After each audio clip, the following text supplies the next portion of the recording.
asking questions or you know what I mean to talk with and stuff. And anytime I ever get anybody in the chat, I don't fucking notice it because I'm so used to not having anybody in the fucking chat. Yeah, I saw you say that before.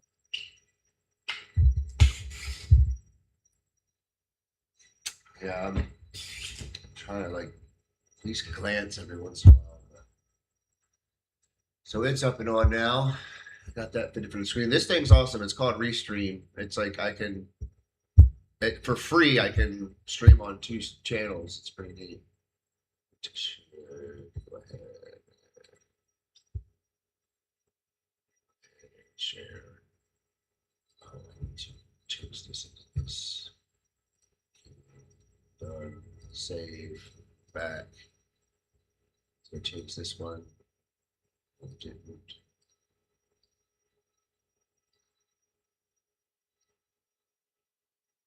Check that one. That one's good. Share. Oh, no, let's just go here. Live. I'll click this and share. Share.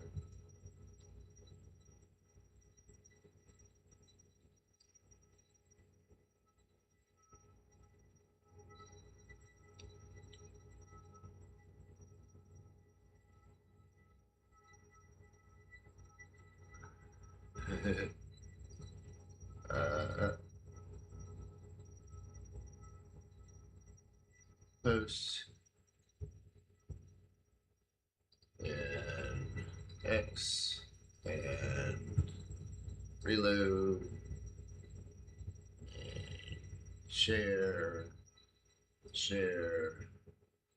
Forgot to do this the last time. And I need to start remembering to put my Cash App and shit in the background. Yeah.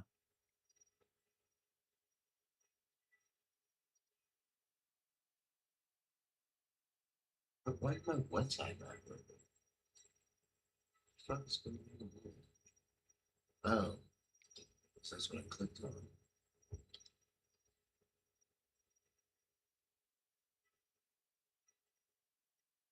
La la la, penis, la la.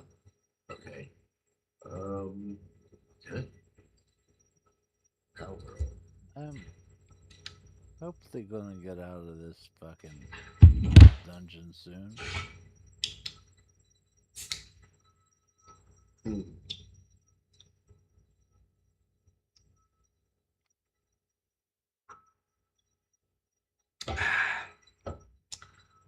All these sparkling waters and shit I've been buying. I got a bottle opener. I was sitting there torn in Walmart for a minute. Should I buy the $6 6-in-1 special little kitchen gadget that has a bottle opener and all these other things to help me open jars with my fucking arthritic hands? Or do I just get the old school, waiter fucking 97 cents fucking bottle opener, right? So I got both. I got both of them. And of course it works. The $6, $7, multi gadget, but not as well as the 97 cent fucking one, you know what I mean? That has the one purpose. Palhaven. It's weird. It always says negative on the ping, which kind of scares me. It makes me think that it's not really there. But all great in. This server has really good latency, actually. Oh yeah.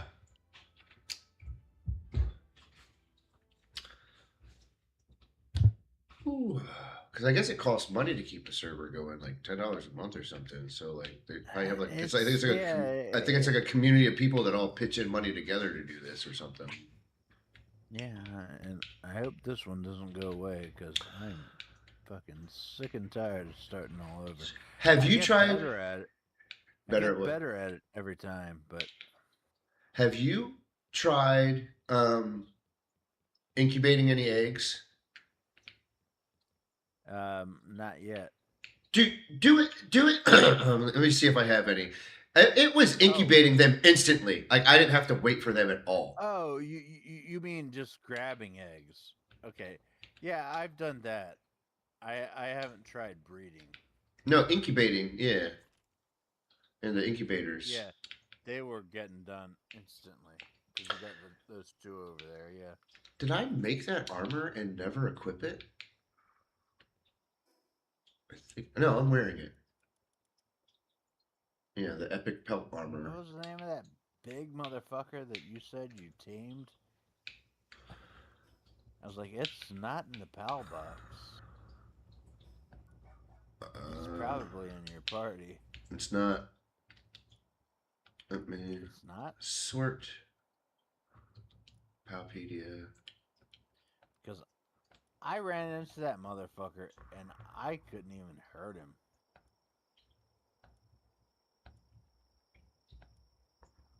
There he is. Jesus Christ! Here, I'll put him in. The I'll put him out Mustang here. Deluxe. Yeah, I'll put him out here so you can see him. See Well, him? once I finish this goddamn Oh, you're not here.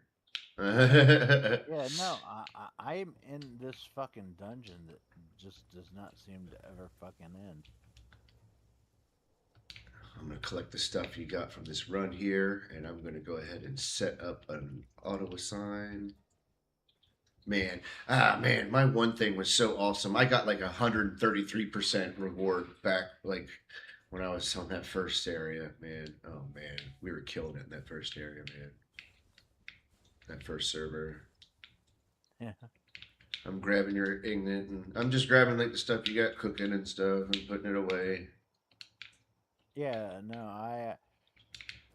I built one of the what the fuck is it called? Where you can tell them what to do. Yeah. There's the monitoring stand So or whatever it now, is. yeah, so now we should have plenty of fucking ore. You got them directed where they're supposed to be doing. Kinda, not completely, but yeah.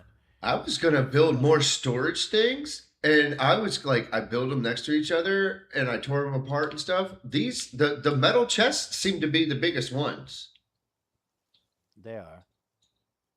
I'm like, why even build the fucking lockers and waste the fucking material? It's like the fucking metal chests are the biggest ones. I was thinking about I'll just make a couple more chests A down visitor here. has arrived at the base. Is that another raid? Nah, it's probably just a merchant. Yeah, it's a merchant. Alright, I'm still trying to get out of this. This motherfucking. Ooh, he's got a rear. No, it's not rare. Don't recruit. I don't want your Totako.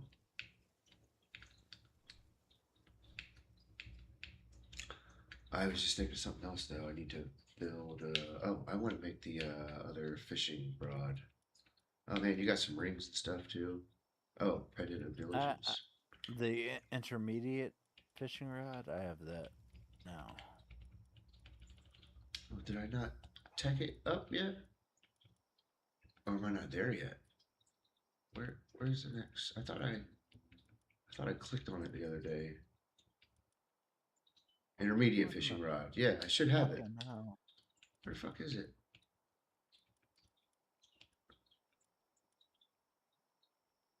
Oh, it's probably in the production line, isn't it?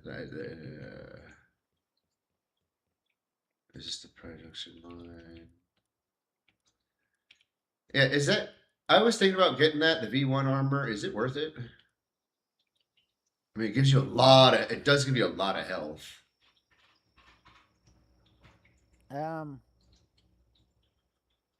I'm not even sure which armor we're talking about.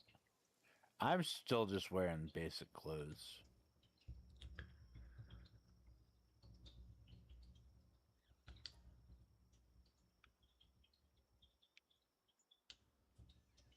Come on.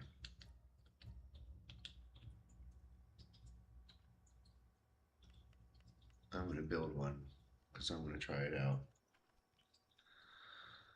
I was looking for the fishing rod. I don't know why my fishing rod's not showing up. I have the basic one. It's not showing me the intermediate one in the production line, and I'm on the assembly line.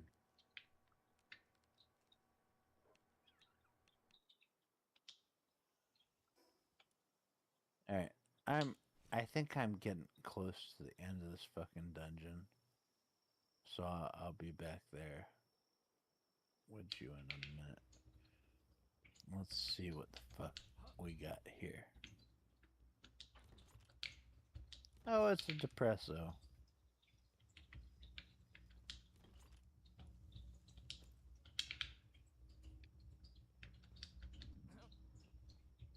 Yeah, I got a lot more health, and I think it like makes you heal faster, maybe. Yeah, I want the damn fishing rod down. The fuck? Oh, there it is. Okay, I don't know why it wasn't showing to her.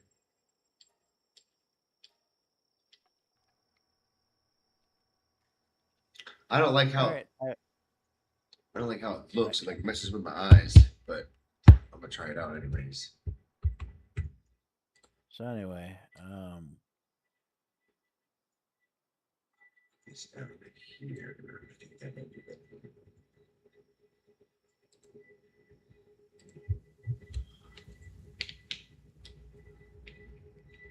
Where you at? What happened? Oh, you're up there. You're. I finished the fucking dungeon. You should be able to take out the second boss easy. I'm definitely going to quit this Yeah, now, that's what I gotta do.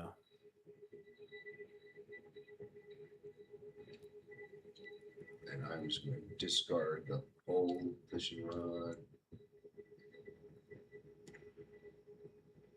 I have the basic crossbow when I have the fucking schematics for the epic one. What the fuck? Am I not using that one? I think I can make the pistol now, though.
All right, I'm back at the base. I used a bunch of materials to build some stuff.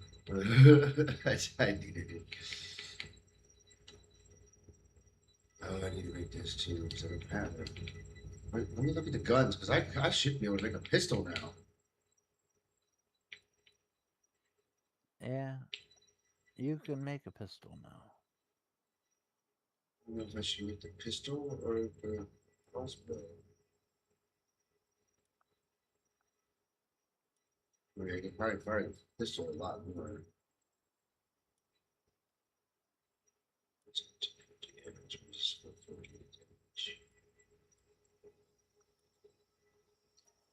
Maybe. I don't know.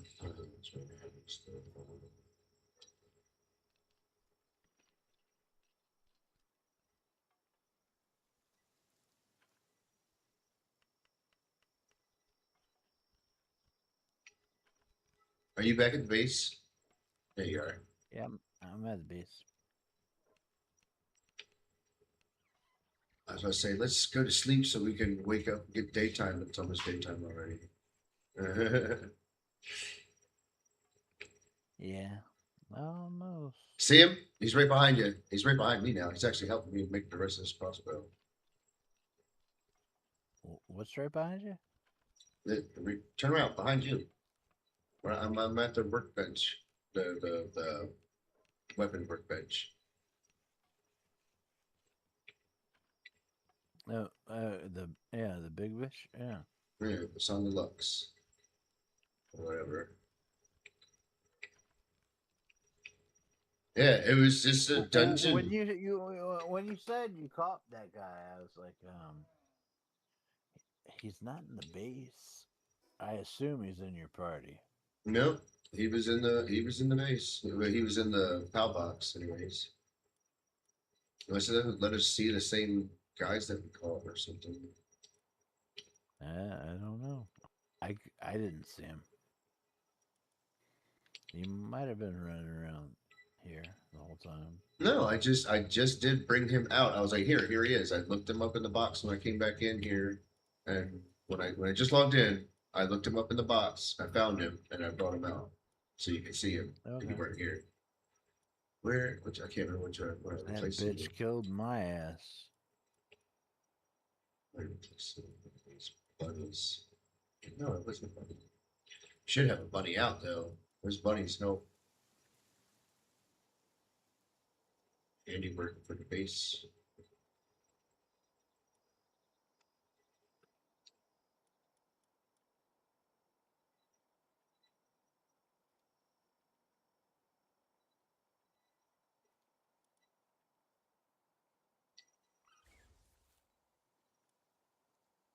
That's what I want to make. I totally forgot. And I probably have nowhere near the stuff to make it now. Yep. Oh, I just need fragments. That fucking split.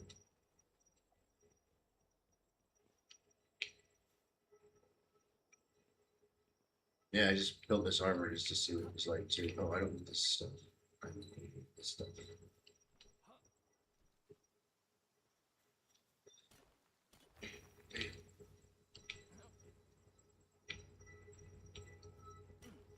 Actually, the other cool part about this base, it's right next to where this chest spawns. Sometimes it's a better chest, sometimes it's a regular chest.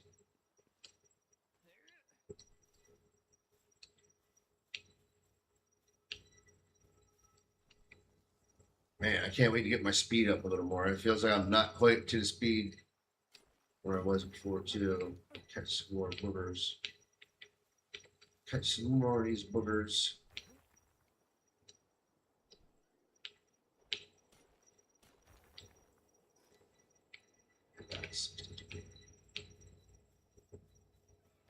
Because I think I can ride this fucking thing.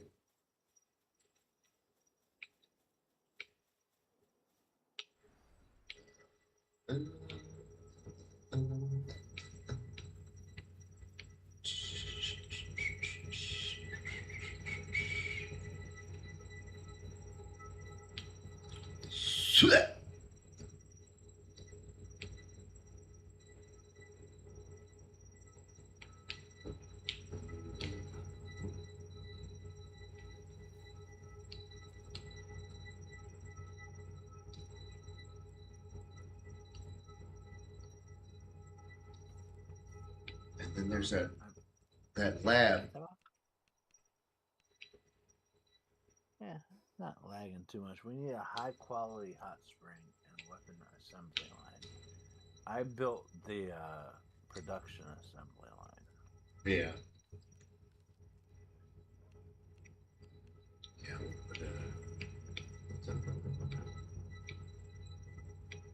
I'm gonna try this sound of Lux's grenade launcher.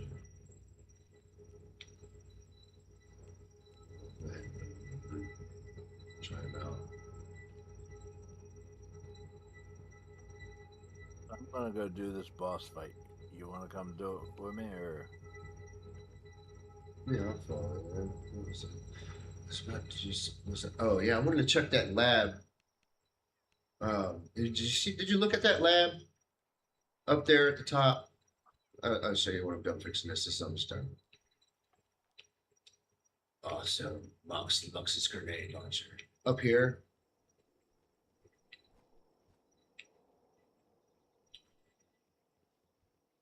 This thing Hold on. I'm going. right here. I do like that you got a bee guard, so we're getting honey. Okay. Right? See, Yeah.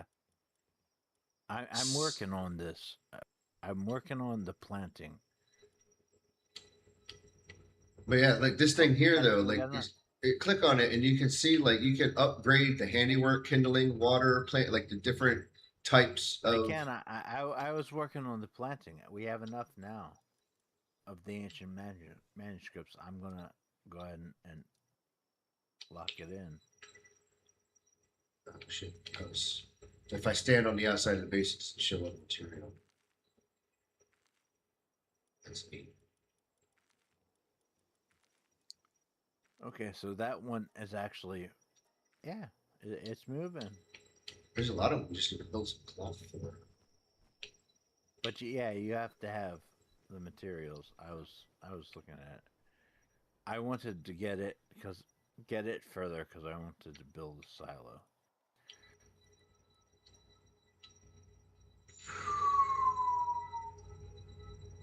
So yeah, as far as the current base, we need a weapon assembly line and a high quality hot spring. So what I would do is if you want to build the high quality hot spring is just destroy the regular one. You don't have to. You Hey, don't have to, but you keep it because then you'll have two. You know what I mean? You have an extra one. You know, for you get yeah, 2,000. So this is true. You're not wrong, but it'll save you some space. we got plenty of space and we can always build up. Yeah, you do have more space here than I had before. I did build this condenser and a few other things. But I could build I another was set going of to build a steps. potato farm, but I don't have enough seeds to do it. I could build another set of steps like right here or something, or way over here on the edge. And like, wood. But you know what I mean? And then do just a whole nother big ass platform just like this and have a whole nother big ass surface area. Or stone. There's our wood. Oh, we got 2 mills.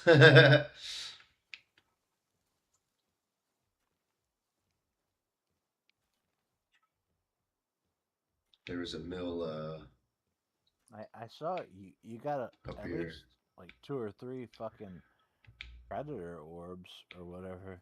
Yeah, there's a mill and a So crusher up you here. killed some big dudes.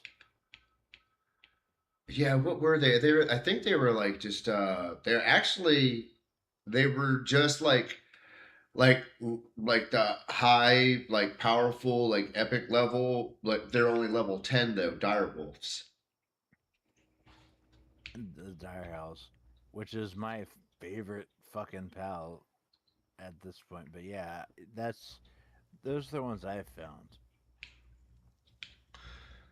But that guy you tamed, you said you found him in a dungeon or something, Yeah, I or can't. no, you got him out of a cage. Yeah, in a dungeon. Yeah, like I was That's in. that's a big deal because that motherfucker. By God, I ran into him. Like it tripped me out. Like I almost didn't, but then I figured out what was happening, and then like that's how I figured out the whole like, oh, dude, if you just walk back and forth, because it was one of those dungeons where you had like a mini boss and a big boss, where you had to fight like the mini boss to get through the doorway to get into the treasure room. Like when I first walked in there, the doorway was sealed, but there was no boss in there for me to fight. And I was like, "What the fuck? Did it glitch out?" So I left the room. I did some stuff, and I came back. And then there was one of those what do they call? I can see it in my head. The Leo leper, the big they show up at nighttime, and they got the big ears. And they're like I forget what they're called. It starts with an L. But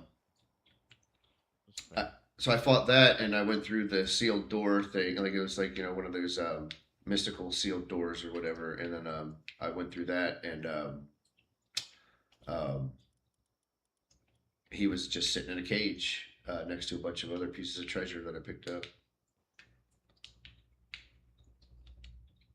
Insufficient. Oh, it's because I'm not standing there. I just have to stand right here. That's so funny. You just go slightly outside the base and you don't have your materials. That's funny. Yeah. All right, now switch. Yeah, we can go to that. What's Medulla whenever you want. The tower overlaps with another object.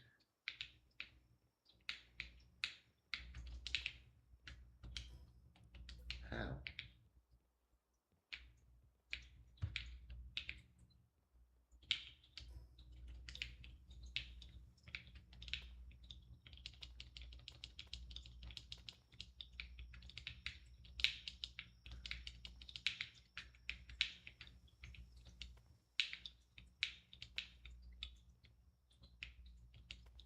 Oops.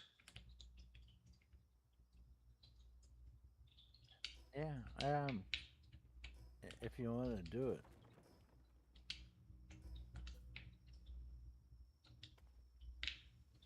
Oh shit! Wrong button. Yeah. I timed out doing the thou shalt not hurt pals or whatever.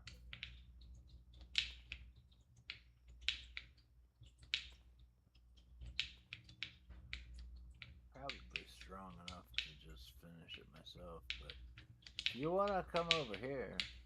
Yeah, you can do it in a second. Did you teleport already? Fast travel? Yeah, no, I'm over here. I'll wait for you.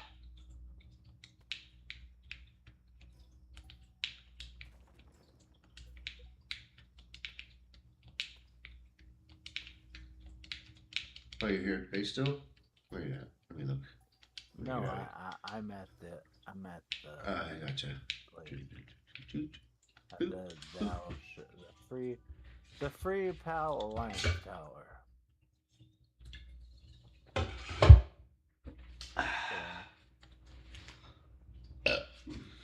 right. You got Oh, did I? Yeah, I did. I did. Oh, I didn't. I didn't equip him. Wait a minute. Let me go back. I want to try him.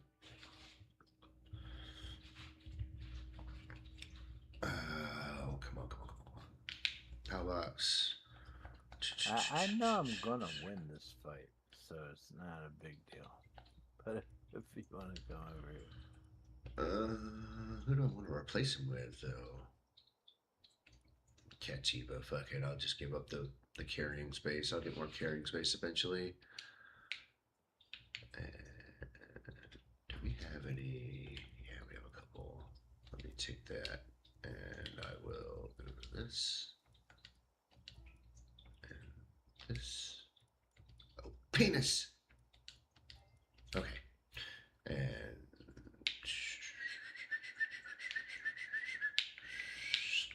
there.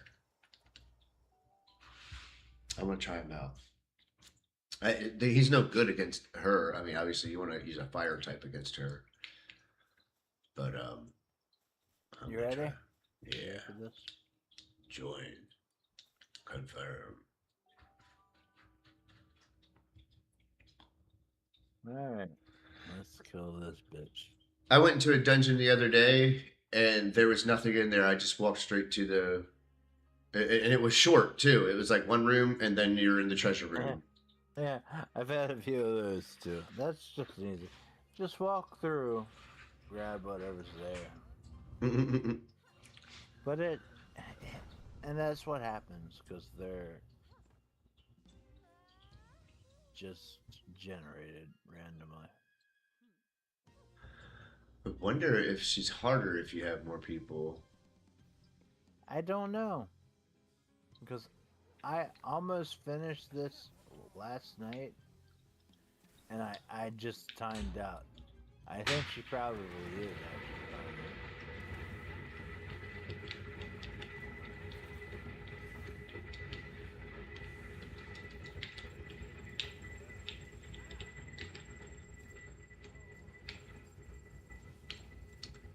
beat the ball piss out of her for a second with him.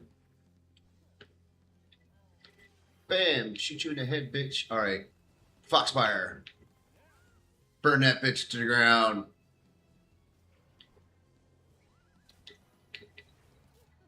Let's do the huggy fire.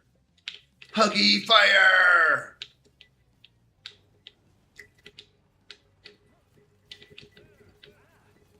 Huggy fire.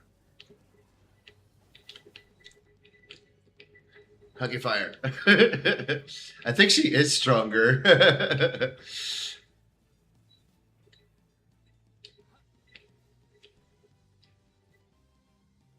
Maybe to give us like better stuff though once we get her.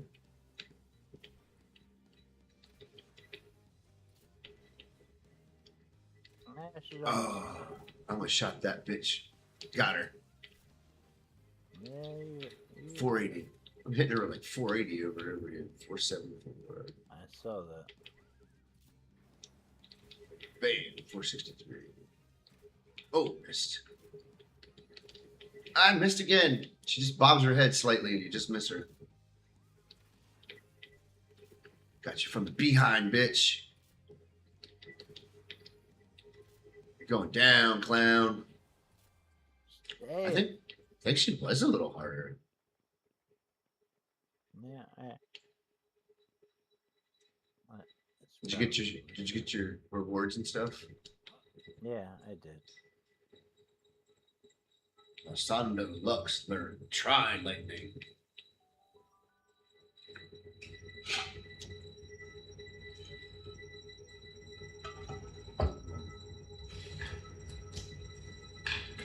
I forgot what time I put that roast in. 7 o'clock. So 2, 3. Man, I almost. Oh god! If there was only one and there wasn't 3 of them, I probably would have got them. There was a Rex something Lux or some source something thing. It's big blue fucking Brontosaurus looking motherfucker. But there was 3 of them. And they're level 40. They fucked me up. They kept fucking me up. They let me fucking get away, get my bag or nothing.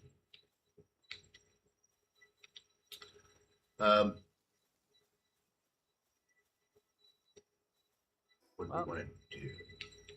We got that one.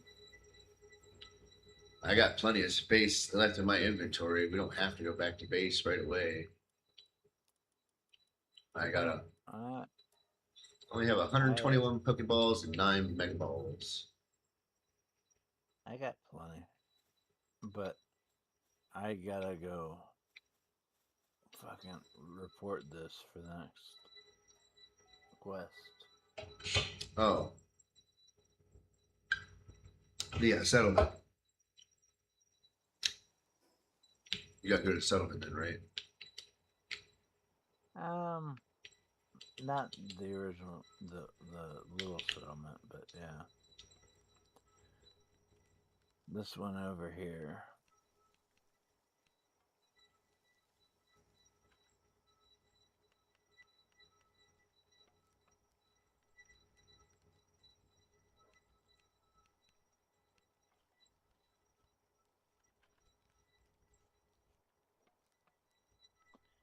But we have a very good situation here.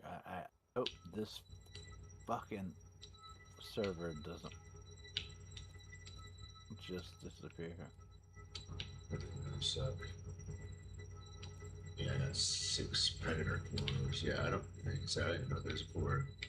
You said you know.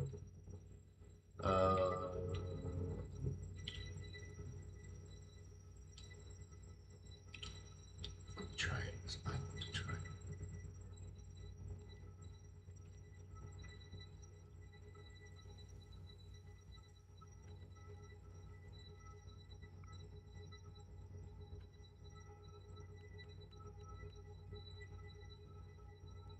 So I finished that. Now it's search for clues about the next tower.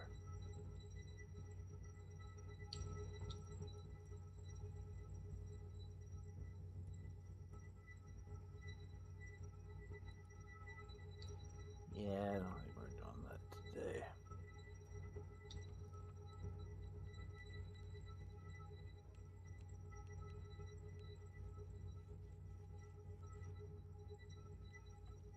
I'm down for whatever.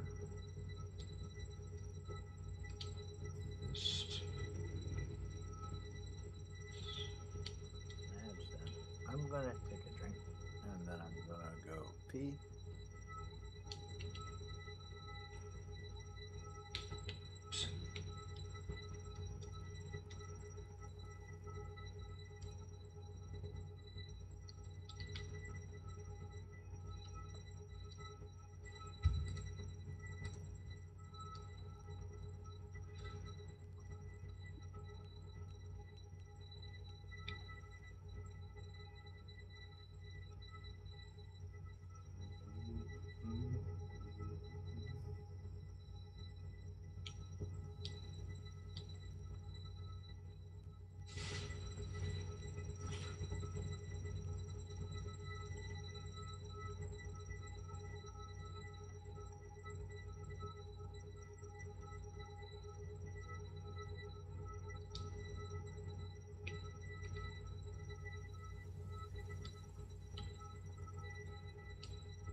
So where are we heading to next? I gotta pee quick, but where are we heading to next?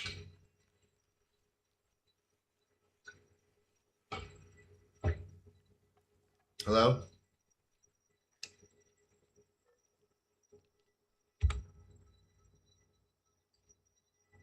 You there?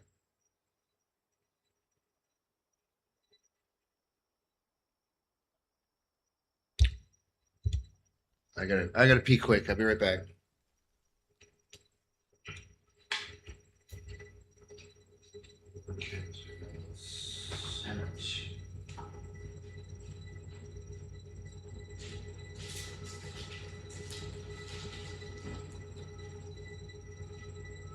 Alright, I'm back. So, as far as your next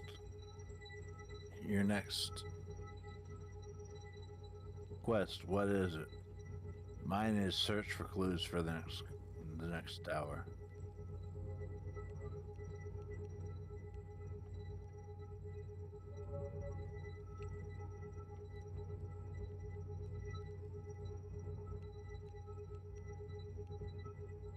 Hello?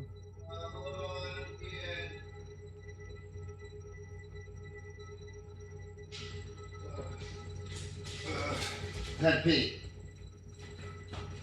It's fine. I did too. Yeah, I was asking you where you wanted to go next. Um uh, uh, it's up to you, really. Oh goddamn. Oh yeah, search for clues about the next tower. Yeah, yeah, that's what you're saying. Yeah, that's what I got. That's my next one. So if you want to do that, we can do that together or whatever. Yeah, put some stuff away. That gunpowder away. I'm gonna try this pistol. It's just a common pistol, but I'm supposed to know it. 8 rounds. It's a pretty big fucking pistol too. I think I might have just called us a big Blastoise bitch. Yeah, I did. Yeah, I did. I got a dick toys. Alright.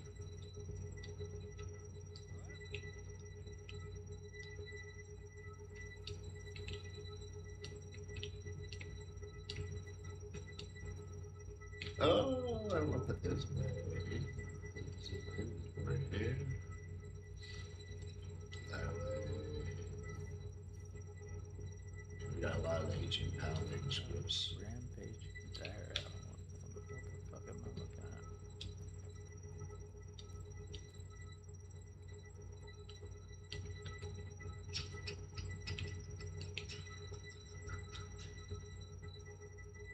Ooh, ooh, ooh, ooh.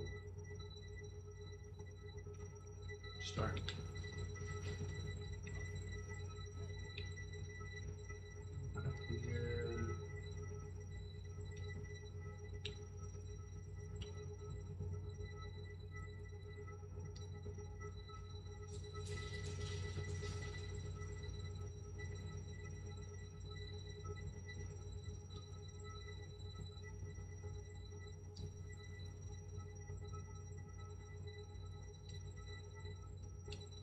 Search one thing at a time.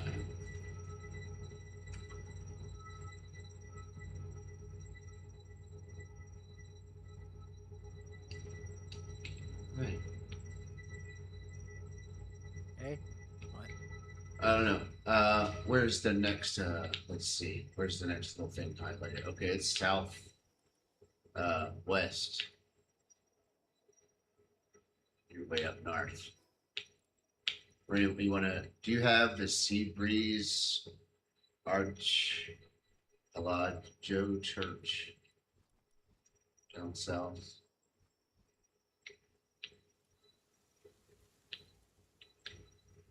I can't get where you are. I have to. Oh shit! I don't have a flying thing. Um, I'm I not do. asking you to get where I am. I just realized that make a fucking saddle This for a flying guy, so I can fucking fly. This is right around my diary for an hour or whatever.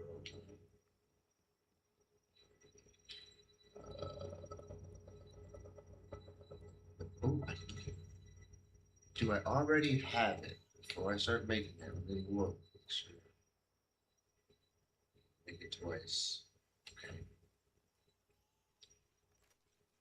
I can make it. I'm flying now.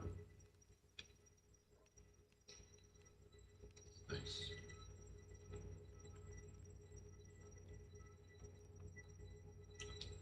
All right, now switch the wolf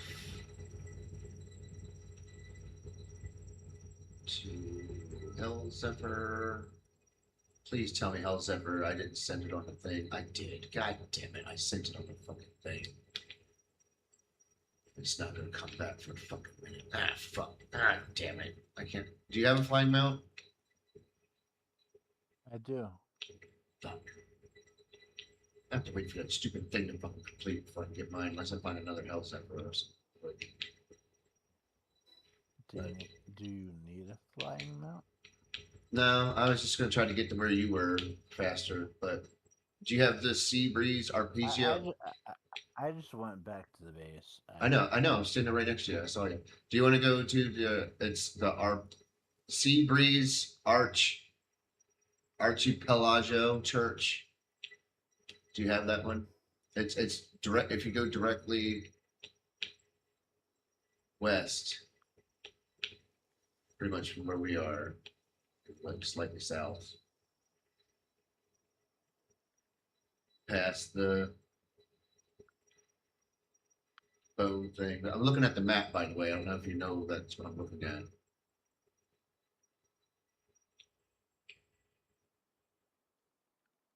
So we go to the same fast travel. I'm just trying to go to the same fast travel, so we go to continue the mission that we're trying to do. The flawless victory fixation. What is the? I don't have that. I don't think. What wins you that? What? What? That mission. What It's what it's it's won search for it's search for clues about the next tower. Flawless victory fixation. you? Okay. Is that what you get? Yeah. Which is the furthest to the southwest fast travel that you have, and we'll just go to it so we're there. The fastest I have. The furthest fast travel you have to the west, the southwest. Is Sealed Realm of the Ardent. Sealed realm of the Ardent. Okay, we'll go there.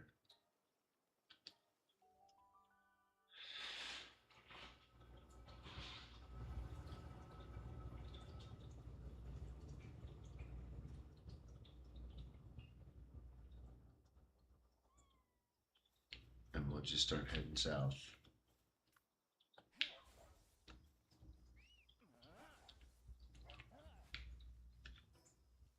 Yeah. I don't need you to presso. Depresso. Oh, do you need a life monk? I can help you get 5 life. I can give you 5 life monks super quick, super easy. Oh, in here? No, but you want to go in here? It's I think it's our socks. Do you need it? We need another. We can. You want to go in here? Might as well over here. Just kill him real Fuck it. quick. Let's do it. Just kill him real quick. Um, Well, when you let's go try to capture them. when you go to the small settlement and you go to the guy that counts how many whatchamadoodles you have, that counts how many things you've seen, how many pals you've seen, that guy. You know what I'm talking about in the Alright. settlement? You know the guy in the settlement that you talk to, that he every 10 pals you see, he gives you something. Sure. You know that guy? Right next to him on the bed is a life monk. You just fucking throw a ball and catch him. No one will stop you. And you can just collect 5 life monks right there. Boom, boom, boom.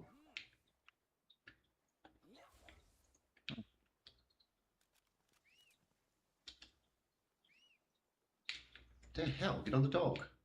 Stupid bitch. What the fuck is it? We need to be heading south to turn this around.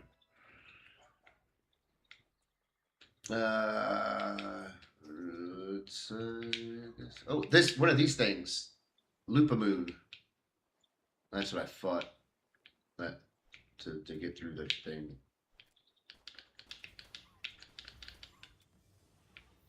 I think I might have caught that bitch. Got him. Yeah, got him.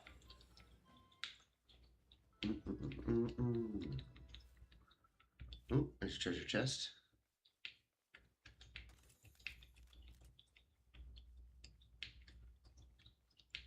Do you have 5 woolly pops? Not on me.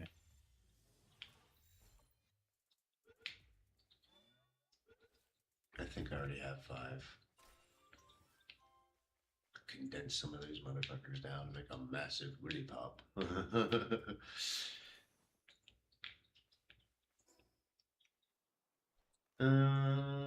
We can go across. We need to go south. So we're gonna go down here, down this little peninsula looking dealy.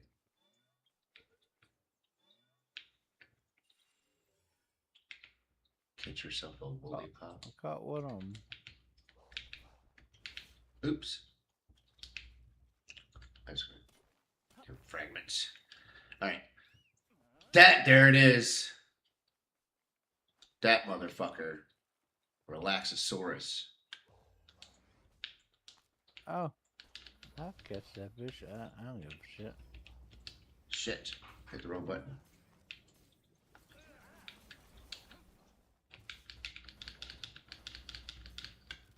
The fuck? The other one's shooting at me. See, there's more of them now. There's 3 of them. They said kill me before, these 3 motherfuckers. What the fuck is going on? I'm running away. These guys are assholes. If it was just one, it'd be alright. But fucking 3 of them, they're sons of bitches. And they're chasing the fuck out of me, too. Oh, what are those big sea monsters? I think I ran the opposite direction you did, but they were chasing me. Dude, look at them. Look at these big sea monsters. What are those? Serpent.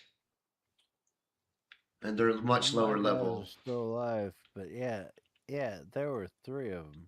3 Relaxosaurus.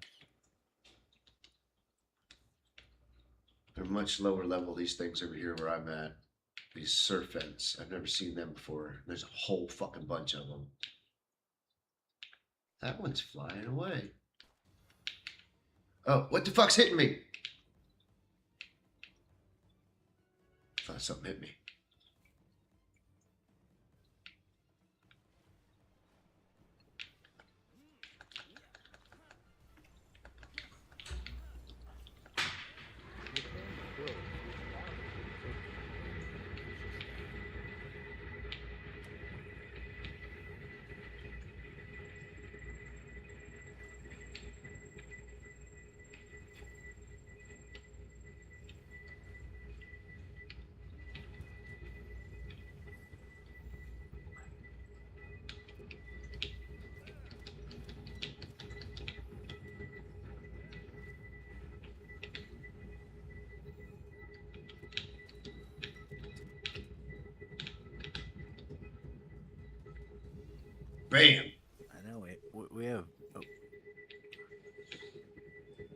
think I got 5.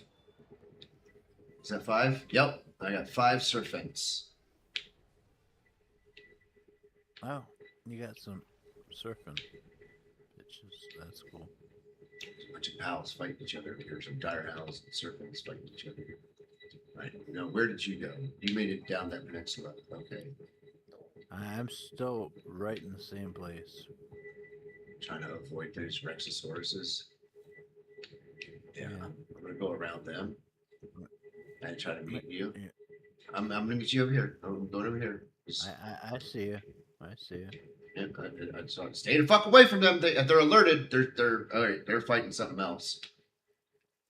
All right, they're fighting some serpents or something. Yeah. Oh my god, that freaked me out. I was like, oh my god, they're attacking you. You aggro them. No. I was like, get away from. Ain't really worried about them. Get that trash. I've got a couple of them, honestly. Get that trash before they come back. Where the fuck did you go? I said, get that trash before they came back. I got that trash. I got 4 balls and a copper key. All right, now I'm gonna jump right off the end of here. That's what I initially wanted to do originally. You got your flambellas?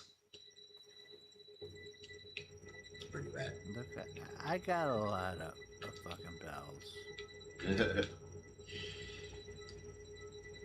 I'm wondering if we do share the same box or not. There's some life monks over there right now, actually. 2 of them. Yeah, do you need more life monks? No, do you need any? No, I don't think so. Oh. Shoot this with a pistol. I'll fucking throw shit at him. I don't give a shit. Nice little shoot.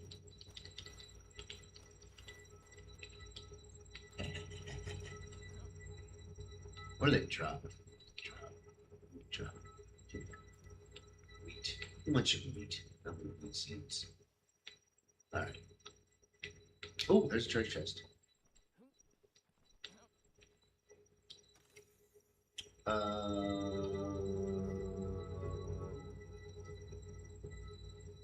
Where are we heading? South. We're just gonna keep heading south, it looks like. And there's a tower nearby. You can climb up this wall. Is there? You can climb up this wall here. Yeah. Yeah. It's fast travel. Climb up this wall. It's fast travel that way, but there's a tower thing over there. Oh, there's a fruit tree. Go to the fruit tree real quick. Dragon fruit, dark fruit, legend fruit.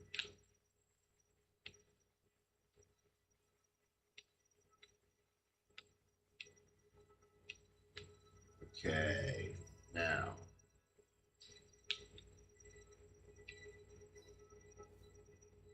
Should be like right here. There should be one like right here. Yep, there's fast travel right there.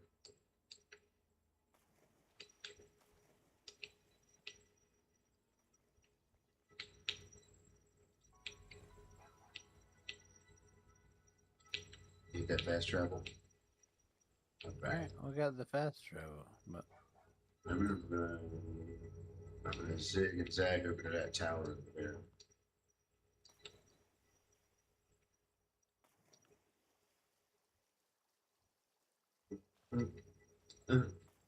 Get good stuff along the way. I have 5 of those.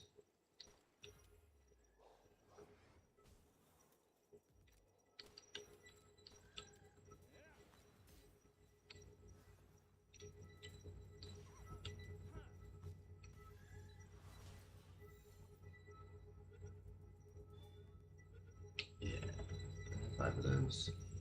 Oh, no, I don't. I only have 2 of those. But I have a king packer.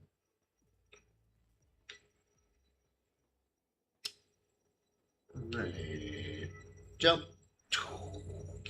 There we go. There's a tower here. Not a tower, you know, like one of those item towers. Sometimes these things are defended, though. Makeshift handgun schematic and dog coin.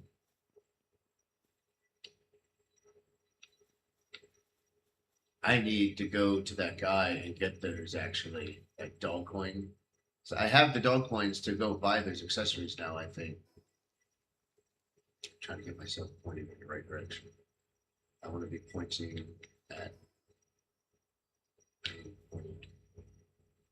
west. There. That way. That way to the next question mark that is in the direction of where we need to go. So we're gonna go this way.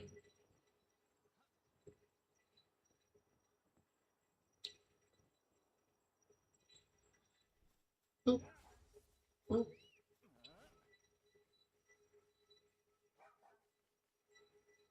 Lessons.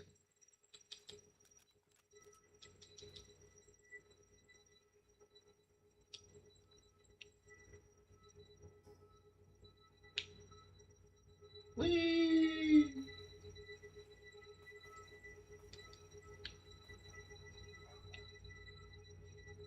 Oh, there's a dungeon. Yeah. We can go to the dungeon or we can go to the question mark. Question mark probably won't have a lot of stuff in there, but it's just a monster. Let's see what the question mark is. We'll come back to the dungeon.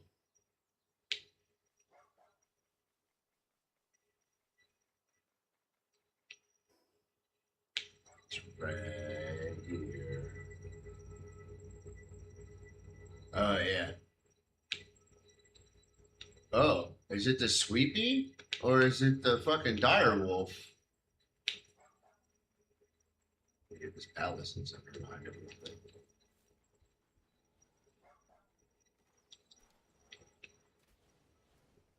Those rustlers are attacking them. We're gonna have to kill this bitch anyway. Oh, shit. Damn.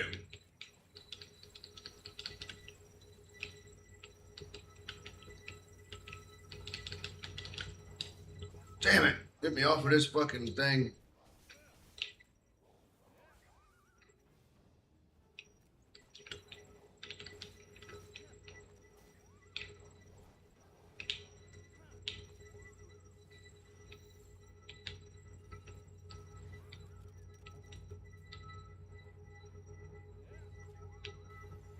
What's that? Caught that sweeper and a sleeper.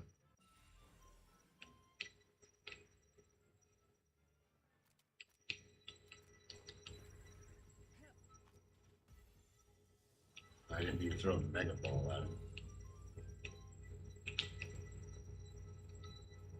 Well, that was easy. All right, we can head back down. Let's go to that dungeon we passed. Fuck it, right? It was over this way, wasn't it?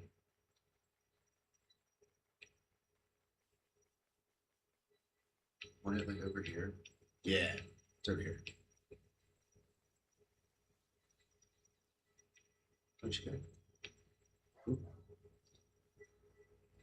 It's a sleeper. A sweet.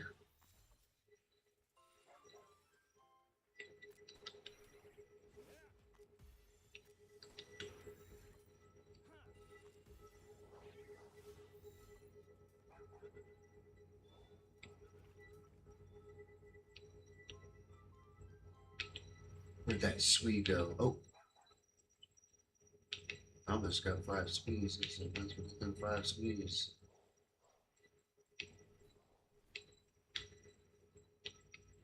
Where'd he go?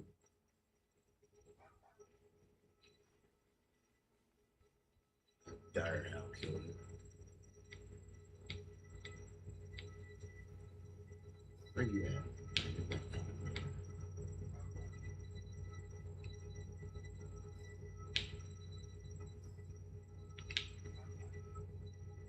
Where'd you go?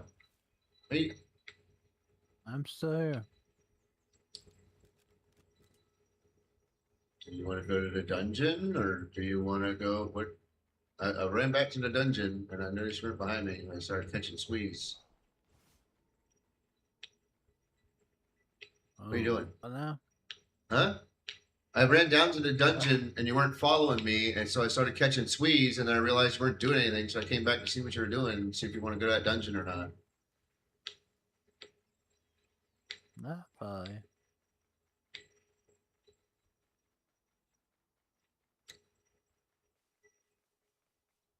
Oops, somebody touched me. Just looking backwards. I don't even know what level this thing is. Oh, there's an egg.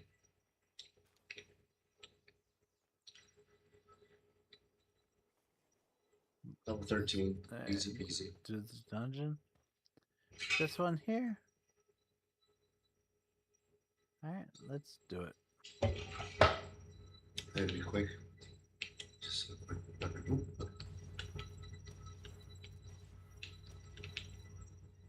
head, body.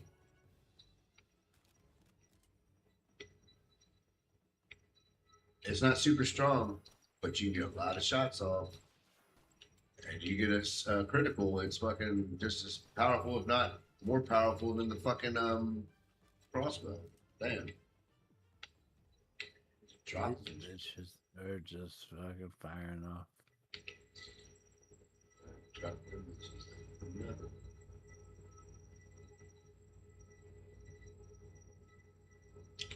Looks like there's supposed to be something in here, more so than there is.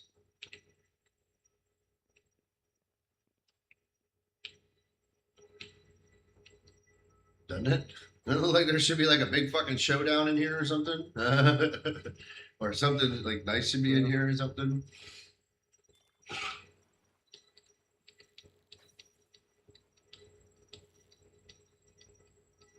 Some civilization parts of it.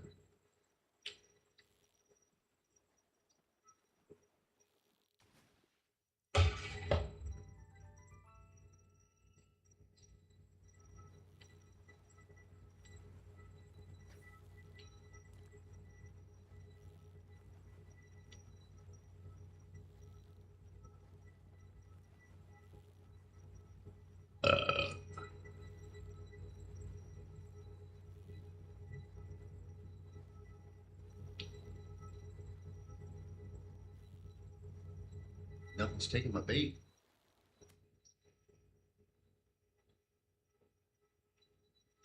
Oh, take my bait, bitch.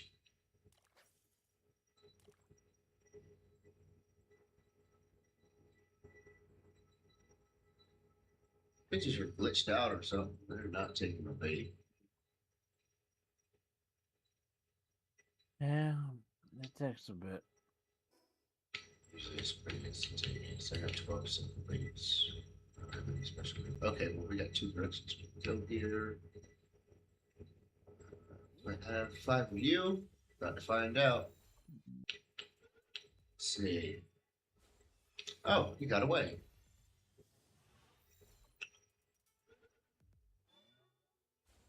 Would you be caught already?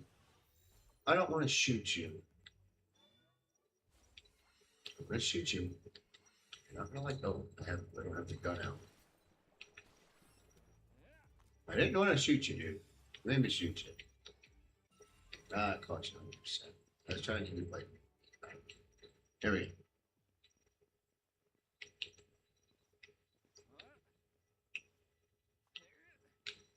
Trying to give him a bad chance. He ain't going. Fighting too much.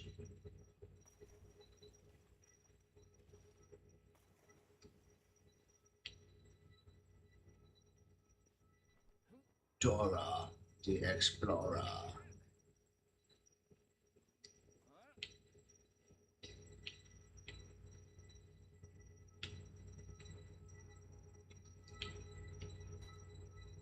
Penis. I need to shoot no. I hate that. Oh, there's a treasure chest in there. Besides that, this place is pretty empty. I think there's some malls in there. Nose. No. Hello. Demo.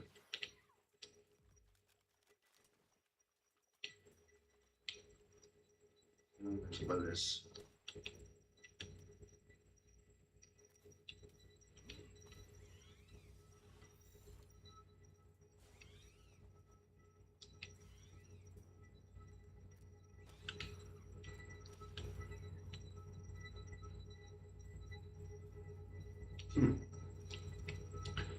Alrighty.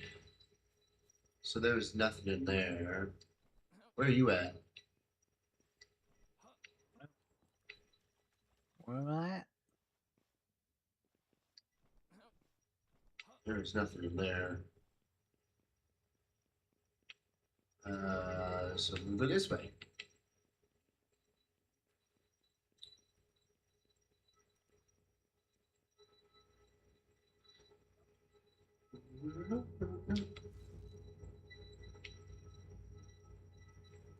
More issues? No, no more issues. Alright, here's the boss. Now, let's see what type of boss we got and see if we want to fight it. And then if we don't like it, we'll leave and come back. Okay, it's monkeys, dude.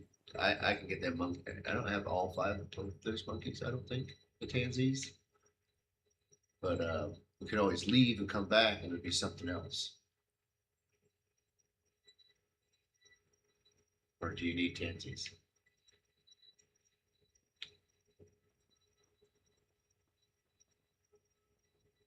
Hello? Are you listening? Do you hear me? Yeah, I hear you. I said, do you need these? Do you need tansies? No, I don't. Okay, I mean, I kind of do, but like I was trying to say, like we can leave and come back, and it'd be something different. Like, That's what you want to do. I kind of need them, but at the same time, I got no problem. I was gonna say, like sometimes, like you run back and forth a couple of times, and you'll find some random crazy monsters sometimes. But at the same time, I'm like, I wouldn't mind getting the extra speed. So I don't think I have 5 of these. Or do I? I don't know. Fuck it. Fuck it. I don't want to bust my dude out. My dude will fucking kill these things too fast.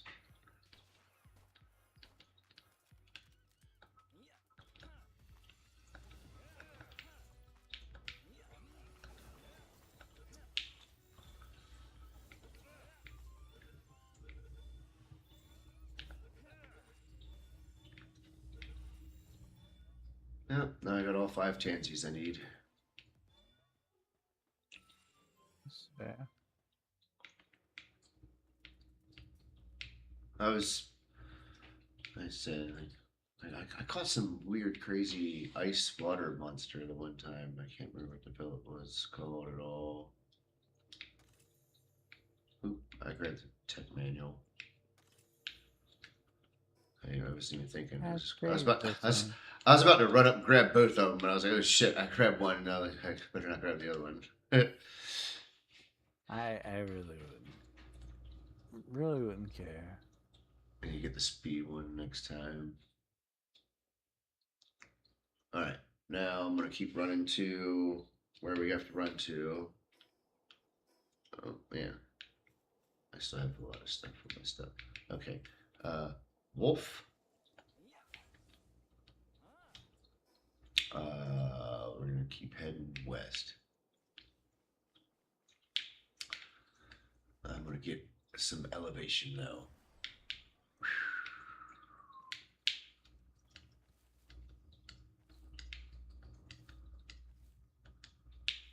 Uh, uh, uh, uh, uh.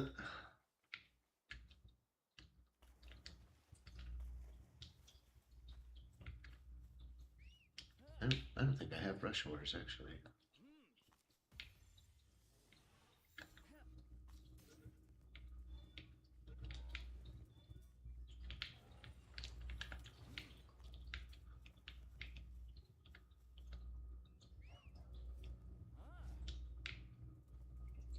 That was a weird glitch. I threw the ball at the thing and where'd it go? Oh, that's weird.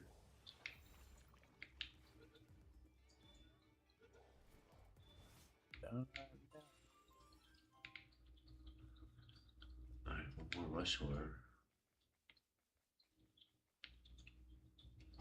One more rush order and I'll have all 5.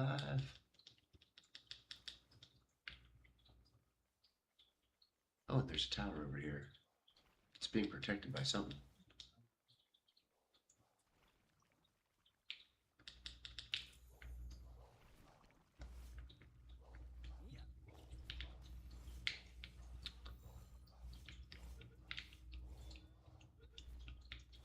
There we go.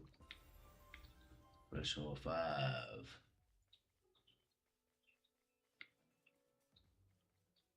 Yeah. Okay, now who's Oh, you're protecting it. Oh, you're dead now, son. You shouldn't have tried to protect that shit. Muskets combatic 3 times 1. Oh, let's epic musket. Where are you? Where are you?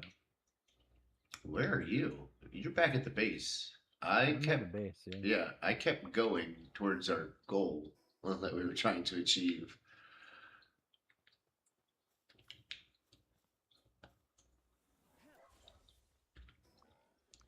Alright, fair enough. Hold on. I'll go back to where I'll go to where you are.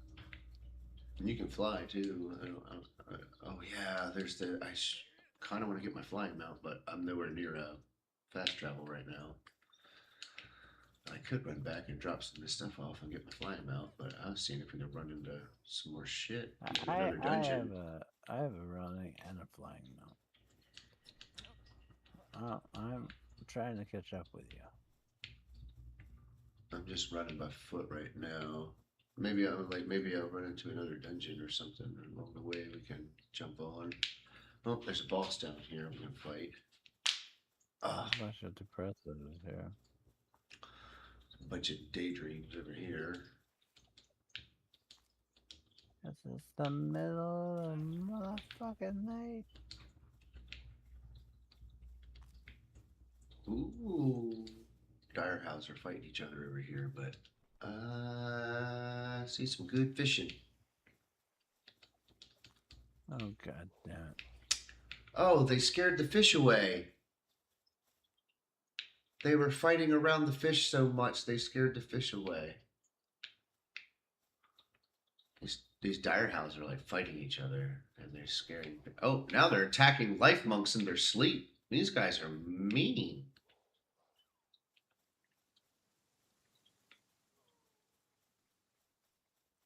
Rush horrors are fighting daydreams. These pals are aggressively fucking fighting each other everywhere. I'm just trying to find where you are. And a little more south. I almost see that boss down there. I see you right almost behind me. Oh, yeah, I see him. There he is. Crash. Get my gun out. I'm gonna pull the Lux out.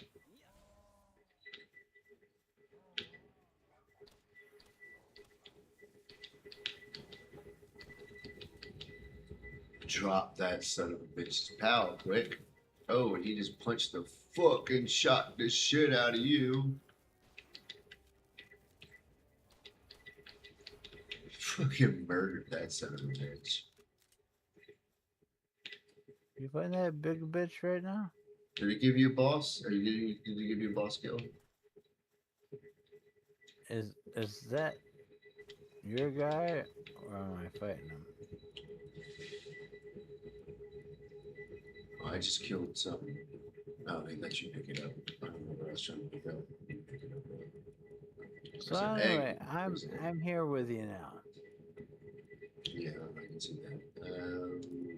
Drop this. I need to eat some mushrooms. Feed my little pals.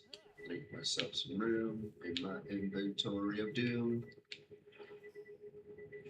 All right, well, I killed that guy. Maybe he'll respawn and you can kill him. I thought it would give you a kill. I thought you'd place it up. This guy right here, see him? He's dead here on the ground right here.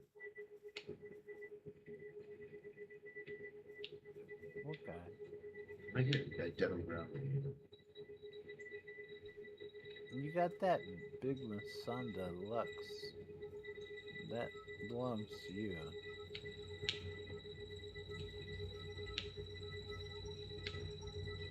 Is he gonna respawn? His name's Crash. I don't know if he's gonna respawn or not. Oh, there's something glowing over here. I think it's a fast travel. Yep, totally a fast travel.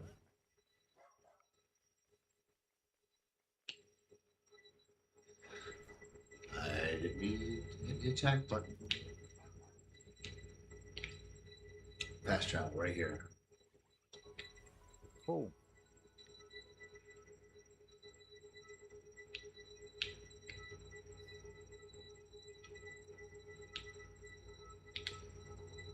Now we head west. Yeah, west. Well, maybe that motherfucker spawn for you. I don't know. I have things I don't need. Yeah, I have wood that I don't need. I'm gonna give this electric fruit to my electric guy. He has lock on laser.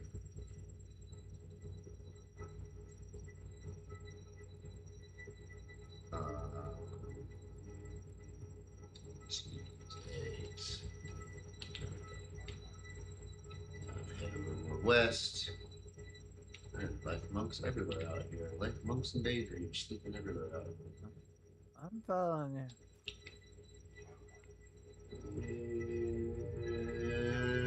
And alright. Alright. We're gonna do some swimming. Because I don't have a flying mount. We did it, but I'm in that direction. Oh, I'm gonna put that egg up. Feed it. Got that. Alright. That level, yep. Alright. Alright, look, there's a little beach up here. I guess we can climb over here. That'd be an easier way for me to climb up over there. Oh, look, one of those riding fishes. I think we can ride that thing.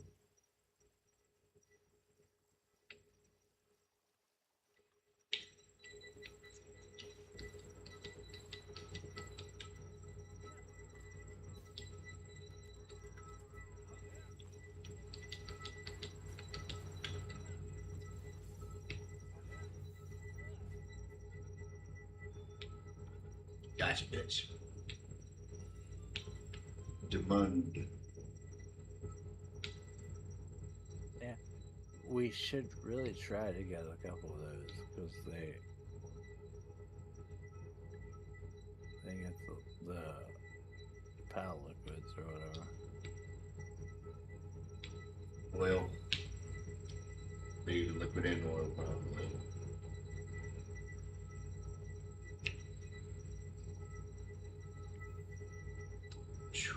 Bam, bam, bam, bam, bam.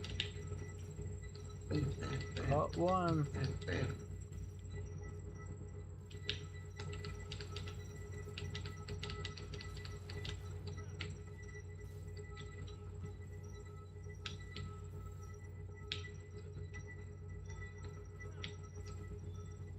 Ah!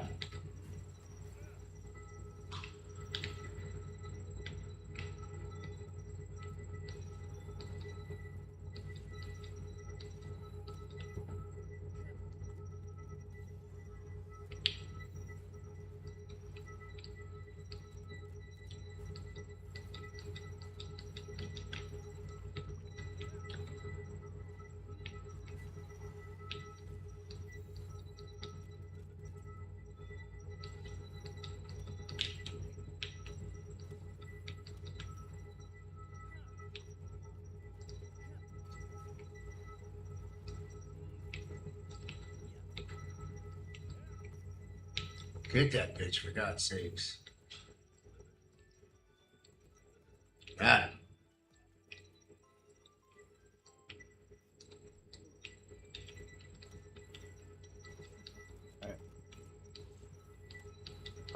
suspicious.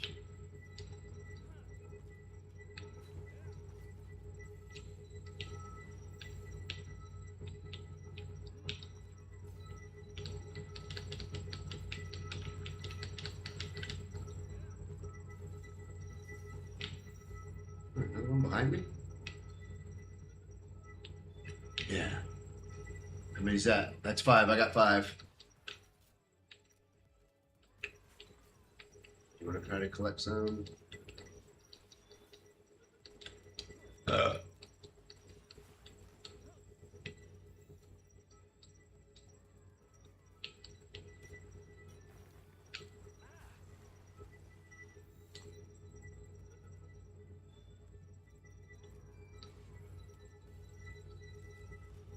Down to my last 8 bullets with the pistol.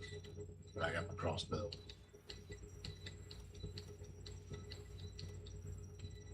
Lit that son of a bitch up. You need this guy to get 5?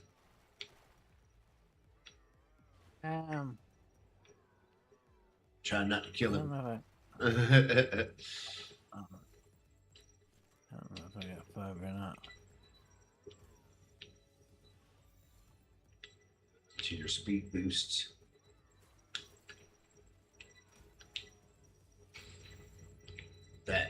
That's gotta be it. What? What the fuck? Got him now. I heard a little more. That's a critical. He got out again. I heard it. I was walking away He like, oh, did. you totally got him. And I walked away. I was like, he's done. Nope. Do you have a Mega Ball? No, it should be a regular Palworld. I could throw a. There you go. No, didn't need to. All right. Got Now, I'm going to climb up this here side of the wall here because I want to get over there. So I'm going to climb up this wall. I don't have a flying mount.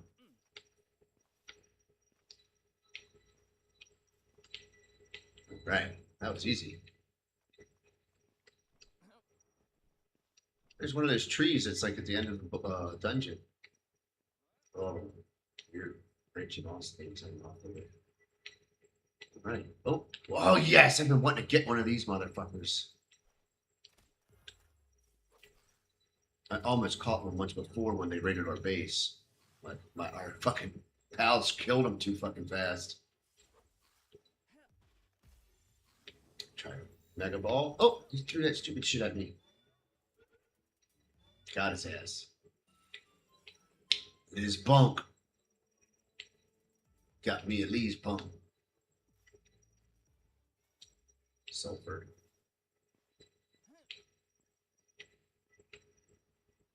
Oh, insufficient heat resistance. What's it hot over here for?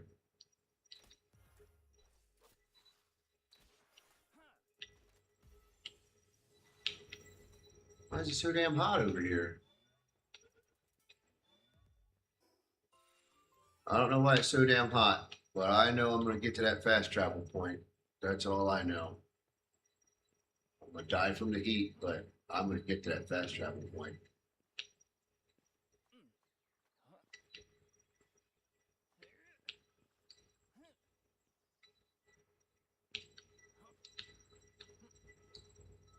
Are you following me still? I kinda. Are you climbing up that fucking? I've literally been explaining everything I'm doing.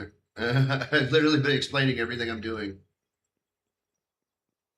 I said, I'm dying from the heat, but I'm getting over here and getting to this fast travel point one way or another. Oh, and there's something I've never seen before. It's like a flaming. Oh, yeah, I have seen them before. It was in the other thing, the other server, a Wixen. It's like a really high powered fucking flame monster. Flame pound. Fucking hit it.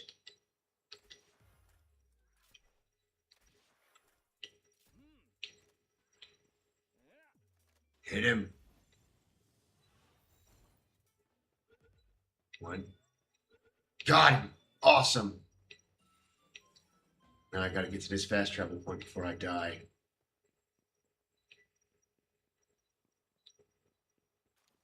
Flame organs.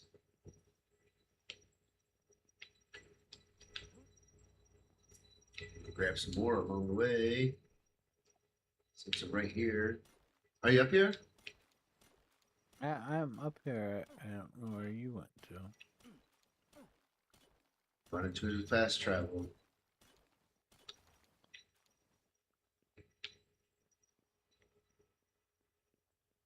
See the fast travel down here where we're at? I'm almost there. And I'm going to use it because I need to get back to base. But not after I catch this vixen real quick. Wixen.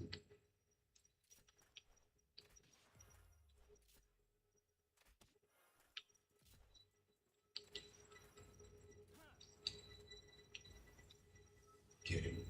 Get him. Get him. Get him. Yes. I got two. I got to travel back to base because I'm going to die from the heat.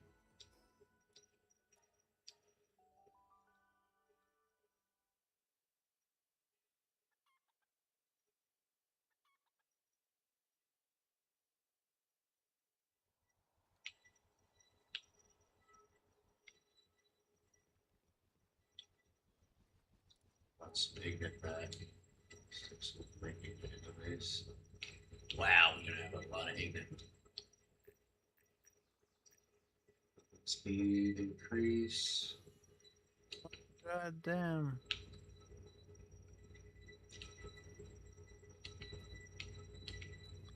I just fucking got into a fight.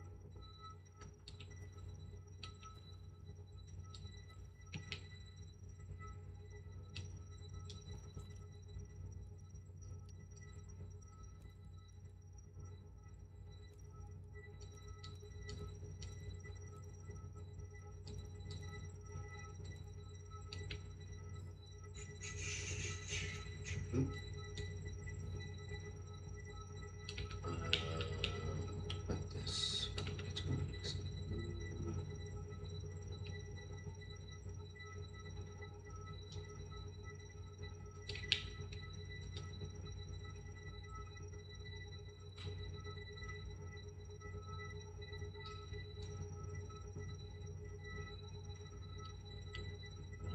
Cakes into the breeding farm,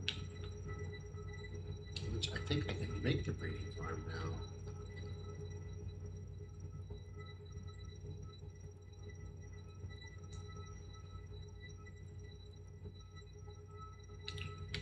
Some courage in between.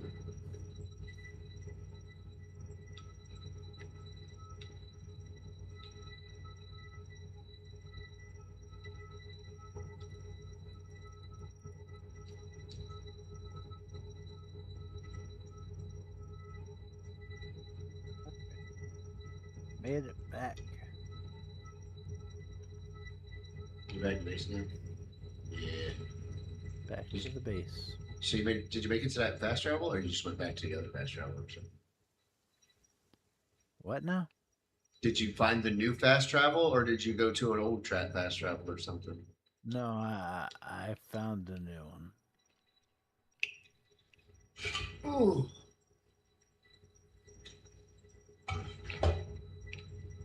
Ooh. You said you haven't made that spring yet, right? What? The spring? You haven't made the spring yet? Spring what? The advanced spring or whatever it is. I'm making some coolant right now. Can't remember what it's exactly called. Um, High quality hot spring. I'll make that real No, quick. I finished that. No.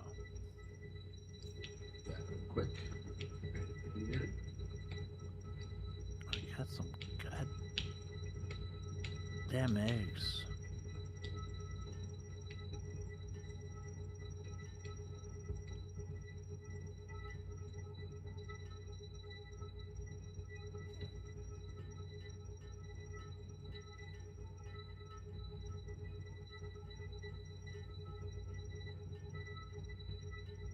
Yeah, that's right. I got some eggs to incubate too.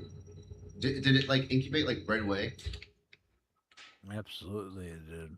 Seeing that crazy? Like before you have to wait like an hour or this and that, and now it's just like doing it right away. I think it's like a setting they have it on. I thought I had an egg. I don't know if I put it away or what. Do I have any more eggs? Yeah, if you see it, incubate it. Fuck it, you know? I don't know if we have any more. Oh, I do know what I'm going to do though here. I'm going to complete this. Pick up the stuff from here. Take all. Come on, take it.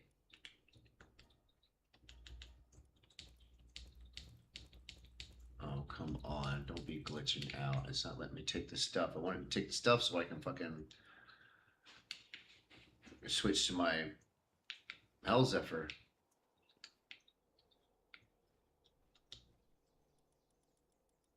Is it not letting you I take take anything? it. It's not letting me take anything. It's letting you take it.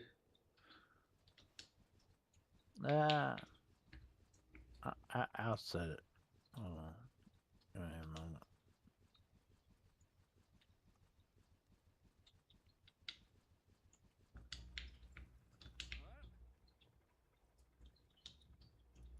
And it's not letting me take it for some reason.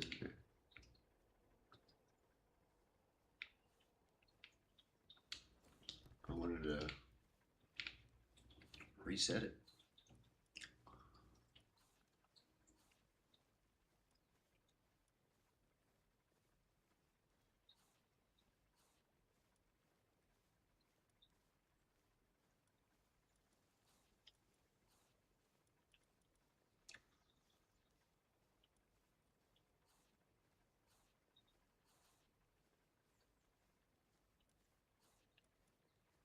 I got them in there.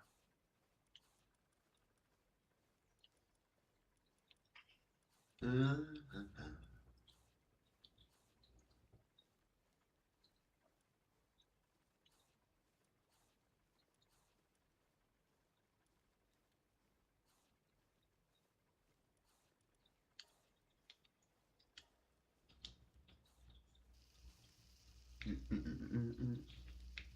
Almost level 40. Right.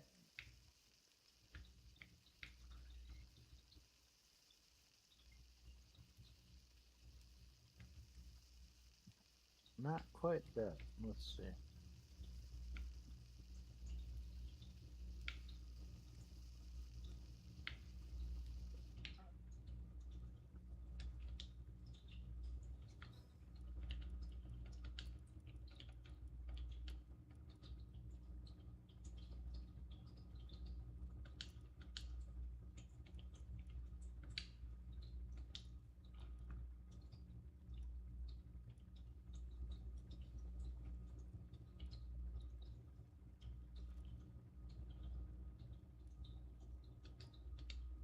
Damn.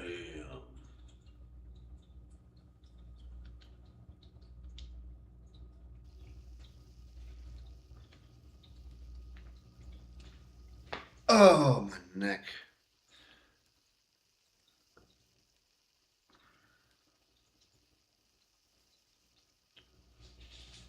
Uh, just making some food and stuff. Yeah.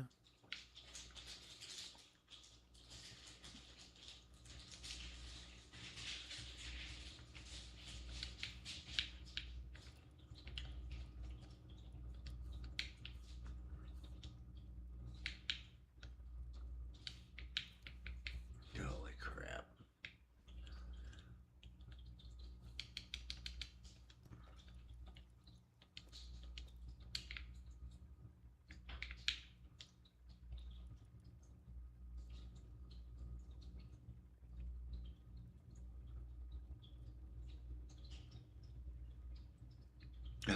Pancakes makes it so your sanity doesn't go down. I want to make some of these for the pets, pals. Put it at the base.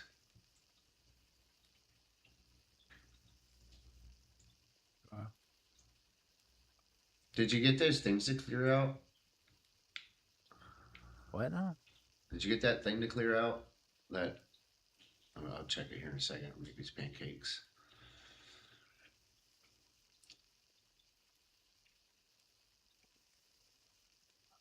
I'll be back in a minute or two. All right.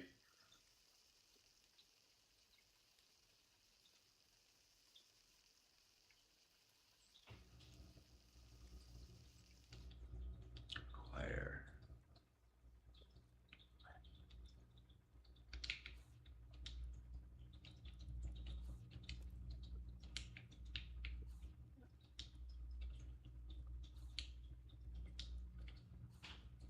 Oh man. My butt, my butt, my butt.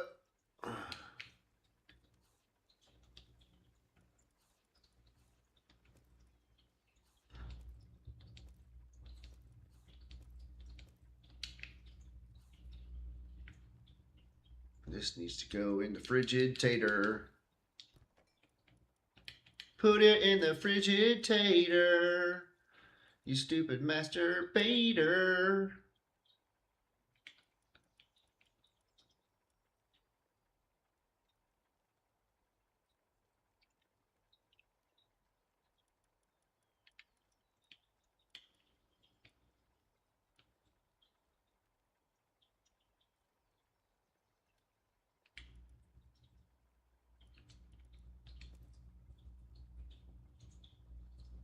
There we go. Put some stuff in the frigitator. In the frigitator.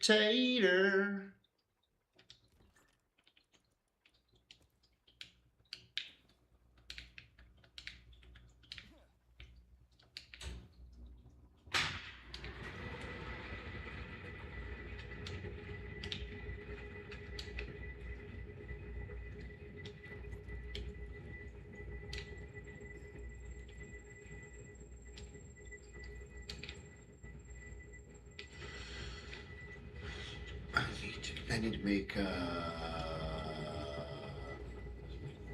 stuff.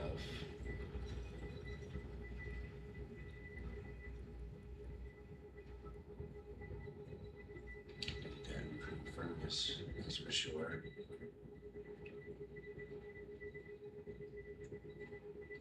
I wanted the sphere assembly, weapon assembly, sphere weapon breeding farm, fiber and boards.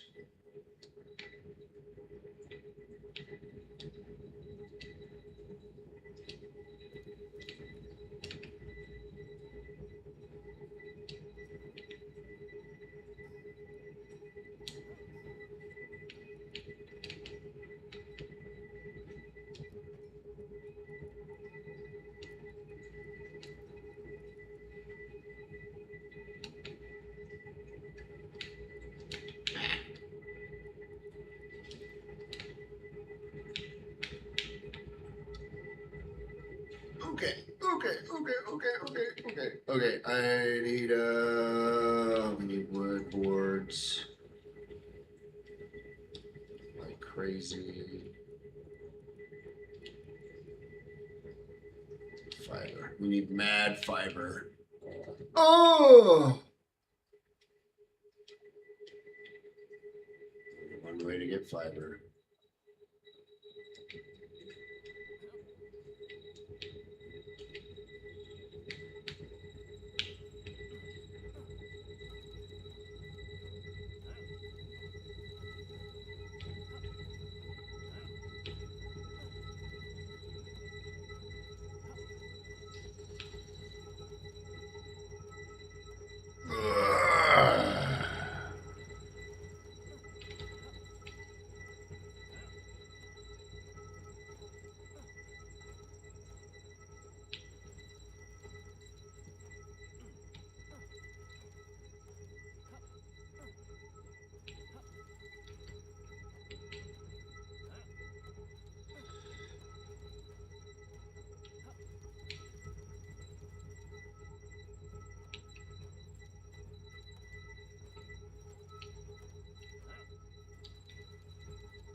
Shoot.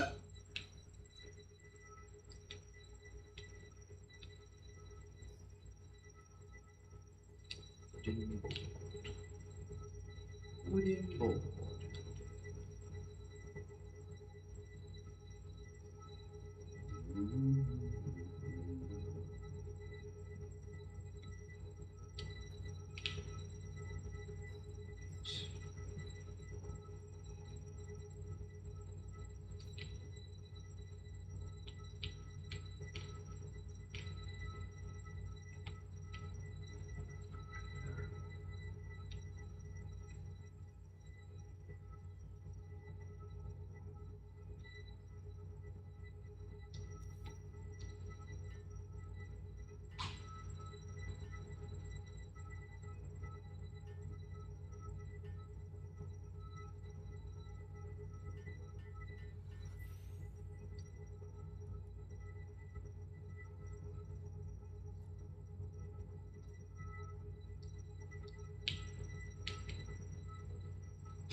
Bowler hat.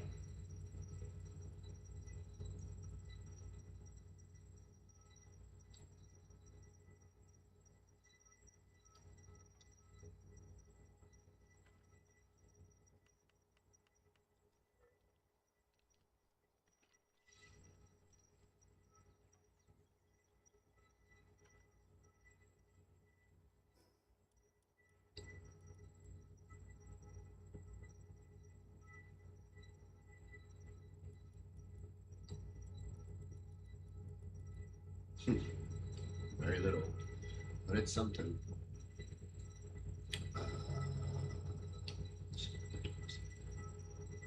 Right. Words.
Mm-mm.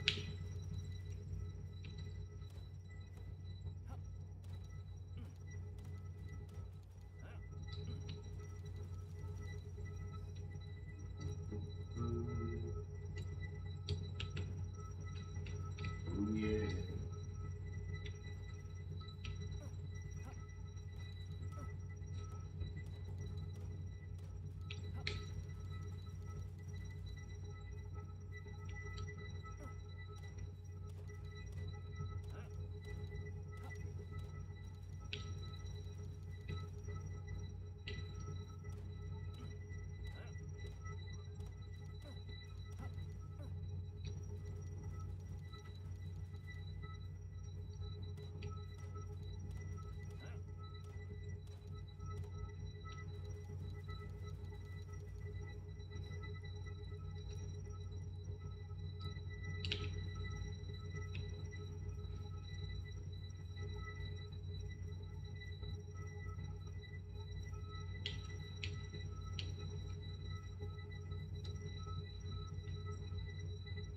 I made more electricity.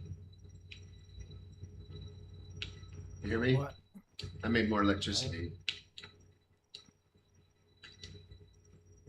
And I made the weapon thing. What was I about to make? I was about to make something else. Oh yeah, beds. I want to make a bed. Bed or two before I upgrade the base.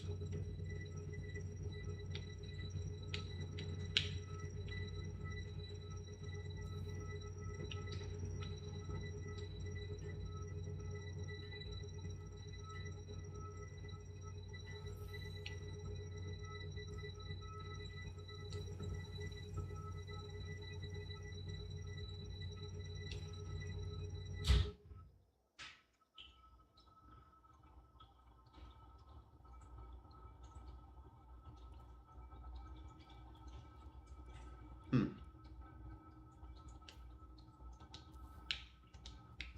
Make a couple more beds Yeah. and upgrade the base.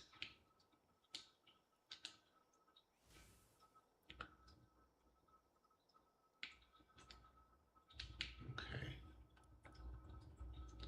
I think I skipped that the last time because I didn't want to make that shit. But now it's saying if we make it, we can upgrade the base. Don't want to, but I'm going to. And what was the other thing? Ooh. Ooh.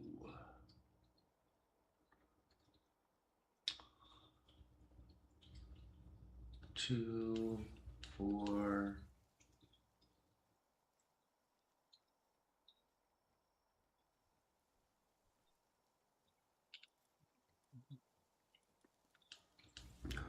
Let's just get all that for now. I don't know if I want to get all that.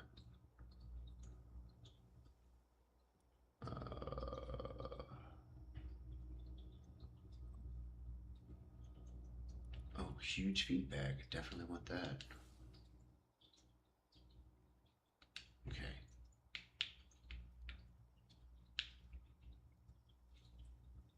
No, what do I use?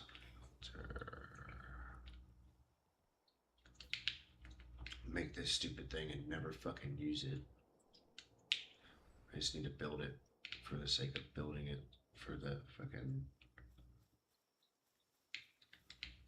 upgrade.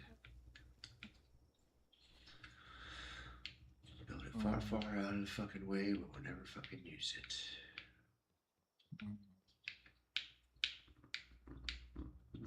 Boop. And boop. Oh. Summoning altar. And I need circuit boards, nails, and refined ignet to make the sphere assembly line 2. Oh, we can make the breeding farm. We can make the breeding farm right now. I'm gonna make the breeding farm.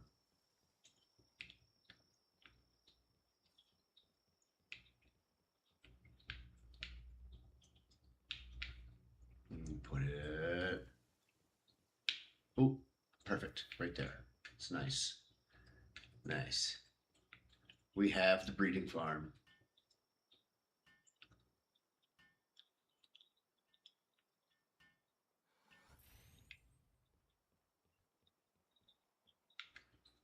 And we have a refined, what's Medudo now too?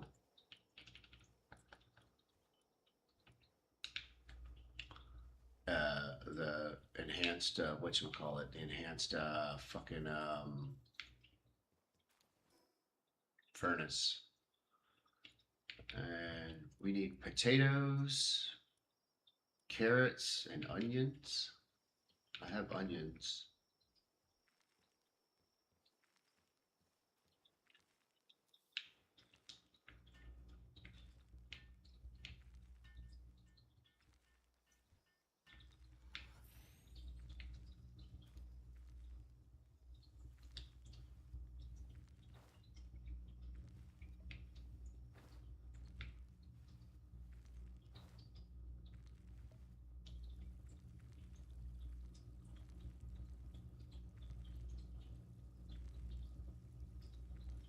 Onion.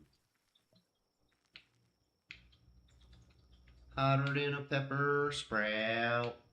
And go to the lab. Why is it not required suitability? So I need somebody to be here working on it so I can't work on it, so someone else has to be working on it. Did someone put a workbench on top of that? Okay, wait a minute. This is really weird. So you come here.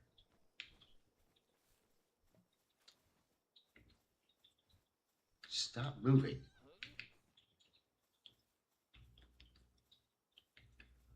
I need to put someone to work on this thing.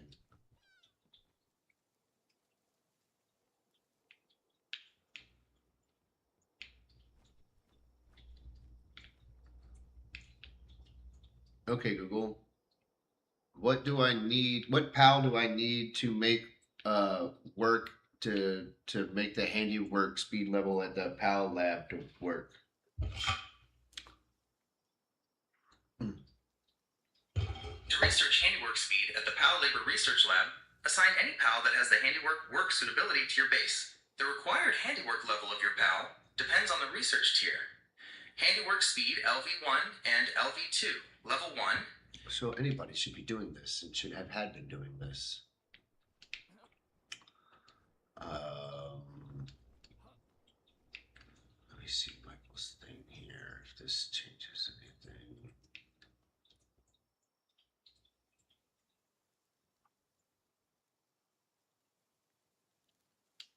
Okay.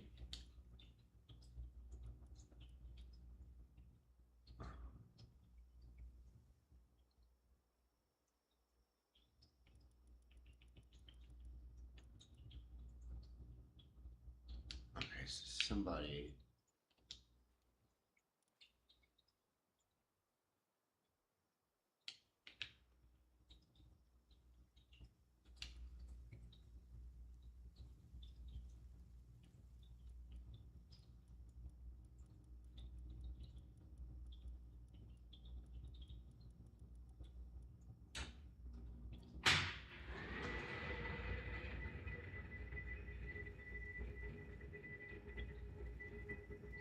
I'll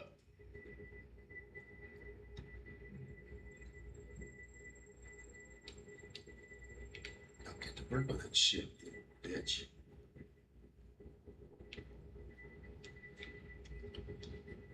You're starting it back over. That's not what I wanted you to do. But...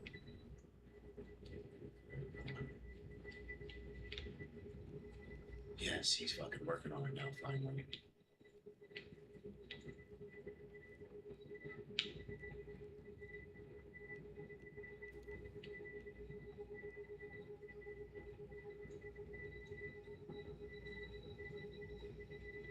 Wow.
Hardwood and carbon fiber.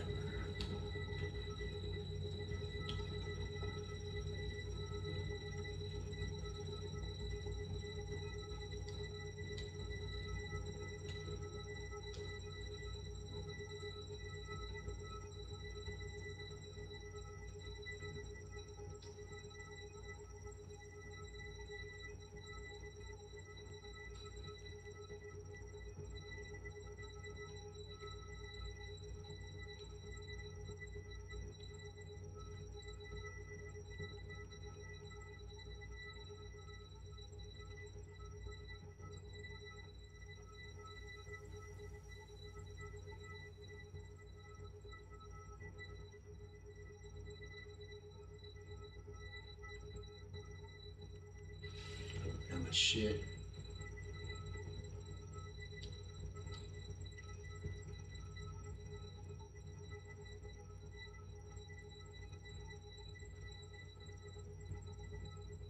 Hardwood, yeah.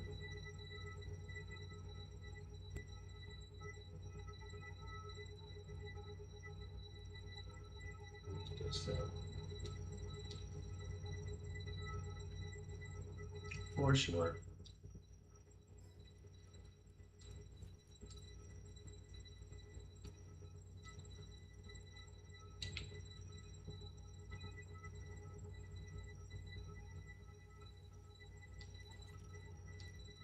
Indeed.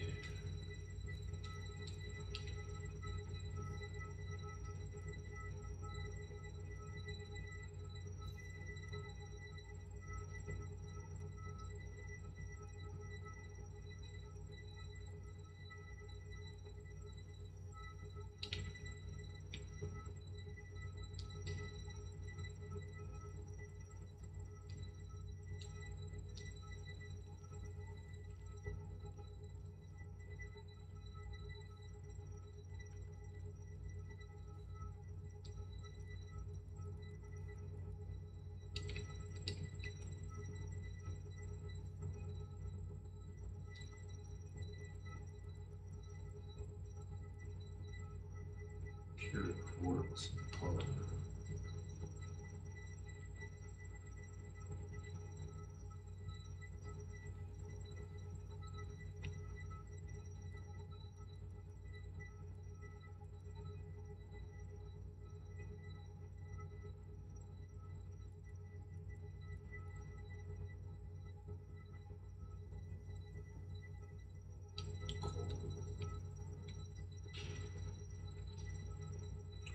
Bag gold.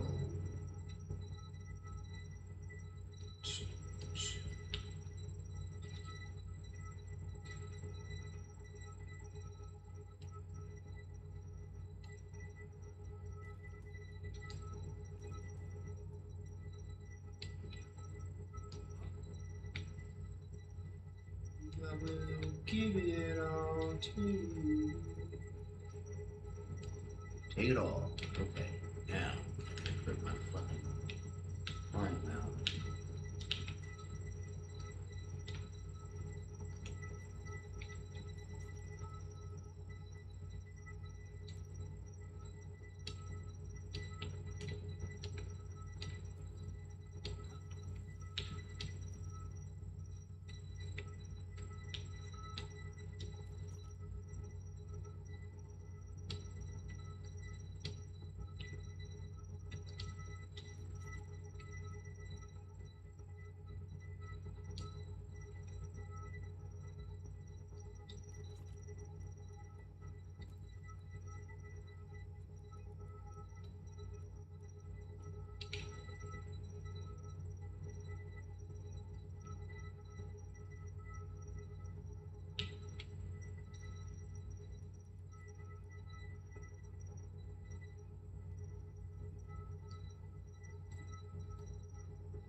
I didn't think he's here anymore. He's crashed out.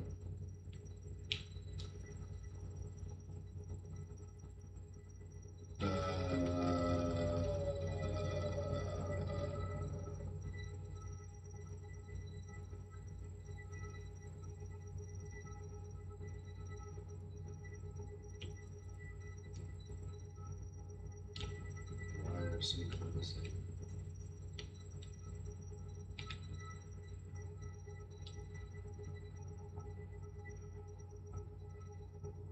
Let's try it out.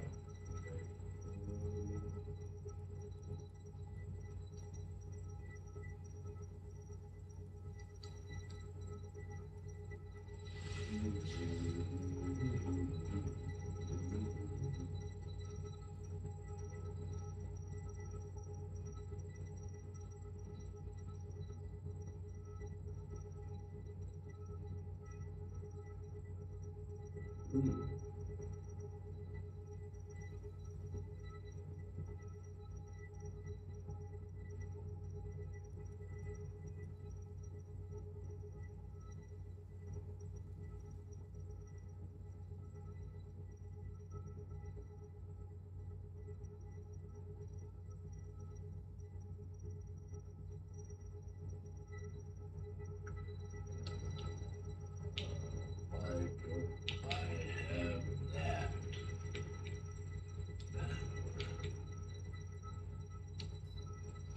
Bandworm. Okay, Google. At what level can you get the Vanworm saddle in Palworld? You can unlock the Vanworm saddle at player level 21 in the technology tree.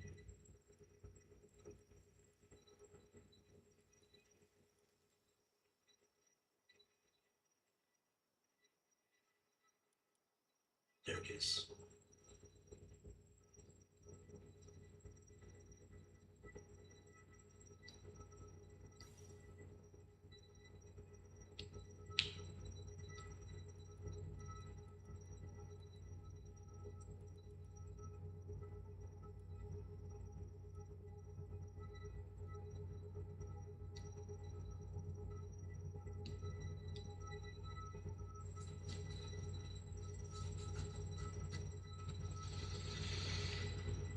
Oh, 2 hours it's been cooking. Yeah. What? I was like, what is that? It's a diamond body. Okay, Google. What does diamond body mean in Palworld for passive skills? Diamond Body is a top tier defensive passive skill that Right. Most def. Good one. Things to level it up.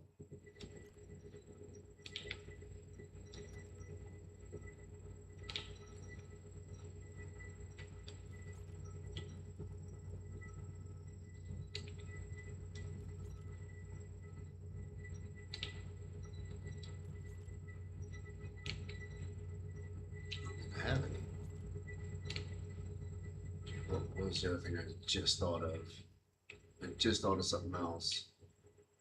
Ah, fuck. Um,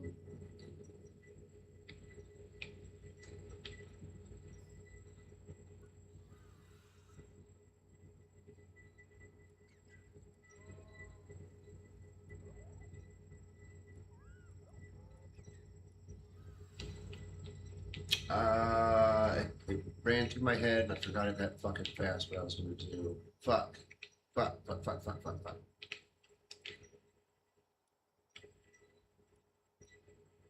Okay, everything except for what I'm trying to click on. Fucking faggot. That's right. That up here.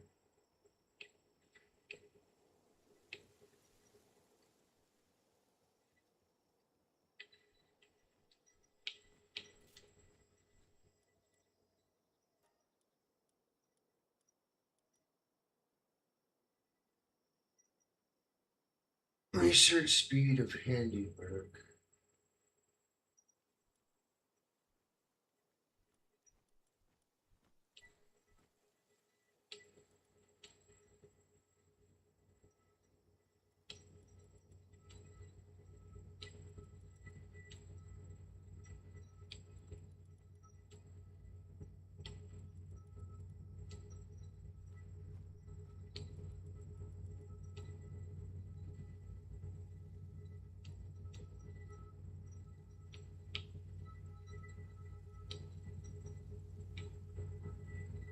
I will give it all to you. What happened to my pistol? Oh my god, why did my pistol disappear?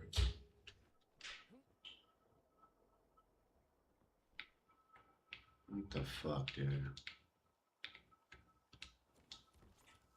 Where's my gun?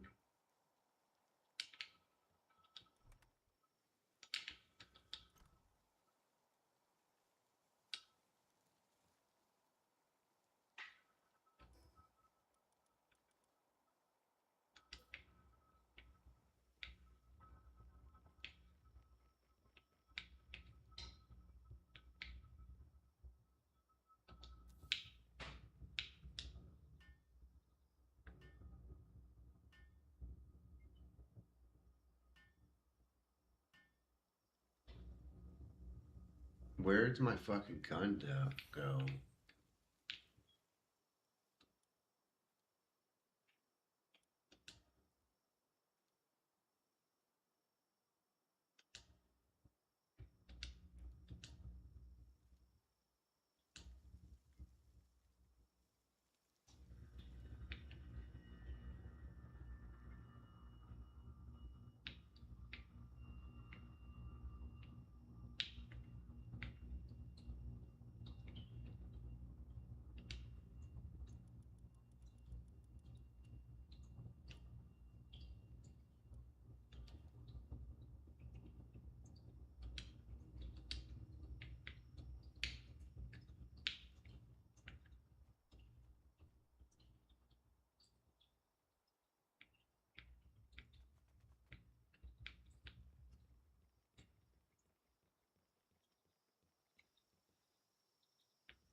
Okay.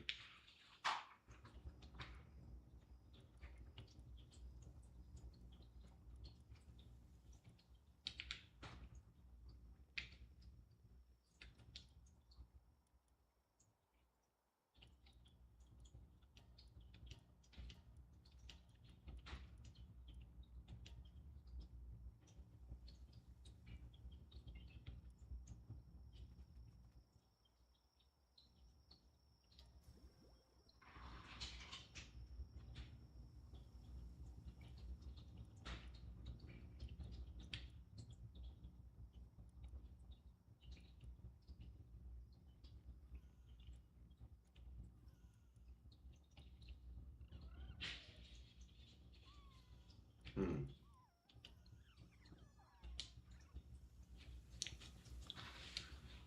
I don't know if I did it. I think I'm gonna just fuck something up.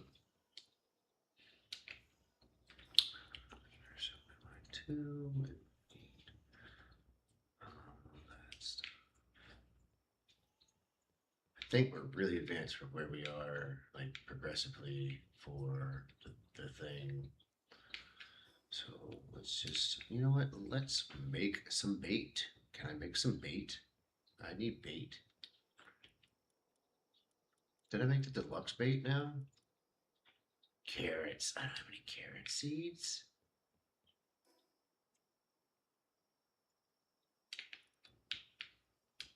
Where the fuck can I get carrot seeds from?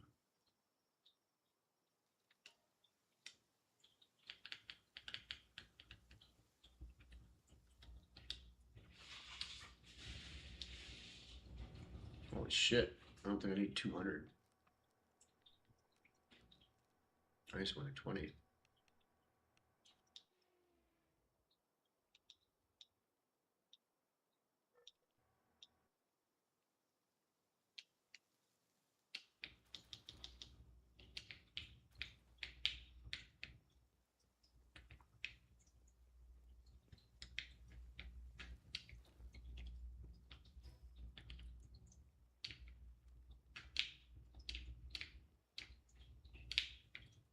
So one of these. There we go. What happened to my fucking gun, dude?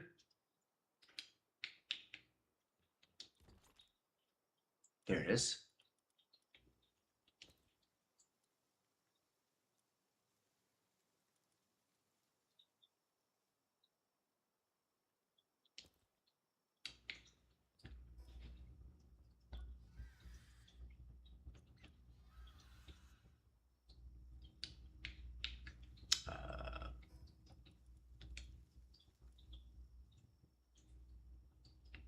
Oh, he's fire?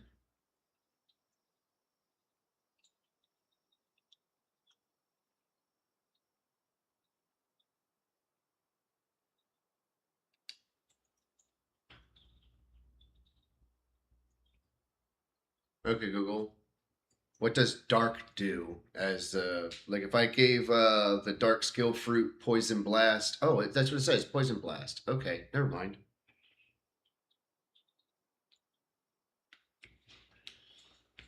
Do I want to give him poison?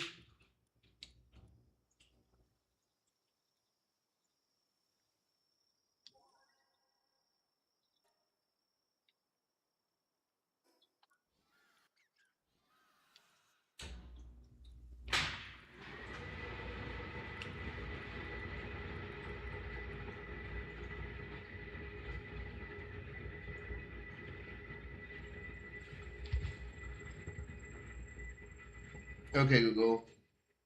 In Palworld, if I feed someone a fruit, like I just fed my Vanworm a dark fruit and gave him poison blast, like what as he upgrades and he gets better skills, like will that like replace itself if something better comes along, like or what happens, or do I have to just feed it a different fruit or something to change it? Skill fruits teach your pal a technique permanently.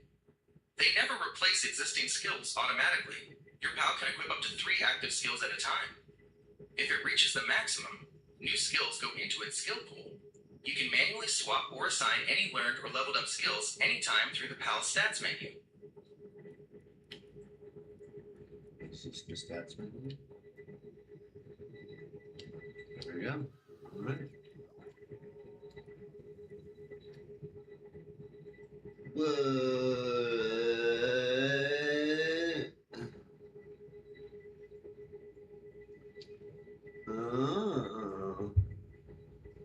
Oh, and I can just go here and look at what all that stuff says it does. Oh my gosh. There we go. All this fucking time. Okay. I think we're ready to go around and some stuff. Maybe some power. We're gonna go flip our laundry around. Hit the bowl. Move our laundry around. Try to get some real life work done here. So I gotta pee real quick. I gotta poop too. Oh man, I gotta poop again.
dance, sticky dance. Do you want more Pepe? Do you want more Pepe? I got faith in your fucking shit. Your little water fountain, I'm like, come on, I'm gonna be kissed, boy. Lay you down and give you kisses. We just got to.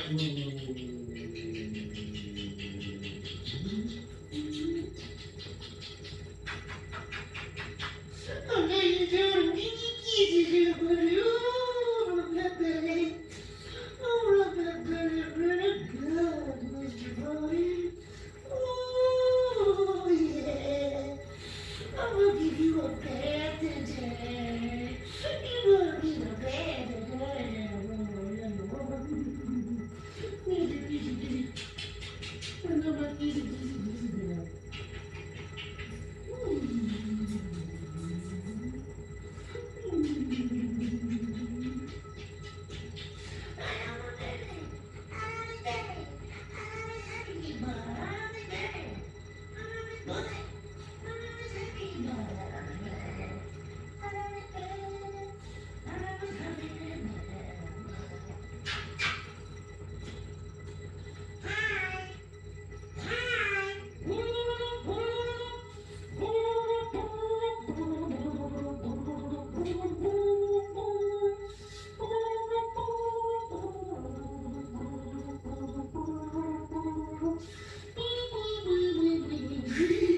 I said, you're loving on my baby.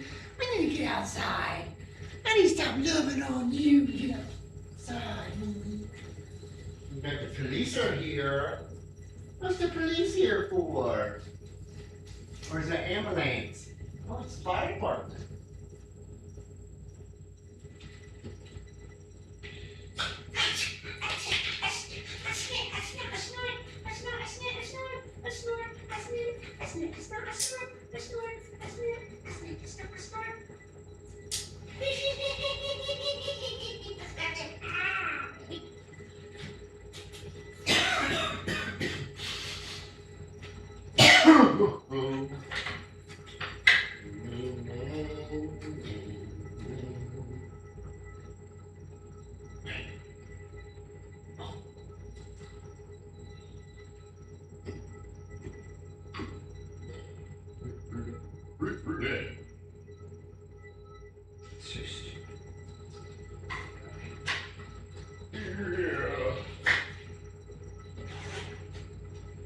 What are you gonna do? You gonna run around like a crazy?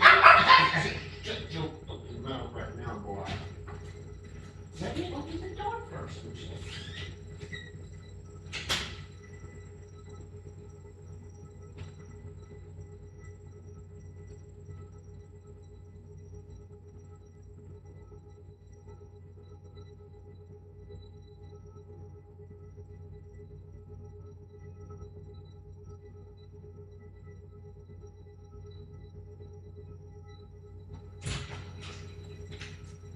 Totally need my phone so I can do my fucking laundry.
someone sit and realize somebody is so left wing that they think that the companies should own the roads? Like that to me, that's not even horseshoe theory. That's just a fucking circle.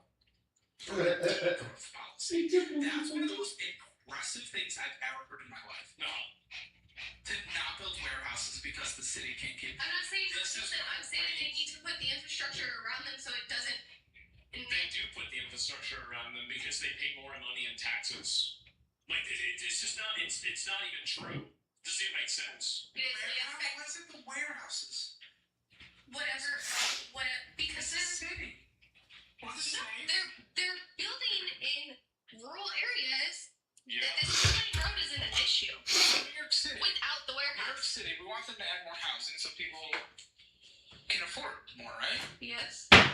Should it be the people who build the housing's fault to add an extra lane to the highway because more people are moving in? They should have some sort of responsibility in it. They pay taxes, property taxes, which those warehouses certainly do. And income taxes and whatnot. Really do the They did say dishes, redistributed too. to the city in the state of California thanks to their new jobs. I get it. It's your city's fault for not allocating the resources properly. Advocate for that. Girl, there's lots of things I can complain about Amazon for. Some of the working conditions with teeth, that shit was bad. You and me could be on the same page for that. Dishes. And what else? Dishes, laundry, and baby bath. Yeah. Baby bath.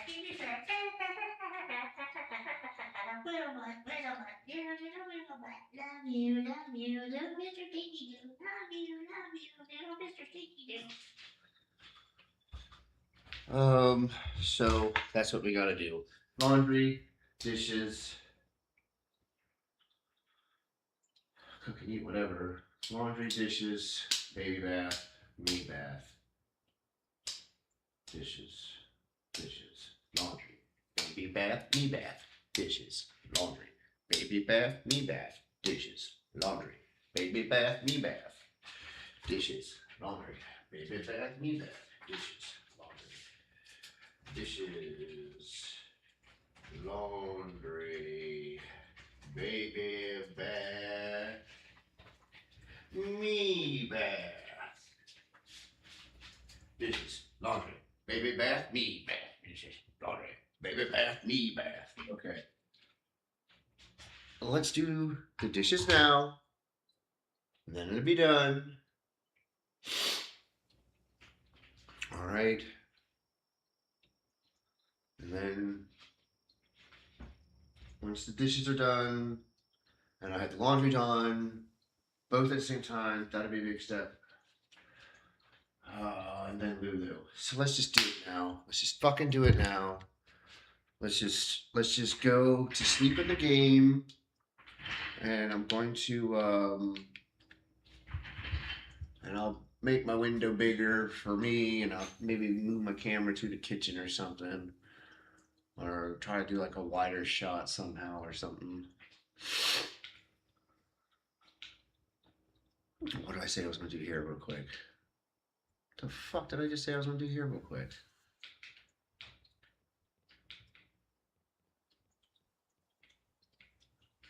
Enough? I don't think nothing. Let's look at this though. Michael made this medicine cabinet. Clinic. And beer. We're going to have this all so optimized where it is running and functioning for itself and on itself and everything. It's going to be wicked awesome. Cool. My monitor's about to fix itself. So maybe I'll like log out, log in. We need to sell all those guys. Let's go sell those guys. Next time a merchant comes, sell all the motherfuckers.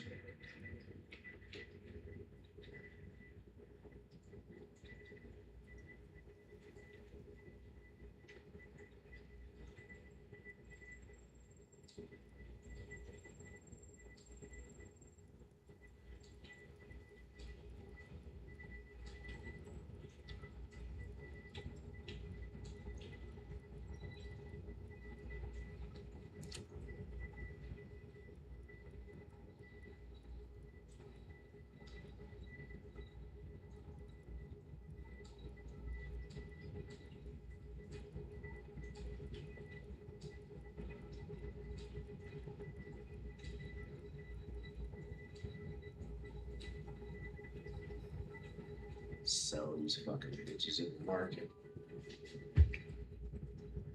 Advocate for a deep build the housing's fault to add an extra lane. Even true. Does it make sense? Warehouses. Whatever, because This is city. Or the state. they're building in rural areas. Yeah. This 2-lane road isn't an issue So New York City. without the New York warehouse. City want them to add more housing so people can afford more, right? Yes. Should it be the people who build the housing? I never found a to town bat add an yet. extra That's lane to crazy. the I highway? found all Because kinds of more town people bats. moving in. They should have some sort of responsibility in They it. pay taxes, property taxes, which those warehouses certainly do, and income taxes and whatnot, paid to the state, redistributed to the city and the state of California thanks to the new jobs. I get it. It's your city's fault for not allocating the resources properly. Advocate for that. Girl, there's lots of things I can complain about Amazon for. Some of the working conditions with heat, that shit was bad. You and me could be on the same page for that. But you went and advocated for a degrowth policy. That's one of the most insane things I've ever heard in my life. And putting the responsibility. I'm not saying they should be fully responsible, but they should. They're paying taxes. They're paying taxes for that infrastructure. If the city decides to not upgrade it, that's on the city. Yes. Vote for someone different. It's so crazy that something this obvious is just the IRS actually explained to her that she owes hundreds of thousands of dollars. They're on financial audit because they don't even understand taxes. That's actually a really good point. That, like, I mean, you are kind of shooting fish in a barrel here, where it's like you're going on financial audit and expecting people to understand the tax system. Like, you don't even understand your own fucking books. So, yeah, no, you're right. That's maybe I'm being unreasonable here, okay? Broken. What is it, please? Okay, get your point. So, very specifically, there's an Amazon warehouse, and I just saw a Walmart one right next to it the other day, Crazy. Oh my god. built off of a 2-lane road, but that traffic now, That's the city's responsibility. Dude, you're actually. No. This is actually. Okay, actually. it should be Amazon's responsibility, because that 2-lane road, that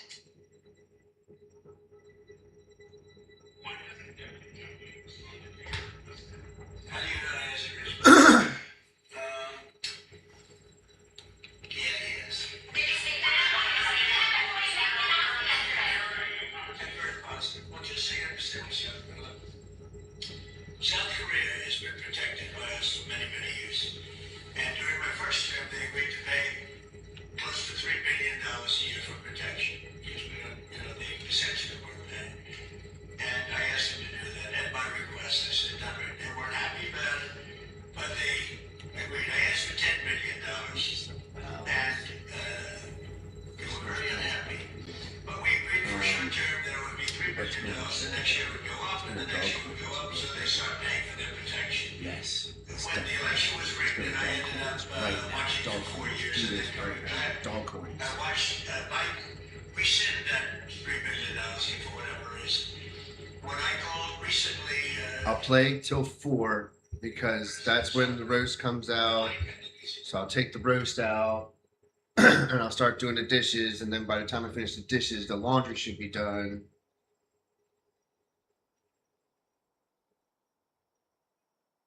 Yeah, that should work out fine. very nice actually, but I called him, I said, would you All right, let's pick up the dog coins. like to give us a little hand? We don't need help with Iran. If you'd like, give us a hand with Iran. He said, no thanks. And I said, we have 39,000 soldiers over there guarding you from Kim Jong-un, your next door neighbor. Hope they're And there. you're not going to help us with All a of them? very easy military operation in Iran. That's strange. No, we'd rather not get involved. I said, well, why are we involved in Didn't see it helping one. you? So, now I want to help them. But, when you ask somebody, would you like to give us a hand, and they say no thanks, and then we're guarding them from a country and paying ourselves billions, and it's costing us billions and billions of dollars to protect not only them, but other countries. Look at NATO. We spend hundreds of billions of dollars protecting Europe from Russia. Hundreds of billions, mostly from Russia, but from other things too. And then they say, well, they don't want to get involved with guarding the strait where they get most of their oil. They get 50% of their oil, and they don't want to get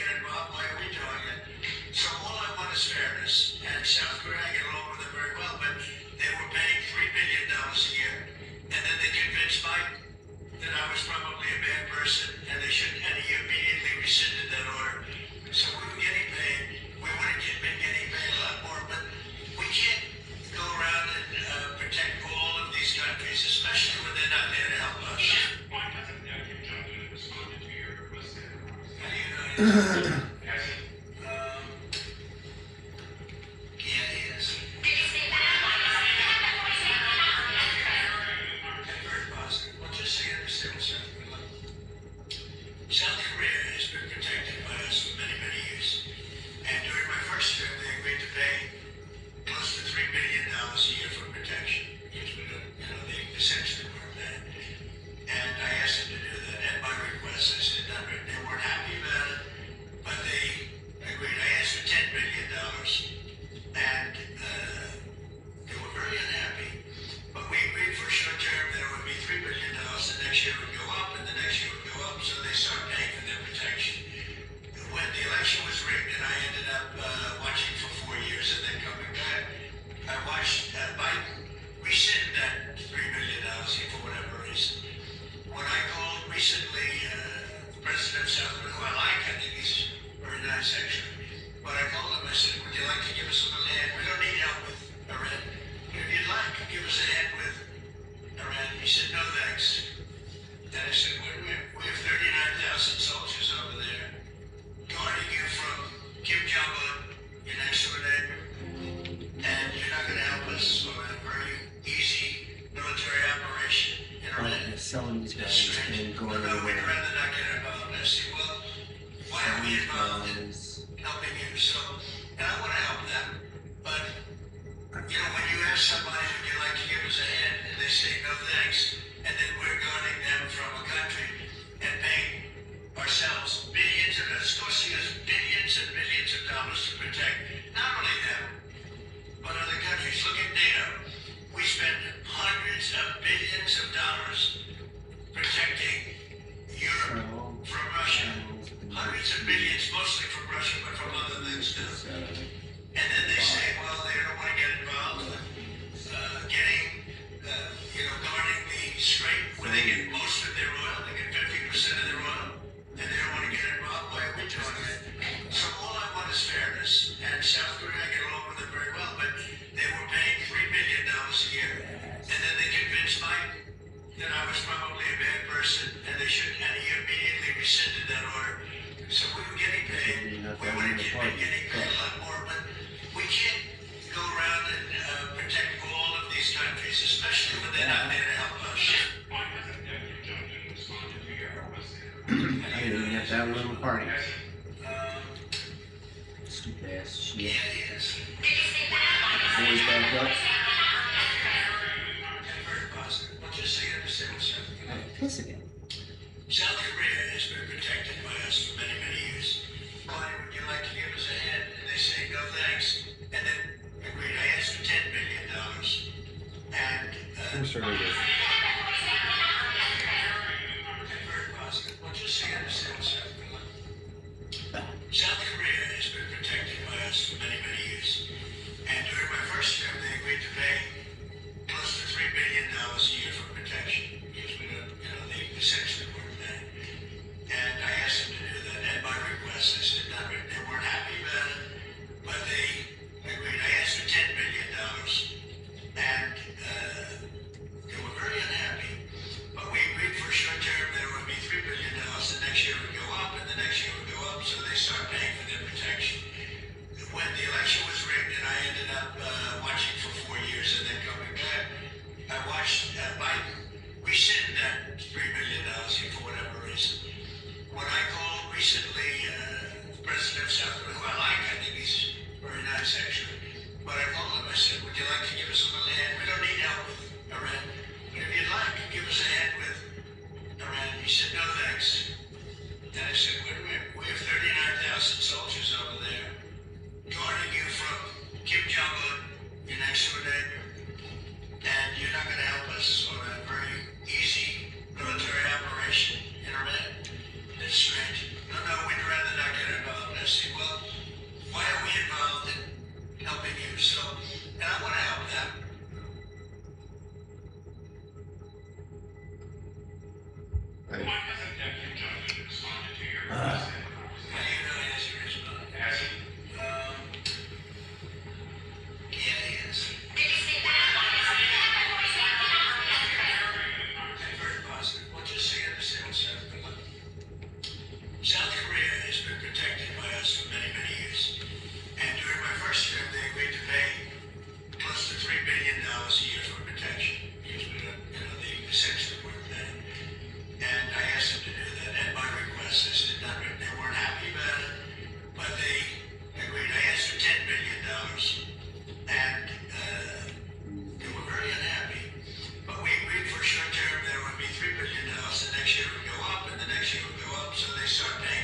I kind of can't have that. I need to see that shit. Oh man.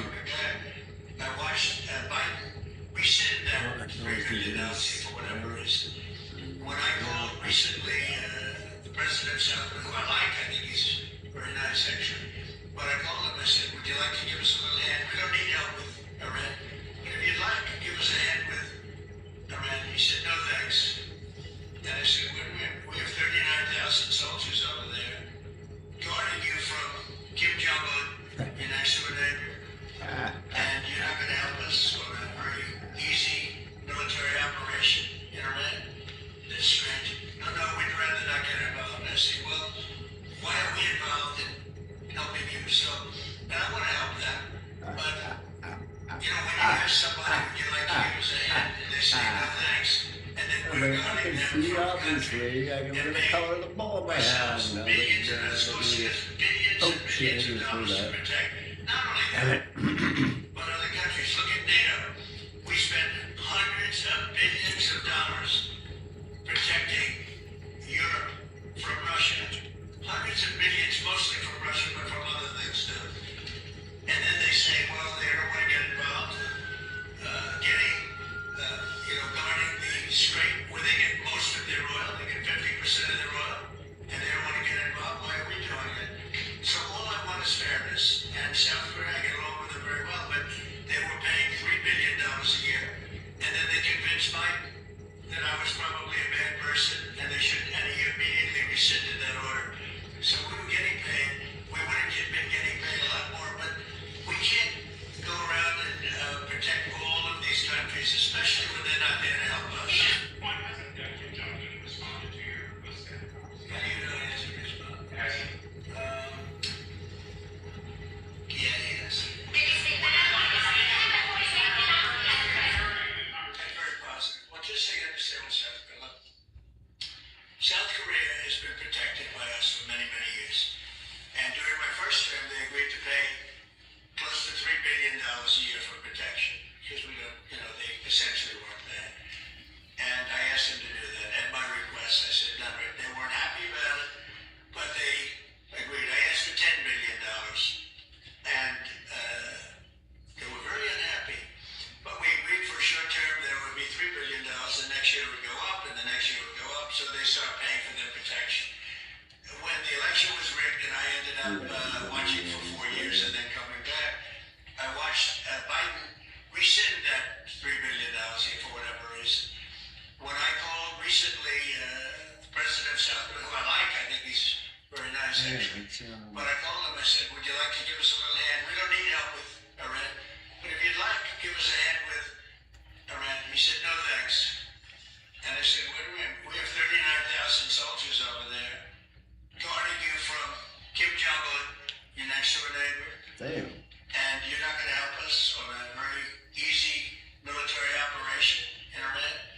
That's strange. No, we'd rather not get involved. I said, well, why are we involved in helping you? So, and I want to help them, but, when you ask somebody, would you like to give us a hand, and they say, no thanks, and then we're guarding them from a country and paying ourselves billions, and it's costing us billions and billions of dollars to protect not only them, but other countries. Look at NATO. We spend hundreds of billions of dollars protecting Europe from Russia. Hundreds of billions, mostly from Russia, but from other things too. Oh no, And then I they say, didn't do well, that. they don't want to get I involved didn't with do that either. getting, guarding the strait where they get most of their oil. They get 50% of their oil, and they don't want to get involved. Why are we doing it? So all I want is fairness. And South Korea, I get along with them very well, but they were paying $3 billion a year, and then they convinced Biden that I was probably a bad person, and they shouldn't, and he immediately rescinded that order. So we were getting paid. We would have been getting paid a lot more, but we can't go around and protect all of these countries, especially when they're not there to help us. Why hasn't Kim Jong-un responded to your request? How do you know he hasn't responded? Has he? Yeah, he has.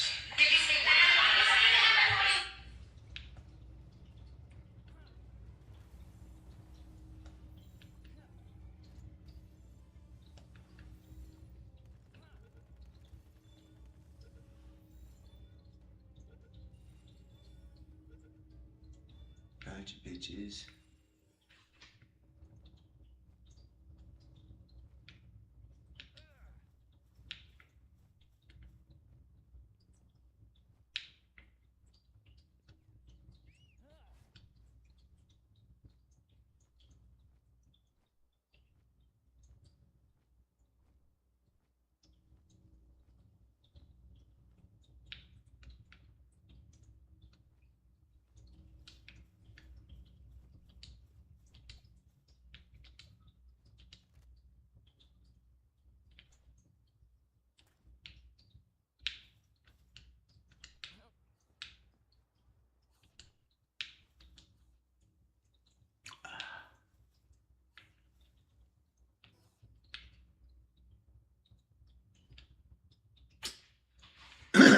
Run back, get my mimic. Open this thing up.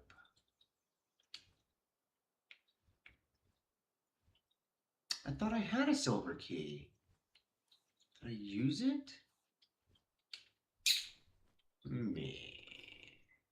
Let's just fly over there. We'll go get our mimic real quick.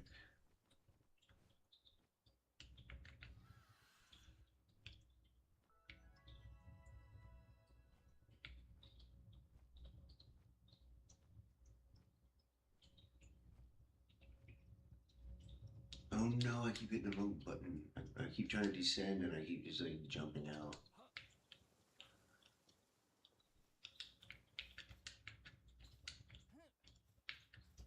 Let's get our mimic. Yeah, let's get our mimic.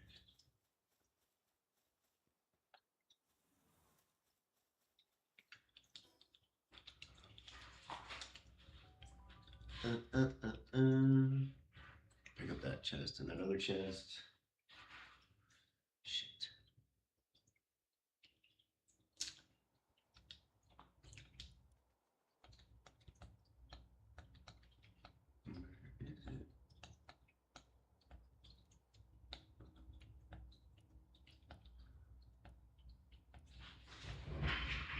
Where is it? Where is it?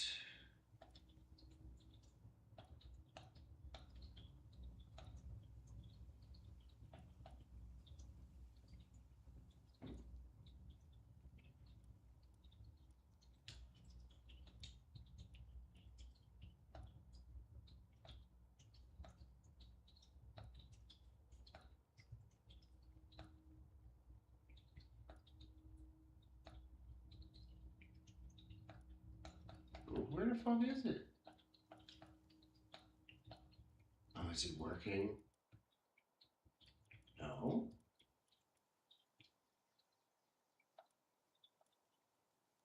Where is he? He should be by himself.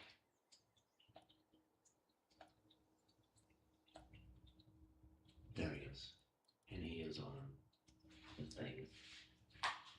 Alright. Alright. Well, somebody else needs to be in the ranch.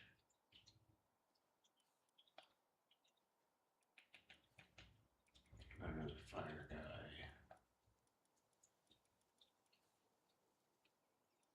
Ruby.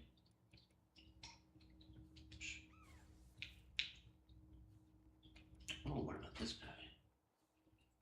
What does he do? In the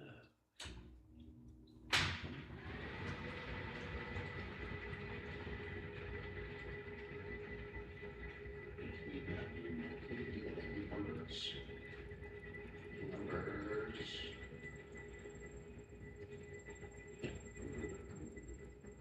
Put you in there. Put you in there instead. Alright. Let's see what Tanya is doing. Right? Shit. Son of a bitch. I don't have any silver keys. The lock pick.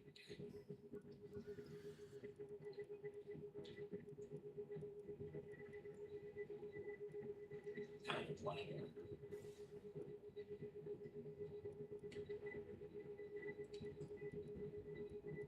Where's the lock pick?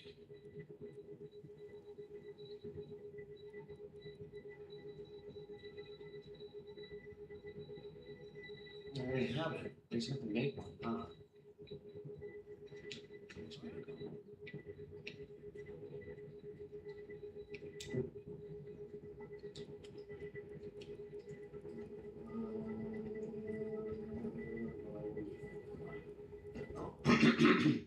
Names. Can we make the guidance lighter? Like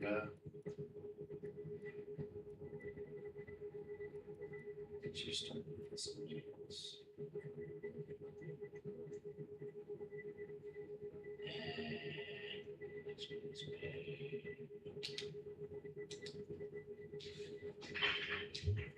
Oh, yeah, we're back. We're live again.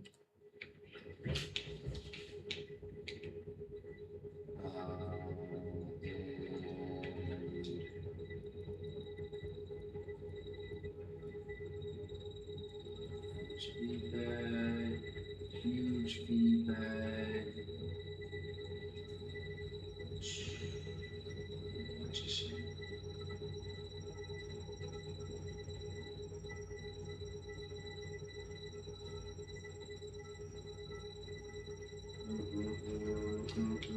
We need to do dungeons.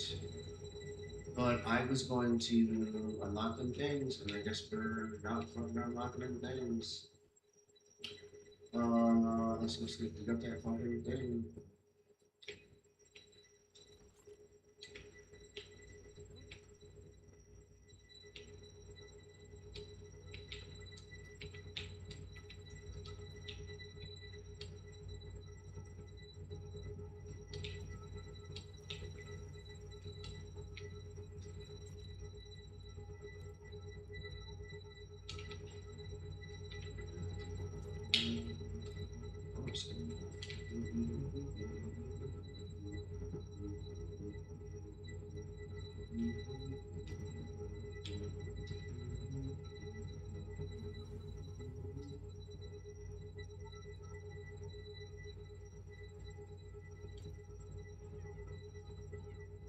Whoosh.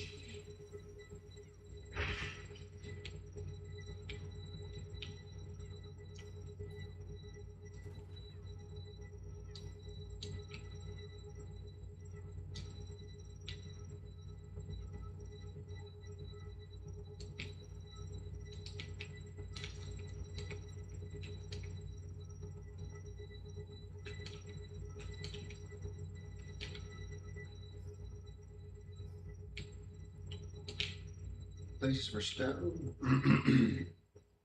I don't need stone.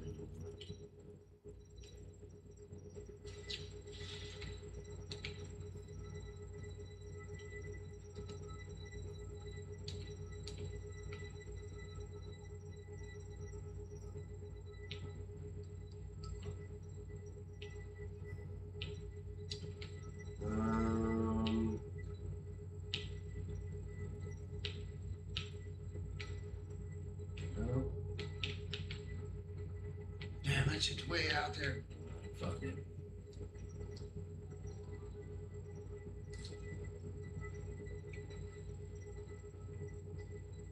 Man, take the fucking thing out and do all the other shit I said I was gonna do. We're gonna go get this fucking treasure. And then we're gonna do the fucking dishes.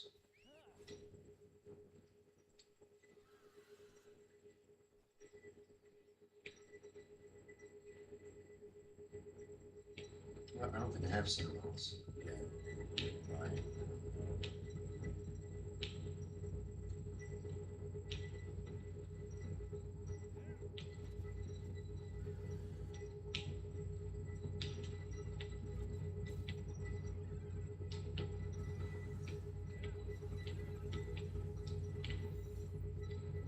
Need a silver key.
Gotcha, bitch. Funky bitches, got your ass. Got your ass, got your ass.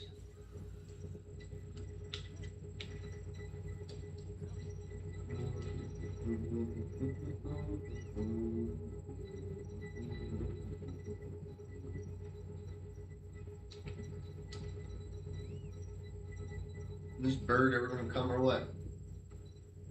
Come here, bitch. What the fuck are you doing?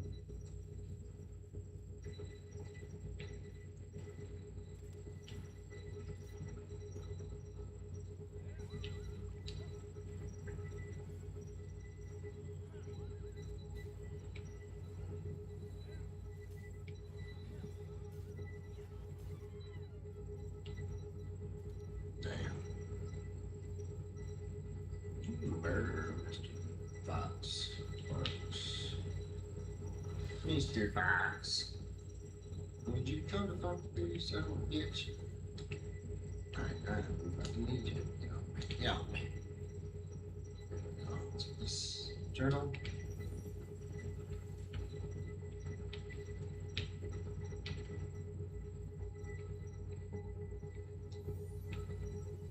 Oh, it's Bingo Bango Bongo, Mr. Tangy Tongo.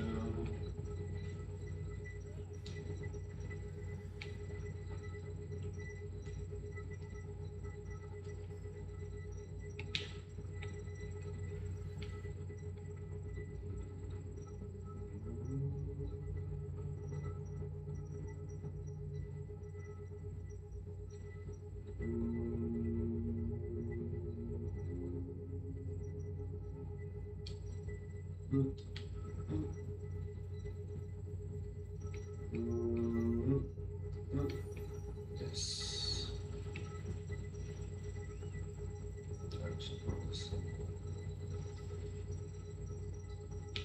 Come on. Come on, punk bitch.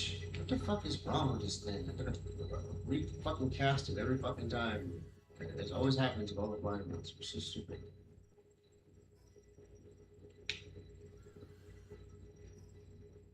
Yeah, just a little more south and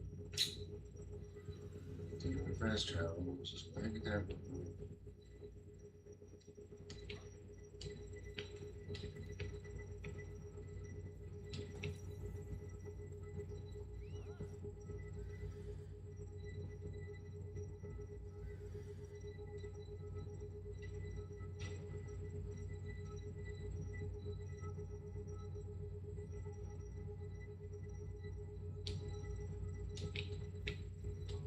Fast travel. Back up.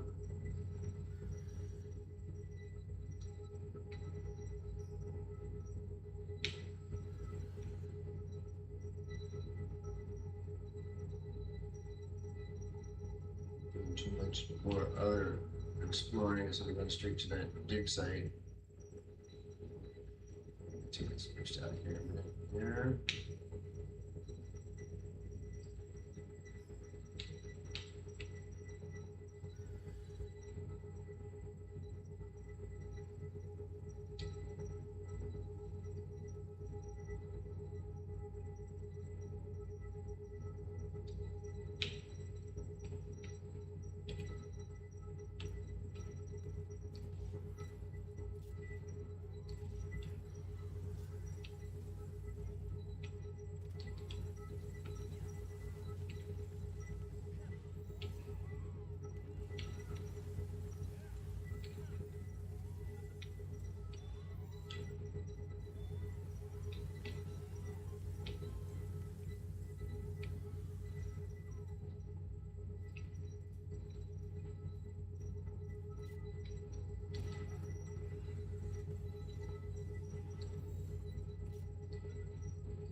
shit for my Google mess.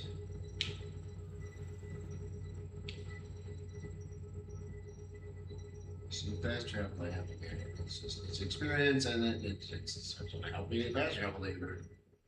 Obviously. Dude. Won't you know, dude.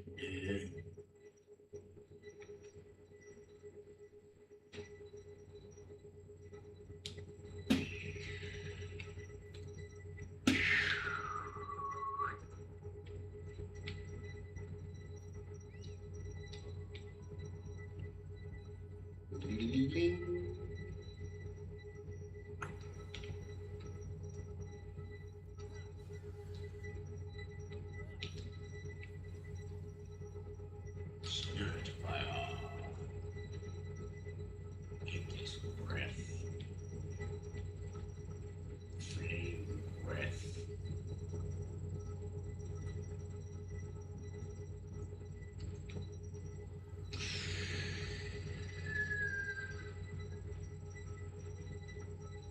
Intense heat. Extra hot in this area. So we're just gonna get that tower and if there's fast travel, it's gonna go down. Okay, that's it. That tower and fast travel.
Fuck it, get out of here. Get out. But do we hit search fast travel? We gotta get to fast travel into that tower. That's what we're gonna do. That's what we need to do to get the fuck out of here. Did I even go to that tower? Or was I fucking off? Being stupid.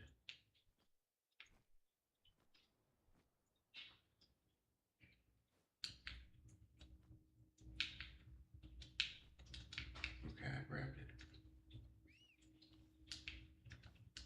Come on, let's go. Let's go. Let's go. Bird.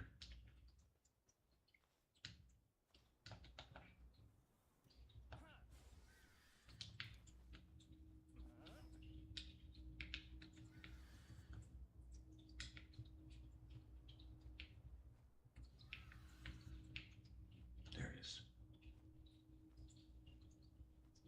A bunch of charcoal there too.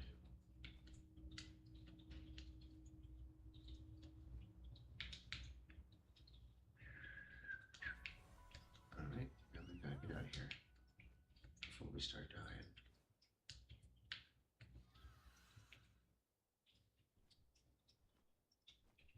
More souls than we already is. Come on, man, worm, let's boogie, boogie, boogie, boogie.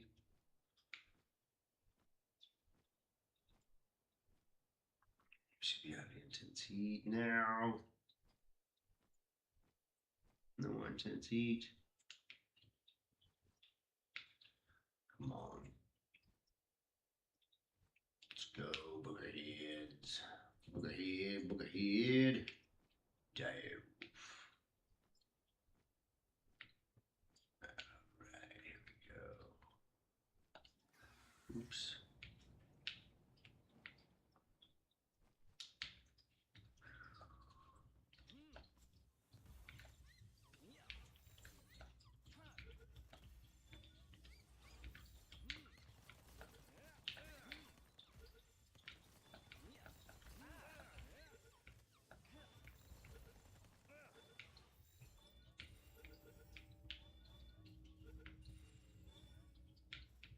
Boop, beep, boop, boop. Simplicity.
What is this, hardwood?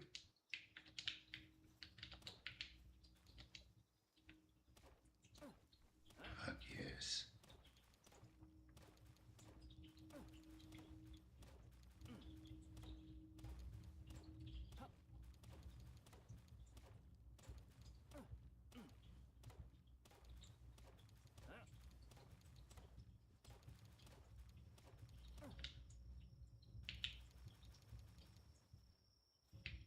Fuck yes.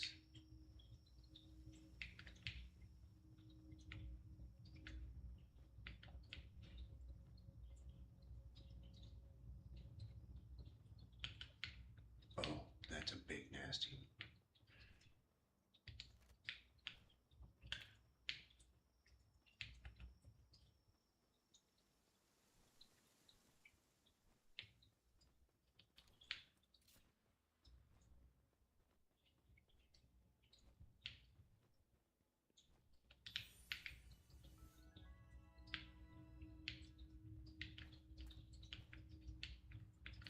Oh, shit.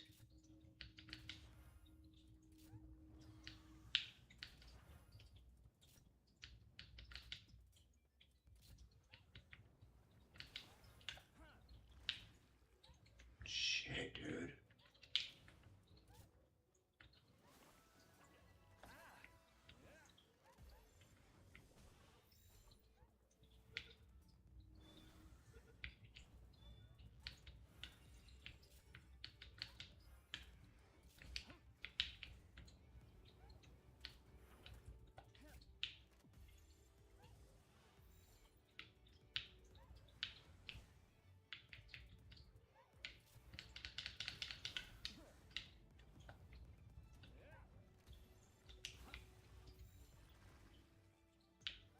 Damn. Damn.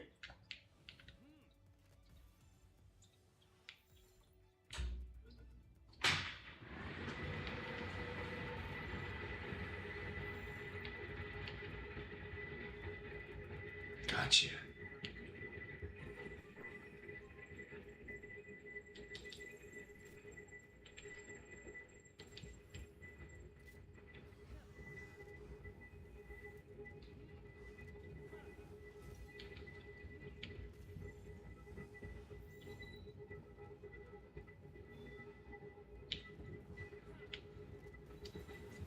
Damn, fuck, that fucked me up.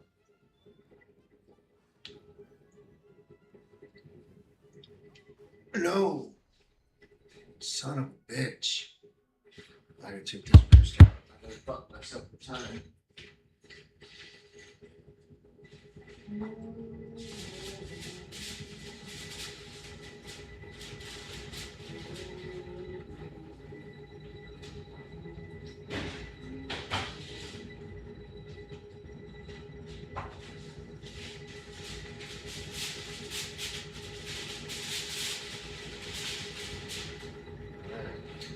You smell that, Nunu? You crazy baby? Oh my god, the closest one is in the fucking heat. Please don't have killed my motherfucking. I put him away because I'm going to kill it. And then they're going to kill me. Let's get out of here.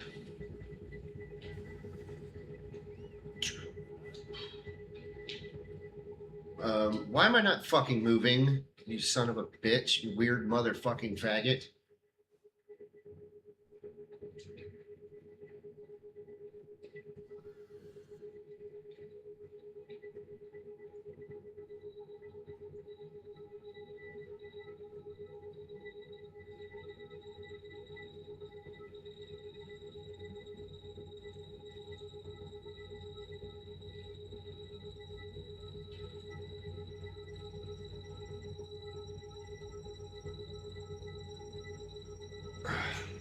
Ugh. Come on. I just want to do this. I'll do the dishes, get the laundry, give the dog a bath, take a shower.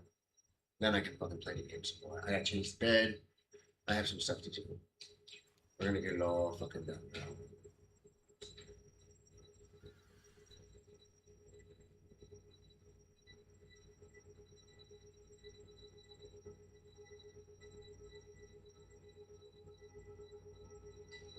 Really shouldn't take long. I'll just bang, bang, bang it out.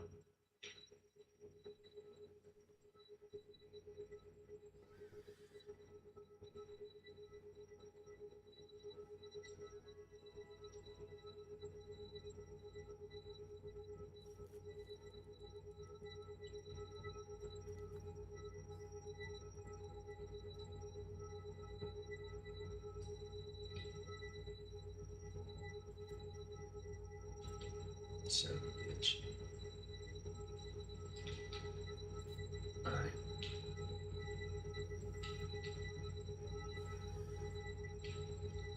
Fuddler's drowning.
Come back for you fuckers. I need to take care of this other business.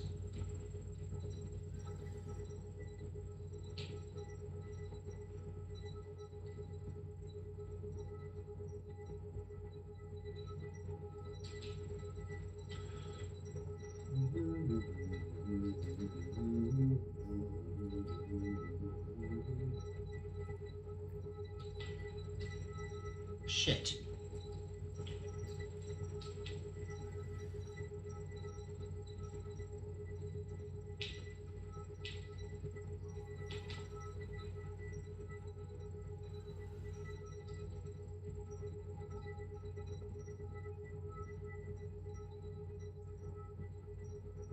Bam, we're just leveling right up real quick. Leveling right up real quick fast.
flute.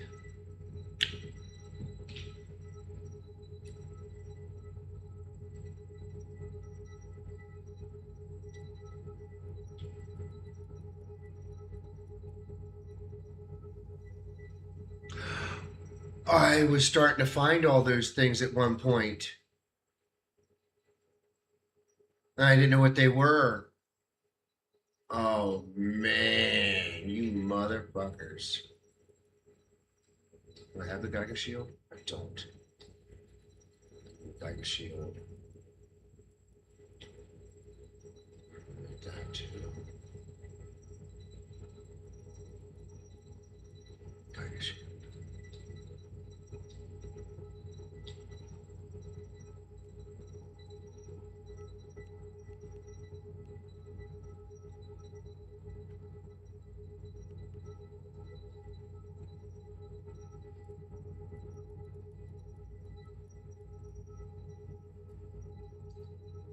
Yes.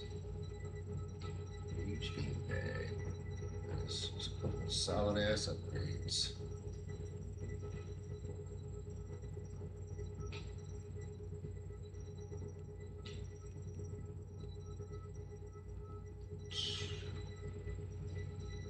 Damn.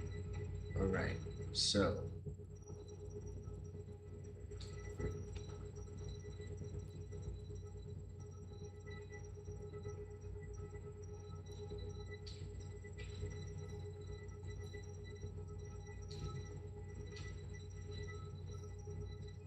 Yeah.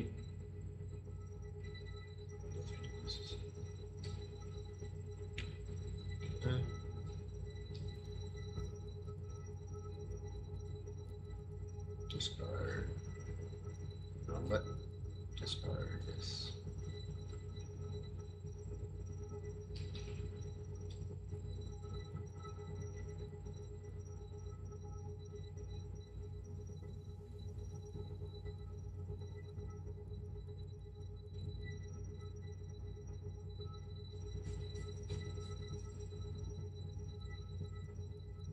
When I need it. It's a key item. It's gonna stay once I need it.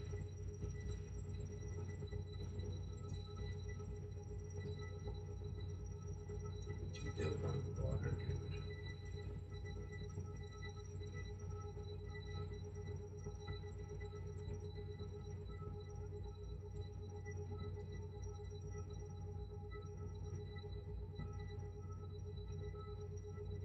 If I ever want to build it, I don't have to.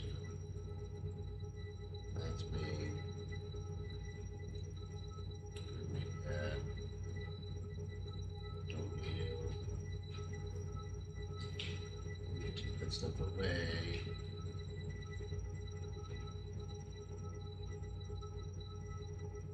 You need to just go to general work.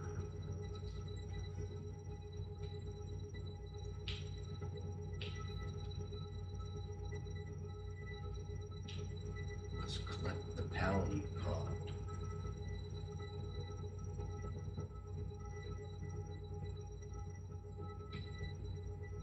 Huh. It's trying to say to me right now.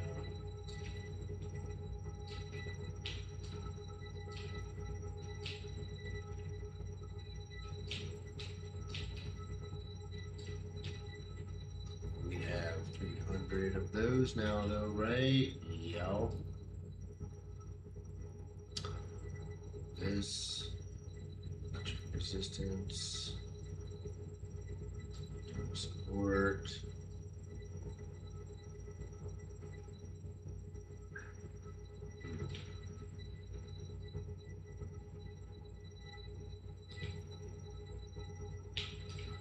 Whoa! What the fuck? Jump back over. You jump through it, don't you? Motherfucker.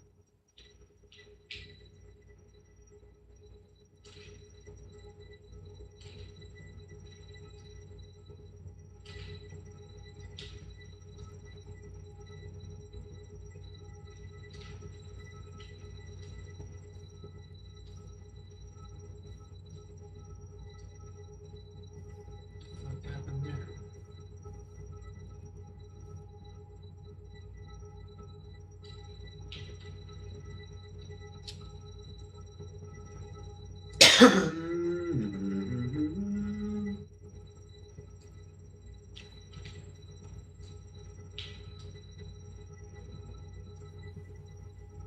our Cutlass. This fight and pinning all the fucking board. Oh shit. There's one of those motherfuckers.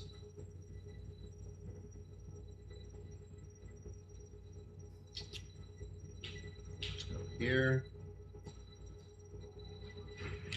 Like this meat. You want me, puppy? Want nobody your meat, honey? Want nobody? Nobody your meat? Nobody your meat? Got those skin plates or nothing, buddy? No sugar shit. No clean dishes or nothing.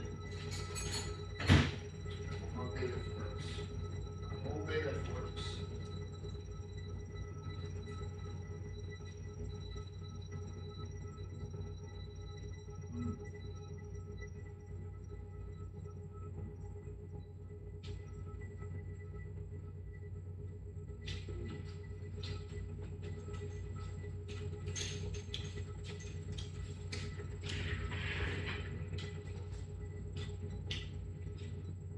Still pretty hot.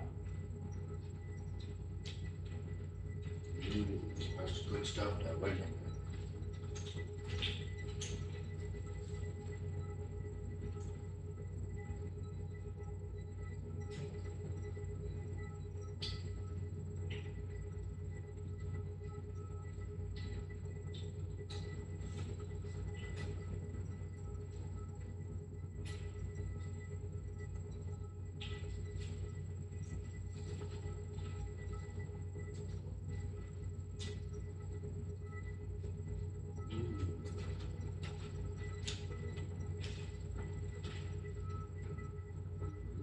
Oh, big old bite. That was a big bite there. I'm gonna let it cool down. I'm gonna make you a bowl.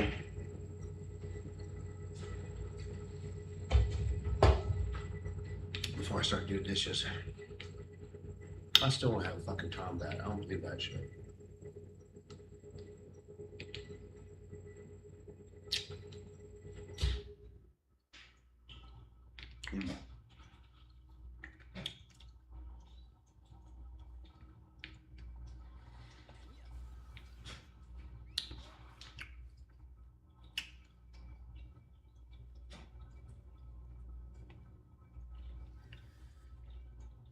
Oh, I'm going the wrong way. Oh, that's fine. Ah! Do I get it? I got it. Do it. Church. Oh, I do have a fast travel to there.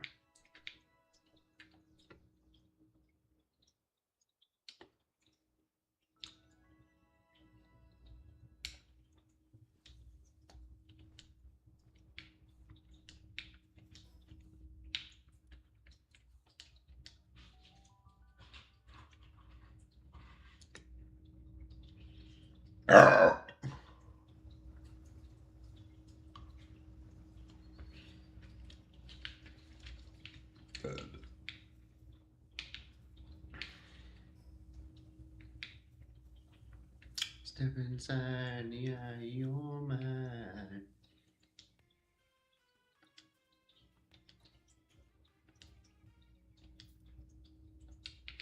Nice. All 4 spots. Now I just need one more food slot. The giant feed bag. So I have the huge feed bag now, right?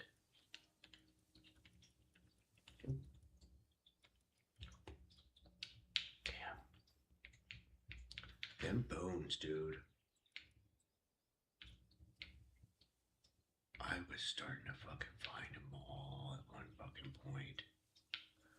That's so fucked up. I found like several of them.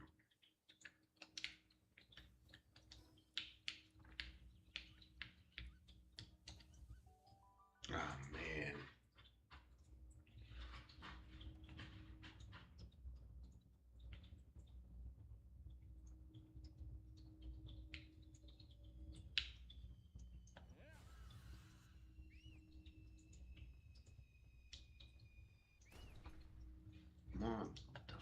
You glitched the fuck out. Come on. Crazy ass glitching motherfucker.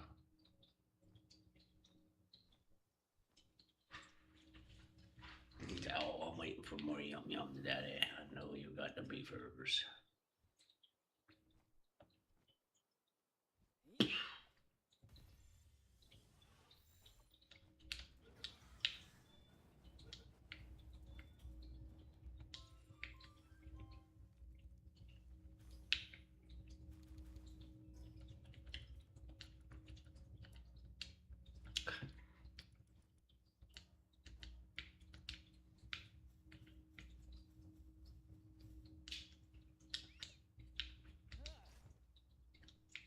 Oh no.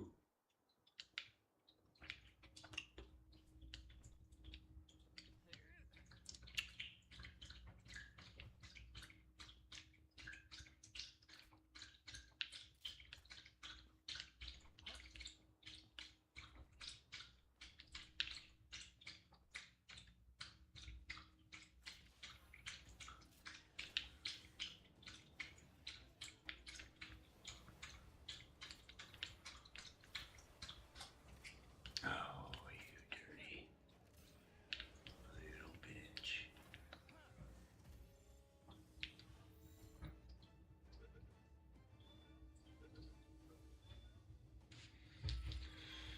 How'd you go back to listening to something? I'm listening to this. 10 wrestling legends who were never in the WWE. 10. Chris Adams. The British judo-trained star became a WCCW favorite, popularized the super kick, and trained Steve Austin. Personal and legal problems kept him from WWE before his death in 2001. 9. Wow. New Jack. ECW's hardcore icon became infamous for dangerous stunts, weapons, and unpredictable behavior. Controversies such as the mass transit incident made him too risky for WWE. 8. Vampiro, a major star in Mexico and later WCW, Vampiro became known for his dark persona and Sting feud. When WWE bought WCW in 2001, he was injured and never received an offer. 7. The Midnight Express, Bobby Eaton and Stan Lane became one of wrestling's greatest tag teams in the NWA, but the classic pairing never worked together in WWE. 6. El Santo Mexico's greatest lucha icon. 7. The Midnight Express, Bobby Eaton and Stan Lane became one of wrestling's greatest tag teams in the NWA, but the classic pairing never worked together in WWE. 6. El Santo Mexico's greatest lucha icon became a movie, comic book, and wrestling legend, but spent his career outside the McMahon-controlled WWF. 5. Fritz von Erich, the WCCW patriarch, built his own Texas territory and never wrestled for the McMahons, despite Waldo von Erich appearing there regularly. 4. Nikita Koloff, the Russian Nightmare, became a major NWA star, but remained loyal to Jim Crockett, and later said WWE never seriously pursued him. 3. Magnum TA. Groomed to become the NWA's next major babyface, Magnum saw his career end at 27 after a devastating 1986 car crash. 2. Abdullah the Butcher. The legendary Bloody Brawler never wrestled for WWE, although the company inducted him into its Hall of Fame in 2011. 1. The great Muta Keiji Muto became an international legend in Japan and WCW, but never wrestled in WWE during his prime. He was inducted into WWE's Hall of Fame in 2023. 10 wrestling legends who were never in the WWE. 10. Chris Adams. The British judo-trained star became a WCCW favorite, popularized the super kick, and trained Steve Austin. Personal and legal problems kept him from WWE before his death in 2001. 9. New Jack, ECW's hardcore icon, became infamous for dangerous stunts, weapons, and unpredictable behavior. Controversies such as the mass transit incident made him too risky for WWE. 8. Vampiro, a major star in Mexico and later WCW, Vampiro became known for his dark persona and Sting feud. When WWE bought WCW in 2001, he was injured and never received an offer. 7. The Midnight Express, Bobby Eaton and Stan Lane became one of wrestling's greatest tag teams in the NWA, but the classic pairing never worked together in WWE. 6. El Santo Mexico's greatest lucha icon became a movie, comic book, and wrestling legend, but spent his career outside the McMahon-controlled WWF. 5. Fritz von Erich. The WCCW patriarch built his own Texas territory and never wrestled for the McMahons, despite Waldo Von Erich appearing there regularly. 4. Nikita Koloff. The Russian Nightmare became a major NWA star, but remained loyal to Jim Crockett, and later said WWE never seriously pursued him. 3. Magnum TA. Groomed to become the NWA's next major babyface, Magnum saw his career end at 27 after a devastating 1986 car crash. 2. Abdullah the Butcher. The legendary Bloody Brawler never wrestled for WWE, although the company inducted him into its Hall of Fame in 2011. 1. The Great Muta Keiji Muto became an international legend in Japan and WCW, but never wrestled in WWE during his prime. He was inducted into WWE's Hall of Fame in 2023. 10 wrestling legends who were never in the WWE. 10. Chris Adams. The British judo-trained star became a WCCW favorite, popularized the super kick, and trained Steve Austin. Personal and legal problems kept him from WWE before his death in 2001. 9. New Jack, ECW's hardcore icon, became infamous for dangerous stunts, weapons, and unpredictable behavior. Controversy such as the mass transit incident made him too risky for WWE. 8. Vampiro, a major star in Mexico and later WCW, Vampiro became known for his dark persona and Sting feud. When WWE bought WCW in 2001, he was injured and never received an offer. 7. The Midnight Express, Bobby Eaton and Stan Lane became one of wrestling's greatest tag teams in the NWA, but the classic pairing never worked together in WWE. 6. El Santo Mexico's greatest victim saw his career end at 27 after a devastating 1986 car crash. 2. Abdullah the Butcher. The legendary Bloody Brawler never wrestled for WWE, although the company inducted him into its Hall of Fame in 2011. 1. The Great Muta Keiji Muto became an international legend in Japan and WCW, but never wrestled in WWE during his prime. He was inducted into WWE's Hall of Fame in 2023. 10 wrestling legends who were never in the WWE. 10. Chris Adams. The British judo-trained star became a WCCW favorite, popularized the super kick, and trained Steve Austin. Personal and legal problems kept him from WWE before his death in 2001. 9. New Jack, ECW's hardcore icon, became infamous.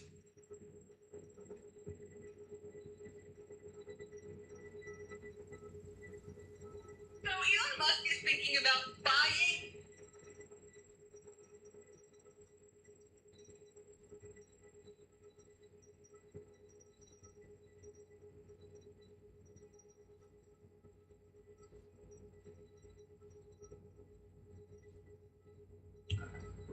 Let's go.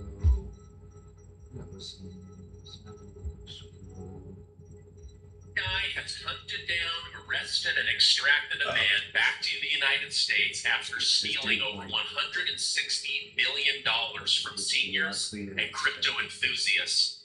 2 illegal immigrants have killed Americans. One of them escaped custody while pretending to be a good person, and the other was let out on previous crimes by a soft-on-crime judge. People are now dead from what should have never happened by people that should never be in the country. Plus, a rule in Los Angeles just gave Democrat Mayor Karen Bass $675,000 of taxpayer money to keep her job. Thank you guys so much for liking and sharing these videos. It helps more than you know. Let's jump right in. Democrats keep fighting for illegal immigrants to stay in America. Why? I don't know. Votes, I guess.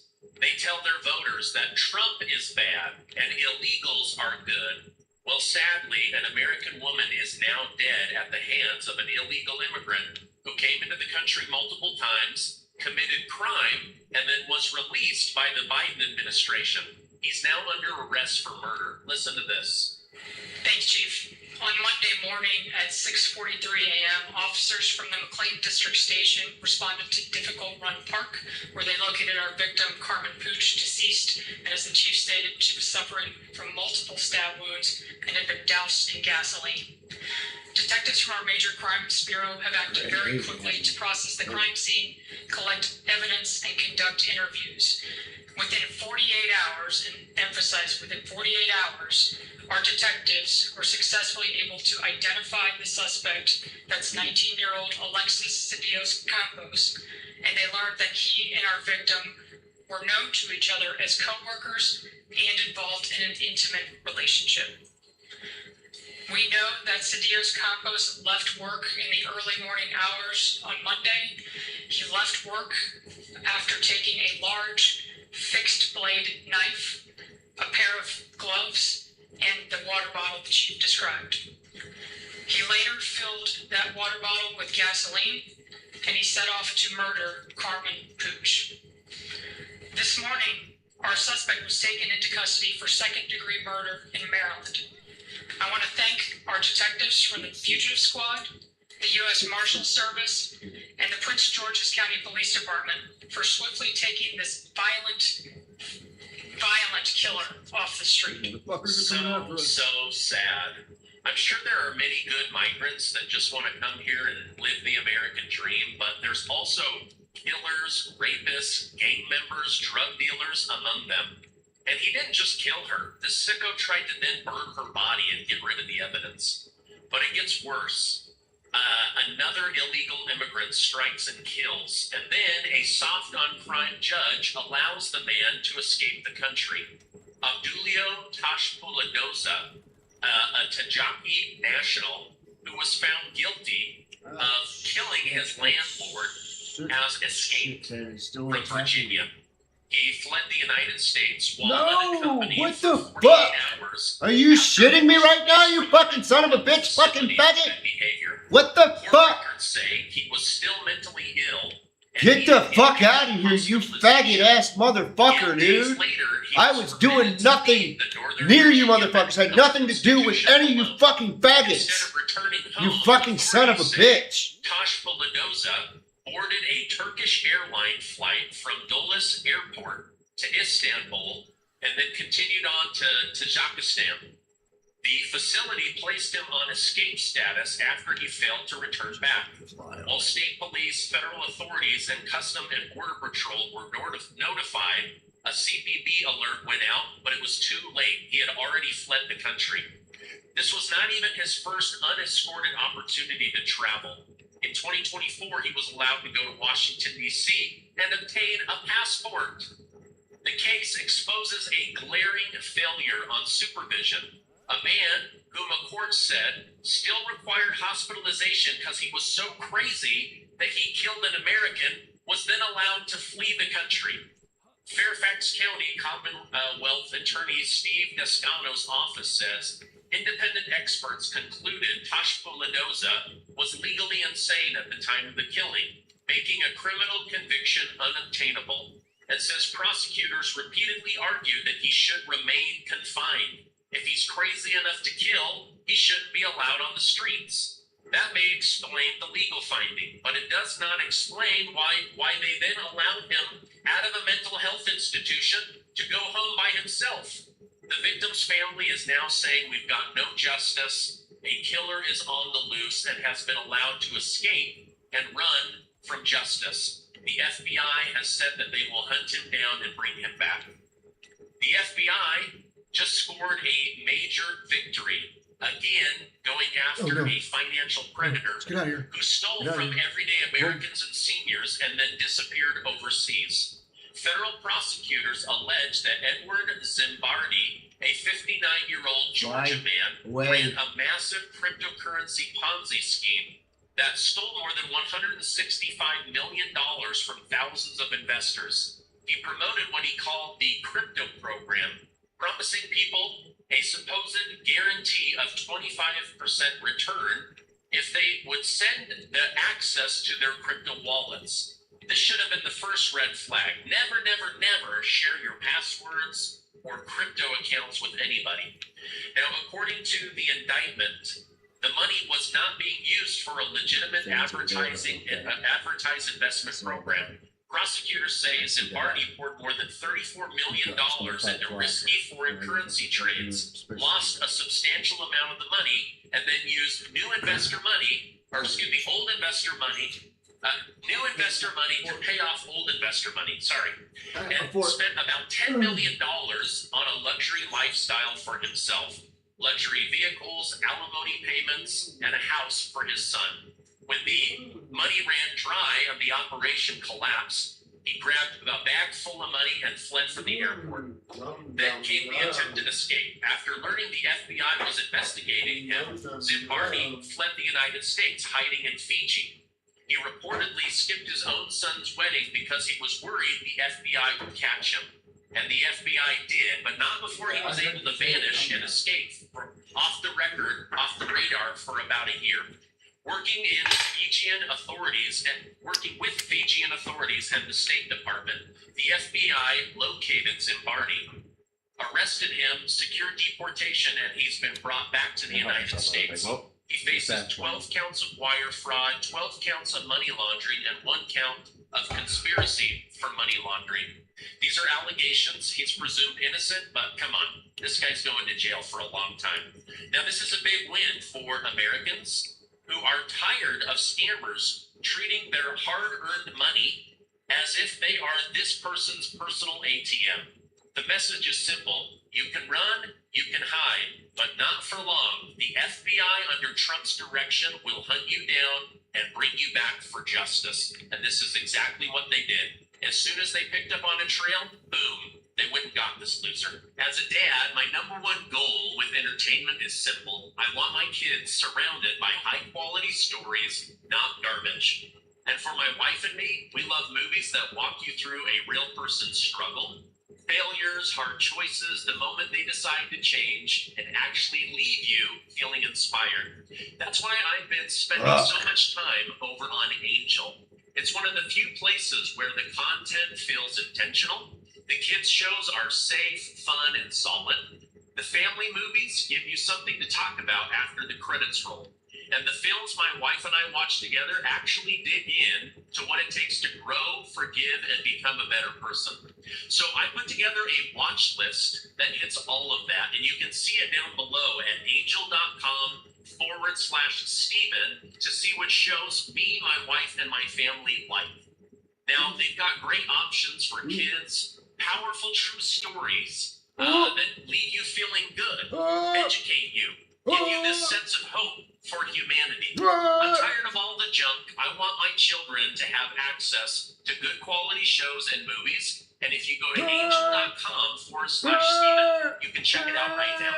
Americans are furious after Los Angeles Mayor Karen Bass openly urged supporters to donate to her re-election campaign by highlighting a city program that multiplies eligible contributions with taxpayer money.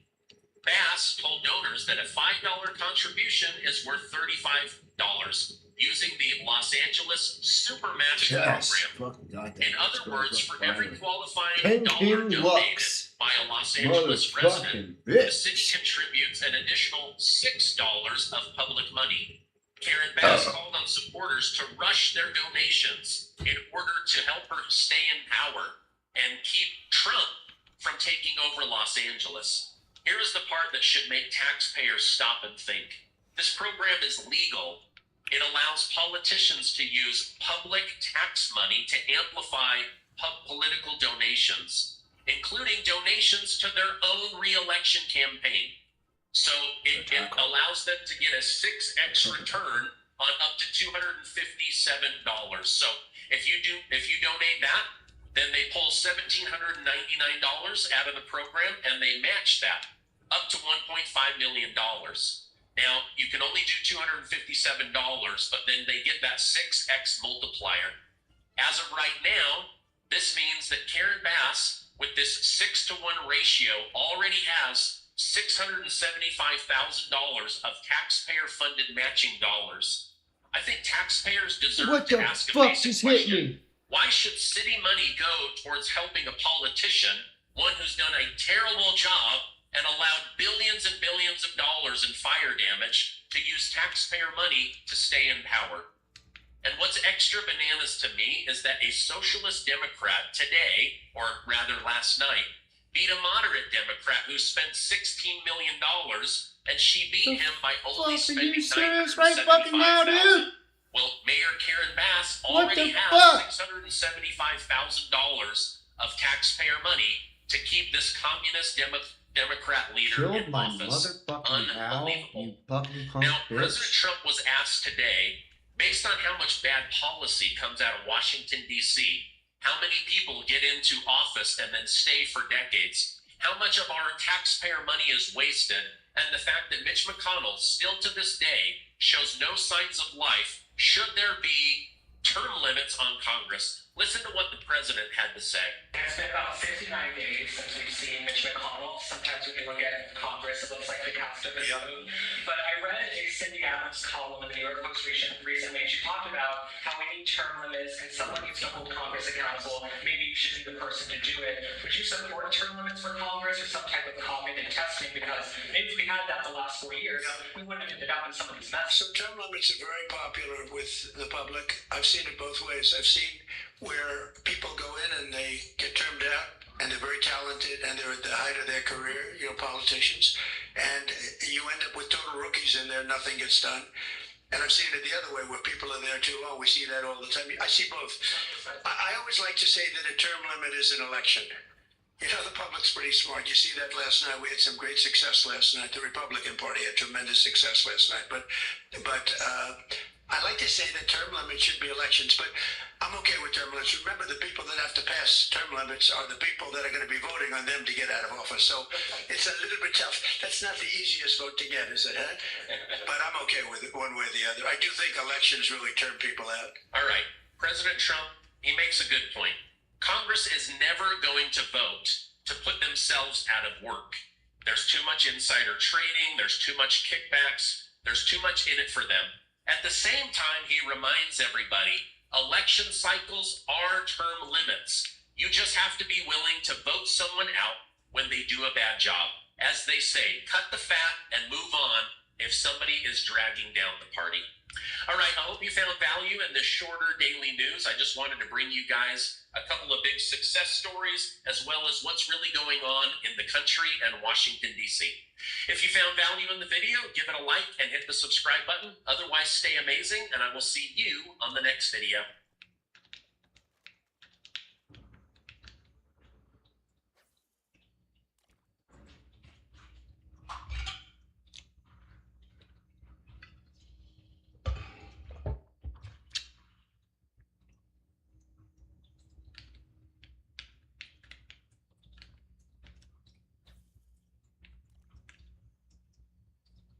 Come on.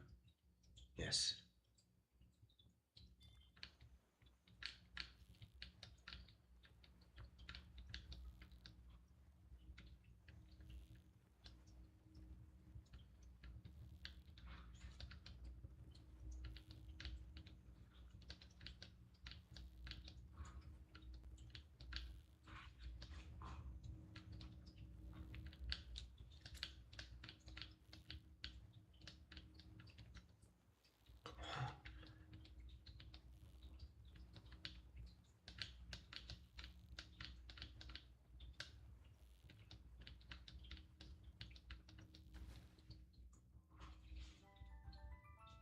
Because you're not.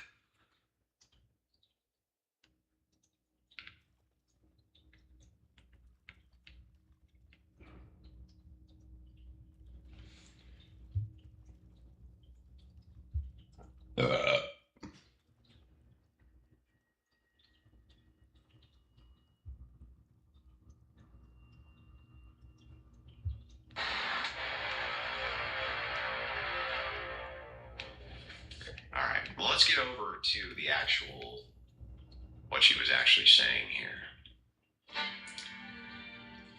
Let me just express to you all that I truly feel disrespected. Can I say that? She feels stuff. A lot of feelings she from feels stuff. Candace. In fact, I would say 90% of everything that she does is based around feelings, including how she comes up Oh, she with feels her stuff. wild speculative theories All of it seems to be You said based all? around She how just she said- feels.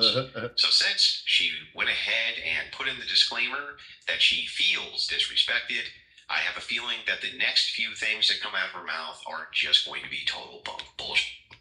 Did you notice that she accused you of incredulity, but after all the evidence you presented, she said, I'm just not convinced, right? She was acting on her emotions and her feelings. Typical. Love your style. Keep it up. Will do. I'm still convinced she's nothing more than a dejected woman. Possibly. I feel disrespected because there is no organization that knows better than Turning Point USA does that I was trained 2 debates by Charlie Kirk, cross country, across too many college campuses. I mean, just hours and hours and hours while Well, it's interesting because you still don't know how to do it yet. I've a button buck inside 15 yards in the neck and the bullet did not come out. A work colleague deer in the neck with 300 Win Mag, 150 yards, and the bullet did not come out. Stop using reason and logic and evidence dump. It's about our feelings. we were traveling, note cards, learning how to debate, what not to do. And so it's just like, how dare they? You know, how dare they send me Andrew Wilson? Well, they didn't. So that's the first lie. They didn't send me. Really, this is the new person that's coaching the students. This is who you think Yes, the person who drugged your in that debate up one side, down the other, and made you admit that you had no evidence for any of your positions. That would be me. is going to take me down. No. Point of this was never that it was going to take Candace Owens down. That's an insane thought, and I don't know who ever thunk it. It's not a matter of taking a person down. It's a matter of pointing out that their views are untenable and stupid, and it creates a snowball, which then often will turn into an avalanche.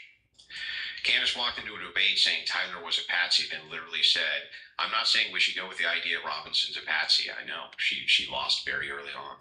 She loved Charlie. Charlie didn't love her back the same way. Goes into TPUSA headquarters in June, comes out, and suddenly he thinks that, I don't know, he's a billionaire, dropping my name. Oh, What is she even talking about? Do you have any positive evidence you received $10 more? I do now. What is she talking about?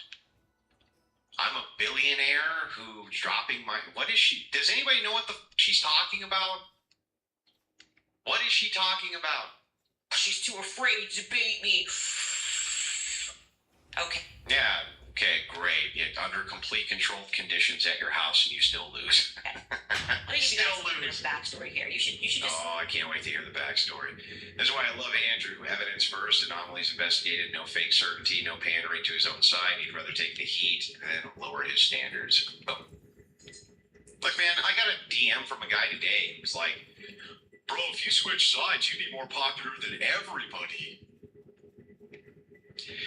There aren't any sides. You understand? Like, there are no sides. It's not that, like, one side believes this and the other side believes that. It's just a matter of what is provable, makes logical sense, what has demonstrable evidence, either material or philosophical, for the position. It's not a sides thing. It's either true or it's not true. That's not a taking a side. That's insane. Here's the thing. Basically, she's throwing pasta at the wall to see what sticks. She comes up with how many conspiracy theories, for lack of a better word. Has she done the alien thing yet? Probably. For the billionaire fund, yeah. Did Rachel have holy water or sage ready when you got home? We were dealing with a damn demon. I don't think so. I think just dealing with a dump. What happened leading up to this, because it just will give you a better sense of what the organization has become. What we all notice is nothing to do with who Charlie was, and I think understanding the lead up to this moment. Of course, well, I mean, I think that she's right there. TPUSA is necessarily going to have to change post Charlie Kirk because the left,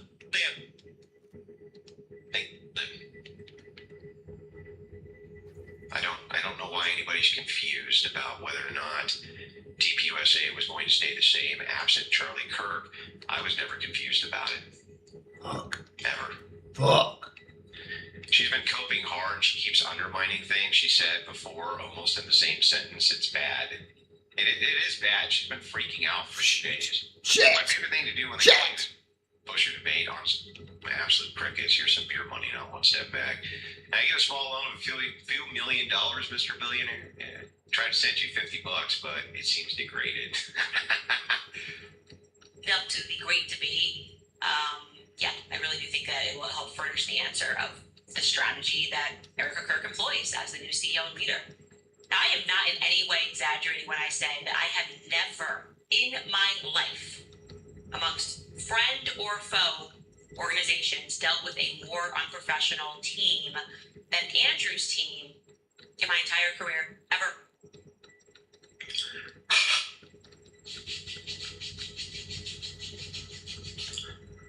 Well, I guess we're doing something right then.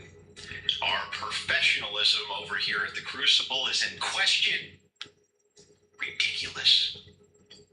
How could our professionalism be under question?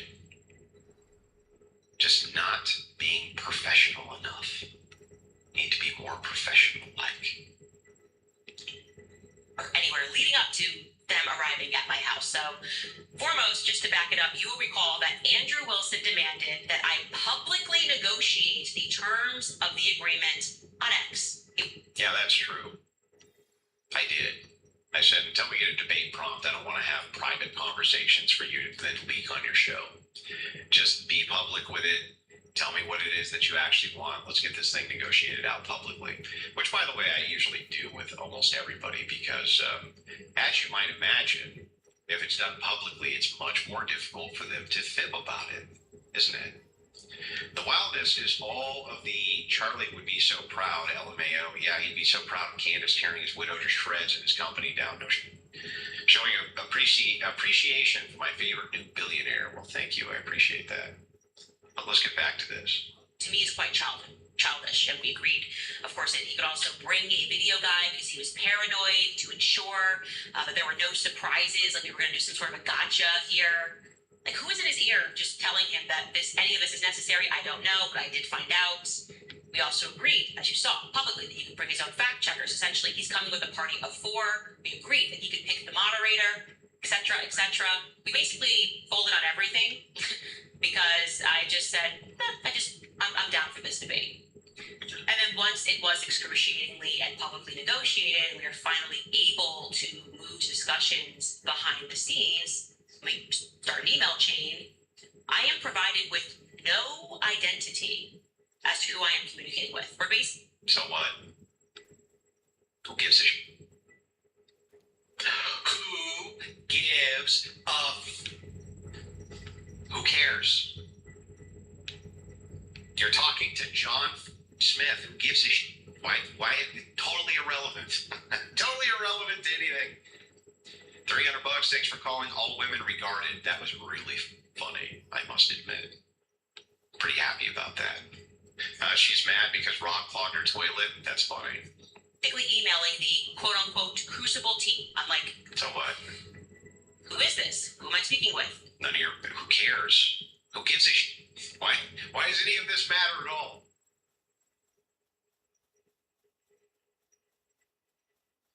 Why does any of this matter even a little bit? Why is there no name behind the emails? Why does there need to be? Here's 1 penny for each Mr. E posted reply on X for the last 3 days. He's been going pretty ham over there, hasn't he?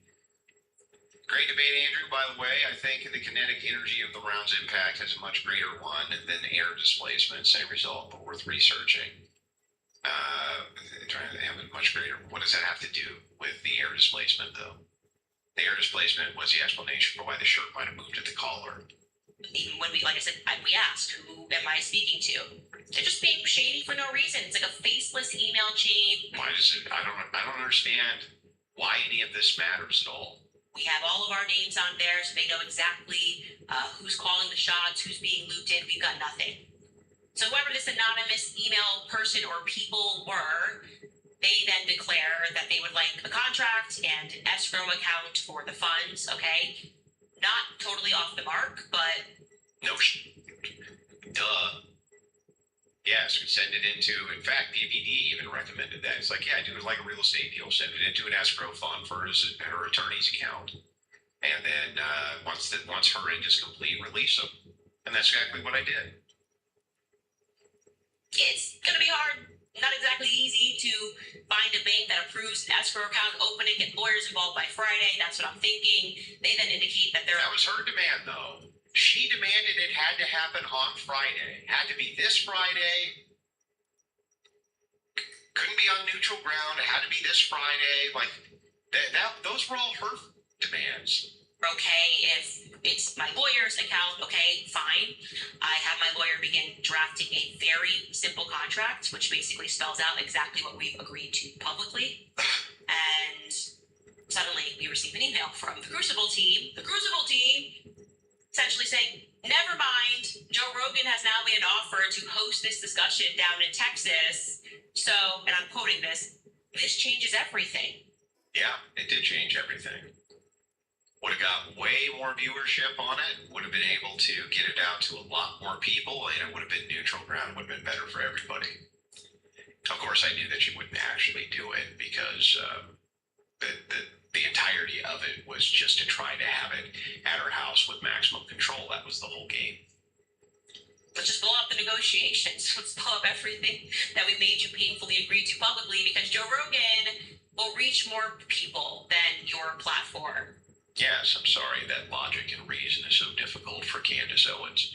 But let's just think about this rationally. My offer was, since Rogan wants to host it, and it'll reach the most amount of people, therefore getting our news out to the most amount of people, and I'll still pay $300,000 for doing the debate, and it's not even very far from where your house is. Why not do it? Sounds reasonable and rational. Now they're asking me to travel to Texas. They offer me a luxury car to accommodate my pregnancy. I know, it's like that. Not only did I offer the $300K, but I was like, look, we can have a luxury vehicle and a driver and even provide reimbursement for your security if you'd like. I'm a piece of shit. What do you want me to say? What kind of asshole tells a pregnant lady, hey, lady, we'll get you a luxury vehicle or a first class flight, whichever one you'd like, if you want to do it on Rogan. What a bunch of we are. And I say no. I say no unless Joe would like to come to Nashville because it does not change everything. It actually changed. I actually don't recall her, don't quote me on this, but I actually don't recall her saying anything about Joe coming to Nashville. Was looking forward to the debate all last week, caught myself longing for Kyla's annoying tweaking. At least she can somewhat defend a position. Somewhat. It's nothing. And I'm not going to deal. It's already been a painful process. I'm not taking myself through that again, plus pushing the date back and having to be in communication with this team for weeks on end. Well, it wasn't weeks on end. Rogan wanted to do it the 21st. So it wouldn't have even been very long. What's your response to Candace accusing you of filming where her children play? Well, we haven't got to that part of the video yet. Calm down. I don't know why people are saying you're a terrible person. You took in a special needs Canadian. Yeah, that's true. I did do that. Because you're a fan of Joe Rogan. I like Joe Rogan too, but I only had 2 conditions here, right? Everything else we've conceded to. I said I don't want to travel. Not because I can't travel pregnant. I do. I can and I do travel pregnant. I just don't want to travel to this ankle biter who's up there saying, I'll do it on your platform. Okay, put your money where your mouth is. The other condition I had was no smoking. So control. Okay, no smoking, no traveling. Anyway, they finally... Well, there was no smoking in the house, actually. They let that go, and I respectfully declined. And when Joe reached out, he was very nice about it, totally understanding. Andrew then calls PBD and asks him to moderate because Michael Knowles said that he wasn't going to moderate. I immediately said, give me your second, third, fourth option so we can start reaching out to people. Andrew reached out to PBD, and around this time, the quote-unquote Crucible team begins renegotiating what we've already publicly agreed to, asserting that they want to have a guaranteed 90 minutes to basically sent me through a deposition where he. This chick is so stupid. We must have explained this to her via emails like 5 times. She's so stupid. What we explained to her was, you do not how you should run this. And by the way, I even brought this up when we did our video conference call. I was like, actually, the best way to keep it on track is if it's 90 minutes of me doing defense, 90 minutes of you doing defense. That way you can attack my positions. I have to defend them. Then I can attack your positions and you have to defend them. I don't know why she continuously says it's a legal deposition. I have no idea. It was explained to her ad nauseum, both in email and when I talked to her through PBD. I have no idea why this chick still in her brain doesn't understand that you can do cross-examinations inside of a debate and it's completely legitimate and it's actually the best way to get to the heart of the positions of the other person. For some reason, she thinks that that's a deposition. I just can't make this shit up. He can just go at me and ask me questions, and I have to answer his questions about things that I have said outside of our debate claims. Now, no, not true. What a disingenuous lying idiot. No, that is incorrect. What is actually correct is that her claims are tied into the idea that Robinson is a patsy. She uses those claims as evidence for that idea. So it's completely up for examination because those are her claims. Good Lord.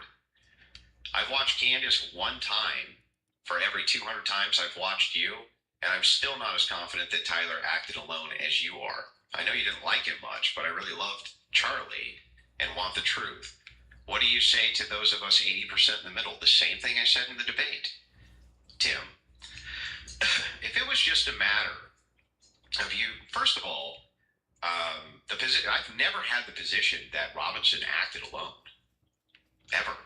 I just think it's most likely that if he had help, it came from the left-wingers who probably assisted radicalizing him in that Discord. I said that during the debate as well. Never been my position that he acted alone. Ever. Wouldn't surprise me if you find out that there was people in the Discord who helped him or things like, but they were likely leftists. I reject the idea that the federal government with TPUSA assisted in Charlie Kirk. That's insanity. But if all your claims is, I haven't seen enough evidence yet because we haven't gotten to the trial to be convinced that Robinson murdered Kirk, that would be fine. Nobody would even care. Especially, least of all me, I wouldn't care. That seems fair. You want to wait until there's more evidence before you make up your mind? That's exactly how a rational person acts. She makes extraordinary claims, and those require extraordinary evidence. Notice how she calls you an ankle biter, but can't seem to stop talking about your character after losing a debate. It's pretty funny. Gets her dumped, admits she has no evidence for any of the things she's been claiming for 11 months, declares victory anyway. Can we get a promo code for Debate University? No. No promo code. Full price. Just make it all up. Just make it up. Yeah, they just made it up. Made it all up. we've already addressed that publicly, and I said no. I said I'm happy to answer your questions once we have exhausted our debate claims. But we're not going to have you sit down and deposing me. I actually recommended an email again. It's not a deposition. I don't. What do you do with this? Like, what do you do? How many times do you have to explain it? I said, if you want that to happen, you're going to have to pass the bar and join Brigitte Macron's prosecution team against me. If that's what you're aspiring to. Which, by the way, it was a really stupid thing to say. It was one of the dumbest things in the emails that she sent. If you want to depose me, you have to join Brigitte Macron's legal team. What? Nobody's talking about a deposition, lunatics. And by the way, yes, this was as painstaking a process as she could possibly make it. She desperately tried to frame the debate as anything except you being there to challenge her claims. That's what this whole thing is about. It was always about challenging her claims, always. They demanded that I come in and do the, what about the state's evidence, and it's like, yeah, but I'm just trying to get to your claims here. To do, sit me down for a deposition, you have to become a lawyer and join her team. Okay? And Wow, that's super clever. What a she's very clever. I said no.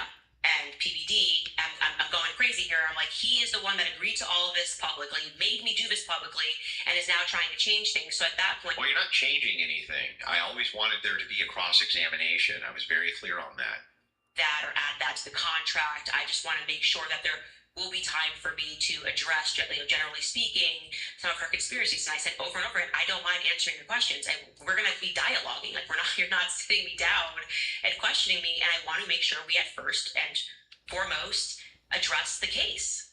That's what people are here to listen to.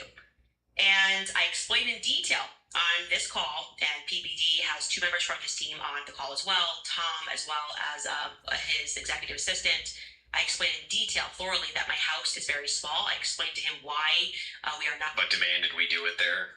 Allowing them to film anywhere, but inside of this exact studio. My kids live here. They homeschool here. But you demanded that we go there?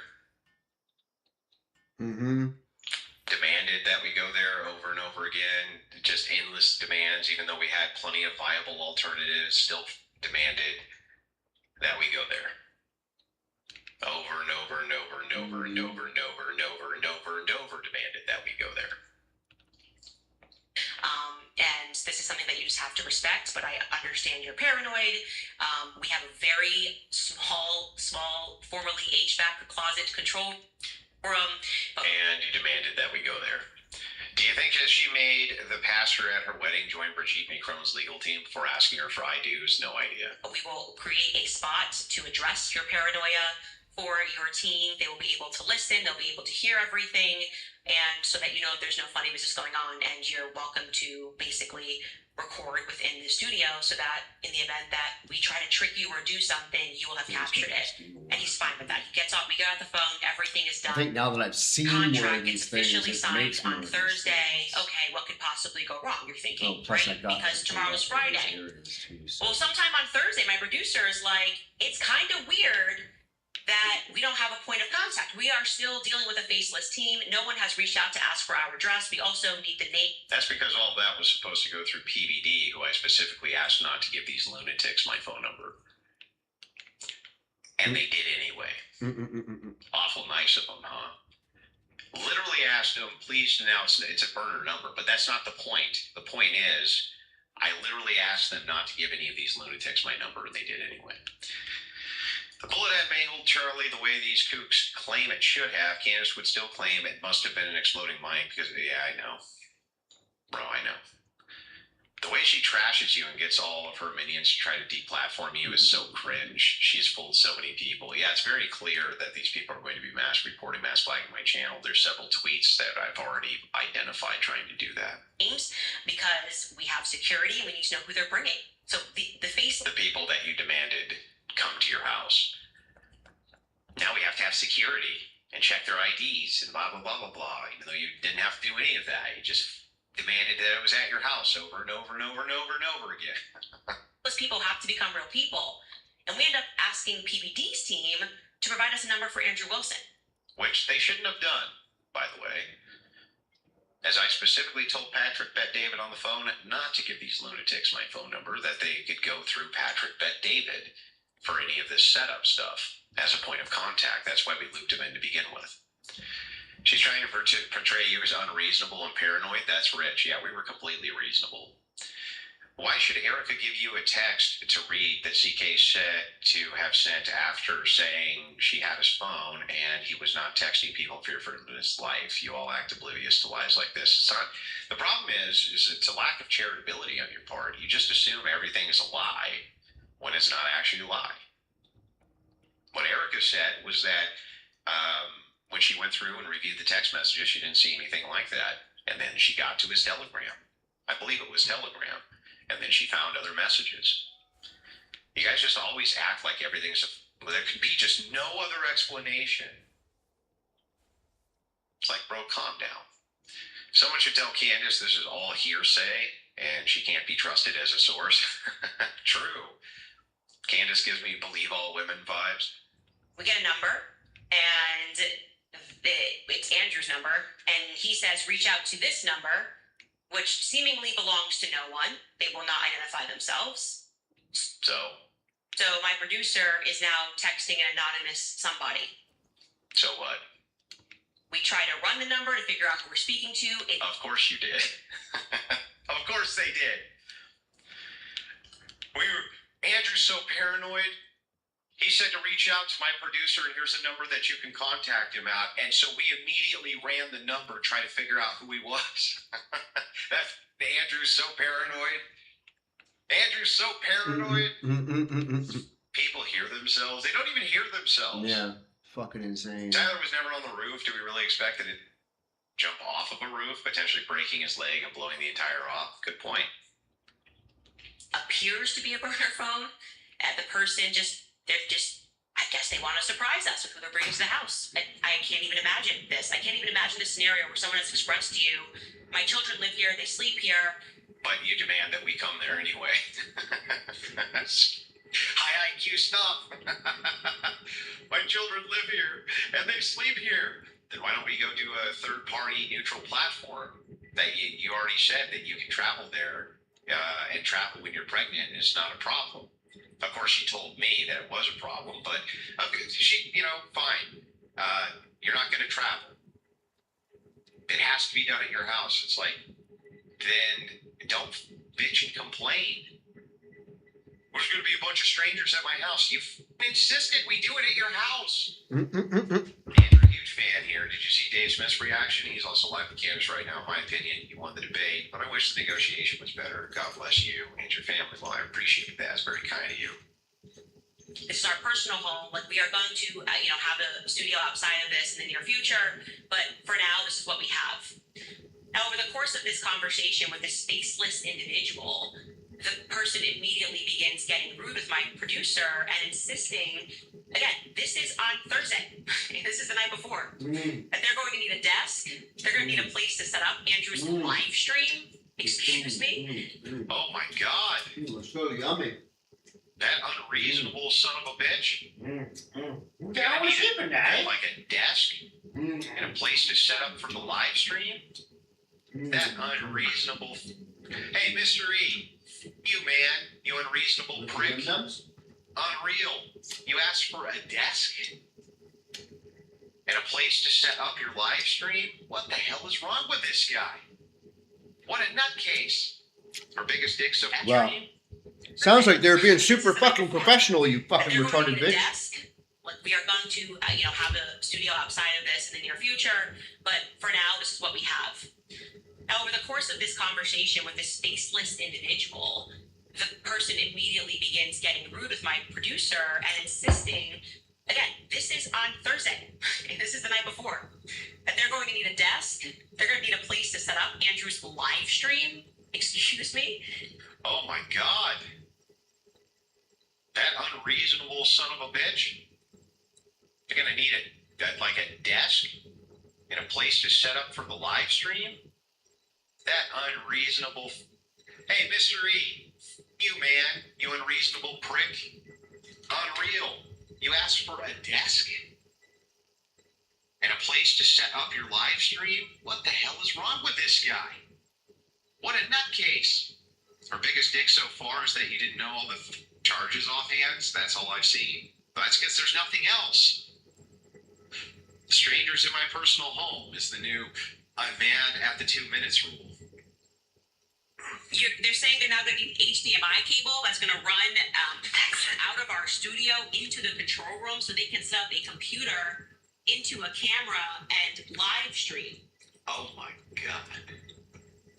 How could they?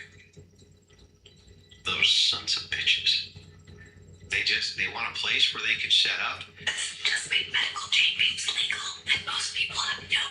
And an HDMI cable? My God. How could they? How could these unreasonable sons of bitches ask for this insane amount of accommodation? BBD also didn't ensure she didn't have a person hidden in her house transmitting to her earpiece separately because that's what happened. I don't know.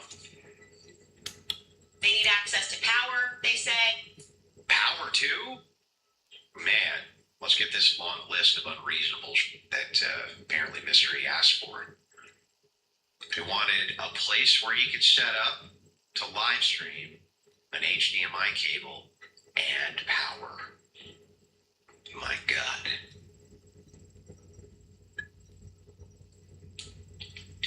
I can't believe people listen to her and think I got she's fired not over insufferable. this, you know. I don't know We how got she fired switched and changed so immediately. much. That's when she got He rid of asked that for deal. power, a place to set up an HDMI cable. The f is wrong with this guy?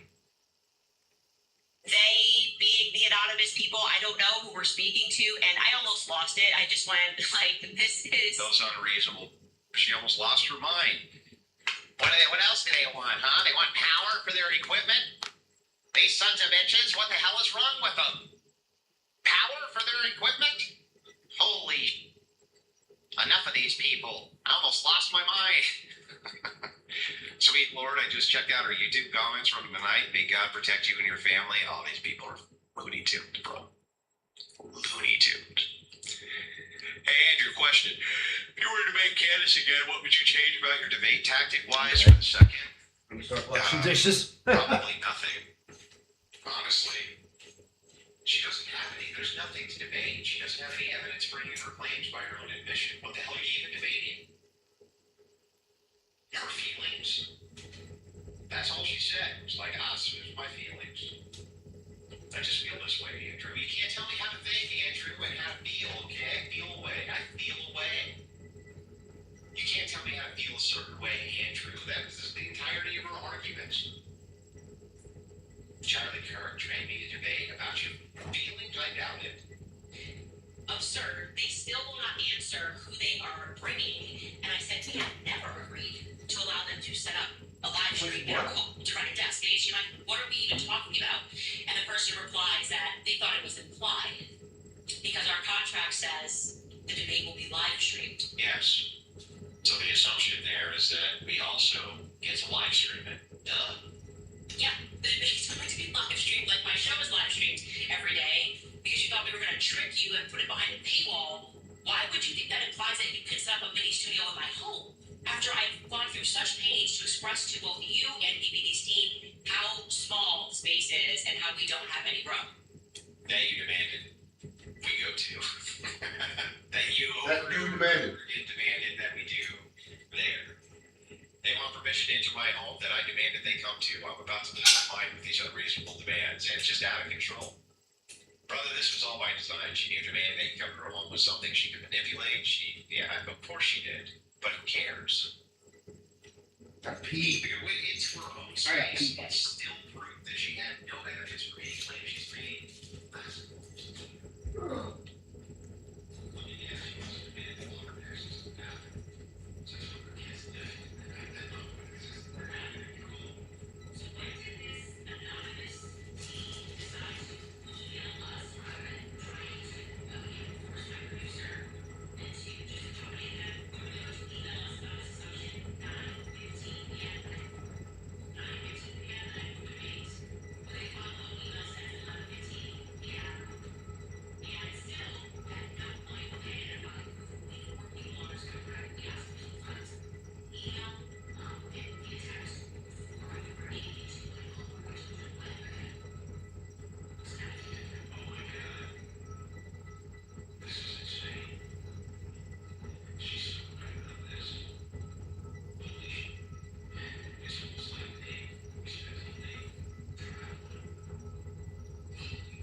start these dishes.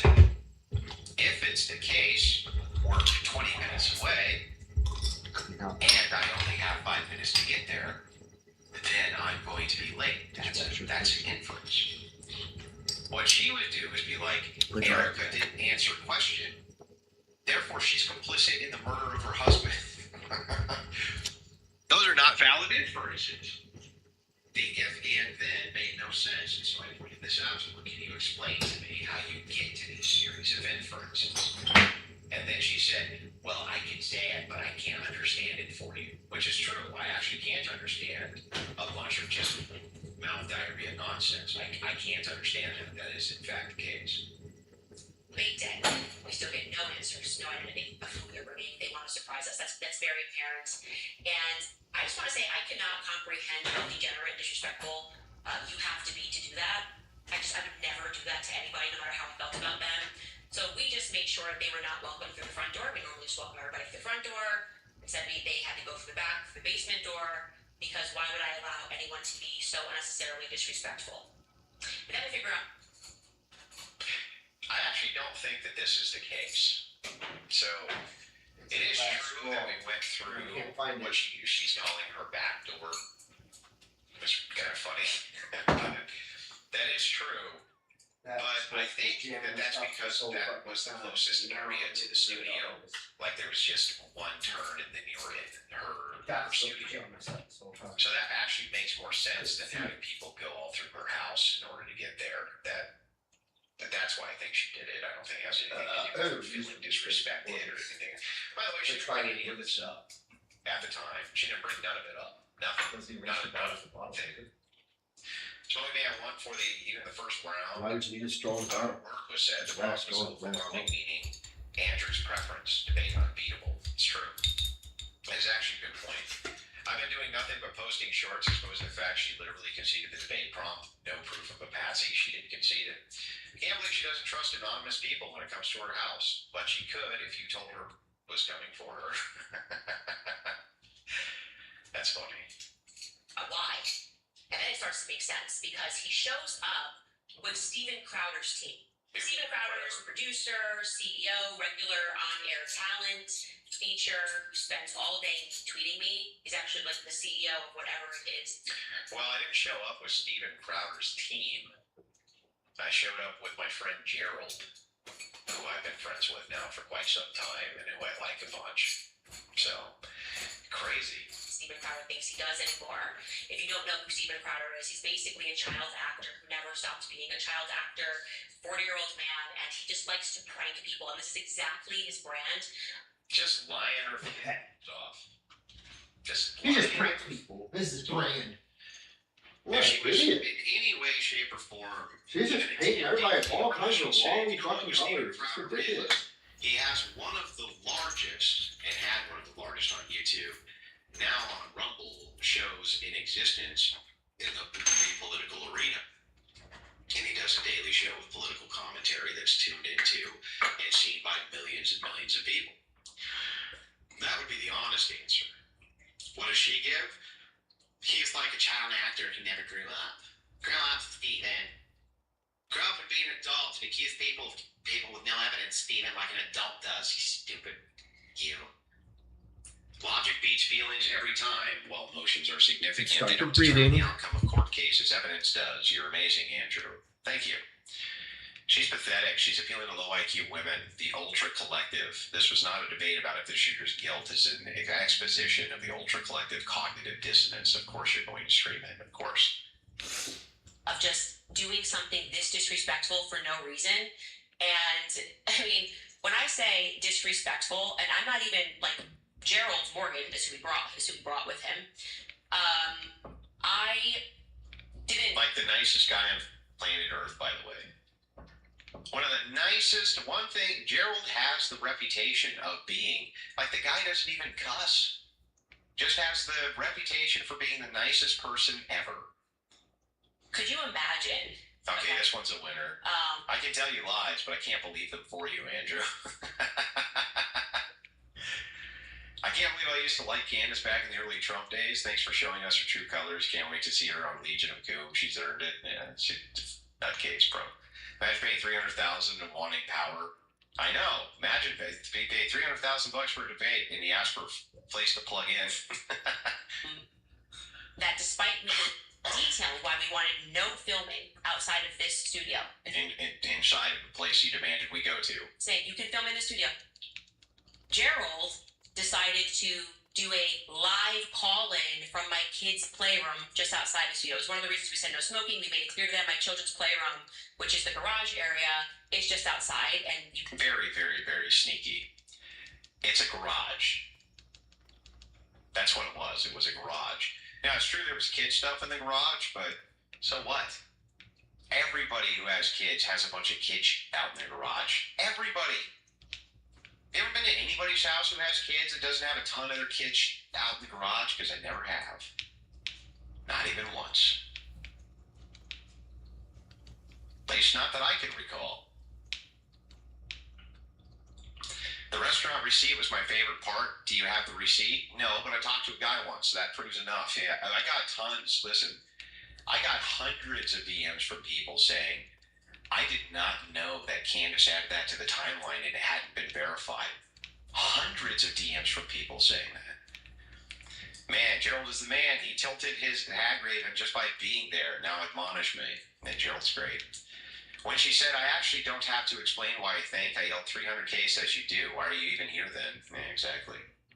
Candace is a horrible mother then if she believes CPUSA hired you and that you're evil.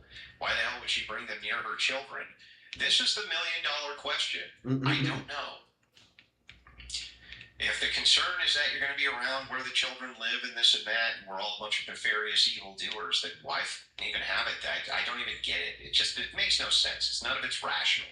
Can't smoke cigarettes. And all of this was made clear. This was their big plan, is to get views for Steven and to disrespect me. You can go back. And so I still am just amazed. And she shook his hand and gave him a muffin. She didn't bring up any of these concerns at all. Not a one. She didn't bring up any of this. We got there, she was like, hi, how are you? If you'd like a buttered scone, they're on the table right over there. If you'd like, you gotta try one, they're quite good. And there's bottles of water right here, and blah, blah, blah. But she didn't bring up none of this. What the hell is she talking about? Candace Owens belongs on The View, probably. Why ever children have a playroom? I don't know, kids have playrooms, that's fine, but why take us through the kids' playroom to the studio then, if that's the concern? It just makes no sense. By the way, there wasn't even any place for Gerald to be standing really to take any video inside of the precise studio area. My understanding is that he asked the security guard who didn't care. He just didn't care. He's like, yeah, it's fine. Because there was people all over the place. Keeping it real, overwhelmed isn't 75%, it's 175 in my opinion. The fingerprint degradation, he could have used the gloves. Well, I don't understand. I'd say 175% is overwhelming. No, I don't think so. Or is by plotting against another very pregnant person to sort of like break. Like if I ask you, are you 85%? Are you more than 75% convinced of this thing? How's that not very convinced? It sounds like you would be very convinced of it. And to me, it really proves how many stupid people there are when they can only point to you not being specific on one charge, and she didn't prove any claim. I'm aware. Drewski imitating Erica is her brand of humor, but Crowder's unfunny and immature. Into her house in a weird way, and like, so you could have inside scoop on a debate rather than just maturely emailing and saying, like, why would you sneak into someone's house? Like, sneak in? There was no sneaking. What is she talking about? I was told specifically that I was allowed to bring X amount of people, and I brought exactly that amount of people. Where's the sneakery?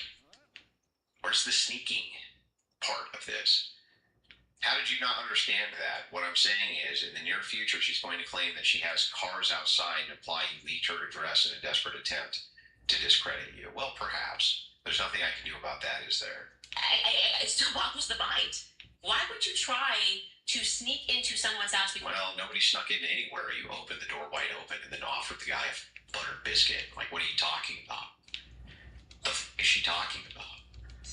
How sneaky was Gerald? If Gerald walks in and she offers him like a buttered scone that she got from the local market. Here, have some of these baked goods and welcome.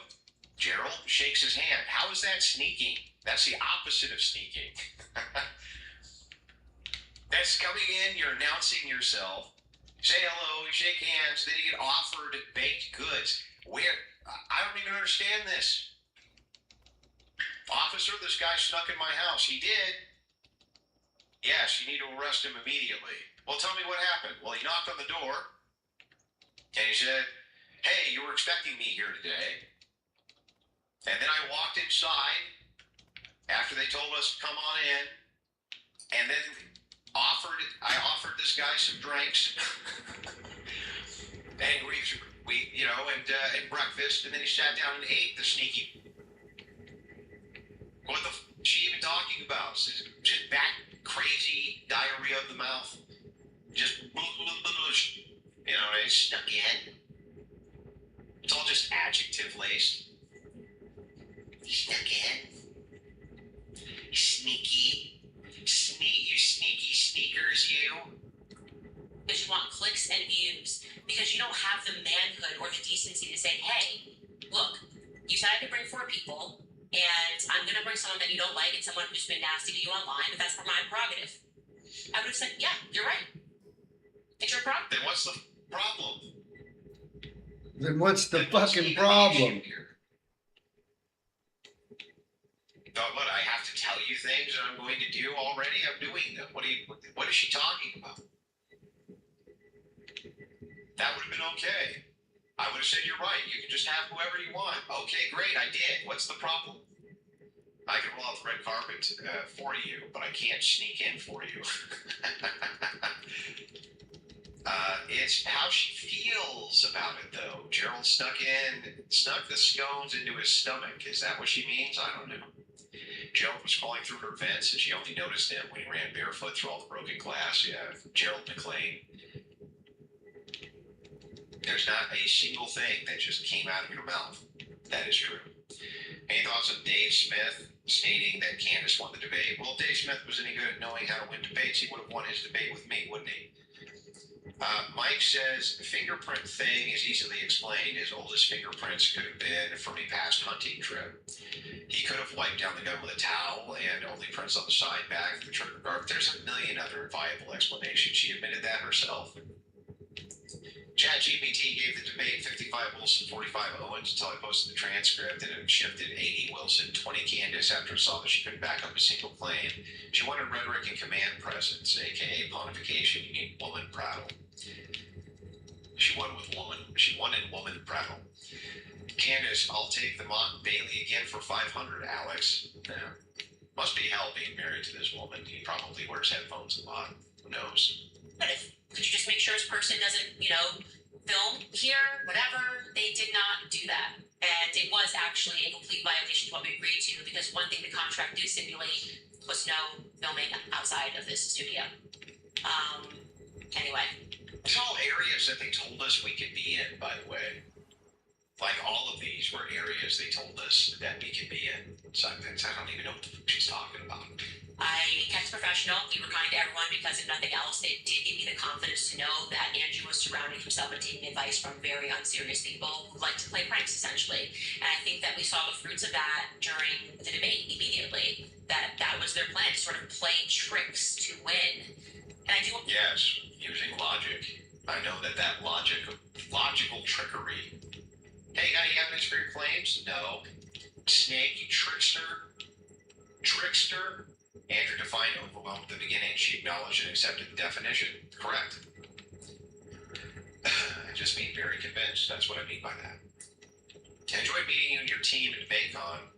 Candace, giving credence to conspiracy theories surrounding Kirk undermines reality that we have a problem with bloodthirsty lefty loonies that want to destroy America. I'm aware.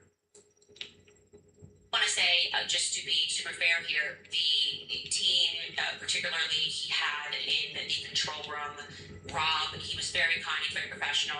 Even Gerald, he was kind and professional to my face, but... I thought that we were the most unprofessional people ever. What the Shit contradicts herself every 5 seconds. She started this out by saying we're the most unprofessional people ever, and now, hey, they were super professional the entire time that they were there. Make up your mind, lady. If you're a man and believe Candace Owens, you need to get your testosterone checked, and this is coming from a woman. The idea of the giant of a man that is Gerald sneaking anywhere is hilarious. That's true. I'm sorry, but not sorry. I lost all respect for Dave Smith. He just interviewed her, and he's just sitting there agreeing with her on everything. So what? This is not, why is this surprising to you? If you're a man to believe Candace Owens, oh, sorry. Underwhelming debate. Candace just reeled back on everything and just said no evidence of my theories, just feels. Exactly. Can you explain what this whole foot shaking is and how is that even a dunk on you? Yeah, well, okay, let me explain it to you. Ready? There's lots and lots and lots and lots, tons and oodles of men. When they have one of their legs over their knee, they shake their foot. There's millions of us. Sound off in chat if you're a foot shaker when you have your leg.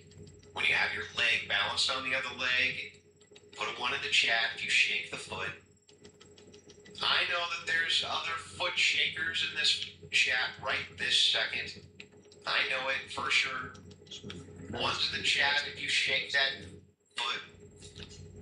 My wife's always bitching about it, in fact. I'm gonna get above that Always floating bitching island about it. so I can fly. Sometimes she'll walk by and she'll reach down and just grab it so it stops for a second, but then when she lets go, it starts going again. Look at all those foot shakers in chat. Hundreds and hundreds and hundreds of foot shakers. Candace looping the Crucible into her conspiracy show to stretch the debate code will do more damage to her than the debate did. The debate was the lighting of the wick. Now she contradicts herself into irrelevance. It is the snowball which begins the process of the avalanche. $1,500 away, pony up, Crusaders. Give your money to the glorious cult leader, Smokey Man. I mean, you gotta have a cult, I guess. Dude, look at her face and that pause. Well, you don't always look great when you're paused. It's not always fortuitous, is it? Just what you're doing, the exercise of what you're doing here, is just a level of disrespect that I don't think I've ever dealt with. And if it's not nearly as disrespectful as, oh, you only have till Friday, you need to arrange wild, huge sums of money in wire transfers, and then listen to our crazy email debate prattle for hours and hours and hours and hours. You have to listen to this. And then you show up with your actual team to do this, and then they don't even bring up most of the fact checks that we had requested, which was like, I think 40 plus. it wasn't for me, knowing moving out of this house in a couple of weeks or so, I probably would not want these kinds of people to know where I live, because you just don't have respect for children. Now, regarding the debate, I mean, disrespecting children, you demanded we go there. How many times did we try to get it over to a third party where you didn't have to have it at your house? We asked, I don't know how many times. We had Joe Rogan as an option. You said no. What is this lunatic talking about? This chick is just batshit crazy. My favorite part was you, as an engineer, explaining the basic physics of projectile and air displacement, and she acted like you were the crazy one. It was really funny. And I've still got people who are talking to me. They're like, yeah, you think you're real smart? That was stupid. I'm like, what are you talking about? That's actually how it works. You see, if you have something in a space, you can't have air in that space at the same time. It's going to displace it. That's how that works. That's how that works. That's how mass operates. Coming from the 20K Baron Coleman live to hang out with the losers for a bit. Hello, losers. Oh, come on, Atlas. You love me. You know you love me. Foot shaking is literally just expelling pent-up energy, especially when you have to sit there and listen to an insane RP filibuster without saying anything. I do want to say this. By the time Andrew Wilson whipped out his phone and read that opening statement, it was clear to me that he was going to lose. As soon as he said the much trafficked quotation of "you're going off vibes and dreams and no evidence," which she admitted Just to. went to heaven. She literally admitted That's that she was crazy. going off vibes, dreams, and no evidence. It was actually that her response to that was when I knew I was going to win. Shaking your leg is the action needed in order to combat prattle, wine bombs, and no evidence claims. I agree with that. Knew that he was completely unfamiliar with my content. Like he just decided to go to Turning Point and say, "I'll do this and I'll be macho," and had done no research. Where does this claim come from? Of this, Andrew Wilson pretends to be overly macho all the time.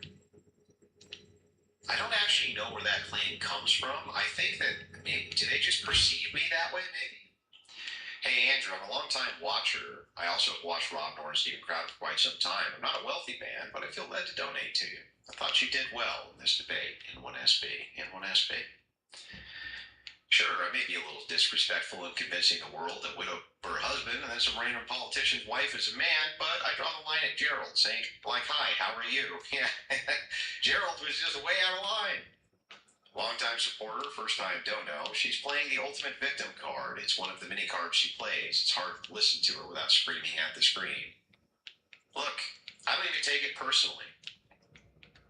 I don't even take any of this personally. I understand that we're dealing with nutcases. I get it. It's just lunatics on the internet times 1,000. Same, higher degree. That's it. I don't even take it personally. I understand completely. These people are insane. This chick just got done telling the world that a woman who her 3 kids isn't responsible for it. Like, these are not sane people. This shit caused so much damage to the Republican movement, it's unbelievable. We had the wind at our sails, and CK should have been the catalyst that stopped all that. The midterms are lost now. They all did. All of them. I see Alex Jones, he's gunning for me constantly now, too. All these people are gunning for me, because they all want to start a new party. You know, that's the thing about this whole thing that's so annoying to me. You want to know what all this is about, ultimately? You ready for this? All these want to start a new political party that they think is going to be able to compete with the Republican Party or the Democrat Party. That's what all this is about, ultimately. And Alex Jones wants to be a part of that. He's good pals with Joe Kent. Joe Kent's part of that. Already met with Tucker. Alex Jones wants to be a part of it. Kent wants to be a part of it. I'm sure Candace wants to be a part of it. That's the whole thing. Whole thing is they just all want to start a new political party. And so they're just ruthlessly attacking anybody on the right wing who doesn't agree that we should allow Democrats to take over and ruin our lives because they want to start their new party. I asked Joe Kent, this is a funny, when this drops, by the way, this is dropping on Friday, I believe, my debate that I did with Andrew Straka, Alex Jones, and Joe Kent were on one side. And the funniest you ever heard when I start grilling Joe Kent on what the difference is between the party he proposes and the Libertarian Party, and he couldn't give me any. He couldn't give me a single distinction. You know what he said? He's like, well, leadership will be different. I'm like, the platform, though. What about the platform, Joe? Is going to be different. What? He had nothing. Nothing. He had nothing at all. Just libertarianism.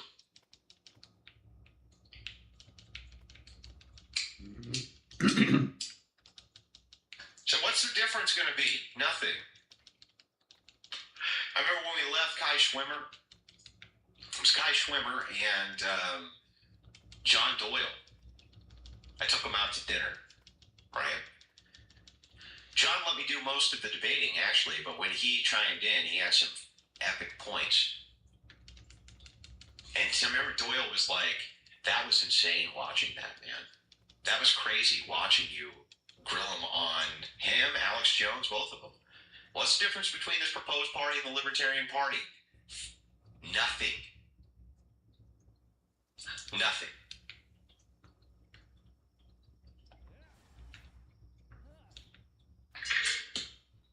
It's just crazy. But that's what most of this shit. The reason you see all these people forming these crazy alliances and just attacking anybody who's not going to allow Democrats in and is going to continue to support Trump and Republicans rather than that alternative, that's why. It's because they're all trying to push for this new political party. Mark my words, that's why.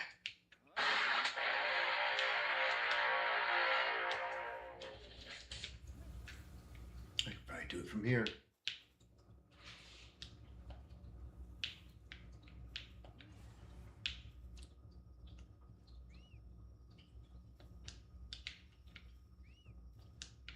Oh my god, fucking mount it. Let's go. Are you fucking serious right now? Get on the bird.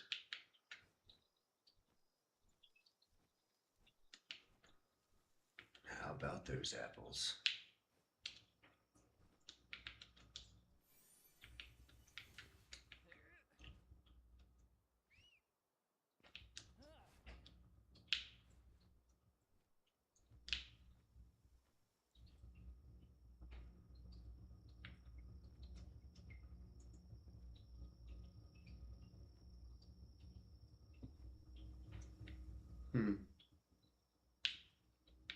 I wonder.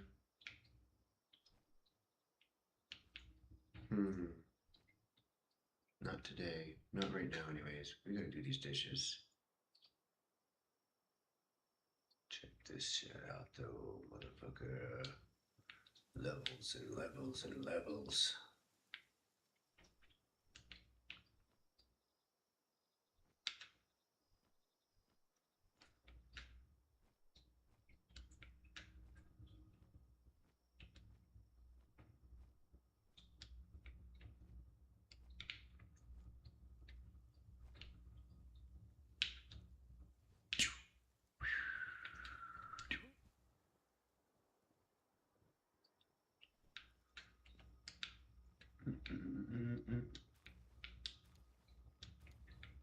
Let's take these two out of here.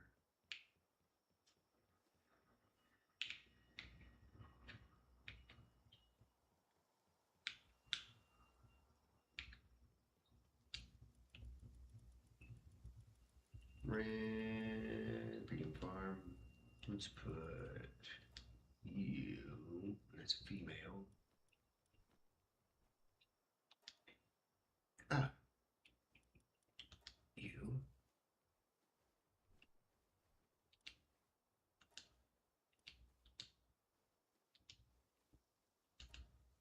So you and you.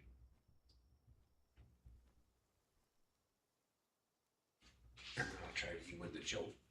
Put the two jolt holes together.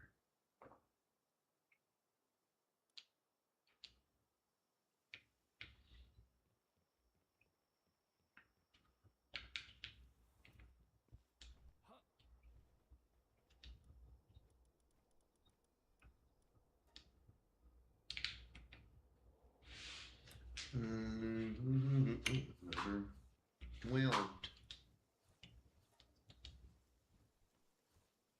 Actually, let's get out of here. Do I have refined ones I know? Let's start making some of that shit. Start making some of that shit.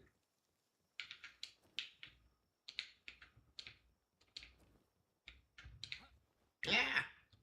Yeah. Oh yeah. We're researching that other stuff.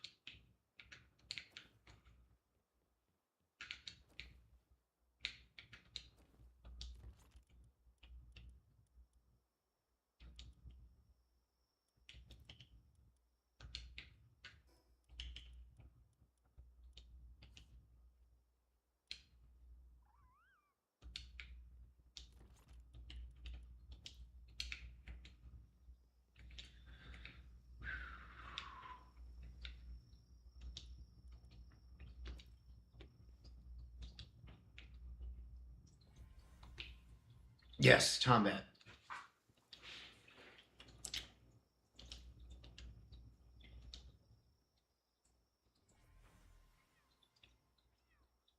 Nice.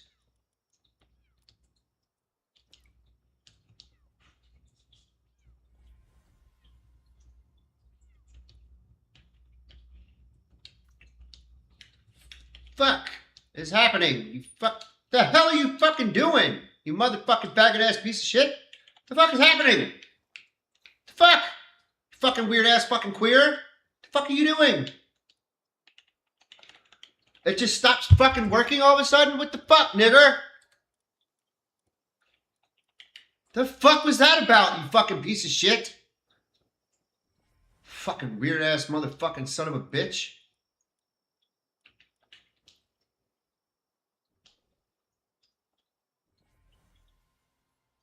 Damn. One more of those. I'm gonna have fucking all of them. Keep forgetting he's over here.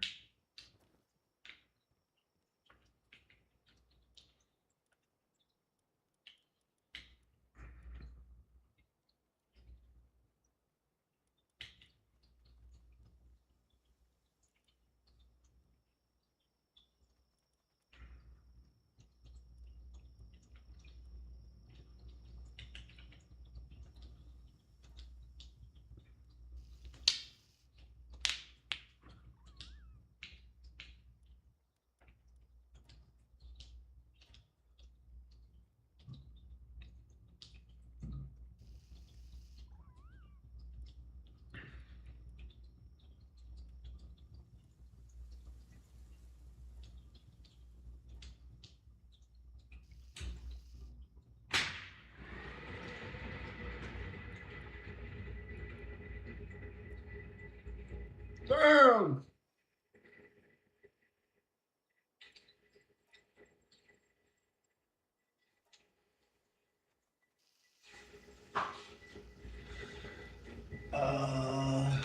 Got a bunch of shit to do. I'm gonna take care of all of it right now. Stop this shit and start taking care of it.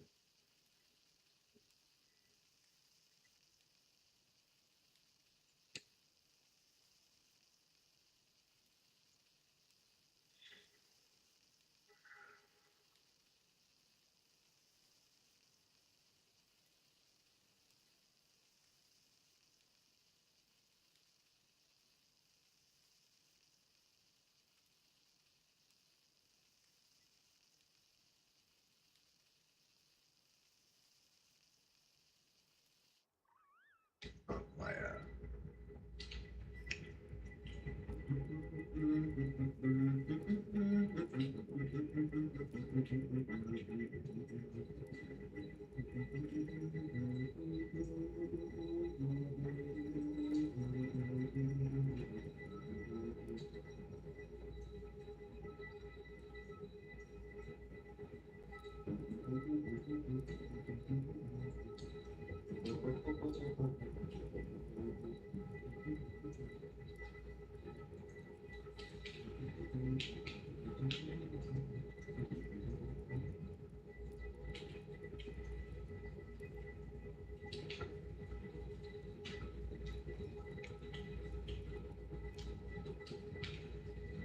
upgrade. Out of there. Upgrade. Yep.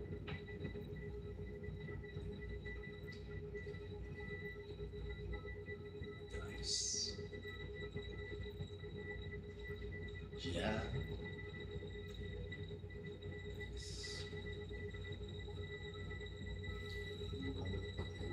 Yes.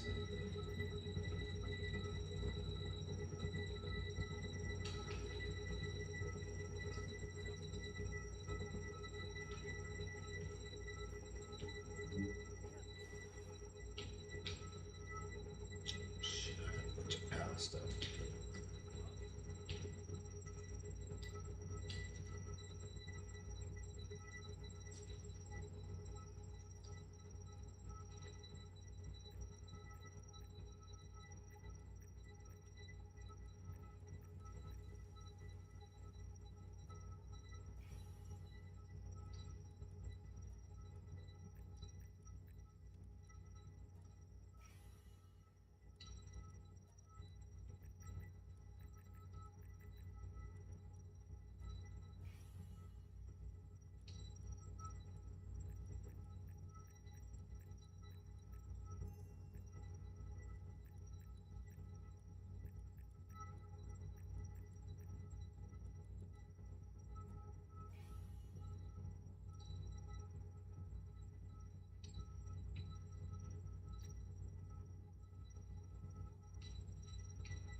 these son of a bitch.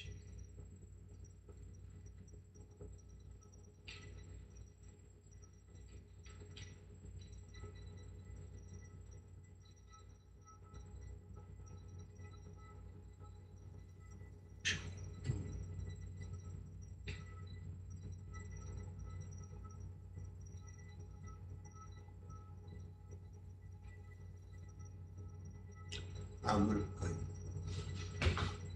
put a fucking box up there. Right fucking next to it.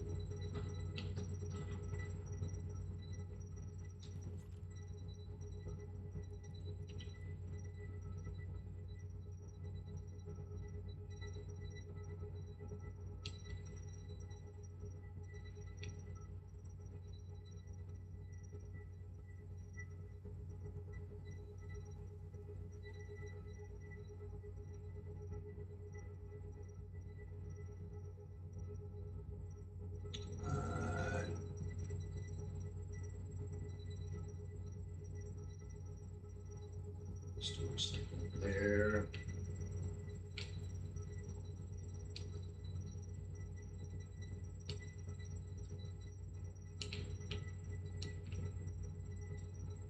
Fuck.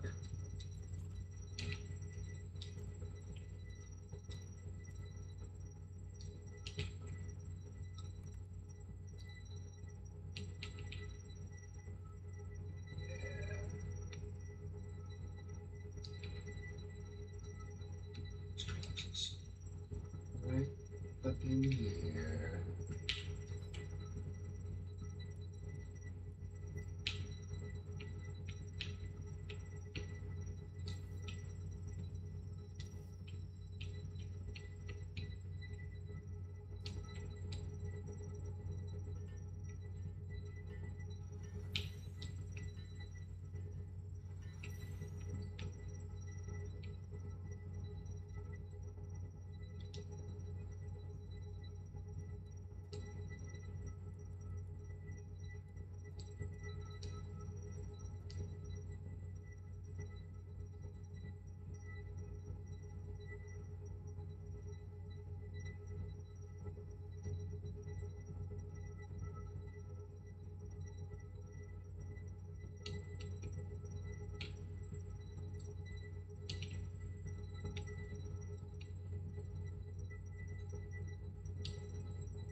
Ooh, I'm gonna have close I am to the behind and stop.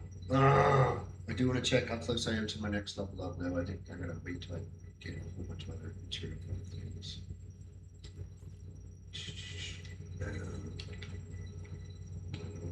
That shit.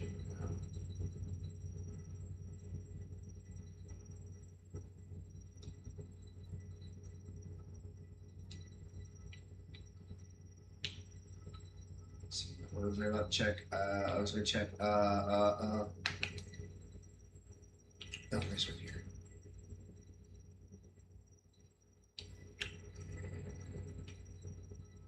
Find the answer.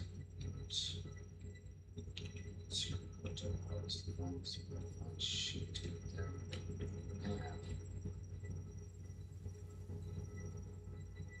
Pure quartz and polymer. No idea where it is.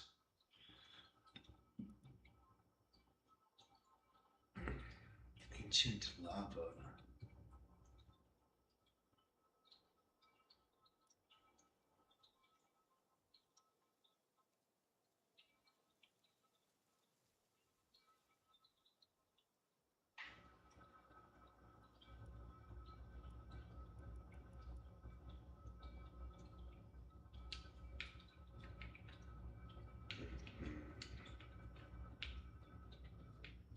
All right.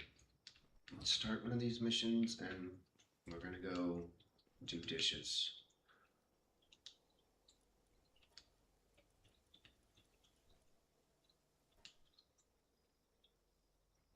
Lamb.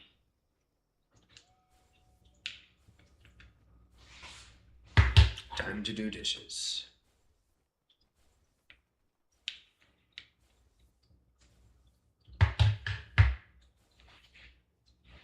Let's see it send the human off. I'm not gonna though. Okay.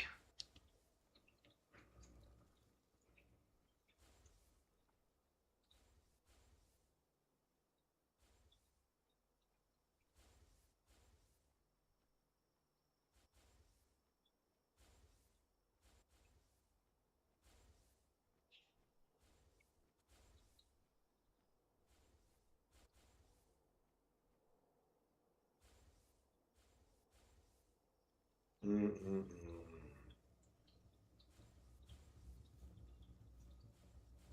need to have this discussion. This is great. Oh, thank you very much for that. You are George Webb, investigative reporter, and I'll have the links in the description below. Find you, and I do recommend they find you and follow you on Twitter and on X and YouTube. And I reached out to you because Tucker Carlson interviewed Hunter Biden about a week or so ago, and I listened to most of that interview, and I was a little bit like, this is the rehabilitation of Hunter Biden. It was a real soft-serve interview.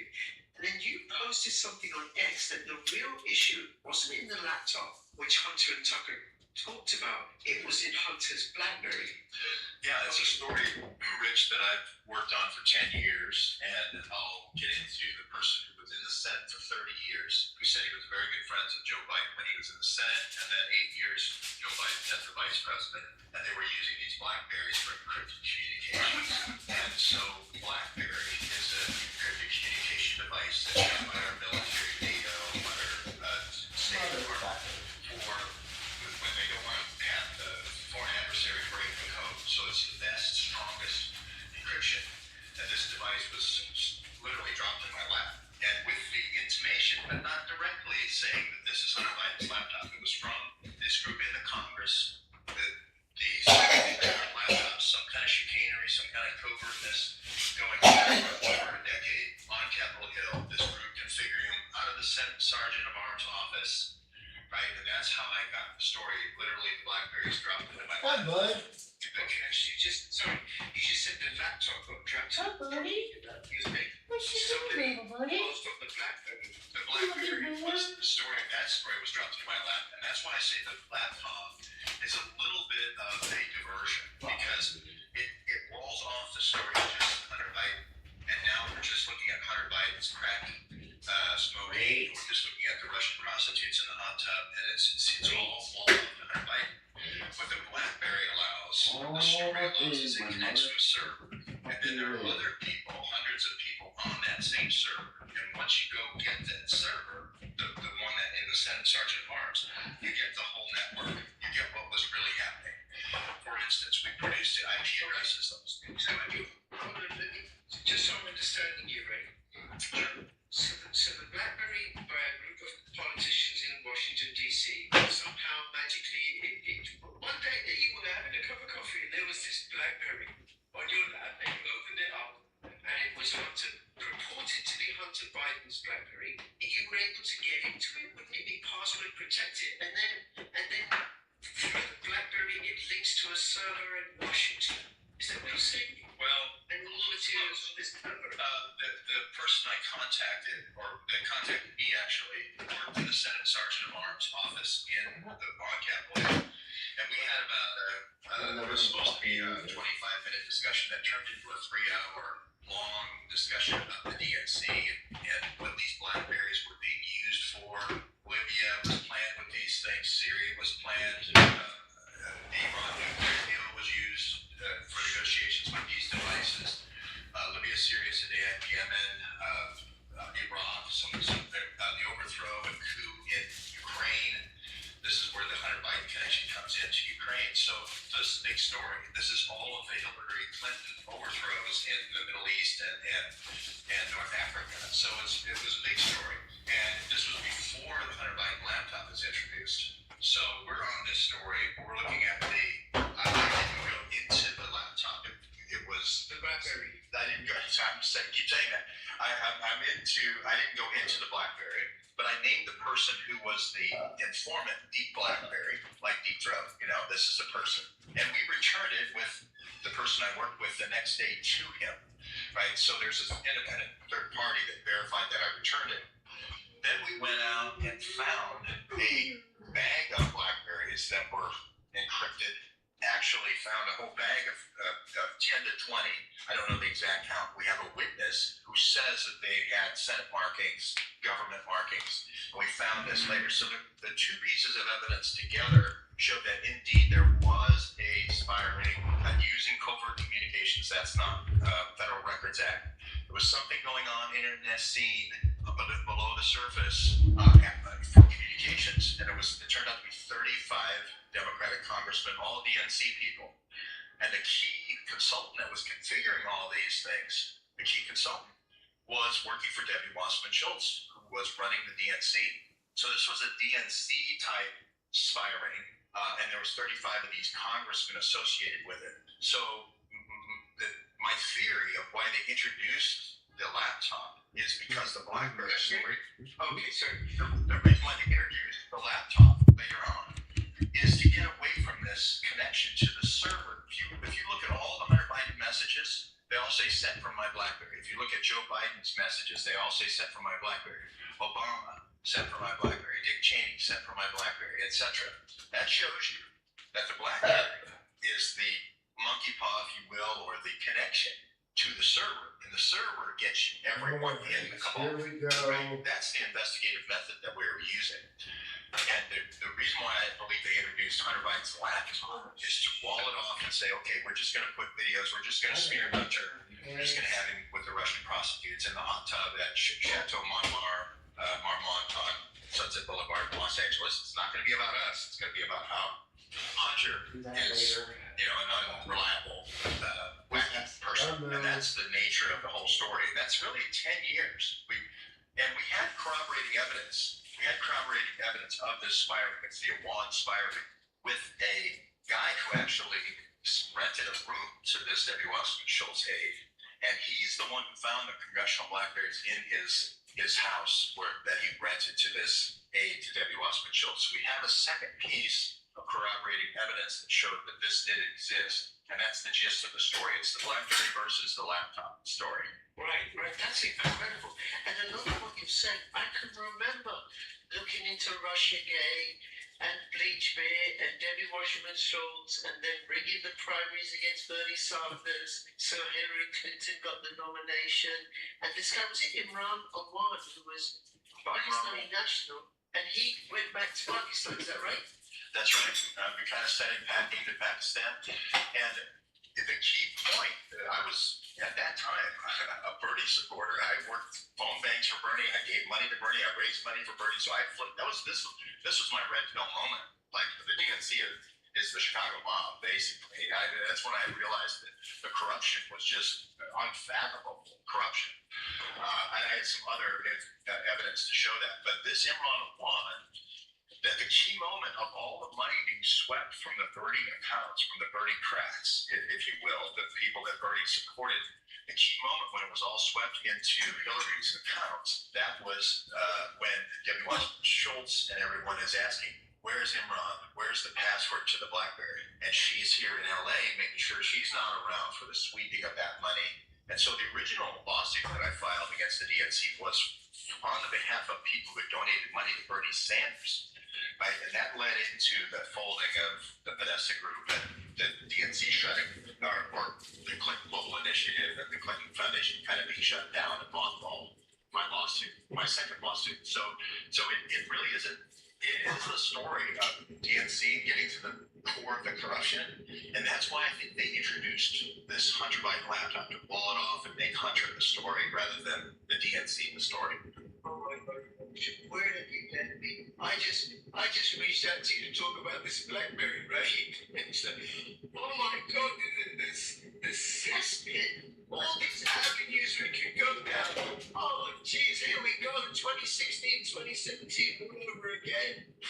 Yeah, it's the two people who ran America, John Podesta and Abedin. I also sued. They also had BlackBerries. They also used the same covert communication. The day we served Podesta Group, which was Tony Podesta was running it. It was the most powerful law firm in Washington, D.C. on K Street, right? They were actually on Main Street, but as far as the D.C. lobby community, they were the most powerful. They folded immediately. They gave the CEO to Kim Fritz. And Tony quit, and so we served Kim Fritz. They folded the Podesta Group the next day. We served the Clinton Foundation through Eva Abedin and John Podesta as well, and they basically mothballed the Clinton Global Initiative. They're the people who did the Iran nuclear deal. So yeah, the Iran nuclear deal, right? I'd love to have a separate conversation with you about that because I think it's relevant to what's been going on lately. So I do want to stick, if we can have some sort of focus on Russia Biden, Tucker Carlson's rehabilitation of why he's doing that, and then what was on the BlackBerry that's been hidden. And everybody, let me know. George Webb, I'm back on the channel again and again and again and again to go through all of this, or is that too dangerous a venture? I'm like, I'm gonna be wrong. Oh my god. I've got two dead partners that died suspiciously, so it is a little risky. But as far as the Hunter Biden thing is concerned, this is not speculation. We had the IP addresses, okay, of the BlackBerries that we found, okay, and we had the IP addresses of where they connected to. They connected to the Atlantic Council. You talk about globalists and WEF people, World Economic Forum people versus sovereigntists. That is where all NATO generals go to be globalists, is the World Economic Forum and the Atlantic Council. We have a direct connection of the person who ran the Atlantic Council, Alan Abner, giving his BlackBerry to a second, Mrs. Truman in Parnas. We published the IP addresses. We published the IP address of Peter Strzok. We published that, all these IP addresses. Until Tony Bobulinski went to Congress a couple of years ago to get the confirmation that that's exactly how all these deals were done between Bobulinski and Hunter Biden through these encrypted BlackBerries. So the story was kind of unsupported. We had some physical evidence, but then later on, as other witnesses come forward to Congress, they again keep producing the BlackBerry. They keep saying, "Oh yeah, it was the Atlantic Council. Oh yeah, it was this person." Yeah. We even have. And what's happening right now is sort of like they're trying to get as somehow people, which could be further from true. They were assassins, character assassins from the very first. Hired by the DNC. And that's another thing that Hunter is pushing. He just mentioned that in that Tucker interview. Hunter's making the rounds, saying that Truman and Parnas were against me. I've got prima facie evidence of Hunter communicating with Alan Abner and Alan of the Atlantic Council, who then gave Truman and Parnas their encrypted communications, sponsored right from the very top of the most globalist organization in the world, right, which is the World Economic Forum. So okay, hold on, George. Go ahead. Hold on, George. What you're saying is incredibly detailed, and I think important and useful, and I can see how it all fits together. I'm not refuting any of it, but I want to make sure that I stay up to date, and also the viewers stay up to speed with you. So Bobulinski, that was the name. He's influenced by this business partner who gave sworn affidavit evidence that Hunter Biden was doing corrupt deals using his father was the vice president for leverage and 10% of the big man. Yeah, that's right. That's the big guy. He also came forward at one of the presidential debates. I think it was the second one. I was at the one in Cleveland. But he came forward with BlackBerry devices and produced them in front of everyone at the presidential debates. If you remember that in 2021 or 2020. So there was no doubt these are how the deals were done. Hunter did some of the deals. He did some of the deals on a yacht in Monaco, if you remember, with Bobulinski. All the Ukrainian kickbacks, if you will, for funding all these overthrows, especially the Ukrainian, what were done through Hunter Biden and Joe Biden's tutelage, right? So the 2014 overthrow, Hunter Biden, Joe Biden, right? No question about it, right? Okay, sorry, I didn't know that. Yes, 2014, right? I know about the medallion facilitated by EU, NATO,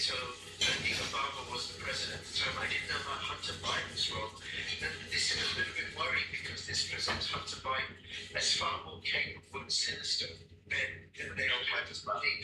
Spetsnaz snipers were hired by Fruman and Parnas to go to the Maidan to shoot people on both sides of the thing. So they shot, I think, 30 policemen and 60 protesters. Maybe it was 40 policemen on one side. But when you start shooting people on both sides, you don't know where the bullets are coming from. You think it's the other side. This is how the American Revolution was created, right? You know, you shoot people on both sides and all, you start the war. And that's how the Maidan turned into the coup, the CIA coup in 2014. Similar psychological operations being used in Libya with the Benghazi.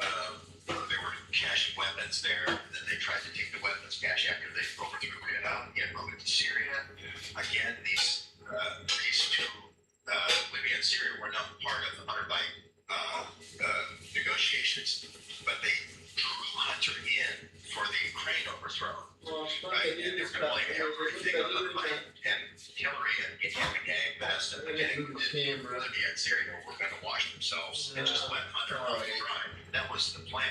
When we got when it was 2016, summer of 2016, and we saw it as a defensive move. This guy, Deep Blackberry, was trying to help Hunter Biden and defend him from being associated, implicated for Libya and Syria, and the poison, all the machinations that happened in those two things. But unfortunately, the person he was communicating with was an Ukrainian billionaire by the name of Kolomoisky, and he was the key person who moved in the weapons for the potential overthrow in Ukraine. And he also worked with the Azov Brigade directly. He's the key sponsor of the Azov Brigade for all the war crimes that have happened since then, including goading the Russians, including moving the bio labs to the front, to basically poke the bear with Putin, and it ends up in the 2022 war, which I covered from 3 different quarters. So these blackberries are kind of the glue, if you will, to covert actions of Hillary Clinton from Syria all the way to the Iran nuclear stuff that we're fighting over right now. Right, okay. Bloody hell, okay. Just need to express that. Sure. Just need to emote a bit. Yeah, there you go. All right, so then why is Tucker whitewashing? Why is he involved in this? Because I didn't know about the BlackBerry stuff, but I knew about Burisma. That wasn't mentioned. I had forgotten Bob Walensky's name, but I knew about that. I knew about the alimony from the mother of his child, that she had to go to court. I knew about the allegations, can't remember whether it's from his sister or the mother of this child, that he had allegedly molested his niece or this something, right? And then, of course, we know about the crack and the prostitutes and everything, but there's other shaky material as well on the laptop. Why is Tucker involved in this? Because Tucker, when it came out, he seemed pretty straight up, like that it was a lie, that it was Russian disinformation by those 51 intelligence officials who said it was Russian disinfo. It's not just, Hunter isn't just making the rounds with Tucker. He made the rounds with Candace Owens, he made the rounds with Nick Fuentes. There's a real PR campaign to make Hunter the 2028 VP candidate for Gavin Newsom. No, don't say that. Please don't say that. He's right here. I know the story. I know Gavin from way back. So it is what's going to happen. And what they're doing is they're trying to sheet at them, saying all the evidence they had against me was manufactured. There was way more stuff on the laptop than ever would have fit on the hard drive. That's basically the defense Hunter made on Tucker's show, right? Which is true. All that is true because the laptop always was a Trojan horse. It always was a breadcrumb to get people away from the real network, from the real overthrows, the real money laundering, the real money weapons movement. and that's why we've never taken that path. We never went for the bait of the laptop, C-band, and pushed that and so forth. We've always stayed with Blackberries because the Blackberries get you to the server, and the server gets you to everyone else using the server. Now the server, is this Hillary Clinton's server that she had in her home or something, her private server, or was it in the offices of a law firm? Well, there's several servers, but the one personal with Huma Abedin, John Podesta, Hillary and Bill Clinton, a couple of other Doug Band. There was one up in Chappaqua at her, supposedly her basement or wherever. So many dishes, BlackBerry servers. Also, Anthony Weiner was on that BlackBerry server, if you remember. We actually found one in Virginia, in a remote area in Virginia, home in Virginia. So we have all the IP addresses of all these things. I was in Chappaqua, and they burned. They burned the shed. They burned the outhouse where the server was. Just as we were getting Andy McCabe. It was just a coincidence. It was just a fire. It was just a coincidence. It was also no coincidence. There's smoke a little crack and burned out and all. Yeah. So it's a very interesting story of how the different servers occupy. The Biden server was the Senate server, and that's why Biden's never had the inside track that the Clintons did. Clintons had their own server they could wall off, but the Bidens with this guy, you could see all the communications. So you could say, if anybody ever got wind of this illegal arms dealing and so forth and overthrows, you can always blame it on the Bidens. And that's why I think this guy came forward to me. Yeah. And we're, like I say, all we need to do is just look at the communications between Hunter Biden and people that were his handlers at the CIA and so forth, and subpoena that communication, and that's going to tell you a big story, right? So that's what we're working on right now. Okay, now is the DOJ working on this? Do they have access to this material? Do you know? Is this something that they're investigating? Well, it kind of stopped with Representative Comer, working with Representative Comer and Vokulinski and really pushing that. They introduced a false witness named Smirnoff, who warned Representative Comer, don't take Smirnoff. He's going to bring in a whole bunch of dirt. He's going to pollute all the evidence. He didn't listen. They brought in Smirnoff. He polluted all the evidence. We were in his trial in Las Vegas. But if you just concentrate on Hunter's BlackBerry, sent from my BlackBerry, and look at the server that it goes to, that's what you want to subpoena, and that's going to have all the answers. Your question about the 33,000 emails, it's going to lead to metadata of those two servers talking together, the Hillary Clinton server and the Biden server, and at least you'll have some idea of the timestamps. The payload may be encrypted, but at least we'll show you that there was all kinds of traffic before Libya, all kinds of traffic before Syria, all kinds of traffic before the CIA coup in Ukraine, all kinds of traffic for the Iran nuclear deal, right? And that's the smoking gun, if you will, that allows you to then go subpoena and go execute search warrants, and that's what we're working for. Okay. But like the Democratic field is so bad. So bad. Gavin Newsom, let us know in the comments, who would you choose as the presidential candidate for the Democrats? Gavin Newsom, Kamala Harris, Hunter Biden, AOC? It really it doesn't really matter. Meanwhile, on the GOP side, we got Marco Rubio and J.D. Vance. Maybe Tulsi Gabbard waiting in the wings at some point, right? Competent people, capable people. Well, the DNC doesn't want competent, capable. They want people who follow orders, and that's why it's going to be Gavin and Hunter. They wouldn't be going to this trouble to sheep dip, to try to whitewash Hunter's background if that wasn't true. And that's what we call the metadata method. We don't really look at sentiment analysis or anything. All that can change by the election. You look and see where is the Rothschild money going. And the idea of this going back and forth, I call the Rothschild teeter-totter. They don't really care if it's Democrats or Republicans, as long as the teeter-totter swings and they can be the inside players, like they were in the Waterloo. They can be the inside players to position themselves in the futures markets to benefit. And that's why I think you see this swing. And Trump big chart, the globalist, if you will, that Hunter Biden is going to be on that ticket with Gavin Newsom. The super train here in California, he just said it's never going to be finished in his lifetime. It weighs $39 billion. It was supposed to be done in 2020.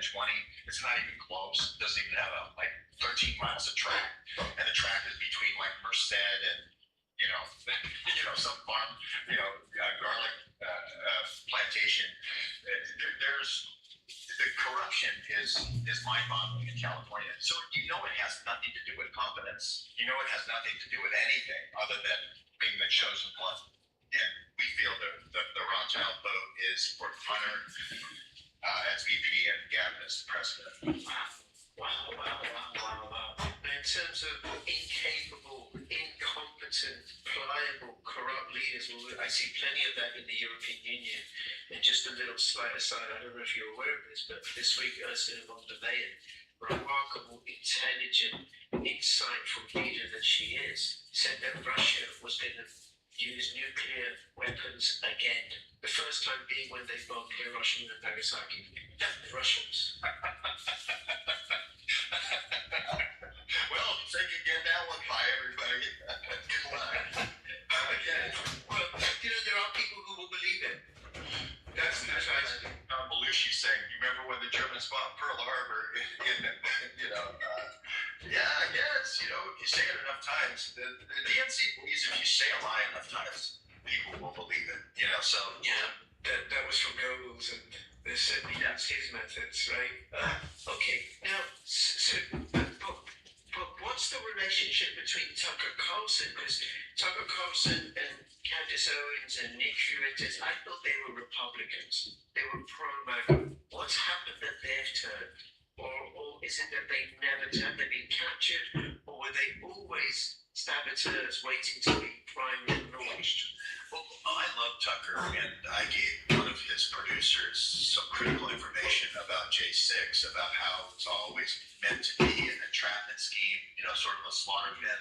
They were loading these buses. I gave the name of the psychological operations captain, Emily Rainey, that was loading up these buses for the entrapment of all these patriots. And they didn't do anything. They didn't do a truth story on it. They did a whitewash, which made her out to be the hero.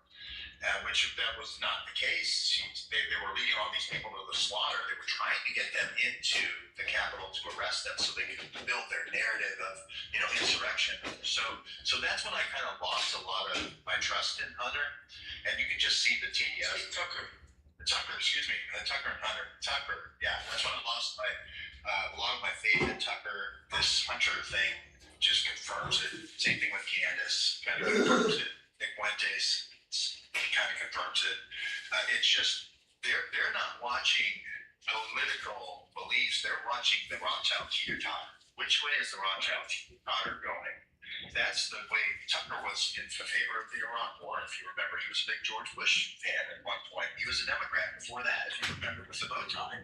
So he really more follows the political balance, the beam, if you will, than any particular ideology. Okay, all right. Then back to Hunter, because he's got this magical, wonderful, all-inclusive pardon on all crimes past, present, and future. How do you and I get one of those? I might need one after this show. Yeah, well, it's kind of like, Dickens, right? With the Christmas story there. Yeah, it's one of those things that's going to be tested in the Supreme Court because I think treason is not covered by a pardon. That's the one crime that you can't. I believe that's my belief, not knowledge. Let us know in the comments, if you've got any idea whether treason is covered by the presidential pardon law, right? You may be wrong, you may be right. Short tonight would have no way of knowing. All right, but we like your comments. Yeah, we would love to hear that, but I think it's going back to Benedict Arnold. It's one of those things that's born into the American psyche that you just cannot be a saboteur of the Constitution. And of course, all these people are front row and center. They make, Benedict Arnold, like Piper. You know, they're the champions, the all-time champions of saboteurs of the Constitution. Right. See, I think because Hillary Clinton doesn't have a pardon, Barack Obama doesn't have a pardon, but he may escape being an ex-president. But all the Podestas and Hoover and the others, Debbie Wasserman Schultz and others that may be involved in this, they don't have pardons. And I think that if what Trump is doing, which I actually do believe that he wants to restore the Constitution, clean up government, get rid of the corruption, then he has to go after the Clintons. He has to go after Obama. He has to clean up the elections. And that's why we went to the Supreme Court. I wrote a writ of mandamus as well, because the Supreme Court is the final arbitration of treason if it's country driven. And I went into Pakistan because the awe-inspiring was Pakistani intelligence, PAC ISI.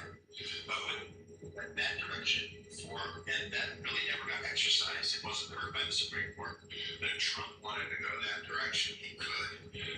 Because if you engage a foreign power, now you run in the jurisdiction of the Supreme Court because your conspirator is a foreign entity, right? And so this could be said for Israel, it could be said for Egypt, it could be said for any foreign, when you bring it for British Steel, London, England, or UK.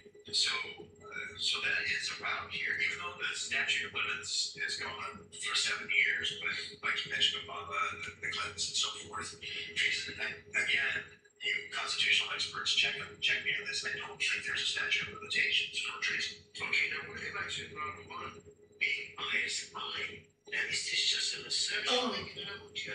Oh my gosh, man. Oh, we have a lot of evidence. His All right, father's all the dishes are involved done. in ISI, his father's involved in Pakistani work. All the dishes are done. Can you start these eggs? Put some ice in the bowl. Where's my bowl? What about you keeping that bowl? It's right in here. Put some ice in this.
I'm having a hard time trying to tie this fucking ice bag back together.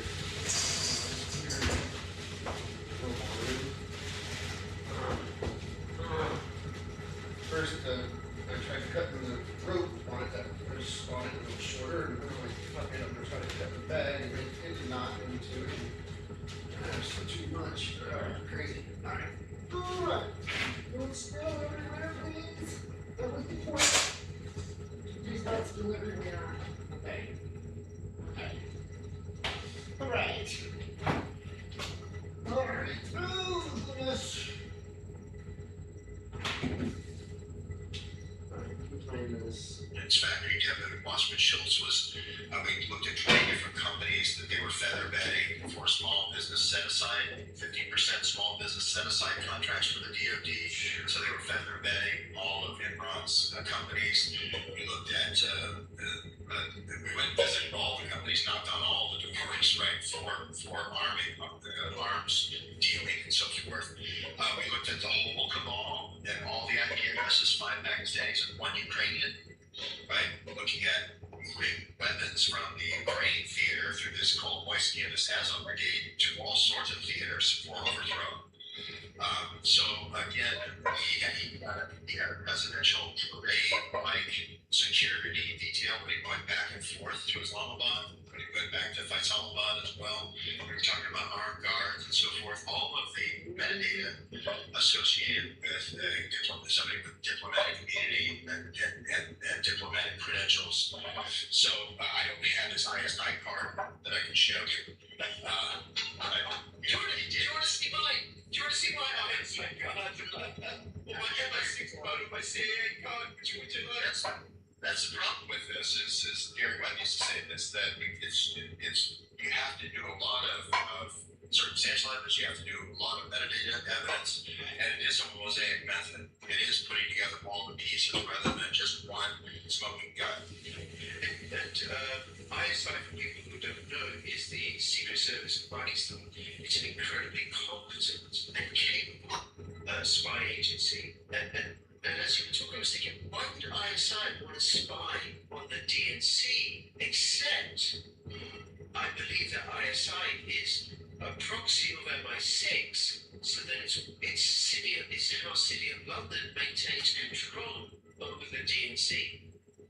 Would that be a reasonable assertion to make? Absolutely. And we looked at G4S, which was, a security company that was owned in Pakistan that then was bought by London Interest, City of London Interests. There's been a long connection ever since ISI was created in the image of MI6, right? So, but not only that, the key relationship here is in the Afghan war. ISI was our key intermediary because of the Farsi and so forth, and the Urdu and whatnot, to the Northern Alliance and other alliances, and they were the ones with the ghost soldiers, right? ISI so you would build ghost soldiers. Those are things, so they can get weapons, they can get armaments, they can get through Pakistani work. Okay, now we're gonna get our clues.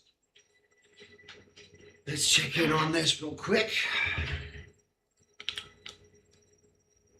Check in on this real quick.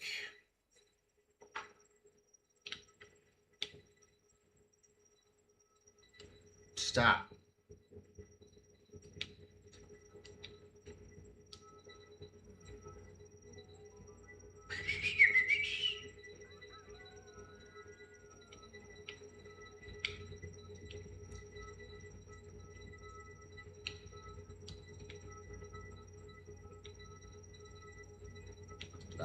Ignorant.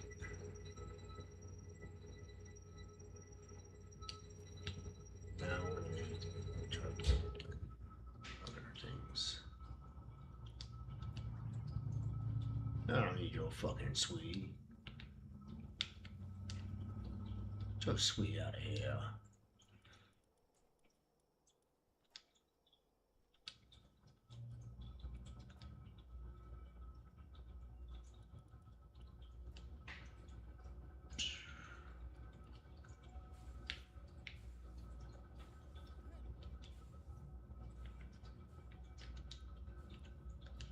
Oh, no, let's just keep the order. So we're gonna...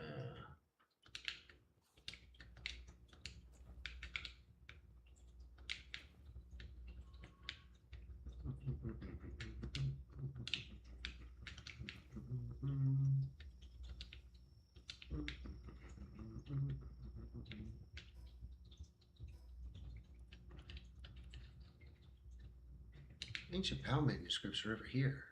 I thought they were. Yeah. Let's go ahead and make some chicken.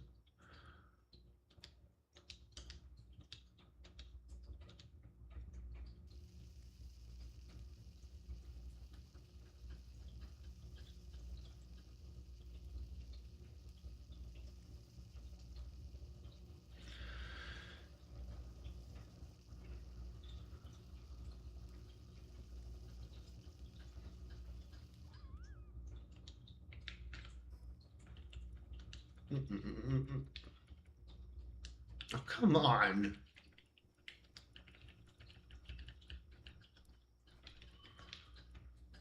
All right.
Shit. Oh, shit. They made all kinds of babies. Oh, man. I totally forgot about you motherfuckers.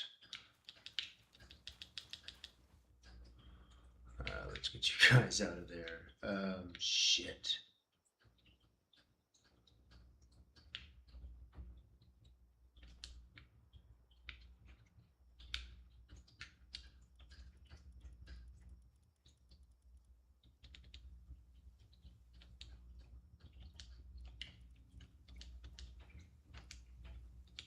Damn.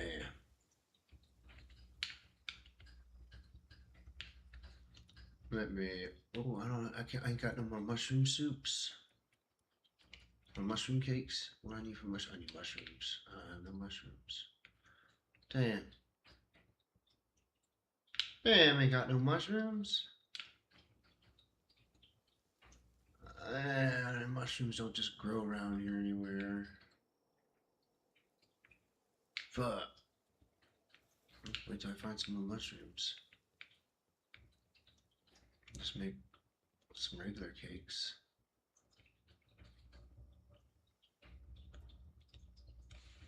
And we'll go get our laundry. I think I want to. I don't know when I want to strip my bed here. I'm stripping it today, that's for sure. Should I strip it?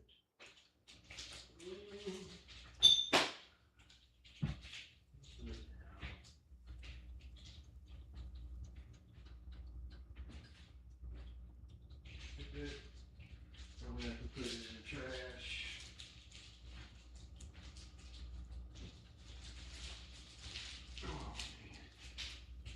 Oh man.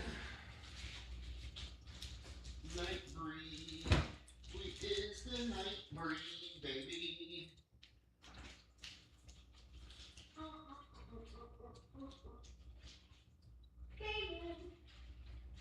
Oh, David. Oh.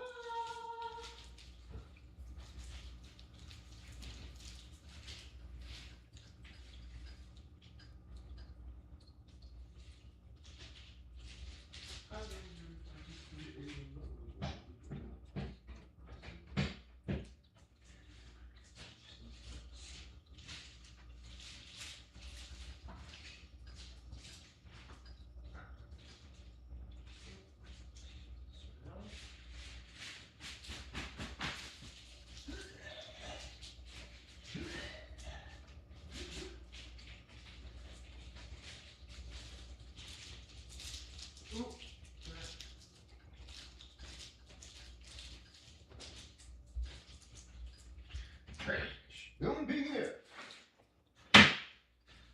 Well, there's that. That's done. Now I will flip his steps over.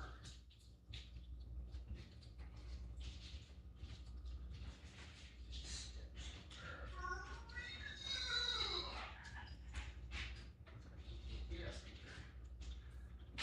Flip his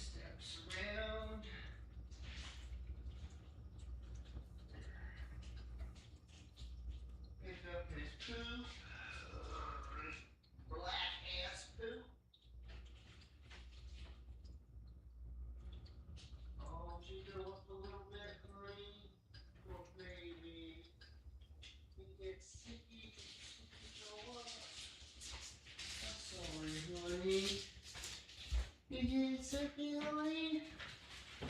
Second more.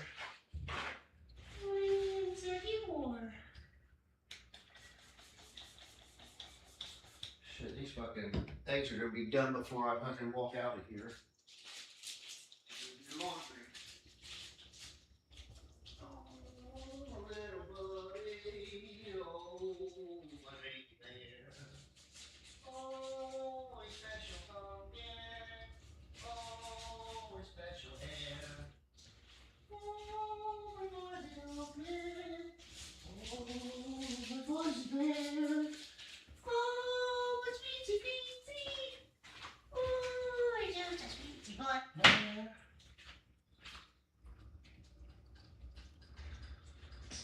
Okay.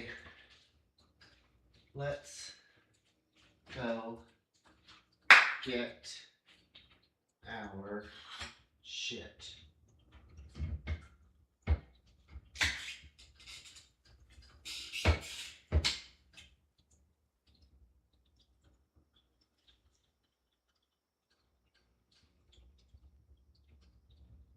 Factory, Imran's father.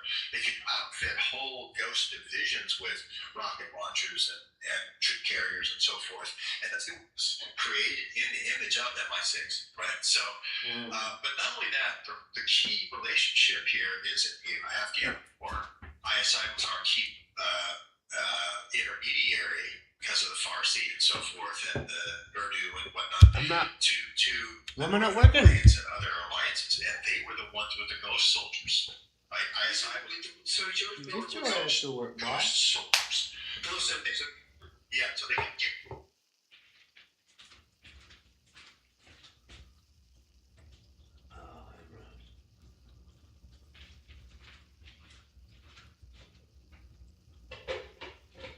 Right.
true.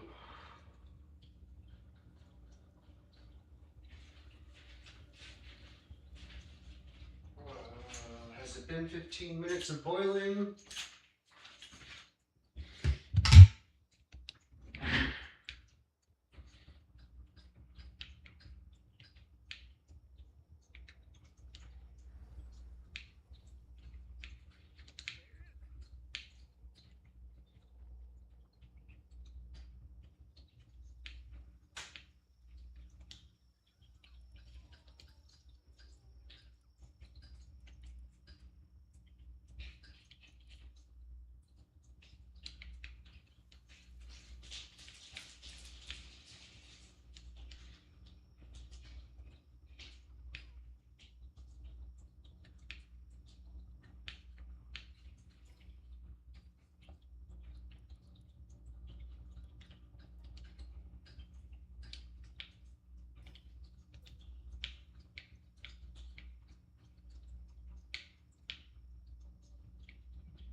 Got my clothes. I was listening to that. I was going to start this. I thought this wasn't what I listened to before. But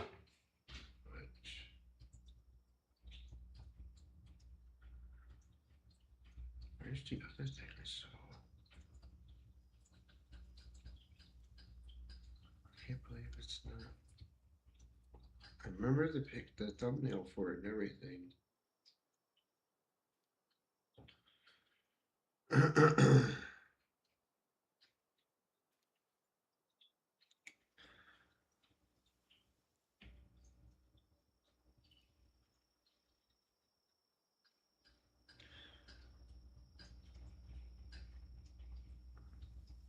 There's an old saying that life begins at 40.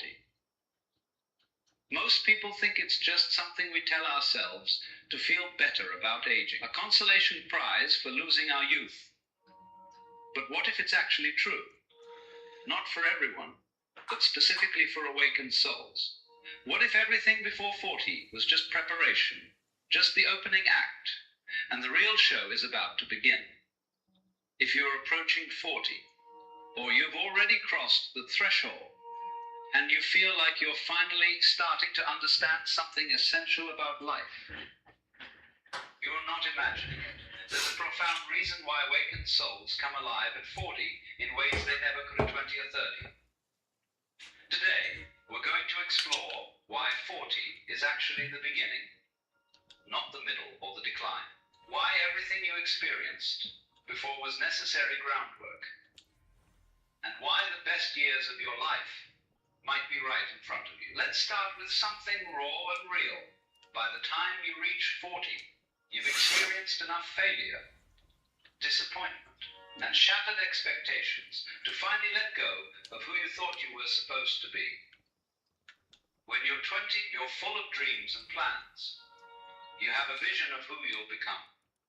Successful, accomplished, impressive. You imagine your life will unfold in a certain way. The career, the relationship, the house, the status. You're chasing an image of yourself that you picked up from society, from your parents, from magazines and movies. You spend your 20s and 30s trying desperately to become that person. You work hard. You make sacrifices. You follow the script. And then, somewhere along the way, maybe gradually, maybe suddenly, you realize, I'm not becoming that person. And the life I imagined isn't the life I'm living. For most people, this is devastating. It feels like failure. But for awakened souls, it's liberation. By 40, you've accumulated enough life experience to see through the illusion. You understand that the person you thought you should be was never really you. It was a construct, a fantasy, a role you were trying to play. And when that false self dies, when you finally stop trying to force yourself into a mold that doesn't fit, something miraculous happens. Your real self can emerge. This is why life begins at 40 for awakened souls. Not because you suddenly have everything figured out, but because you finally stop pretending. You stop performing. You stop chasing someone else's definition of success and start living from your own truth. The expectations that suffocated you for decades, they lose their power. The judgments you feared, they don't matter anymore. The image you are trying to maintain, you let it crumble. And in that crumbling, in that death of the false self, you find something you've been searching for your entire life freedom. You realize that all the failures of your 20s and 30s weren't failures at all. They were course corrections. They were life saying, not this way. Try again. Go deeper. Every job that didn't work out was steering you toward your real purpose. Every relationship that ended was teaching you what real love requires. Every plan that fell apart was making space for something more authentic. By 40, you've collected enough of these lessons to finally see the pattern. You understand that life wasn't happening to you. It was happening for you. All of it. Even the painful parts, especially the painful parts. This perspective shift is everything. When you're young, you think life is about achieving goals. By 40, you realize life is about becoming yourself. And you can't become yourself while you're still trying to be someone else. Here's something nobody tells you. When you're young, wisdom can't be rushed. You can read all the books, attend all the workshops, have all the insights, but real wisdom only comes through lived experience. And by 40, you finally have enough of it. You've been through enough cycles, enough seasons of growth and loss, success and failure, connection and solitude, that you start to see the patterns. You develop what might be called pattern recognition for life itself. You know what real friendship looks like versus superficial connection. You can spot manipulation and inauthenticity from a mile away. You understand which battles are worth fighting and which ones drain your energy for nothing. You've learned the difference between being alone Yeah, it's and the same being thing. lonely, They just changed the between being thumbnail. busy and being purposeful, between looking successful and feeling fulfilled. This wisdom changes everything about how you move through the world. When you're young, you're reactive. Alan Watts, by the way. Everything feels urgent. I can't remember the first name. I Every can't remember the problem last name. feels like a crisis. Every opportunity feels like it might be your last chance. You're running on adrenaline and anxiety, Oh, yeah, I was waiting for constantly this. afraid of missing out or messing up. But by 40, you've developed something precious: perspective. You've survived things you thought would destroy you. You've recovered from losses you thought were permanent. You've rebuilt after failures you thought were final. And this history teaches you something profound. You're more resilient than you knew. Life is more forgiving than it seemed. And most of what you worried about in your younger years never actually mattered. This perspective brings a deep calm. Not the calm of having no problems, but the calm of knowing you can handle whatever comes. Not the confidence of thinking you have all the answers, but the confidence of knowing you can figure things out. You also develop emotional wisdom. You understand your own patterns, why you react the way you do, what triggers you, what you need to feel balanced. You've done enough inner work to recognize your shadows, your wounds, your defense mechanisms. You know yourself in a way you simply couldn't at 25. And this self-knowledge is power. When you understand why you do what you do, you can make conscious choices instead of unconscious reactions.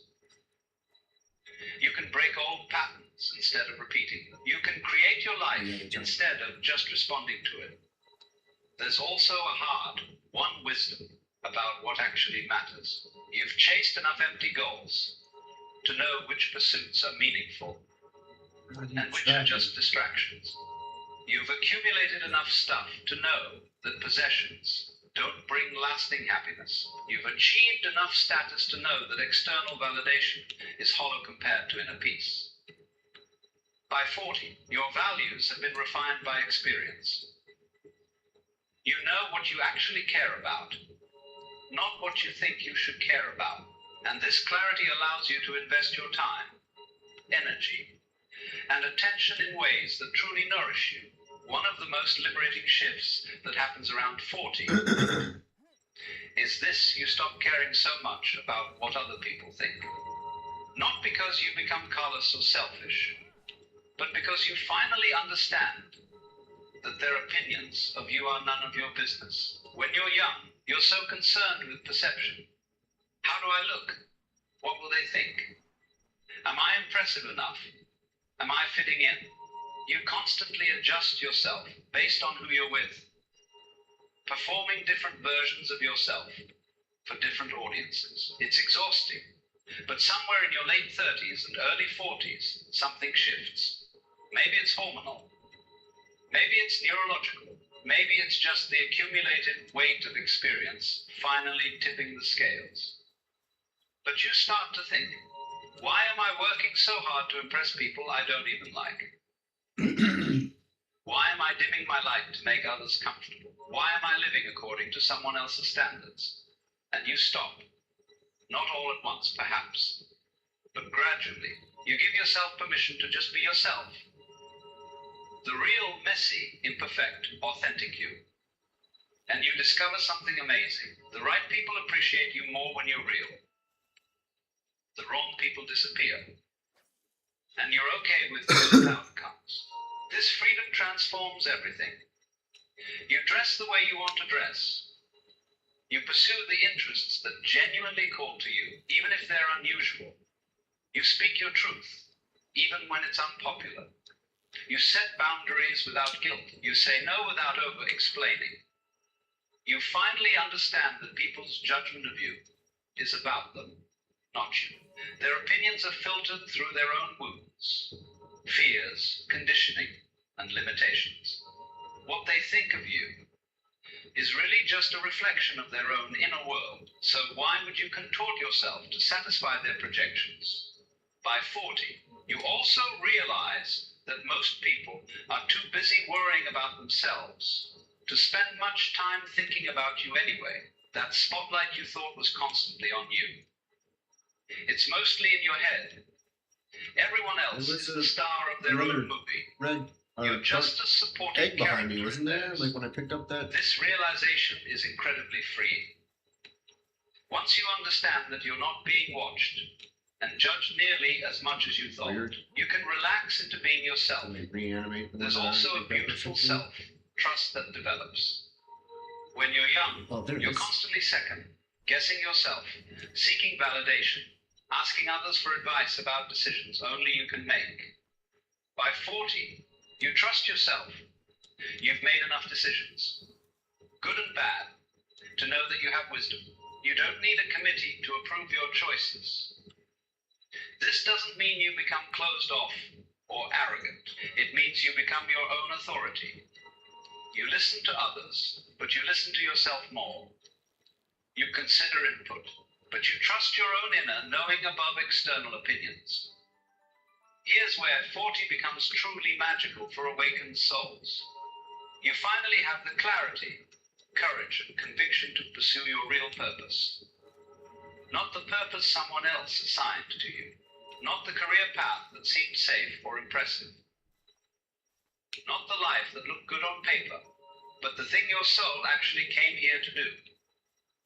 When you're younger, you might have inklings of your purpose, but you're too afraid to fully commit to it. What if it doesn't make money? What if people think it's weird? What if you fail? So you compromise. You take the practical route. You pursue the sensible option. You put your real calling on the back burner, telling yourself someday, by 40, someday becomes now. You realize you've spent enough time doing what you should do. You've proven yourself enough, achieved enough, played it safe enough. And you're ready to finally do what you're actually here to do, regardless of whether it makes sense to anyone else. Maybe it's writing the book that's been calling to you for years. Maybe it's starting the unconventional business.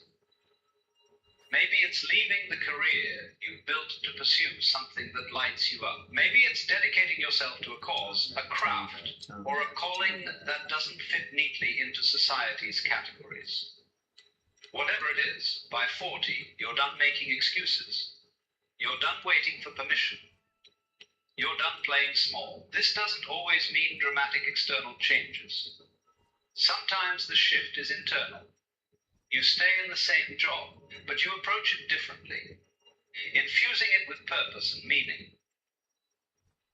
Sometimes it's about how you show up in your relationships, your community, your daily life. But there's a shift from living reactively to living intentionally, from following the path laid out for you to forging your own, from asking, what should I do, to declaring, this is what I'm doing. You also develop the courage to be unconventional. If your purpose doesn't fit into a neat box, you don't force it. You let it be what it is. You trust that the right people will understand, and the others don't need to.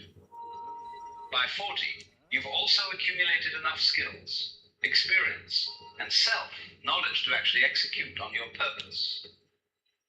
When you're 25, you might have vision, but lack the competence to manifest it. By 40, you have both the vision and the capacity to bring it to life. You know how to get things done. You have a network. You have resources. You have perseverance born from surviving hard times. You're not naive about the challenges, but you're also not paralyzed by them. So here we are at the heart of it too. Why life actually begins at 40 for awakened souls. It's because by 40, you've done the groundwork. You've accumulated the wisdom. You've shed the false self. You've stopped caring about others' opinions. You've claimed your purpose. And now, finally, you can actually live. Not survive, not perform, not chase, but truly, authentically live. Your 40s and beyond become about depth rather than breadth. Quality rather than quantity. Being rather than seeming. You're no longer trying to prove anything to anyone. You're simply expressing who you are and offering your gifts to the world. There's a vitality that comes with this that's different from youthful energy. When you're young, you have physical energy, but you're scattered, anxious, unsure. By 40, you might have less physical stamina, but you have focused power. You know where to direct your energy. You're not wasting it on things that don't matter. You also develop the capacity for real joy. Not the euphoric highs of youth, but the deep, steady contentment that comes from living in alignment with your truth. You can enjoy simple pleasures because you're present enough to actually experience them. A good conversation, a beautiful sunset, a meaningful project. These things satisfy you in ways that all the excitement of your 20s never could. There's also more love in your life, not because you've found the perfect partner or the perfect friends, but because you've developed the capacity to love deeply and be loved fully. You're no longer hiding behind walls. You're vulnerable, open, real. And this allows... There are times in life when you feel as though you have wandered off the map. You look around and nothing seems familiar. The signposts that once guided you are gone. The landmarks that once gave you confidence have vanished, and suddenly you are overcome with a strange disorientation. You may call it confusion, uncertainty, or despair, but beneath all those names is a single experience. You feel lost. To be lost is not simply to lack direction. It is to have once believed you knew where you were going, only to realize that the path has dissolved beneath your feet. And in that moment, everything you trusted begins to tremble. The career you thought would define you feels empty. The relationship you believed would complete you unravels. The ideals you clung to no longer hold weight. You stand in the middle of life's forest and see only trees, stretching endlessly with no clear way forward. At first, this can feel like failure. After all, we are taught from childhood that life is a journey with a clear destination. and that our task is to find the straightest route to that destination. Parents, teachers, leaders, and advertisements all hand us maps. They tell us, study hard, get the right job, marry the right person, accumulate wealth, and you will arrive safely at happiness. But sooner or later, many of us discover that these maps are faulty. They do not match the terrain. We follow them diligently, only to find ourselves in places we never wanted to be. And when the map fails us, we feel lost. Yet perhaps this sense of being lost is not the catastrophe it appears to be. Perhaps it is... Shit, the eggs! I forgot about the fucking eggs. Oh my god, I'm idiots. The map was never the territory. All this fucking It was only a picture, like, oh, it's fucking a sketch, something, right? a simplified story. The territory itself is always more God vast, damn it. more I wild, was like, I know there was something else besides the fucking laundry. than any map can show. And when the map is torn away, frightening though it may be, we are at last lost in the territory without our eyes. We discover reality directly, without the filter of borrowed instructions. Consider how a traveler might cling desperately to a guidebook, reading every detail and trying to match it to the streets of a city. But one day, the book is lost, and the traveler is forced to I walk. always do that. I At forget my first, there own is shit. panic. That's why I like cooking roast, because I can cook it for 4 fucking hours and it doesn't matter. The city comes alive. God damn it, but I forget shit at work all the time. Like my shit. Not anybody else's shit. My shit. I forget all the fucking time. Encounters, uncharted. I bring something to eat for me and the dog. I bring something to eat for me and the dog and fucking forget it every fucking time. It's ridiculous. King Pocket. King Pocket. Like disorientation becomes discovery. Being lost is the doorway to truly seeing, and so it may be with your own life. The disorientation you feel is not proof that you have failed, but proof that you are finally meeting reality as it is. You are no longer shielded by the maps of others, no longer protected by the certainty of borrowed truths. You are naked before the mystery, and though it is terrifying, it is also alive. To be lost is to be free of false guidance, free to wander, free to see freshly.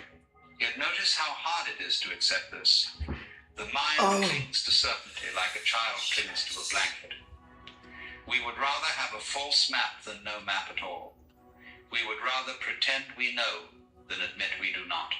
And so the moment of lostness feels unbearable. But look closer.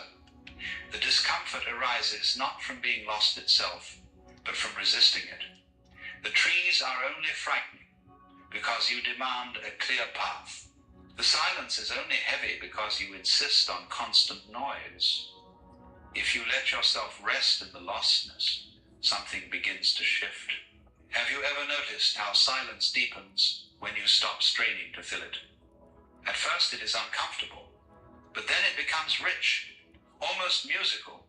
In the same way, lostness becomes meaningful when you stop insisting on certainty. It becomes a vast openness, a space in which anything is possible. I knew I said at that time. Felt like a dead end right up. reveals itself as the edge of a larger horizon. You are not trapped, you are unmoored, and that is a very different thing. Think of a river. We often imagine it as having a single destination, flowing inevitably toward the sea. But along the way it meanders, branches, doubles back, floods and dries. If you stand on its banks at any given moment, you might say, this river is lost. It is wandering aimlessly. But from the larger view, it is simply the river being itself, finding its way through the land as it must. To be lost is only to be seen from too narrow a perspective. From the broader perspective, nothing is lost at all. So when you feel lost, what is really happening? You are awakening to the fact that life is not a straight road with a fixed destination. You are realizing that all the maps were temporary, that they could never contain the mystery of existence. And while this realization unsettles the mind, it liberates the heart. For then you no longer have to pretend. You no longer have to force yourself into paths that do not fit. You can allow yourself to wander, to question, to begin again. Lostness, then, is not the enemy of life. It is life breaking through the illusions you once clung to. It is reality reminding you that the point was never to arrive, but to move, to explore, to live. To be lost is to stand at the threshold of discovery, trembling perhaps, but also alive with possibility. And notice how, in those moments of disorientation, the smallest details become radiant. When the big picture collapses, the present moment comes to the foreground. You feel the air on your skin. You hear the rustle of leaves. You notice the rise and fall of your breath. The mind, stripped of its maps, returns to immediacy. And in that immediacy, you find a strange peace. For the present moment has no need for maps. It is complete in itself. In truth, you cannot be lost in the present. Lostness always refers to the future or the past. You say, I do not know where I am going, or I should not be where I am. But here, now, you are simply here. The ground supports you. The breath moves in and out. Life continues. To drop into the present is to see that lostness is only a thought, not a reality. And when that thought softens, what remains is not despair but wonder. So perhaps, rather than resisting lostness, you might welcome it. You might see it as an initiation, a necessary stage in awakening. For who has ever truly found themselves without first being lost? Who has ever discovered truth without first seeing the failure of illusion? The very word discover means to uncover, to remove what once covered over reality. Lostness removes the cover, and though the exposure is raw, it is also true. In the end, the feeling of being lost may be the most honest feeling of all, for it admits, what is always the case, that we do not ultimately know where life is taking us. The certainty we cling to is a fragile construction. Lostness tears it away and reveals the vastness beyond. And in that vastness, you may find not the path you expected, but the path you needed. When the path disappears beneath your feet, when the signs no longer point the way, and when the horizon stretches endlessly in every direction, something remarkable begins to happen. You start to discover that being lost is not an obstacle to life, but part of its essence. For what does it mean to be found, if not to have first been lost? And what does it mean to have direction, if not to have wandered without one? To feel lost is to be placed at the heart of mystery, where life can no longer be reduced to neat explanations. The truth is, you were never truly in control of the journey. You imagined that you were choosing each step, plotting each destination, and charting each course. But look closely. Did you decide to be born? Did you choose your first breath, your first thought, your first desire? Life has been carrying you all along, flowing like a river that bends and turns without asking permission. To feel lost is simply to realize this, that the river does not always follow your map, but it always flows, always moves, always carries. And so, the moment of lostness is also the moment of truth. It is the place where the illusion of control begins to crack, where you see that you are not the little navigator steering through a dangerous sea, but the very sea itself, with all its waves and currents. The loss of certainty is the birth of freedom.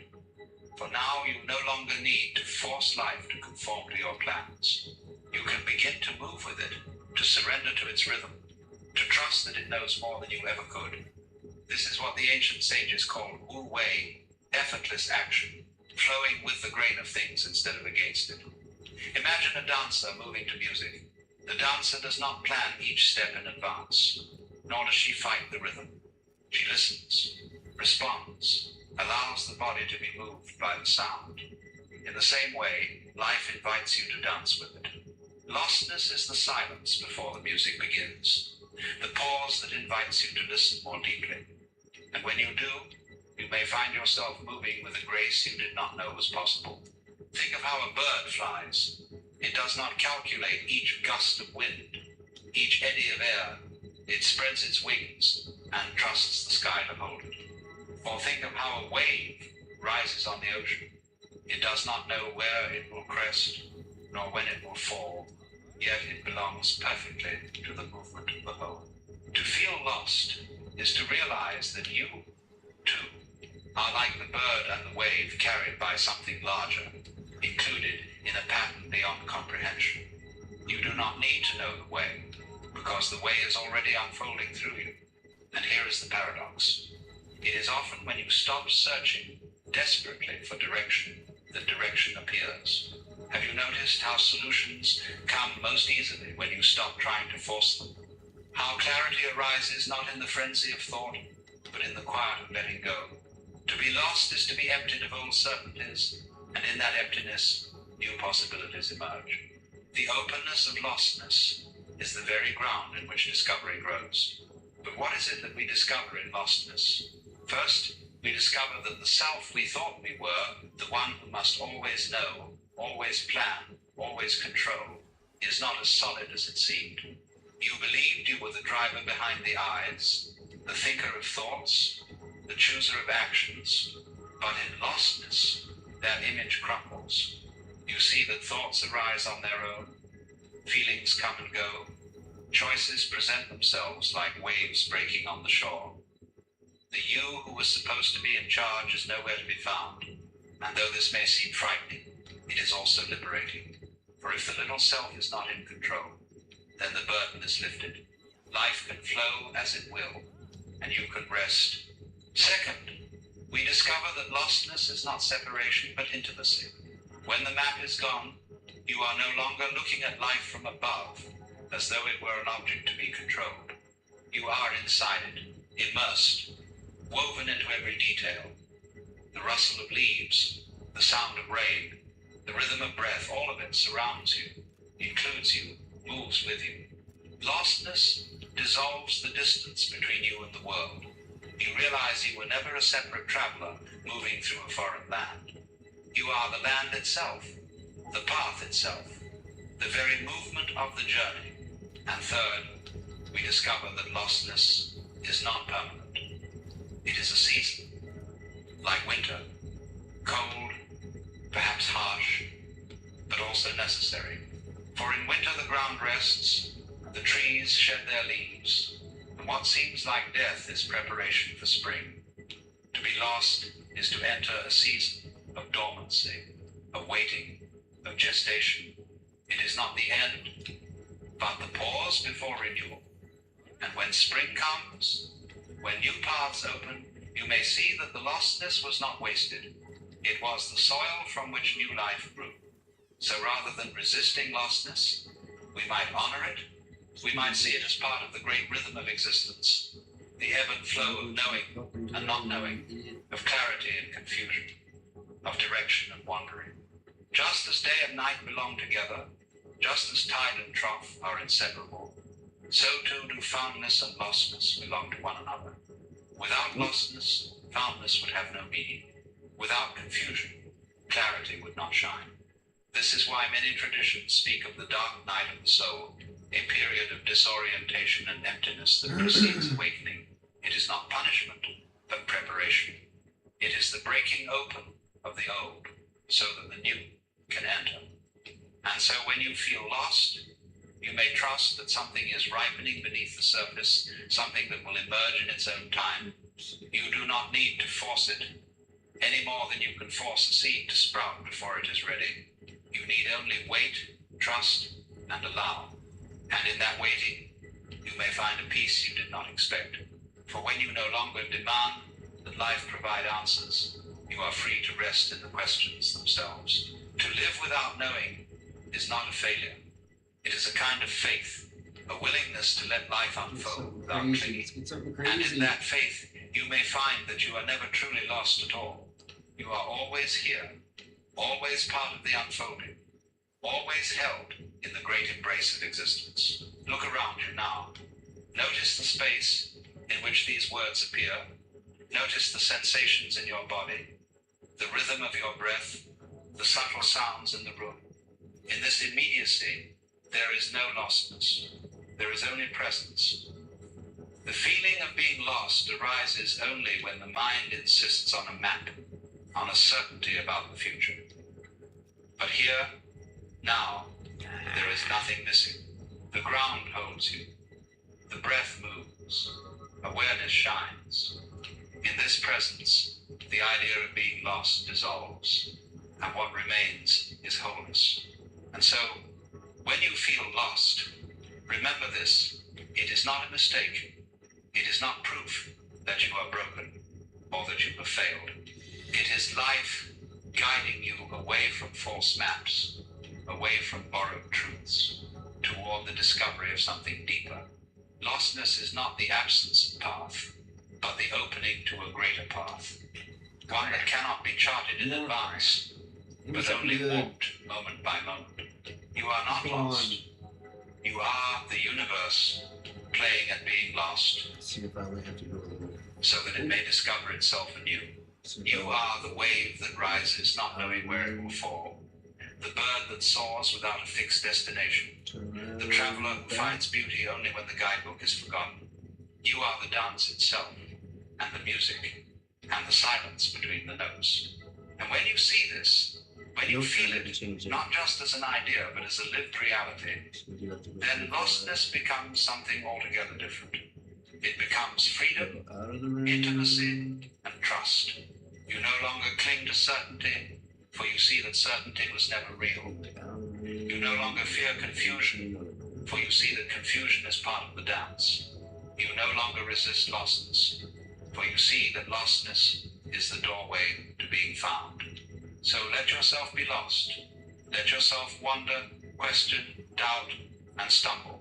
For in that very wondering, life is carrying you. In that very doubt, truth is ripening. In that very stumbling, the path is appearing. And in the end, you may discover that you were never lost at all, but always exactly where you needed to be. Not long ago, I spoke with a young man. He sat across from me, leaning forward in his chair, fidgeting with his hands, as though still running, even while seated. There was nothing particularly unusual about him. He was not a failure, nor a beggar, nor a saint. He was, in many respects, the kind of man you might pass on the street and not think twice about. He had a decent job, friends who liked him, a family who cared for him. But underneath the surface of his life, there was a deep and gnawing unease. As he spoke, I noticed his eyes kept darting around the room, as though chasing some invisible fly. He told me, I can't remember the last time I felt present, even when I sit with my child, laughing. I find myself worrying about bills. Even in bed at night, I'm planning the next week, the next year. I don't feel here. I feel somewhere else. And you see, I told him something I'll tell you as well. His story is not his alone.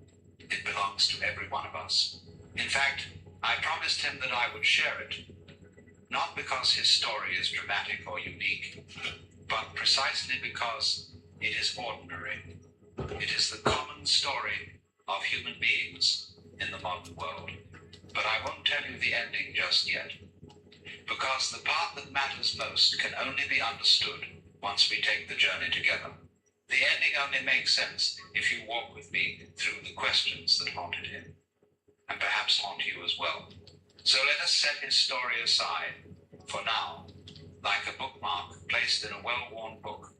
We will return to it before long. Now, let us ask the question, why is it that the present moment, which is all we ever truly have, feels so difficult to remain in? It should be the most natural thing in the world. After all, where else could you possibly be? You are not in yesterday, except in thought. You are not in tomorrow, except in imagination. In reality, you are here, breathing, listening. Life is unfolding before your very eyes. And yet, for some reason, we resist it. We slip away from now, as though it was something dangerous. The young man, when he sat at the dinner table with his child, should have found delight in the simple sound of laughter, the warmth of food, the ordinary blessing of being alive. But instead, his mind buzzed with the unfinished tasks of the day, the upcoming worries of the week, the endless pressure to prepare for a life he had not yet lived. And so it is with us. We live in the present as though it were a waiting room for the future. The mind whispers, not this, something else, something more. Why? Why do we resist what is, in fact, the only reality? It is because the present moment is too real, too raw, too unedited. To be here fully means to face yourself without distraction, to admit that this is your life, not tomorrow, not someday, but now. And that realization frightens us, because if this moment is all there is, then there is no more postponing your happiness. There is no guarantee of another chance. There is only this, and that feels unbearably final. So we run. We hide in memory. We build castles in imagination. We live in a perpetual elsewhere, convinced that one day, when conditions are just right, we will finally arrive. But life does not work that way. We're gonna do. Life is always now, that shit up. never then. The young man told me that whenever he tried to sit still, to meditate, or simply to be, he felt restless, agitated, almost as though something was wrong. Up here. He couldn't bear the silence. He couldn't bear the presence of his own mind. So he reached for his phone, or switched on the television, or threw himself into his work, anything to escape the unbearable weight of being here. And perhaps you know that feeling too. Dude, he was dead before. Perhaps you have tried to pause, cell phones. and within seconds your mind fills with worries or regrets, or that peculiar sense that you should be doing something else. We call it boredom, but what it really is fear. Fear of facing ourselves.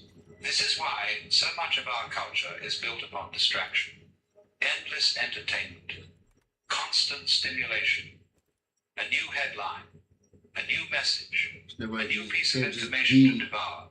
Because in silence, in stillness, the truth of now comes rushing in, and we find it overwhelming. But I want you to notice something subtle. To resist something is already to be in relationship with it. The very fact that you feel restless in the present moment means you are already brushing against it. The discomfort is not proof that you are far away, it is proof that you are close. Like standing at the edge of the ocean, where the waves lap at your feet, the resistance is a sign that the water is near. Now, I must pause here, because I want to say something important. If you have ever felt this restlessness, this inability to stay present, you are not alone. And this is why I speak at all. We are building, slowly, a small circle of people willing to look at these questions together, to admit the difficulty, and not run from it. If you feel resonance with this, then you are already part of that circle. The resistance we feel toward the present is not simply personal, it is cultural. From childhood, we are trained to chase. We are taught that life is about progress, about becoming, about achieving. We delay gratification, we set goals, we measure ourselves by the future, and so when someone says, be here now, it feels almost like nonsense. It feels unnatural, because we have been conditioned to believe that the real treasure always lies just over the next hill. But what happens when we actually reach the hill? Have you noticed? The goal achieved, the desire fulfilled, the box ticked, how quickly the satisfaction fades. And once again, the mind says, not this, something more. This is the cycle the young man found himself in. He would complete a project at work, only to feel anxious about the next one. He would save some money, only to feel it was never enough. He would sit with his family, only to feel guilty that he was not planning better for their future. The poor fellow was never here, and so he was never at peace. But there is a hidden gift in this recognition. For the very dissatisfaction you feel with running endlessly forward is itself the beginning of awakening. To notice that you are not here, to see clearly that you are resisting, is already a step closer to presence. It means you have begun to wake from the dream of elsewhere. And so I said to the young man, what you seek is not in the distance, it is not in tomorrow, it is not in the perfection of your plans. It is right here, in the very moment you are running from. He shook his head. Of course, he said he couldn't see it. That is natural. Because the truth of this cannot be given in words. It must be discovered in experience. That is why his story does not end here, for his discovery came later in an unexpected moment, and I will share that with you. But only once we have looked deeper into the nature of this resistance, for unless you understand why we all flee the present, his story will not make sense. So let us keep walking. Let us examine together why humanity, for all its brilliance, has built its entire life upon the illusion of elsewhere. For until we see the root of this madness, we will never be free. Why is it that we resist the present moment with such persistence? It is because the present moment is the one thing we cannot bend to our will. You may alter the memory of the past in your imagination. You may plan for the future and dream of what is to come. But the present arrives uninvited, unpolished, untamed. It comes in its own clothing, and it does not ask your permission.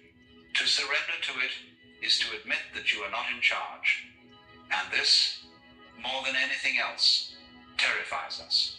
Think again of the young man, the restless one who could not sit still at his dinner table. He wanted, with all his might, to be a good father, a good worker, a decent man. These are noble desires. But beneath them was the hidden demand for control, the quiet belief that if only he did everything right, life would turn out according to plan. So when he sat with his child, he was not present. Because presence admits uncertainty, and uncertainty is unbearable for the mind that seeks control. But here lies the paradox. The only true stability comes from releasing our grip on control. The river cannot be conquered by trying to dam it up. It is far too powerful, too alive. The river teaches you only one way: to float, to let go, to allow yourself to be carried by its current. In the same way, the present moment becomes not frightening, but wondrous when you stop resisting its flow. The young man, in his restless evenings, imagined that if he let go of striving, he would collapse into passivity. He worried that if he stopped planning, he would fail his family. Won't I lose my drive, he asked. Perhaps you've asked this yourself. It is a common fear. But you see, when you release the exhausting grip of control, you do not lose energy, you gain it. You stop leaking your life force into endless anxiety. Instead, your actions rise up naturally, like a spring bubbling from the ground. You dance, not because you must, but because you are moved by the music itself. Now, pause for a moment and notice something. You are listening to these words right now. This, in itself, is proof that you can give your attention wholly to one thing. You may already feel, however faintly, that something in this reflection resonates with your own life. And this recognition is important, because when you find yourself saying, yes, I know this, you are not just hearing me, you are hearing yourself. That resonance is the thread that ties us together. And you see, that is what this little circle is about. We gather here not as isolated minds, but as a kind of quiet community, reminding one another of what is easily forgotten, that there is no someday, there is only today. But let us return to the man, for his story is the key. One evening, after a long day at work, his mind buzzing with the usual anxieties, he sat down to dinner. His child climbed into his lap, laughing about some small and silly thing, as children do. For a moment, the young man's mind began to slip away, drifting back into bills, into deadlines, into plans. But then something remarkable happened. He caught himself. He saw, with piercing clarity, that he was about to miss this very moment. And instead of letting his mind run, he stayed. He simply stayed. For a few breaths, he allowed himself to drop the resistance. And in those breaths, he felt the warmth of his child against his chest, heard the laughter as though for the first time, smelled the food on the table, saw the ordinary miracle of life unfolding in front of him. And he wept. He wept because he realized that he had been running from this for years. The present had not been absent. It was always here, waiting patiently. The only thing missing was his willingness to arrive. When he told me this later, he said it felt like falling into a river, terrifying at first, but then strangely liberating. He discovered that life did not collapse when he let go of control. In fact, it became fuller, richer, more alive than he had ever known.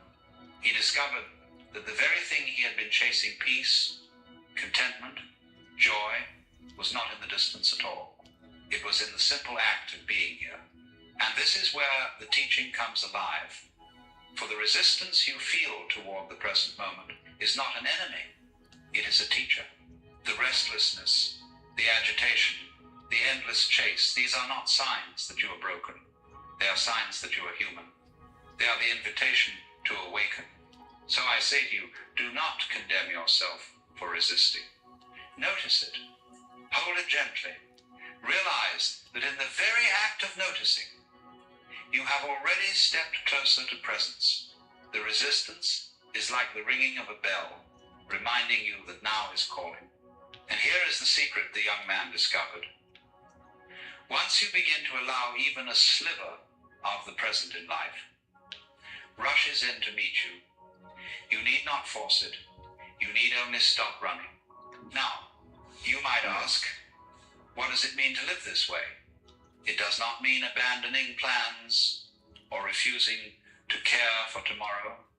It means not using tomorrow as an escape from today. You may plant seeds, but you do not live in the harvest. You live in the planting itself. You may dream, but you do not flee into dreams. You root yourself here in the ordinary miracle of breath and laughter and sunlight. And the wonderful thing is that when you do, the future often takes care of itself, because the best preparation for tomorrow is not anxiety today, but presence today. From presence, wise action arises. From presence, you respond to life rather than react to it. The young man learned this slowly, real life work. grand epiphany, but in countless small moments. Each time he noticed his mind running away, he gently returned, like a father guiding a child back to the table. And each time, he found You do this on the bed, was not frightening after all. and you do a bath. It was alive. And so it is. And then I gotta take a bath. The door back to now is never locked. It does not require. Listen, I don't like them words, It Jack. requires only the willingness You need to to stop step saying through words. again and again, whenever you remember. And perhaps in this very moment, you could feel the weight of the chair beneath you, the rhythm of your breathing, the simple fact of being alive. This is the doorway, and once you notice it, you are already through. Now, before we close, I want to say this. Oh my gosh, it's actually perfect. Here is not Oh. an isolated act. And that's been the perfect amount of time exactly. That oil flow. From the dream of someday. As it came apart right away. As soon as I started breaking it up. That was great. Hey, look at one piece of egg. Is that eggy? Want that out? What's that, Nugget? We are all here together. In this Hello, moment. Michelle. And that, perhaps, is the greatest gift. Hello. Because the other story begins. You better get hello. It is mine. It is the story of every Look at your ass, ding ding. has never wrestled the restless mind. I'm gonna make the And cake. discovered, at last, the peace of simply being. So let me leave you with this. The ending of this story is not an ending at all. It is a beginning. For every time you choose to arrive in the present, you begin again. And life, in its inexhaustible generosity, will always meet you here. You know, one of the most peculiar and yet most inevitable experiences on the path of awakening is the discovery that you are This level me up and everything, probably too. and this creates a very strange prediction. It's rather like what has been a cat begins to transform into a butterfly while still surrounded by caterpillars who are quite content to remain caterpillars. Now, I want to talk about this because it's something that almost everyone begins to wake up and encounter. And it can be one of the most isolating, confusing, and yes, dangerous experiences you face. Not dangerous in the sense that you come to physical harm necessarily, though that has happened throughout history. But dangerous in the sense that you may lose everything that once gave you a sense of belonging, identity, and security. Let me begin by saying that growth is not comfortable. It never has been, and it never will be. When a lobster outgrows its shell, it must shed that shell and expose itself, soft and vulnerable, until a new shell forms. During that time, it is in grave danger. Every predator in the ocean would love to make a meal of some shell lobster. But if the lobster refuses to shed its shell, if it clings to the safety of what it knows, it cannot grow. It will remain stunted, confined, unable to realize its full potential. It's a yellow. Are much the same way. It's a baby. Our relationships. You like babies. Understanding. You like babies. What are you crazy for? Why are you being crazy? I gave you all kinds of beefers earlier. I'm going here to do laundry. Now, what does it mean to outgrow those around you? It doesn't mean that you become superior, or that you're better than they are. This is the kind of many people. I'm starting to wonder and think if I should put the camera back on the tripod. Outgrowing others means that you become to see things that they don't see yet. I can't see the chat there anyways. That you step out of the agreement while they remain comfortably within. Perhaps you've begun to question the values everyone takes for granted. Just need to close to fold them.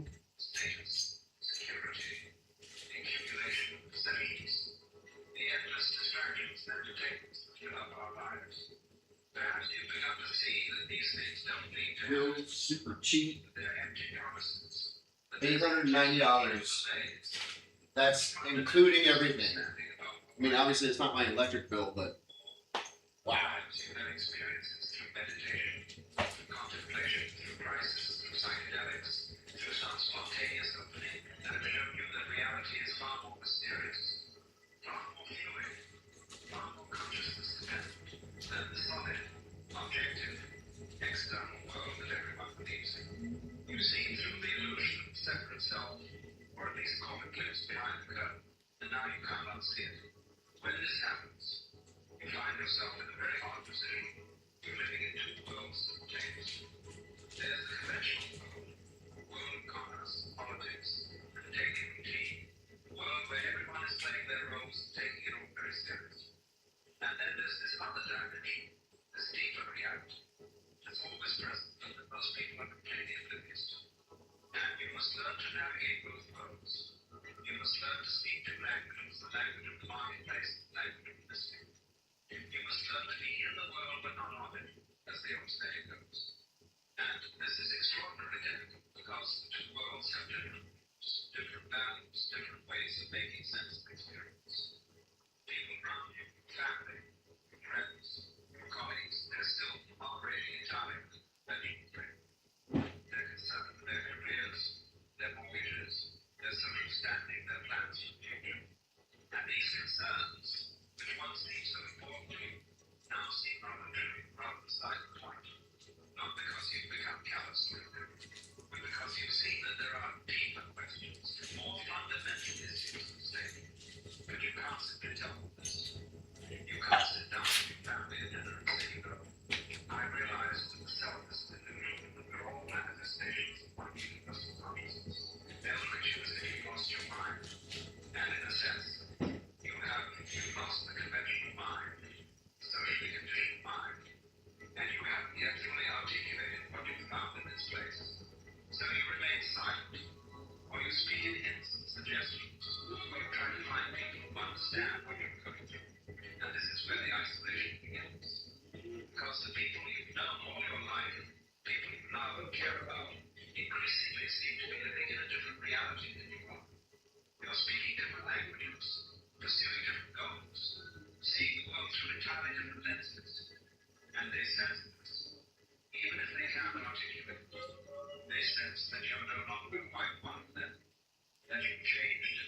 fundamental way that you're not playing the game. You can't keep your pads right now. Actually, I'm thinking about it. This makes them uncomfortable.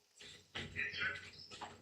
Because if you can step outside the agreed upon framework, then maybe the framework isn't as solid as they thought. Maybe their own lives are built on sand. They may respond in various ways.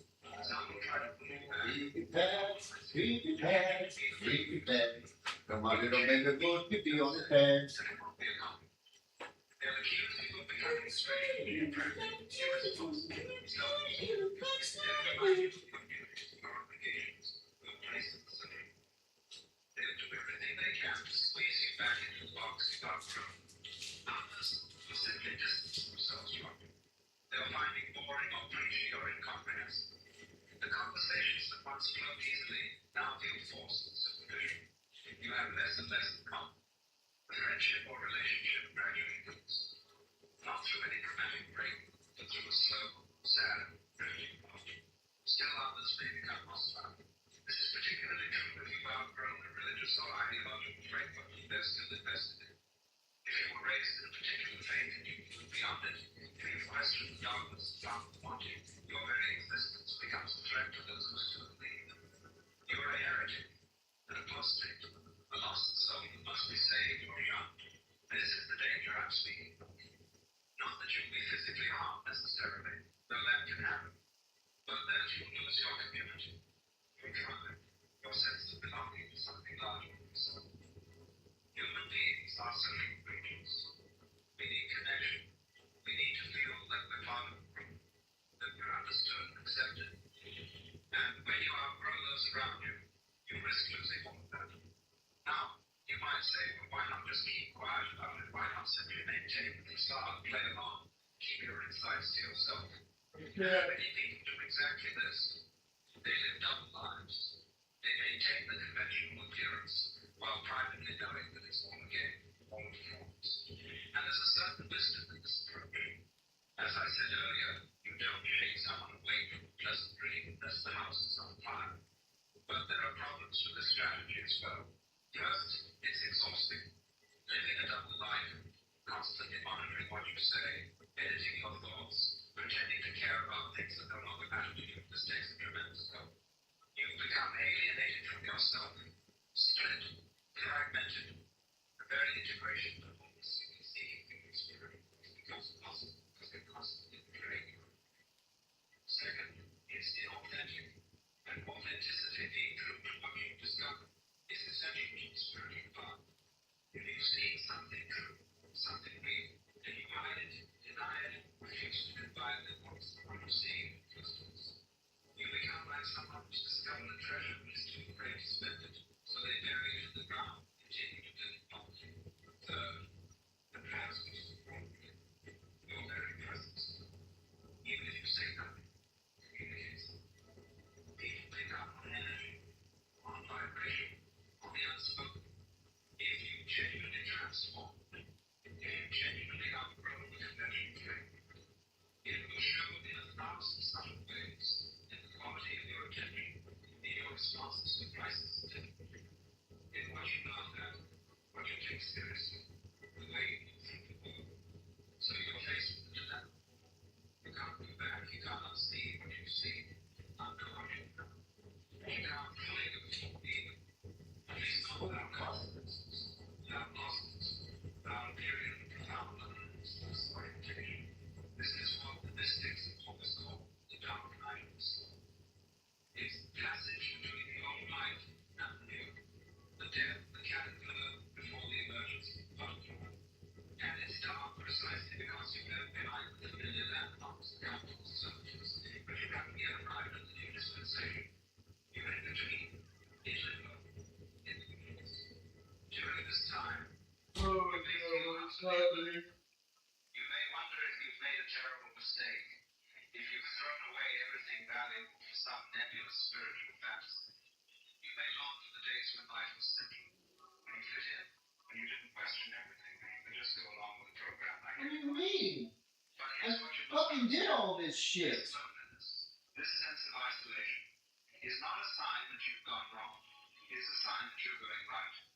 It's an inevitable stage, in the process of transformation. Every hero in every myth must leave the village, must venture into the unknown, must face dragons and demons alone before they can return with the treasure. The treasure, in this case, is your authentic self, your true nature, freed from the conditioning and programming of Oh my society. god. But you cannot claim this Are you treasure fucking kidding while still me? clinging to the approval and acceptance of those who represent that very condition. You must be willing to stand alone, to be misunderstood, to be criticized, to be rejected. Now, I thought that page was it. this doesn't mean you should go out of your way to alienate people, or that you should be arrogant or superior, or that you should reject everyone who doesn't share your level of understanding. That would be spiritual egoism, and it's just another trap, another form of separation. What it means is that you accept the consequences of your growth with grace and compassion. You understand that people are where they are, and they're doing the best they can with the level of consciousness they have. You don't judge them or look down on them. You simply recognize that you're on different paths, at least for now. And you trust that if you're meant to have community, if you're meant to have companions on the journey, they will appear. Because here's the wonderful thing. When you outgrow one level, when you shed one shell, you don't remain alone forever. You find others who have also outgrown that level. You discover a new community, a new tribe, a new set of companions who speak your language, who understand your experience, who are wrestling with the same questions you are. This is why spiritual seekers throughout history have formed communities, monasteries, ashrams, mystery schools, philosophical circles. Not because they're elitist or exclusive, but because they needed to be with others who understood what they were experiencing, who could support them through the difficult transitions, who could remind them that they weren't crazy, that the path was real, that the struggle was Back to worth this. it. Jeez, But these communities are I'm being able to register for the parking lot because I didn't scroll down to the bottom of the page and hit approve because I thought the thing that I was looking at was approved. When your seeking becomes sincere enough, when your loneliness becomes acute enough, and often you find them in unexpected places, a chance conversation with a stranger, a book that falls into your hands at exactly the right moment, a teacher who appears just when you need them. The key is not to cling desperately to the old relationships out of fear of being alone, but also not to cut ties prematurely out of spiritual pride. There's a middle way, as there always is. You maintain what connections you could maintain authentically. I checked my email and I said, oh shit. Your roots, the people who loved you before you changed. But you don't betray yourself to preserve those connections. You don't make yourself small to make others comfortable. And sometimes, miraculously, the people around you grow too. Sometimes your own transformation becomes a catalyst for their awakening. They see something in you, a peace, a clarity, a freedom, and they want it for themselves. They start asking questions. They start opening up. And then the relationship transforms along with you, deepens, becomes more real, more honest, more alive. But you can't force this. You can't make people grow. All you can do is be yourself, be authentic, be the embodiment of what you've discovered, and trust that those who are ready will recognize it. The rest will fall away, and you must let them go with love and gratitude for what they've given you, for the role they played in your journey, even if that role is now ended. The danger of outgrowing everyone around you is real. You may lose friends, family members, communities that once defined you. You may go through periods of profound loneliness. You may question whether it was worth it.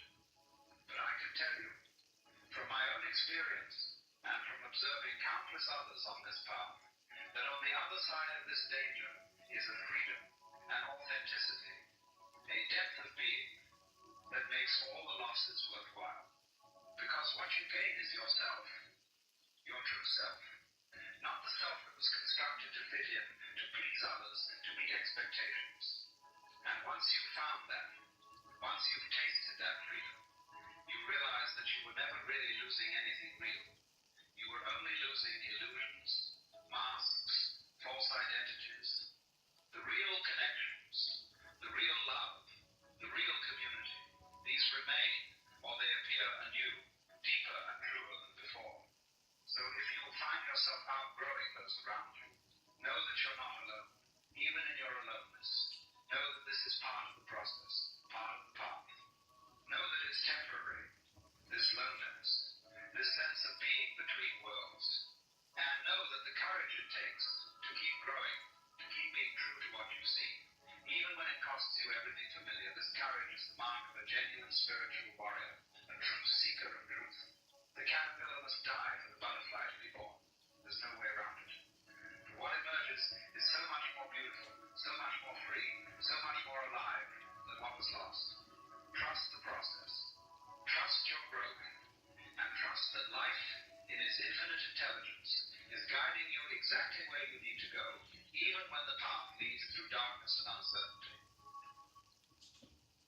You know, there's something deeply ironic about all this talk of living in the present moment. We're told constantly that the present is where peace lives, that now is all we have, that if we could just be here, fully here, all our suffering would dissolve. And yet, if you're honest with yourself, sometimes the present moment is the last place you want to be. Sometimes now is unbearable.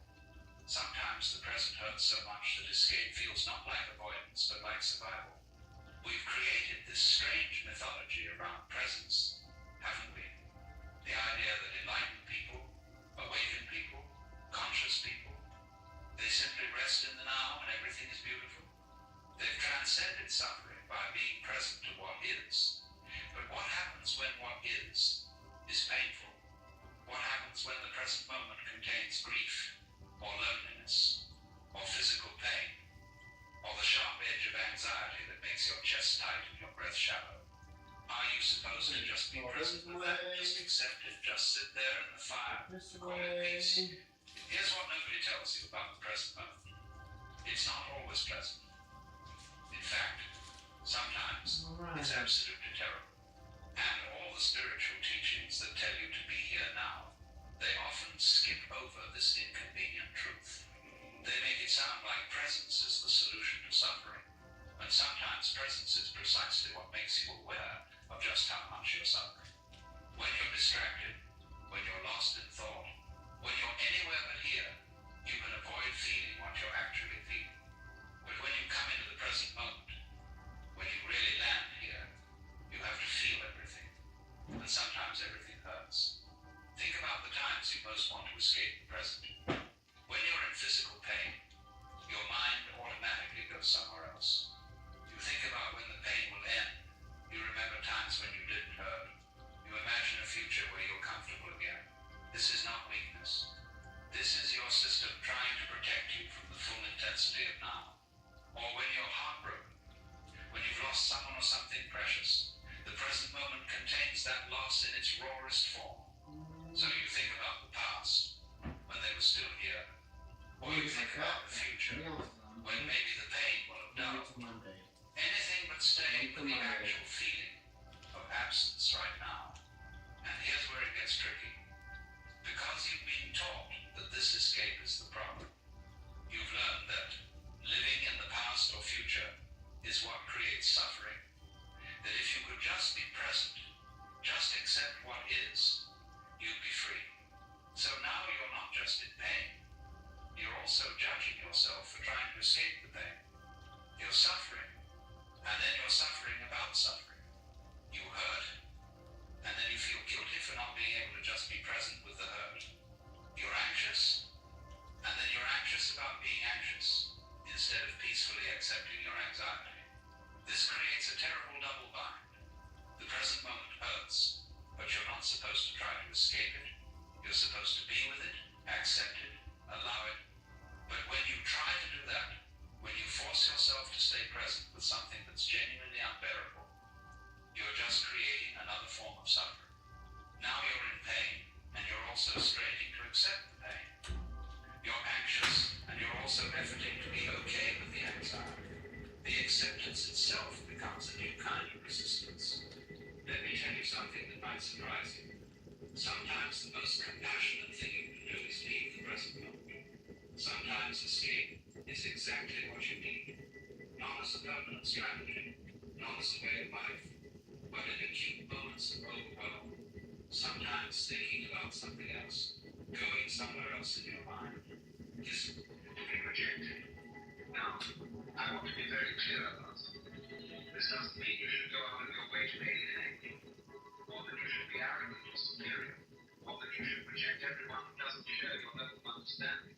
That would be spiritual egoism. And it's just another trap, another form of separation.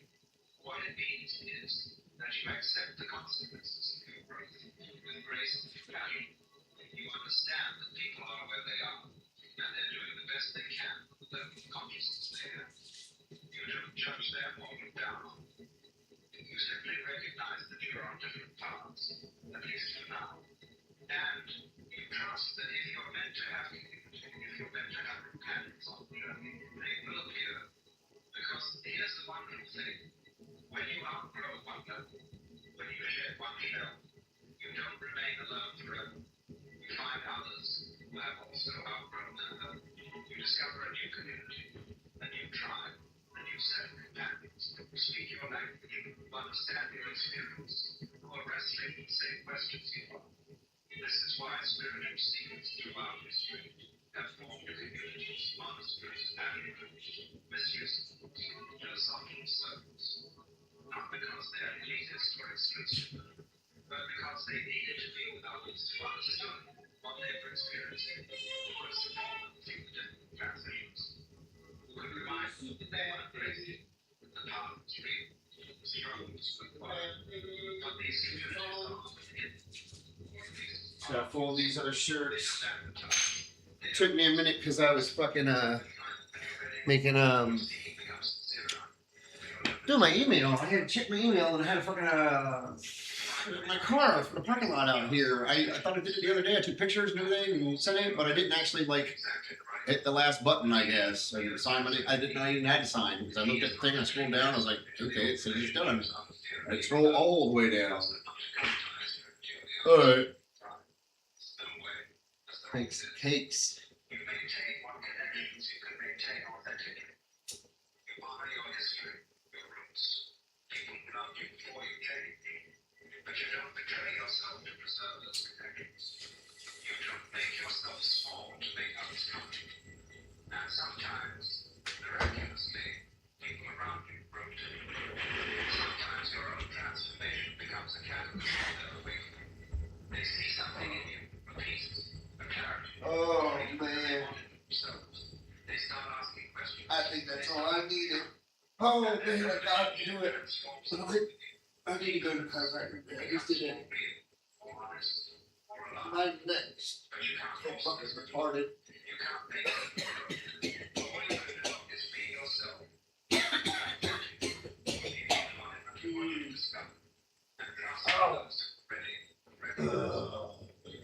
Floors. Got to clean the fuck out of these floors.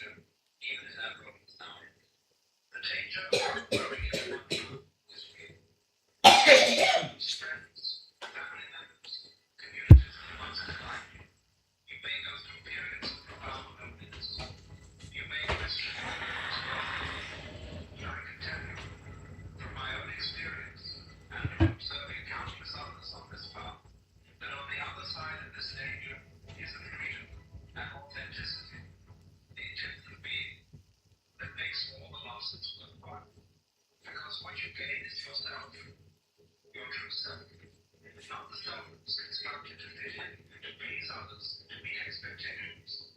And once you found that, once you tasted that dream, you realized that you were never really losing anything real. You were only losing illusions, masks, false identities. The real connections, the real love, the real community, these remain, or they appear anew, deeper and truer than before. So if you find yourself outgrowing those around you, know that you're not alone, even in your aloneness. Know that this is part of the process, part of the path. Know that it's temporary. This loneliness, this hesitation between worlds. And know that the courage it takes to keep growing, to keep being true to what you see, even when it costs you everything familiar, this courage is the mark of a genuine spiritual warrior, true seeker of truth. The caterpillar must die for the butterfly to be born. There's no way around it. What emerges is so much more beautiful, so much more free, so much more alive than what was lost. Trust the process. Trust your growth. And trust that life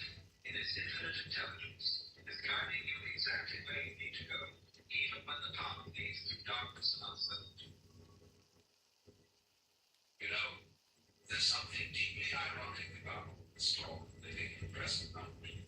We're told constantly that the present is where peace lives, that now is all we have, that if we could just be here, fully here, all our suffering would dissolve. And yet, if you're honest with yourself, sometimes the present moment is the last place you want to be. Sometimes now is unbearable. Sometimes the present hurts so much that escape feels not like avoidance, but like survival. We've created this strange mythology around presence, haven't we? The idea that enlightened people, awakened people, conscious. Hey, man, thank you so much for making yourself available. Good back. And good to have you as ever. And there is a video recorded a video recently about the Warning Road in Ukraine, which is hot wars. I think one of the things that people don't understand, don't always get, is there is a war that is going on in the money markets, in the financial sector. How is that being wasted? Who's winning and why are they doing it that way? So let's go to the first battle in that space that was pitched on the financialists. And it happened very early into the Trump administration. And you saw us park the Gerald Ford aircraft carrier, impressive ship that it is, right off the coast of Venezuela. And we said, we're going after the cartels. We're going to have a war on the cartels. That's where the first battle was, the first shots in that war. Why? Because the drug cartels, those little peaches, they don't only do the human trafficking, the child trafficking, the fentanyl and all that stuff. They're also with money laundering, big time. In fact, they're the vascular system to all of the shady financialists.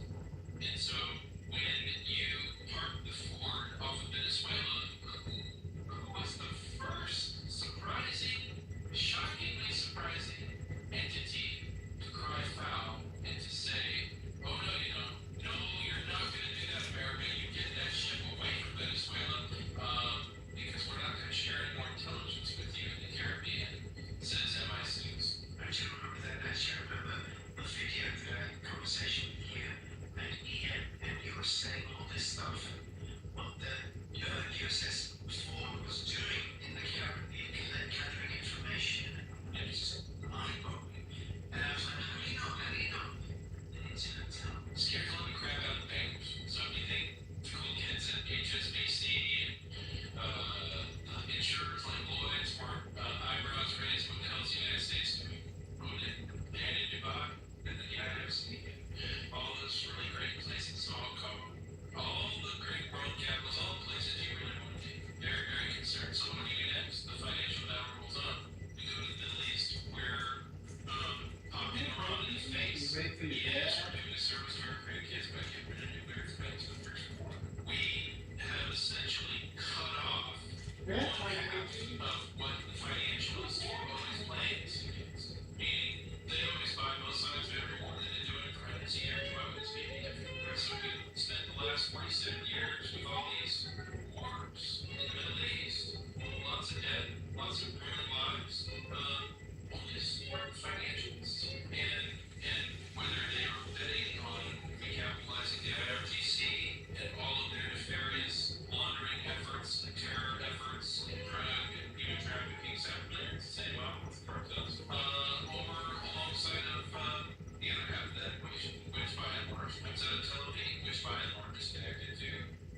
expressing their displeasure.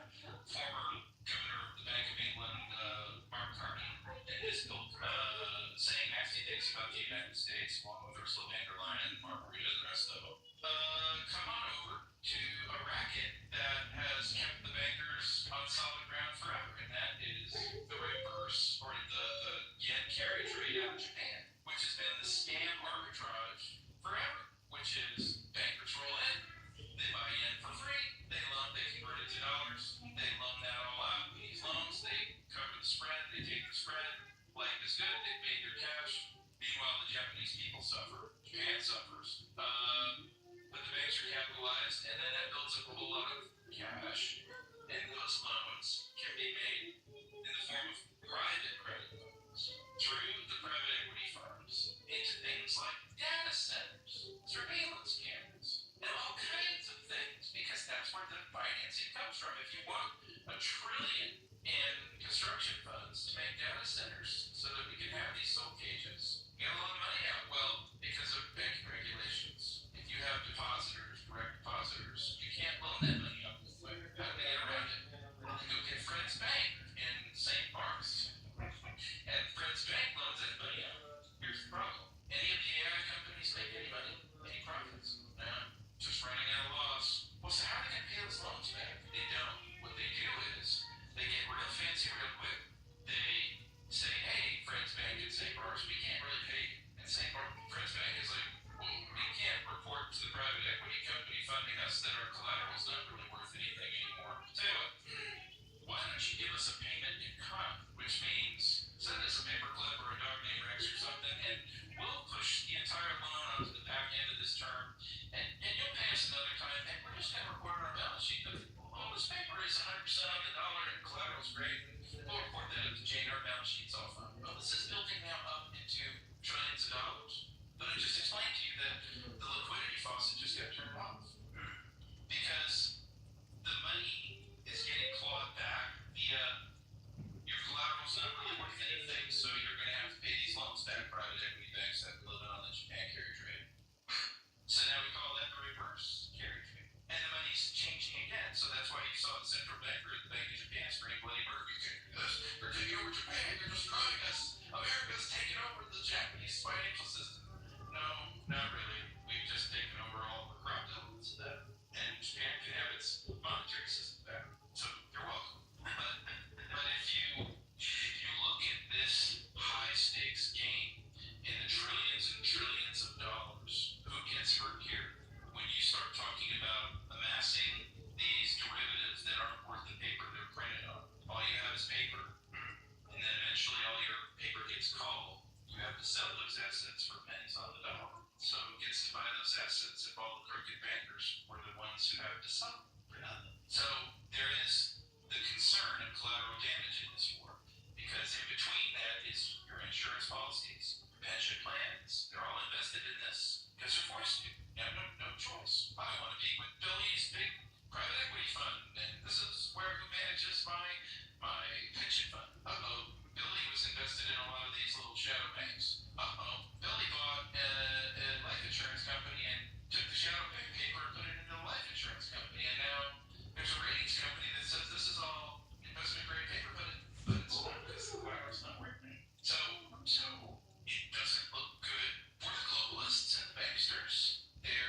They've got little macro economists all over the interwebs and YouTube and everything else saying, might want to look at this is dangerous. And it's getting more and more visibility. Well, what happens when hurricanes in a banking situation? They run. They want all the money back. And that's exactly what's happening. There are redemption requests of a lot of these banks. And the banks have said, we're not giving you back your money, we're liquid. So what we'll do is we'll give you can take a 5% redemption, and that's where we're sitting. Brother, that is exactly what it smells like. And then, to make matters worse, you have markets that are pumped that, well, the stock market's going up, it's fine. Sure it is. Okay. Until it's not. So this is, it took me a while to get you there, but what I'm describing to you is a battlefield. And it has real winners and losers, and it's going to have collateral damage associated with it. But what I would say to folks is, to the extent that you can educate yourself about this, to the extent that you can understand when this shoe drops, and I believe it will,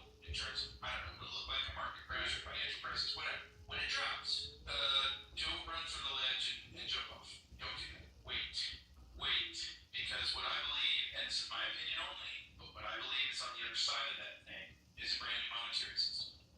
The treasuries go to either gold-backed or partially gold-backed, that we start looking at a free version of stablecoin, a free version of digital currency, not CBDC, not digital ID, none of that crap. And disintermediating these massive bankers that have lived off their fees, could care less whether you make money or not.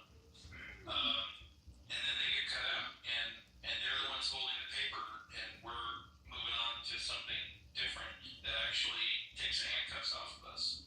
I think that's possible, and the reason I believe that is because President Trump didn't come this far to fight these guys, understanding that everybody on the other side of this thing is going to be financially ruined. But I taught the bankers a lesson. That's not the legacy he's looking for.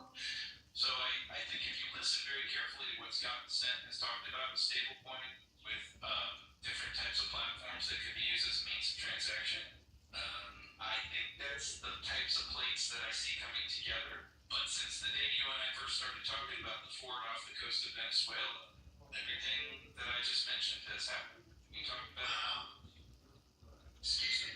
If you signed up for my free newsletter yet, go to richdoespolitics.com. Wow. Okay. And then, how is Europe caught up in all that? That's the hard part. So somebody's got to be the bag holder for all this. Now let's look at what Europe's done. Europe has doubled down on derivatives. And what I mean by derivatives is you're not trading physical gold. You're trading paper that says you're controlling some physical gold. So you're not. And then your paper's worthless. You're not storing physical gold or silver. You have denied yourself access to your own natural resources. You blow up Nord Stream, for God's sake. And you deindustrialized. I mean, look at Germany that has knocked down its own nuclear power plants. I mean, is there any better visual of national suicide being committed? And now the calls in Europe are climate change is real. Just look at all these forest fires that people said. And all the people coming over from Africa because of climate change. Oh yes, they're all running in because of climate change. Nobody ever incentivized them to do it otherwise. In other words, I worry about this every day for you. I love Europe. I've lived 10 years of my life in Europe, and I don't wish these outcomes for my European friends. But let's face it, the majority of these bad guys who are the managerial class for the puppet masters reside in Europe. They were all groomed to be these leaders at the World Economic Forum. They reside in Europe. They are not doing things in the European best interest. And they do control the media lines, as you and I have talked about many times. And so all they're trying to do is keep the herd from being spooked long enough. But they are stealing everything that's not nailed down in Europe right now. Stealing it, one of the ways they're doing it is through taxation. So there's talk about corporate tax in the UK, there's other forms of taxation that they want to bring in. I listened to a video, Green and Pleasant Land, really great coverage of what's happening in the UK. And if you recommend that channel, there's an amendment in a forthcoming bill that would allow 16-year-olds to vote. It will give them the vote, but also if you don't vote, you pay a £10 fine. Because 16-year-olds give them the vote, most of them aren't going to vote. Fabulous. But if they have to pay a £10 fine because they didn't vote, then they will vote. And what will they vote for? They'll vote for all the stuff that they got brainwashed in at school. Carbon dioxide bad for you. Of course. Or what they're paid to vote for. In the case of the migrants being shown, here's your 3 square meals, this is what this is. If you like to keep these benefits, this is exactly what you're going to do with that voter box. Sure, no problem. More of this. Okay. Here's a book that I'm finishing up right now. And it's an old book. It's written in 37. And I just hate that I did not come across this book earlier in my life. This is important. And it's written by an American, once communist, eventually becomes a conservative university professor. His name is James Burnham. And I've never heard of Comrade Burnham. He was, in the 30s, he was a Trotsky guy, New York University, living the liberal dream, writing letters back and forth with Trotsky. So, firsthand sourcing. And then here comes World War II. And then he decides through that process that, no, he's really a conservative. And he gets this solid conversion. And he gets wrong on everything. His predictions of Germans are going to win the war, they'll never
cheese, honey.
There's your medicine. Oh, damn, I about made all these fucking cakes.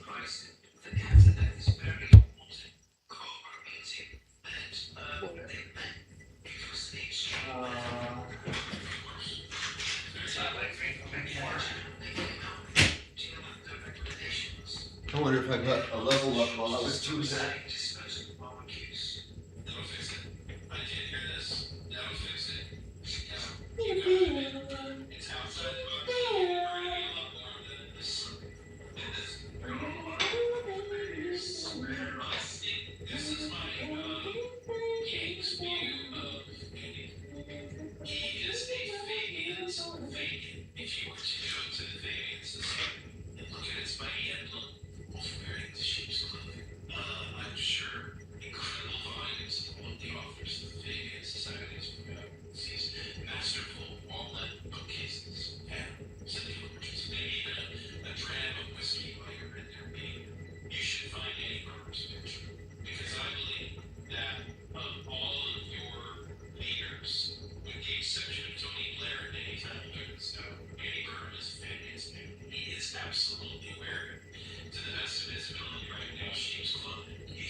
Take his aspirin, eat his eggs, throw mozzarella cheese on it.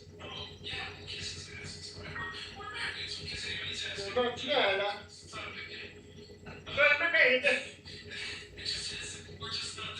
Mozzarella, burn my baby.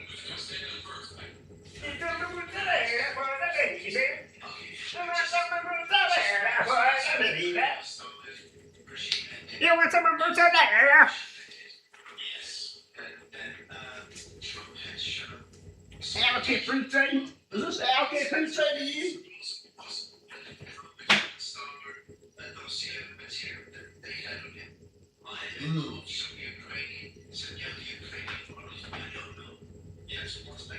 We're gonna take our final walk. We gotta take trash down.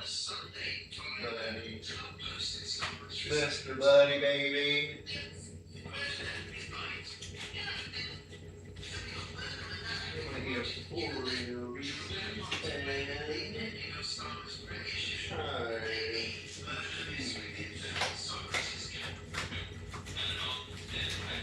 I bet you need nails.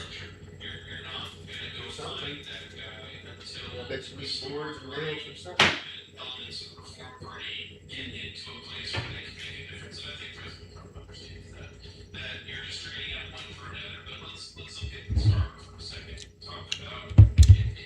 Fuck it.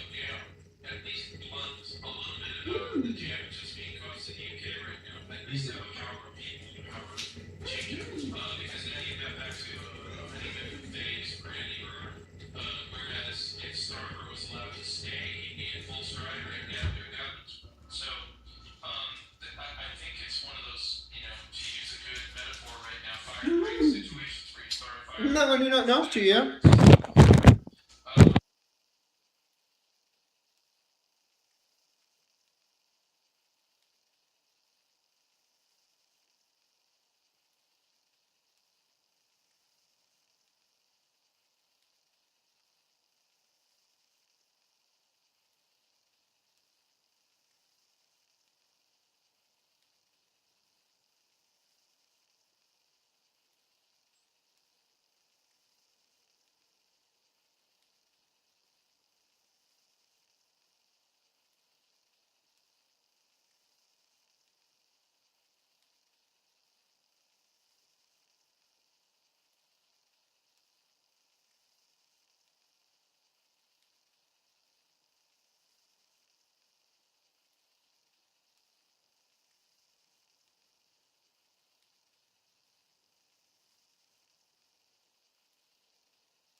All right, we're all cleaned up.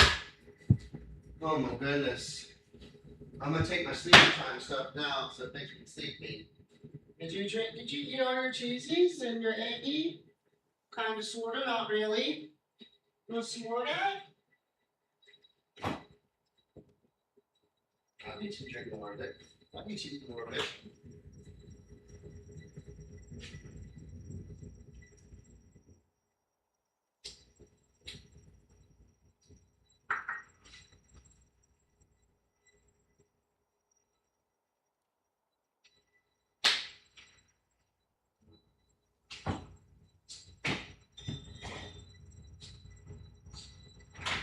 That goes to sleep.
That took a lot longer than I thought it was going to.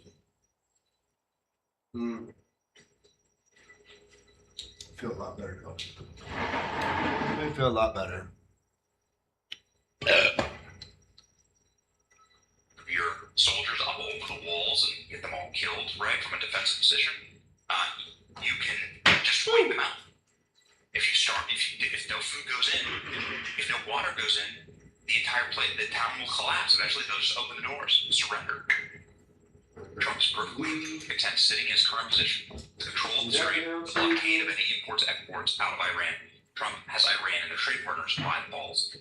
They want to economic squeeze to stop things that capitulate to Trump's demands. I hope it feel better. Believe me when I tell you that Hegseth's sharing this, no good now. the CIA is sharing this. What is the CIA telling Trump right now? The way to bring about actual revolution in Iran is not to bomb them.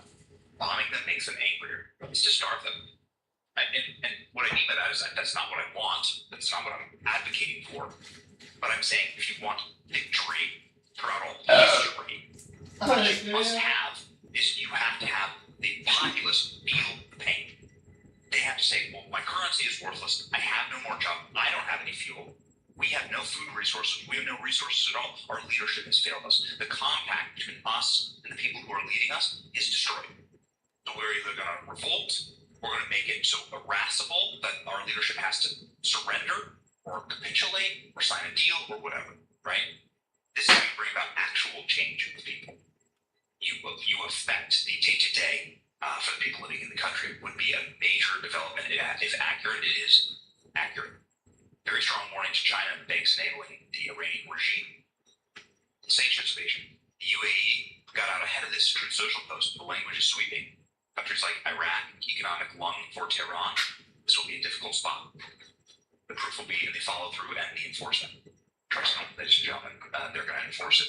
Here's if you want to know, like, a lot of bluster and hot air on the internet, here's Iran's own leadership admitting on state television that they're exporting zero oil.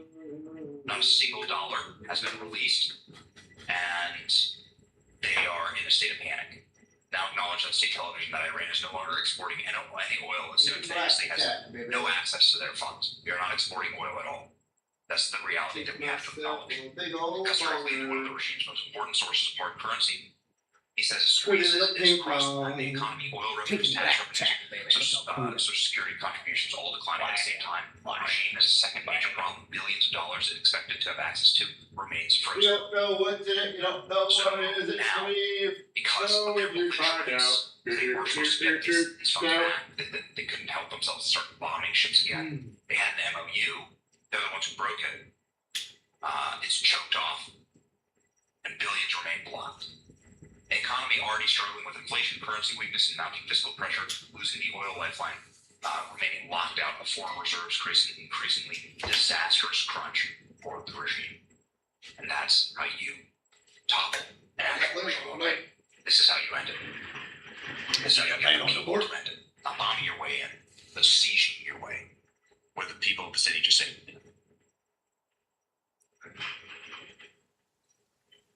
Shit's just going down. That aren't worth the paper they're printed on. All you have is paper. And then eventually all your paper gets called. You have to sell those assets on the dollar. So who gets to buy those assets if all the crooked bankers were the ones who have to sell them for nothing? So there is the concern of collateral damage in this war. Because in between that is your insurance policies, pension plans, they're all invested in this because they're forced to. You have no choice. I want to be with Billy's big private equity fund, and this is where he manages my pension fund. Billy was invested in a lot of these little shadow banks. Billy bought a life insurance company and took the shadow bank paper and put it into a life insurance company, and now there's a ratings company that says this is all investment grade paper, but it's not because the collateral's not worth anything. So it doesn't look good for the globalists and the banksters. It's kind of like that, but I think that They've got little macroeconomists sippy straw thing almost works better. and YouTube and every situation. The one with the skulls. It's kind of like long, but I think it hits better and hits harder. Oh. Just thought of something, forgot it that fast. The clock. Set my alarm for 8. And 2:15. Like, set up for this. They run! I want our money back! And that's exactly what's happening. There are redemption requests of a lot of these banks, and the banks have said, we're not giving you back your money, we're liquid. So what we'll do is we'll give you can take a 5% redemption, and that's where we're sitting. Brother, that is exactly what it smells like. And then, to make matters worse, you have markets that are pumped that, the stock market's going up, it's fine. Sure it is. Okay. Until it's not. So this is, it took me a while to get you there, but what I'm describing to you is a battlefield. And it has real winners and losers, and it's going to have collateral damage associated with it. But what I would say to folks is, to the extent that you can educate yourself about this, to the extent that you can understand when this shoe drops, and I believe it will, in terms of, I don't know what it'll look like, a market crash or financial crisis, whatever. When it drops, don't run for the ledge and jump off. Don't do that. Wait. Because what I believe, and this is my opinion only, but what I believe is on the other side of that thing is a brand new monetary system. That treasuries go to either gold-backed or partially gold-backed, that we start looking at a free version of stablecoin, a free version of digital currency, not CBDC, not digital ID, none of that crap, and disintermediating these massive bankers that have lived off their fees, could care less whether you make money or not, and then they get cut out, and they're the ones holding the paper, and we're moving on to something different that actually takes the handcuffs off of us. I think that's possible, and the reason I believe that is because President Trump didn't come this far to fight these guys, understanding that everybody on the other side of this thing's going to be financially ruined, but I taught the bankers a lesson. That's not the legacy he's looking for. So I think if you listen very carefully to what Scott Bessent has talked about with stablecoin, with different types of platforms that could be used as a means of transaction. I think that's the types of plates that I see coming together. But since the day you and I first started talking about the fort off the coast of Venezuela, everything that I just mentioned has happened. We talked about it. Excuse me, have you signed up for my free newsletter yet? Go to richdoespolitics.com. Wow, okay. And then, how is Europe caught up in all of that? That's the hard part. So somebody's got to be the bag holder for all this.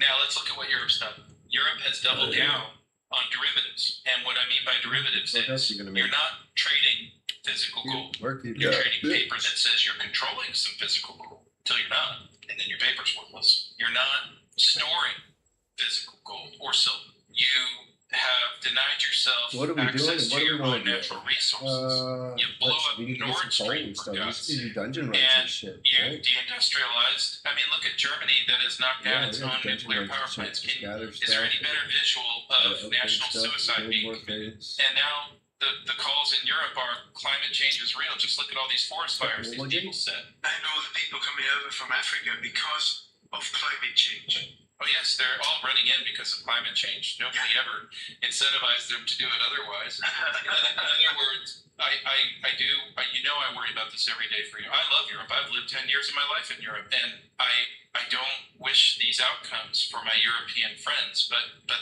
let's face it, the majority of these bad guys, the managerial class for the puppet masters, reside in Europe. They were all groomed to be these leaders at the World Economic Forum. They reside in Europe. They are not doing things in the European best interest. And they do control the media lines, as you and I have talked about many times. And so all they're trying to do is keep the herd from being spooked long enough. But they are stealing everything that's not nailed down in Europe right now. Stealing it, one of the ways they're doing it is through taxation. So there's talk of property tax in the UK, plus other forms of taxation that they want to bring in. I listened to a video, Green and Pleasant Land, really great coverage on what's happening in the UK. I should recommend that channel. But there's an amendment in a forthcoming bill that would allow 16-year-olds to vote. It will give them the vote. But also, if you don't vote, you pay a £10 fine. Because 16-year-olds given the vote, most of them aren't going to vote. Fabulous. But if they have to pay a £10 fine because they didn't vote, then they will vote. And what will they vote for? They'll vote for all the stuff that they got brainwashed in at school. Carbon dioxide, bad for you. Of course. Or what they're paid to vote for. In the case of the migrants being shown, here's your 3 square meals. This is what this is. If you like to keep these benefits, this is exactly what you're going to do at that voter box. Sure, no problem. More of this? Okay. There's a book that I'm finishing up right now. And it's an old book. It's written in 37. And I just hate that I did not come across this book earlier in my life. It's so important. And it's written by an American, once communist, eventually becomes a conservative university professor. His name is James Burnham. And I've never heard of Comrade Burnham. He was, in the 30s, he was a Trotskyite, New York University, living the liberal dream, writing letters back and forth with Trotsky. So, first-hand sourcing. And then here comes World War II. And then he decides through that process that, no, he's really a conservative. And he gets this Saul to Paul conversion, if you will. And he bets wrong on everything. His predictions of, Germans are going to win the war. They'll never attack Russia. All that. But the supposition of his book, The Managerial Revolution, which is so important today, his book describes what the puppet masters create, your World Economic Forum marinated, coagulated monsters that go out there like the Ursulas of the world. And that this bureaucratic class, the managerial class, both on the corporate side and on the government side, they're faceless, they're nameless, they're never elected. They wield hundreds of thousands of pages of rules, they make up more rules, they make up more regulations, and there's nothing that you can do about it because we're all just following regulations. And that has had exponential growth and has actually taken over what we like to call democracy, but really it's supplanted individual freedoms for the managerial class. You want to go build a shed in your backyard? I'm imagining you've got to go someplace and go get a permit for that and ask somebody for permission to do. So, it just goes on from there. Well, Another guy, a Brit, George Orwell, he did not like James Burnham because he said this guy is wrong on about everything.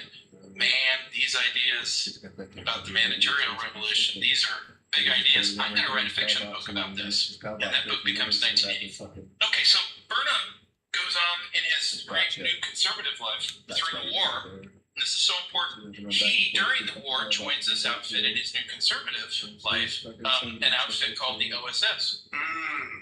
And later, he becomes a CIA officer. Still a New York University guy, educated now at Oxford and New York University as a full professor. And he and the OSS and CIA does propaganda. Well, imagine such a thing. So he becomes the original to Operation Mockingbird. And James Burnham goes on to practice what he preaches. So now let's go to another prominent conservative in American history, William F. Buckley Jr., who was the co-founder of the neoconservative periodical named the National Review. Still with us today, still out there today.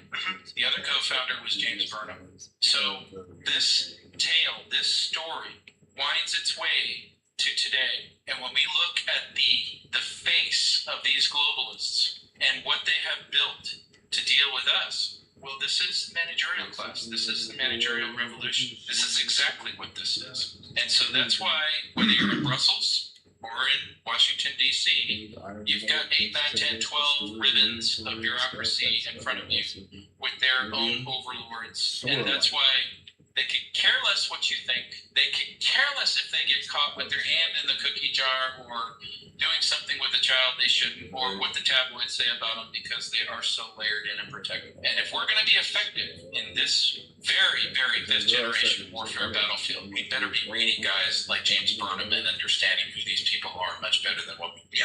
Yeah, well, people should be subscribing to your new channel, Dangerous Intellectuals on YouTube. They should subscribe, comment, and like to this video, and share ideas, join my community, and we can share ideas, share information, and consolidate, because we do need to come together at all sorts of levels. Now, you mentioned Burnham, that we should pay heed to what Burnham says, but I don't think you mean the esteemed new unelected Prime Minister of Britain. No, I don't. There's no relationship between the two. Although those two men would understand each other quite well. You know the old idiom, absolute power corrupts absolutely. That would be the story of this old bard professor. There's nothing noble about him. He steeps himself in academia. What are those? Those are the fertile fields to become one of these managerial class credentialed monsters. And you must go through exams, and then you go through university, and you must take your dissertation defense, and you must show that you bear these credentials well, and that you're in the right circles. And once you're in the right circles, maybe you'll take a position of service in the government. And you know, that's what they call it to get you. They call it serving. I'm a public servant. You know, they're not serving anything. Serving themselves. Yeah, they're all part of a team. And this is how the racket is constructed. So, it's great.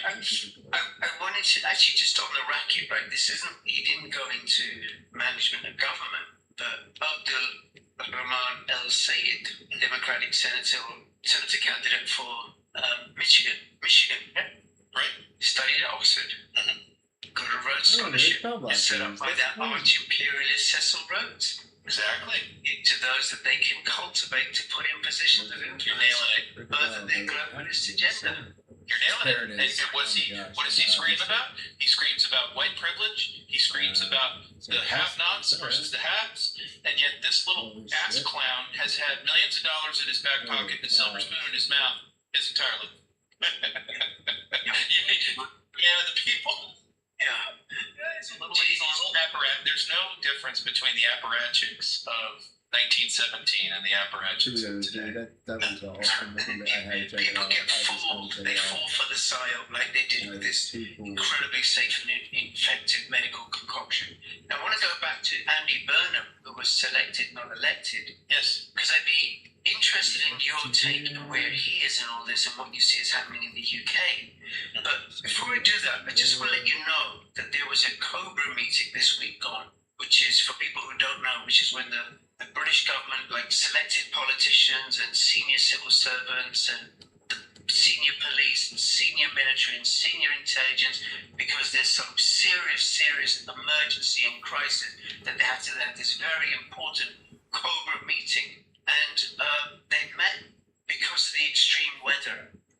Of course. Yeah. It's very dangerous. Yeah, and do you know what they came out with? Do you know what their recommendation was? They're going to ask the shops to stop selling disposable barbecues. That'll fix it. I did hear this. That'll fix it. Yeah, you got to admit, it's outside the box thinking, and we're going to need a lot more of that in this environment. God, please spare I think this is my Yanks view of Andy Burnham. He is a Fabian's Fabian. If you were to go to the Fabian Society and look at its mighty emblem, wolf wearing the sheep's clothing, I'm sure incredible volumes of all of the authors that the Fabian Society has put out. These masterful walnut bookcases, paneling, simply gorgeous. Maybe even a dram of whiskey while you're in there reading.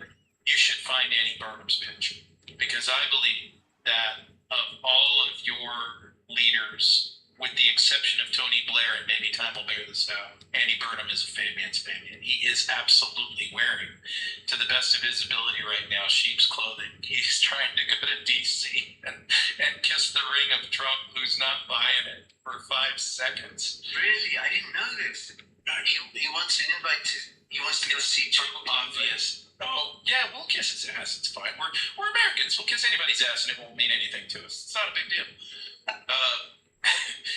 It just isn't. We're just not that way. It's just like that. Who's going to stand up first? I don't care. Whoever needs to stand up first can stand up. Okay, but just on that, because we have spoken about how Starmer's regime ended. Yes. The premiership ended. Yes.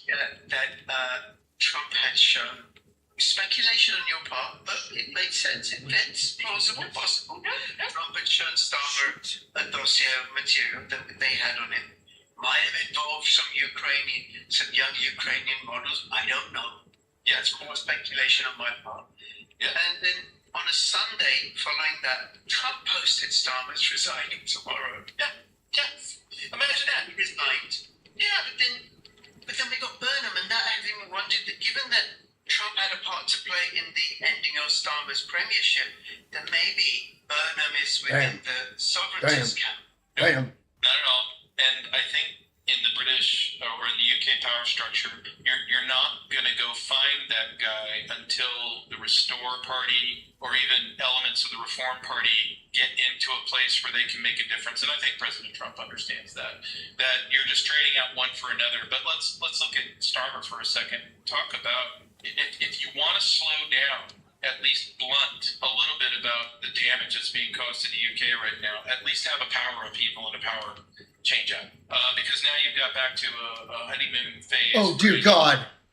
Whereas if Starmer was allowed to stay, he'd be in full stride right now doing God knows what. So I think it's one of those, to use a good metaphor right now, fire break situations where you start a fire as a backfire to stop a fire. But I think what's also interesting to me is that President Trump demonstrated that he has the ability to end a prime minister's career on fly by just telling him, you're out of here, you're gone. And think about the reciprocity there. If you go back to the history of the Royal Institute for It's like International you're going to beat Affairs, this game regardless. and they're The way it works out. all of the it's like American you can't really, presidential so you guys candidates have to to be be like the one that they like, and magically that's the one that gets to be president. Except for, of course, Her Majesty Hillary. So it is fitting in a kind of poetic justice kind of way.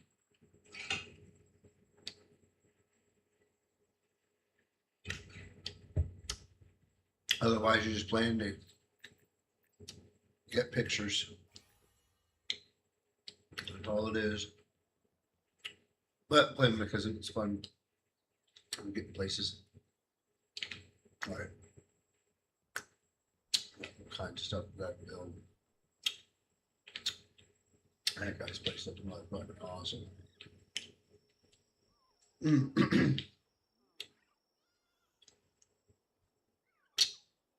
um.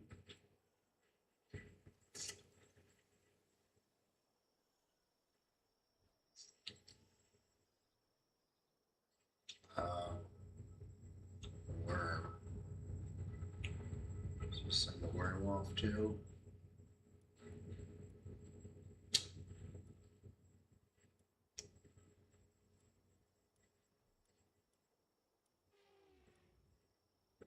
Worm.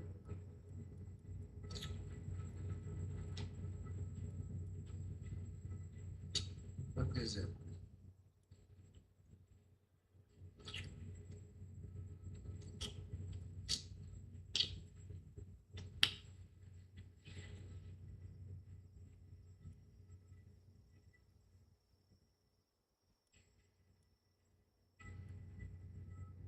Goldfin.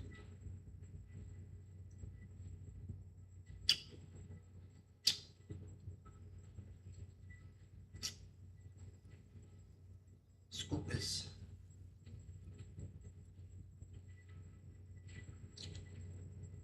Where is that other thing? The V worm.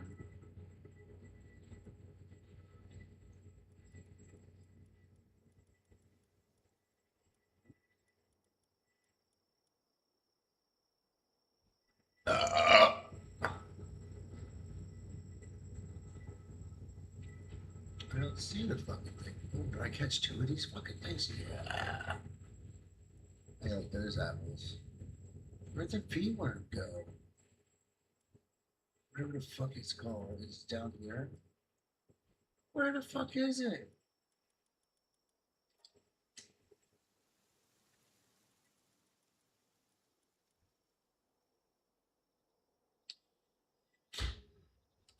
Oh, that's right. He's under fire.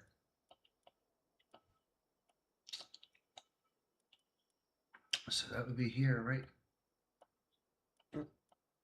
Wait a minute. Here we go. Here we go. Here we go. There he is. It's tripping me out. I was like, that's right. He's flame. He looks dark, but he's flame. Shit. Fuck my brain up.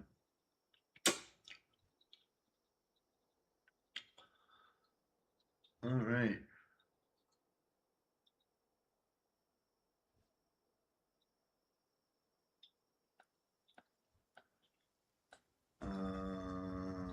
But that's fucking awesome. I have two of these. I don't think I have their fucking. Can I use that saddle? The same?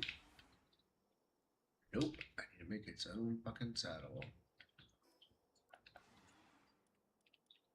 And it's all the way down here at 47. Son of a bitch.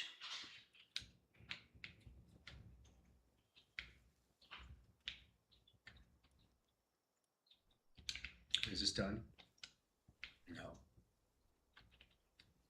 Fuck. Well. Give me a wolf.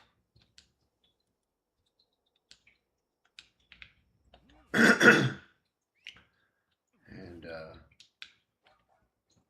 just do some collecting.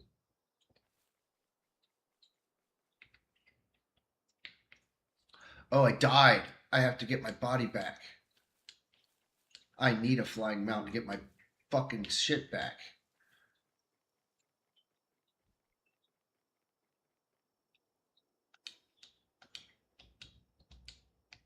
Get up this fucking thing.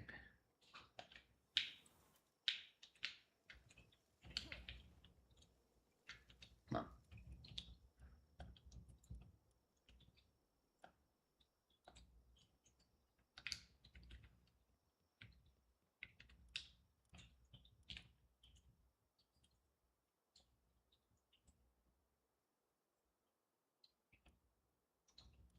You need to make that.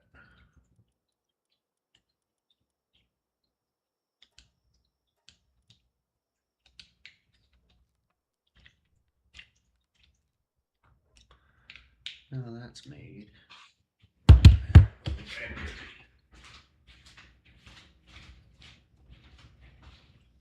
Oh yeah, that's right. Let's just eat the rest of these. There you go, bad. Thing open. Sitting there open. Mm-hmm.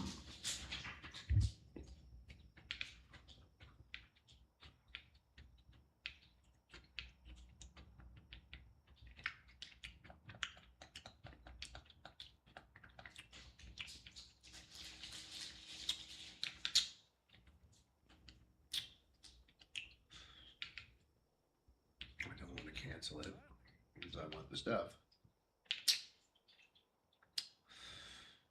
Get this guy working at a flower thing.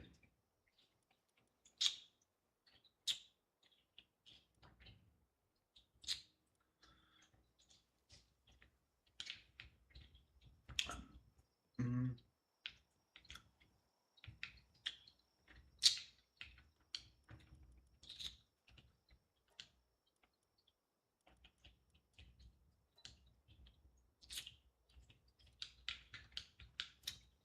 Is that the right one?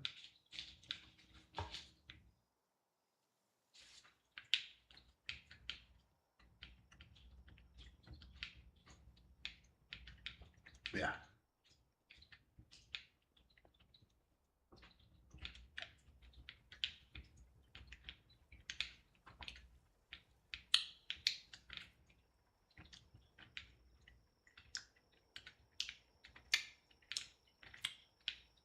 Mm.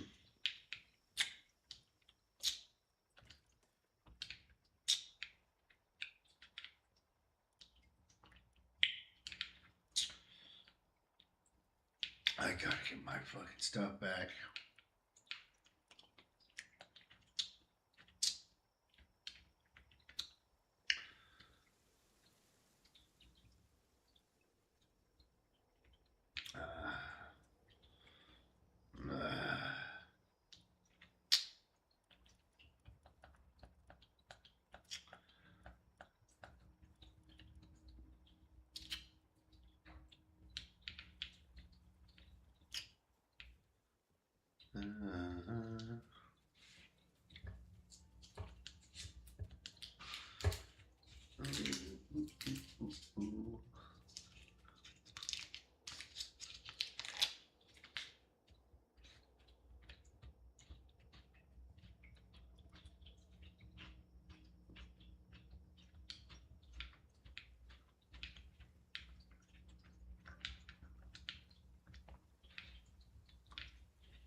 Mm-hmm.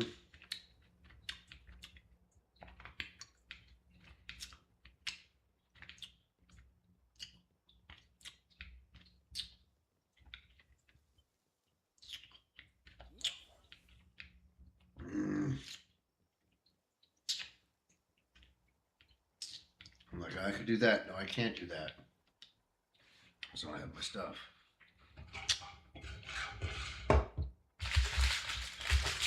Damn. Gotta get my stuff back.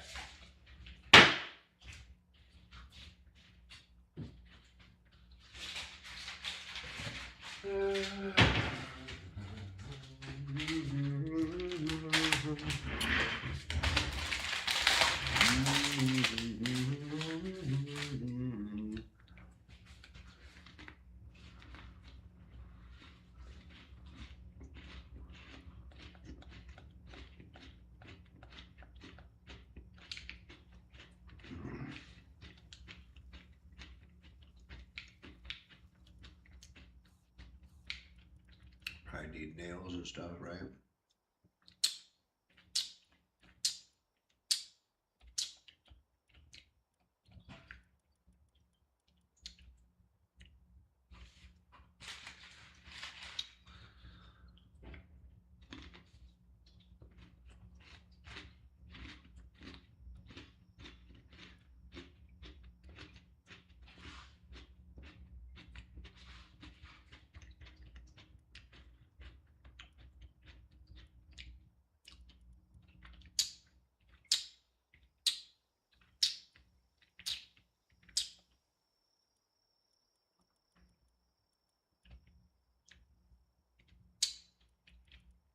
I'll be leveling up so soon, so fast.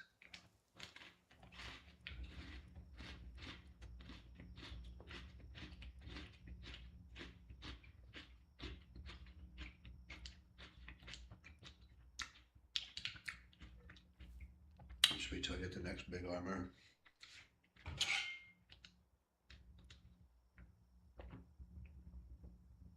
Mm. Mm. Oh yeah.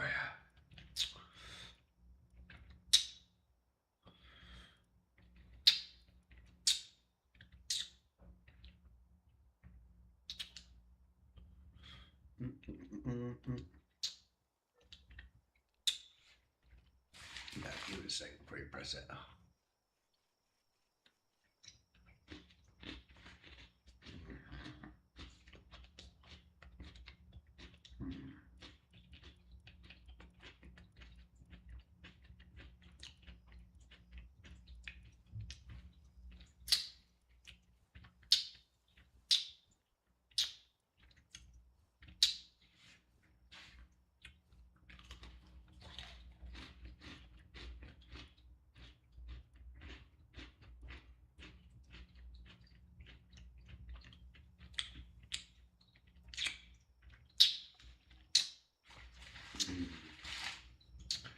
Ooh, I think that might have been the wall.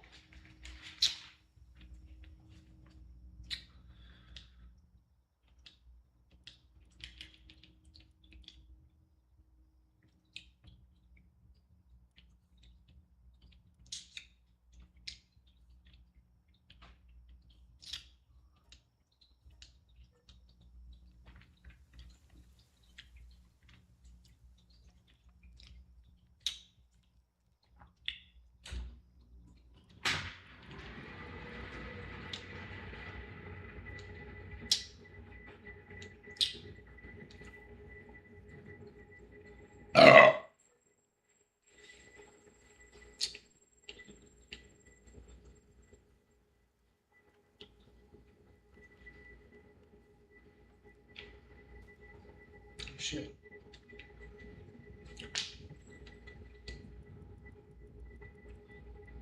Quality workbench.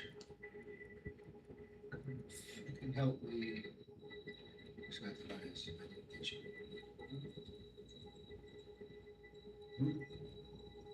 Come on, Lambo. Come on down.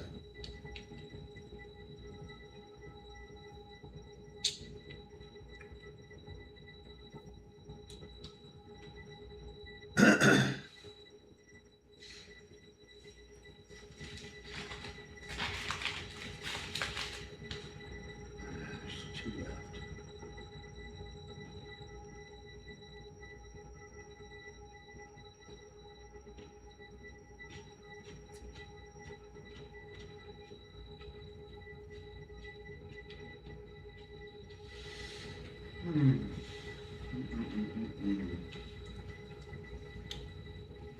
Yummy, yummy little crystals.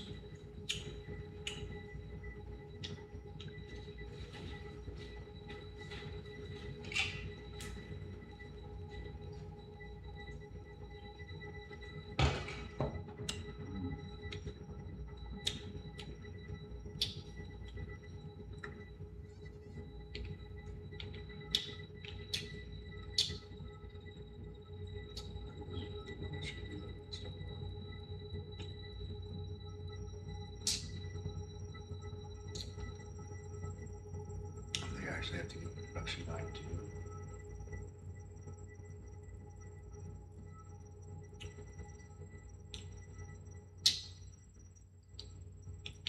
I think I have to get production 9 too. I have no balls because I have to go over here and shit. Here we go. All right, let's go get our shit. Get our shit now. Yes, easy.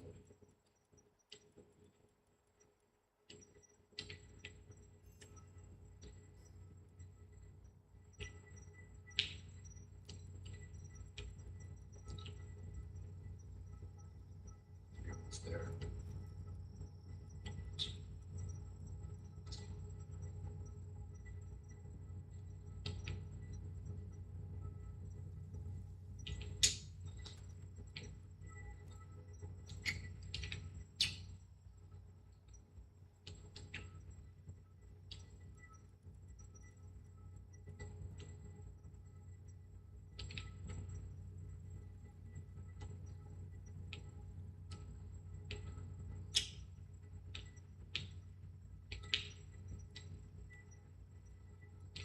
Oh yeah.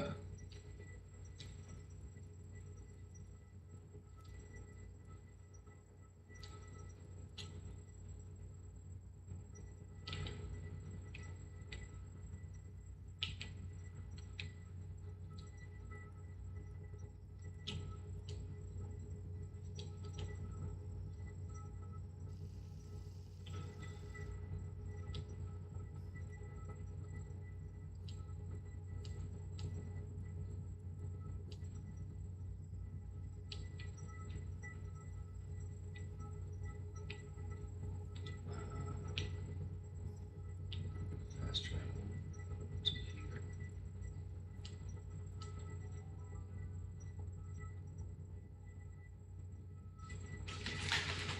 Fast cookie.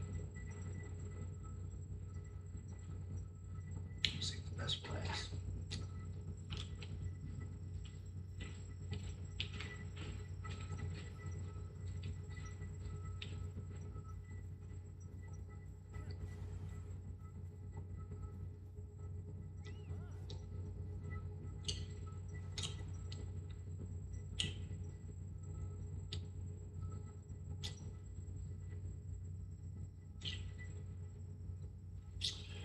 Foolish Nikes.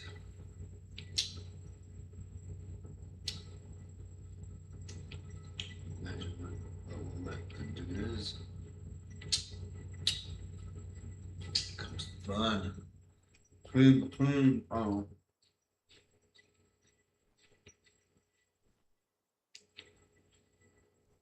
I should have switched out for the damn chest.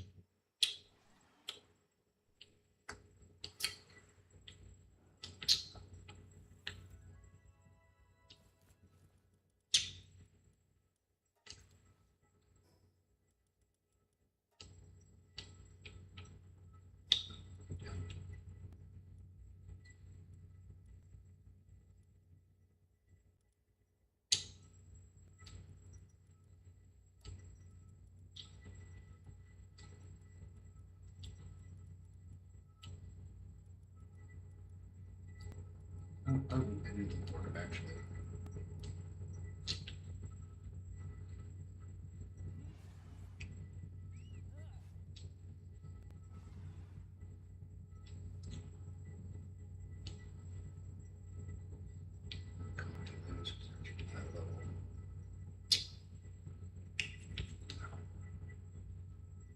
It's a task, but what's Texas? We can't take this one.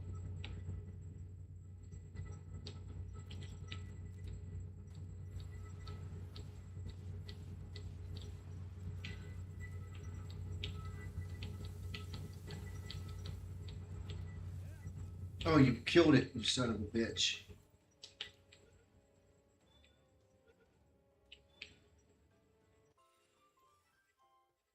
Your mother tried to kill her again. What did I need for that shit? Yes.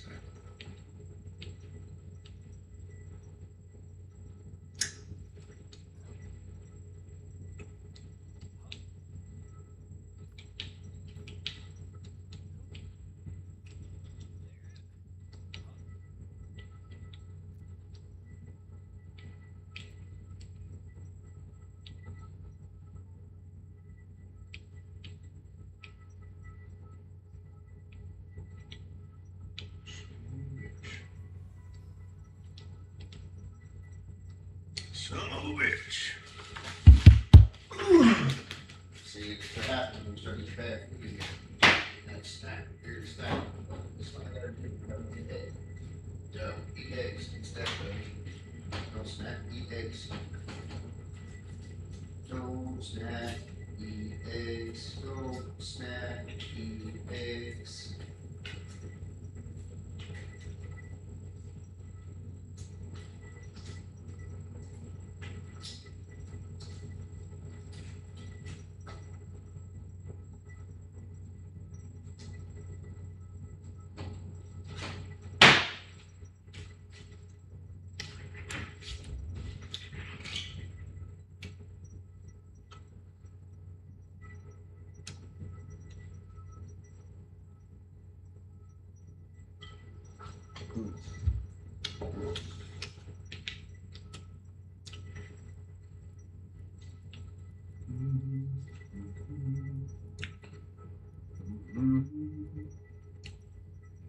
Did I just capture that one?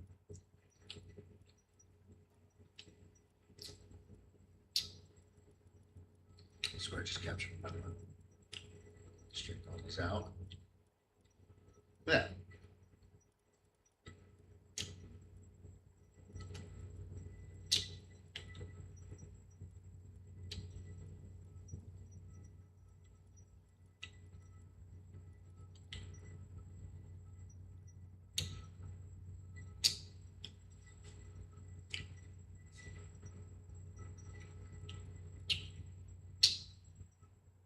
Hydromaniac.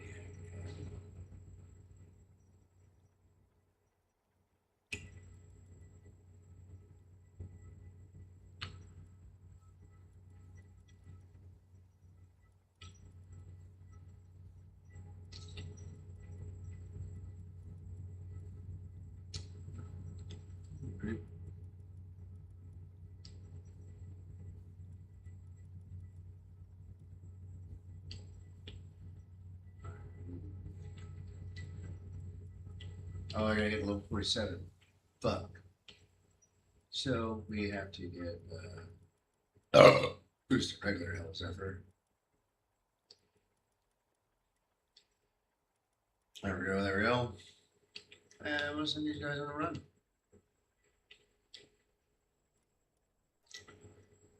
Send them on a run.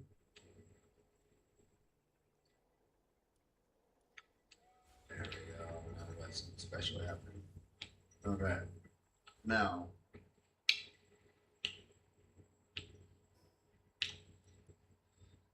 Keep searching my violence. Oh. Okay, out here. Okay. Get that one. That's right. Okay, are we good to go? Yeah, let's into their pockets.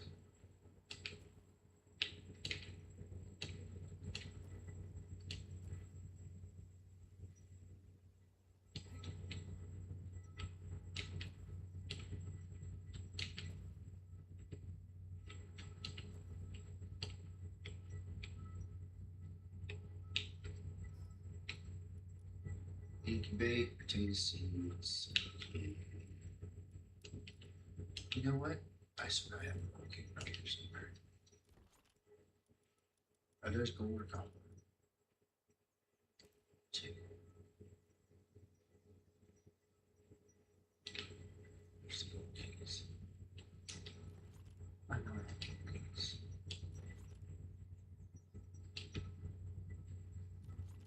Ah, see?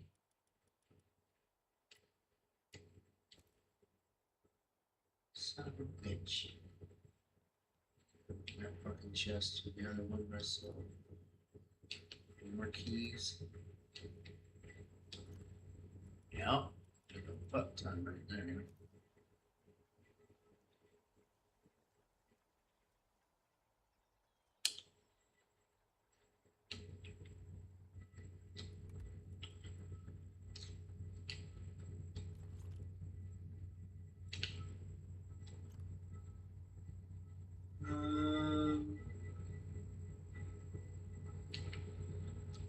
Potato farm.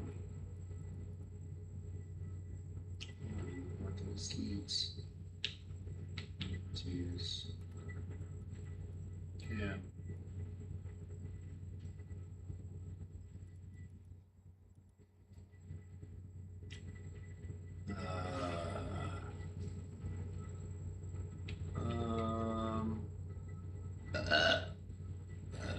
Mm,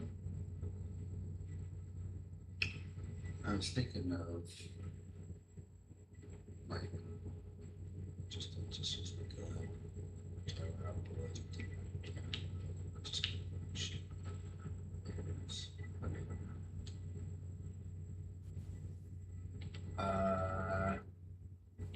Yeah, we can go.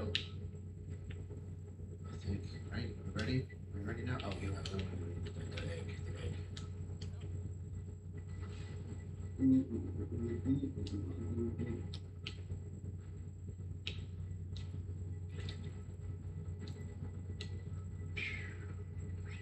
Pink. Another. All right. Nice. Very nice. Nice. Very nice. Nasty, nasty. So nasty, nasty words. I want to get this bucket. Oh, yeah. Let's get this bucket. I want to get this bucket.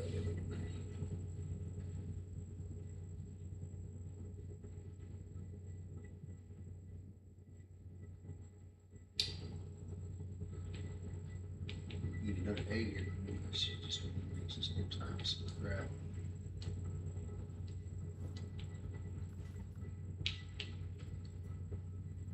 Somebody attacking me as soon as I got out. Oh, come on.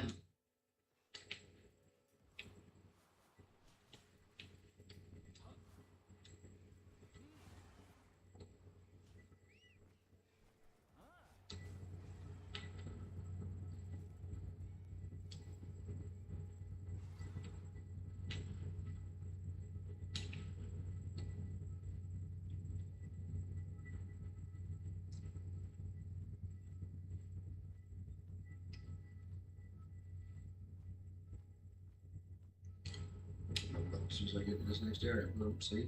Boom. 57, so as soon as I get 47, we're going to switch to gold deluxe.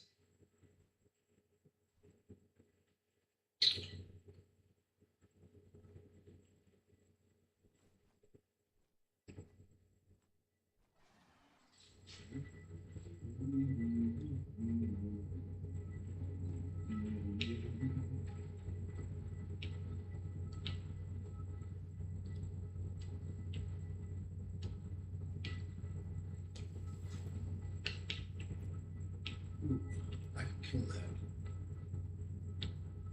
Ooh. Oh, wow.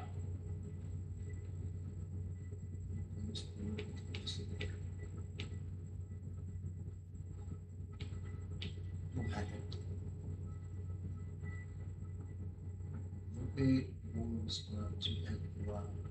Zero, this was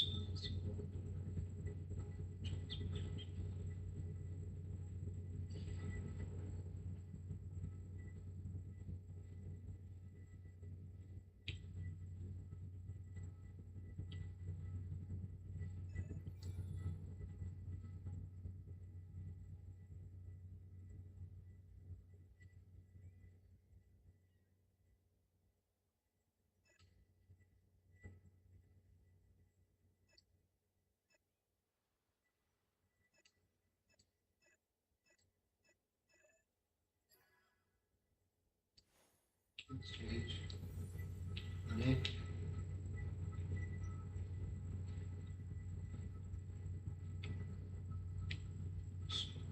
This. See?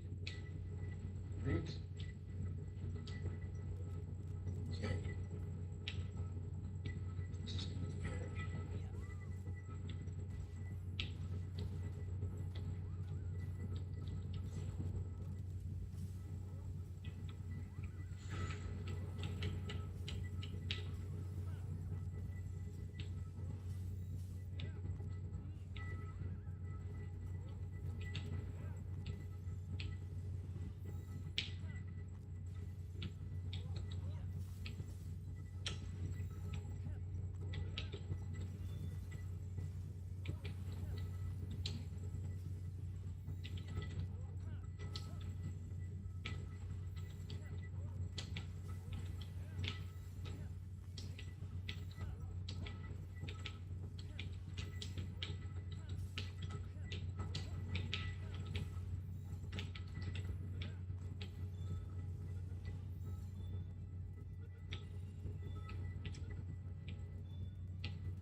Bitches.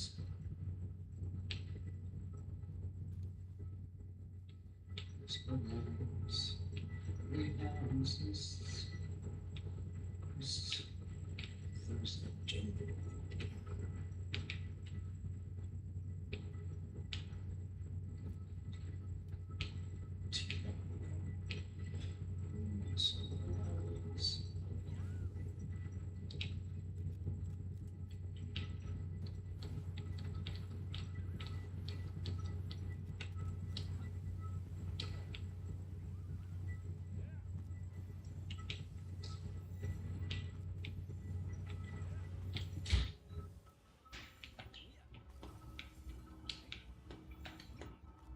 Oh, he died.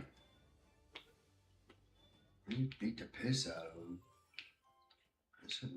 Foxbox is nasty.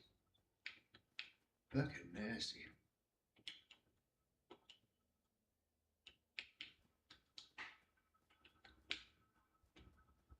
They're sleeping. I might be able to attack him by himself then.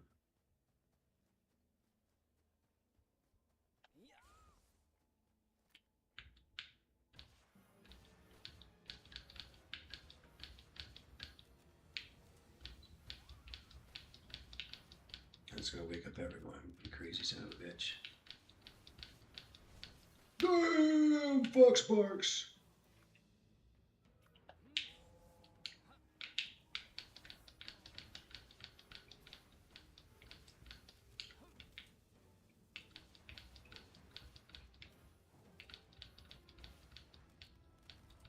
Damn!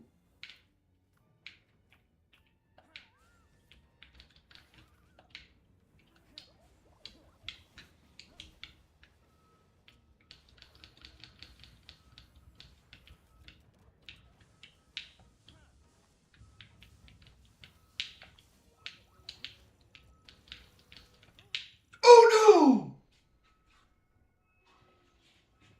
Damn, yo, what? Shit. He went right back to sleep. I wonder, can I get back over there fast enough? Did he kill my pets? Does he kill my Foxbox? We might be fucked.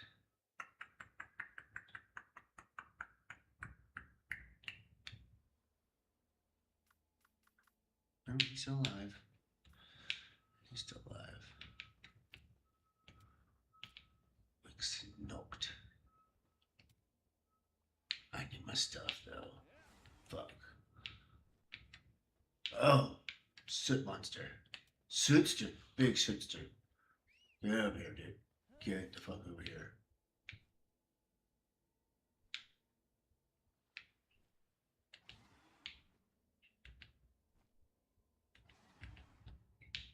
What that? Got that. Alright. Get out of here.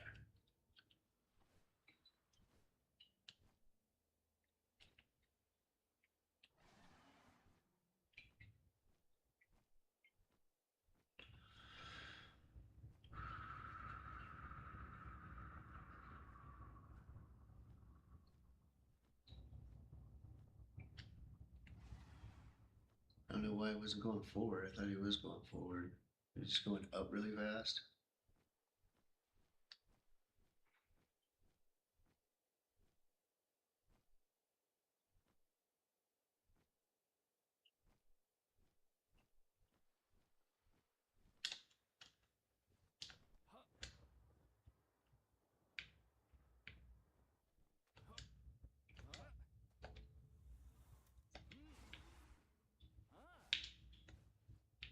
Mm-hmm.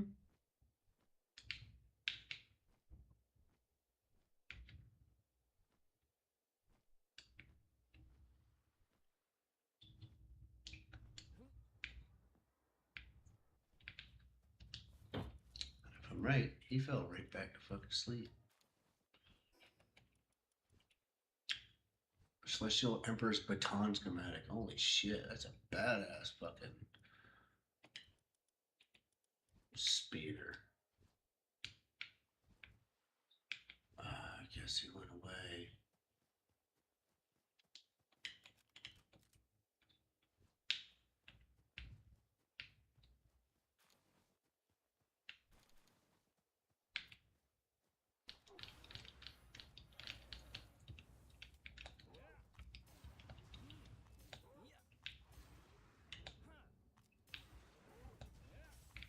Jeez.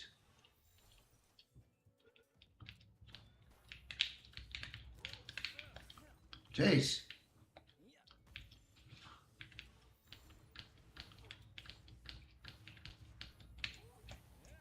Stop. Holy shit. Holy shit.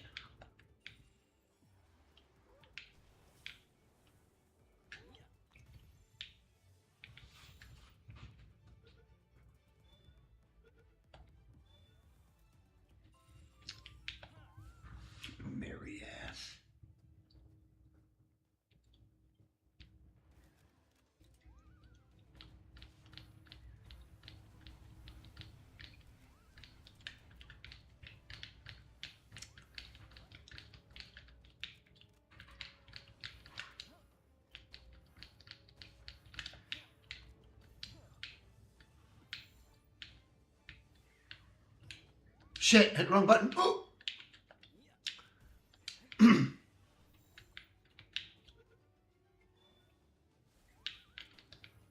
Where'd she go? Ooh. Shit, shit, shit.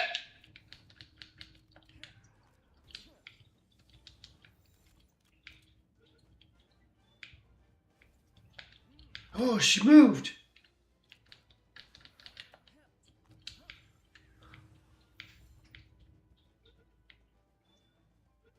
Got her. Sure. Wow.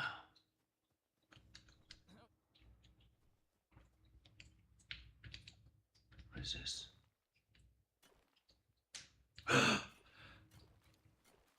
Fuck yes. I will drop a whole bunch of other stuff if I have to.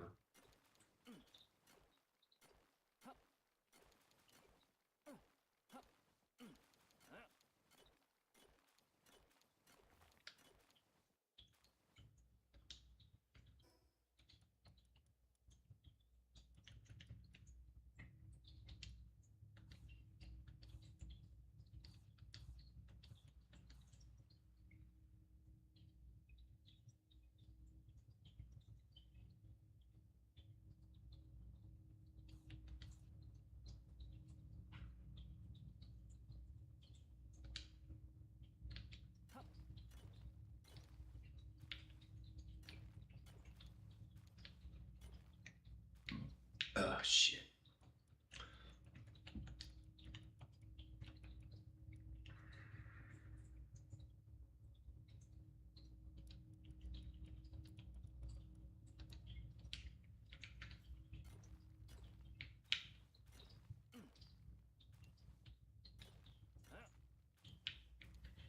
Alright, we gotta get this bone.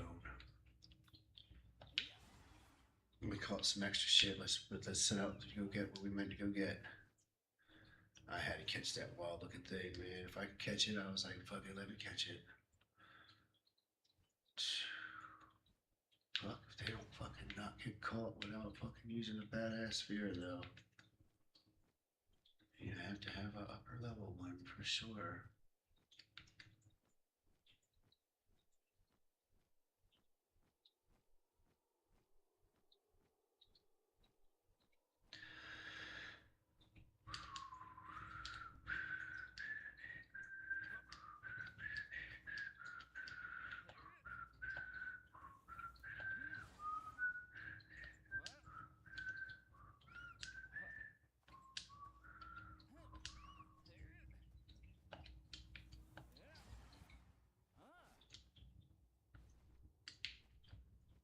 Oh. Oh my.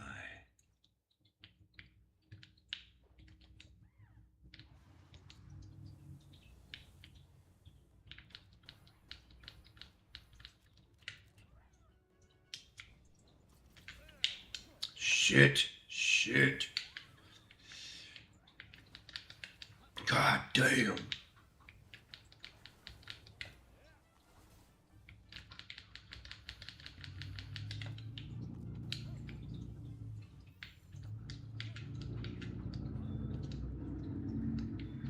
Fuck yes.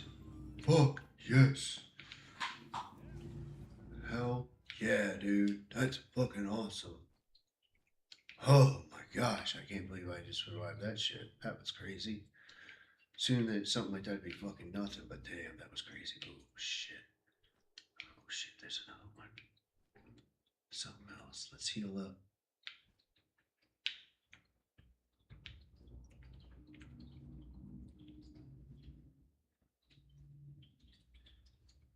Yeah, I got like level 3 cold resistance with this undershirt on.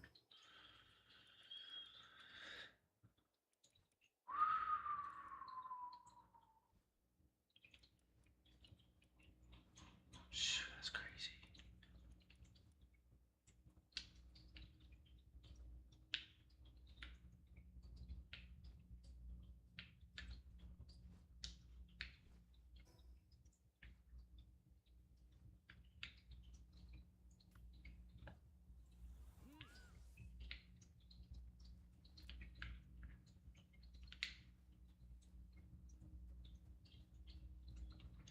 just a little bit more.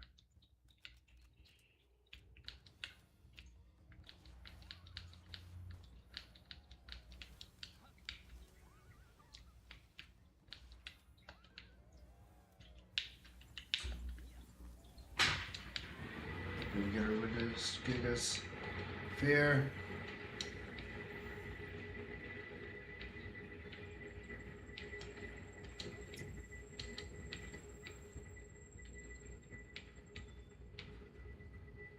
Yes. Gotcha, bitch.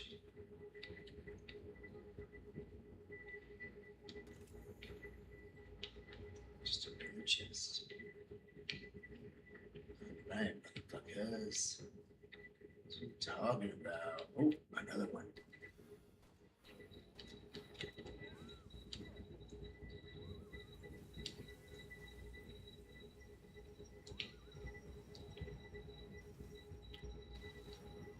Damn! Just fucking shot the bitch fucking down. Just took her fucking down. Just sit down, bitch. They said just sit the fuck down, lady. Just sit your ass right the fuck down, lady.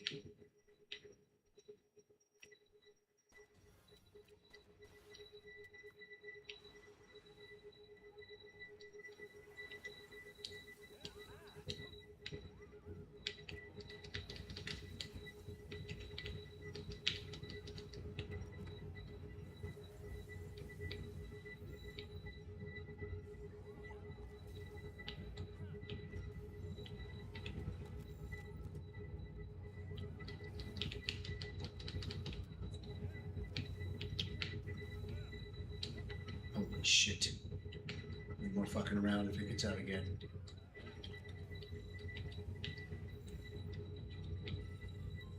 Show. Holy shit, pickles. Alright, let's find that. Okay, check. Check.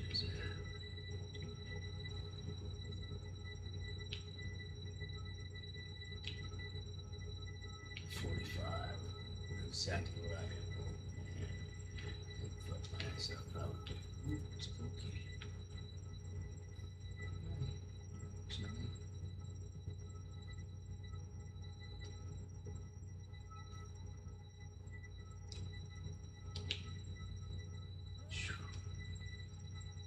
Alright, there's. Uh-oh, something's chasing me. What is it? Worm grace. Oh, oh, oh, oh no.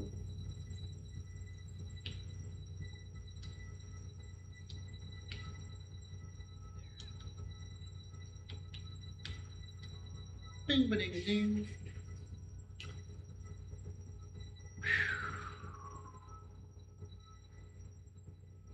Wowzers. Bones over there.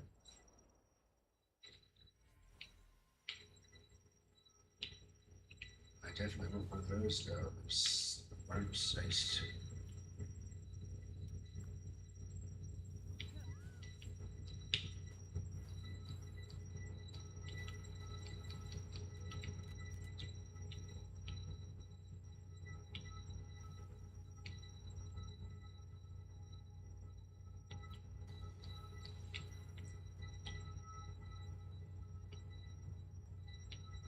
Bitch.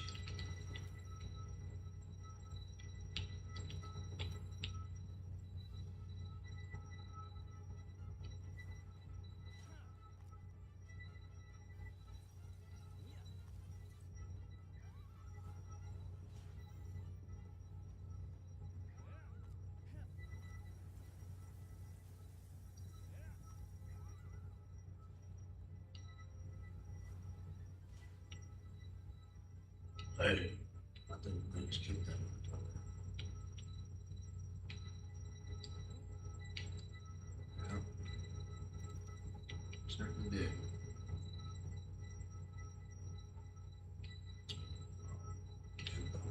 Close. Damn, boat is close.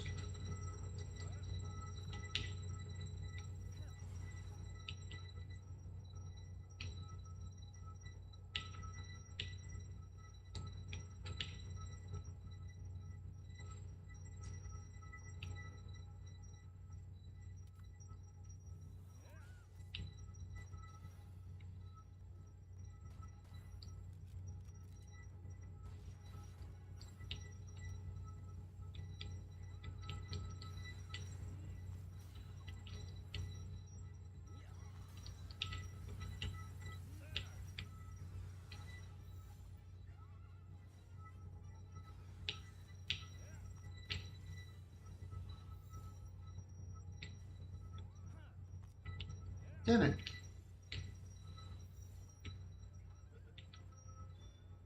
Got him.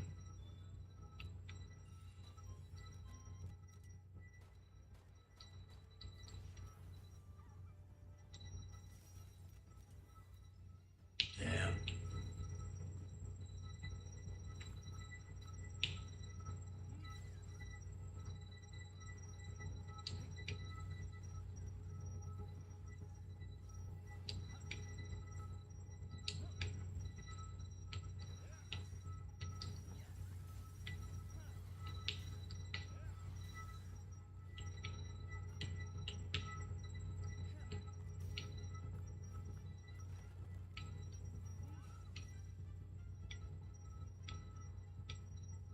Where'd it go? Did it die off screen?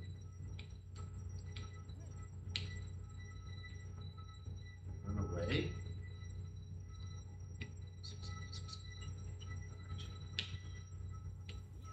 Let's get out of here.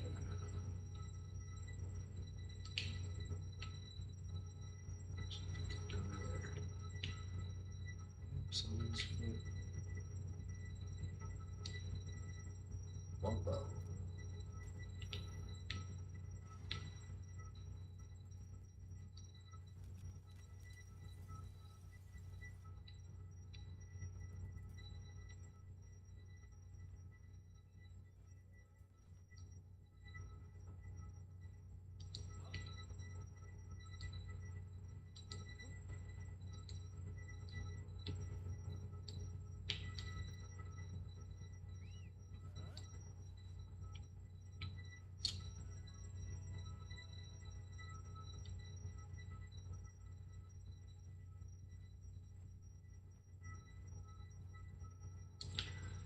There it is.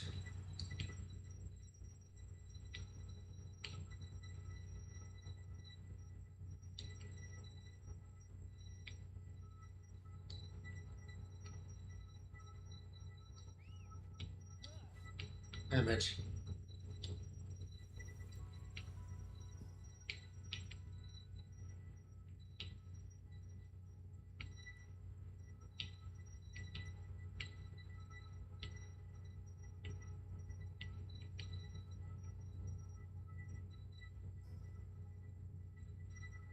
There's no one to the west.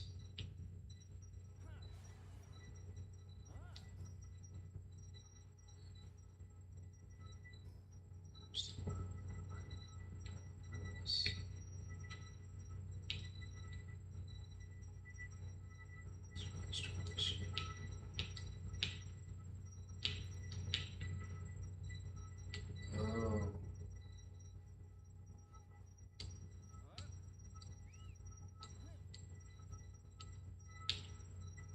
Oh, shit.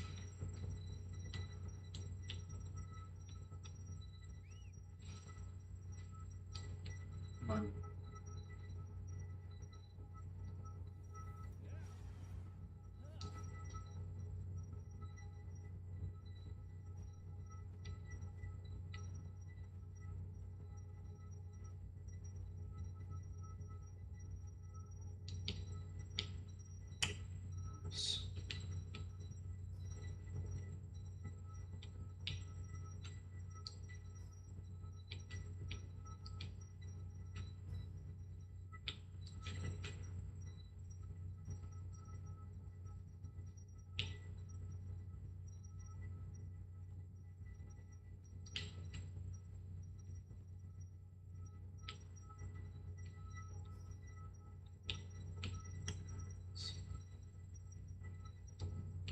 Oh, because I'm late.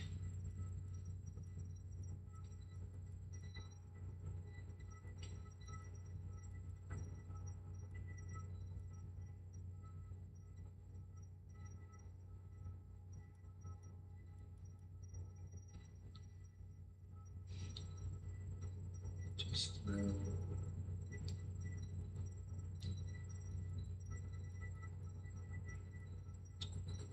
pounds.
Oh shit.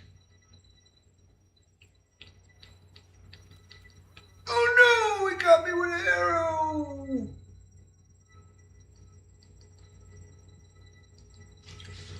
That's pretty close though, right? Yeah, right there. Damn.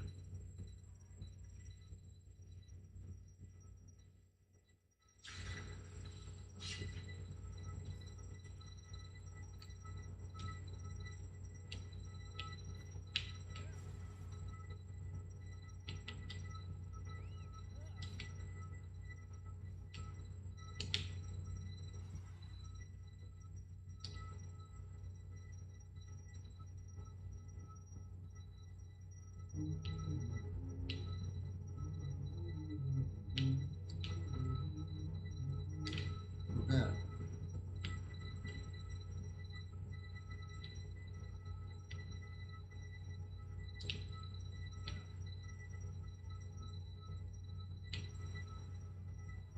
Motherfucker, let me pick my shit up. Please.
That shit, motherfucker. Kill that motherfucker. Make that shit. Look, yeah. Come on, bitch.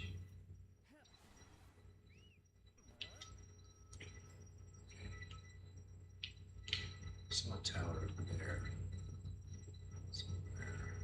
But I'm gonna go to this tower first so I can get the fucking thing. Oh yeah, there's this one here too.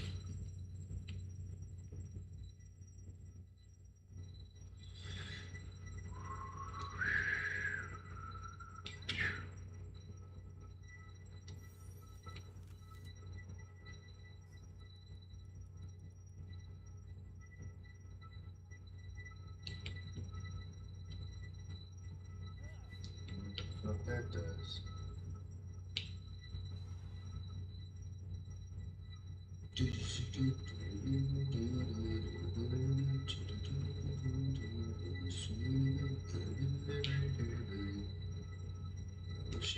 Assists.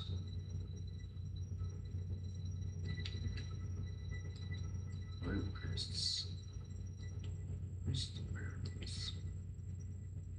Oh no! No, no, no, no, no, no, no.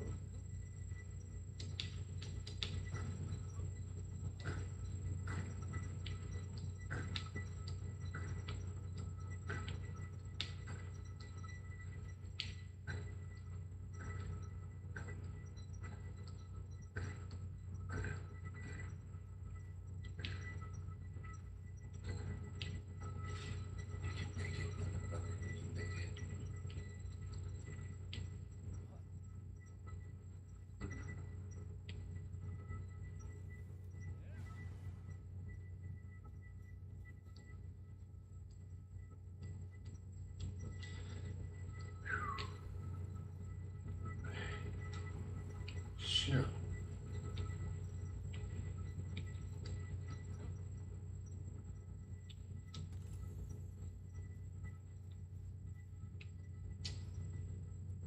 Alright, next bone's pretty fucking far away. Let's go ahead and get that. Let's get it. We'll reroute another time. Just unload our shit. Ooh. that. That's for sure.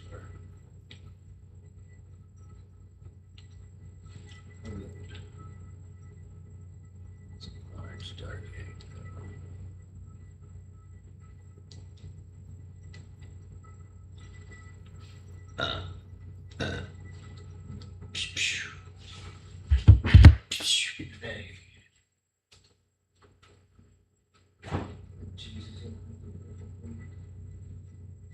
I got my liver, my filet ready to cook tonight.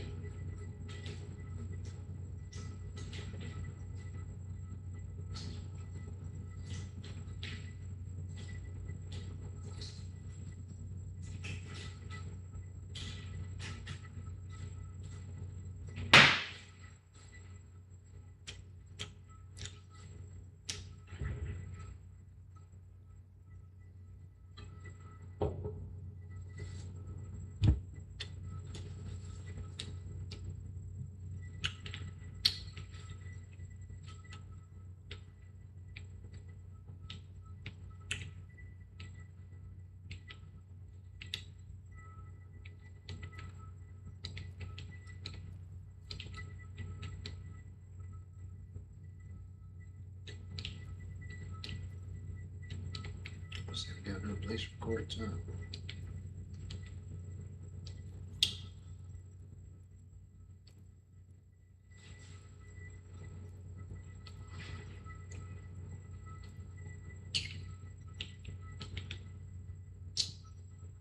Oops.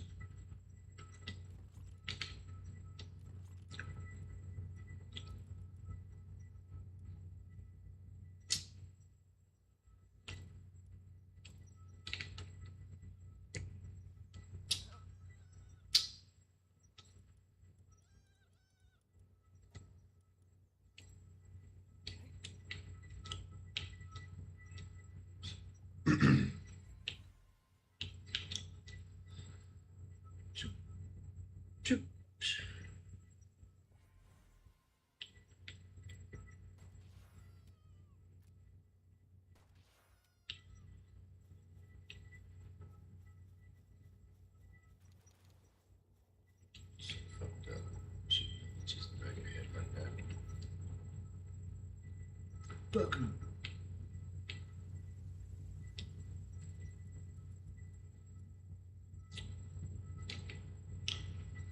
God, no damn, I know how to charcoal up. Yes, don't worry.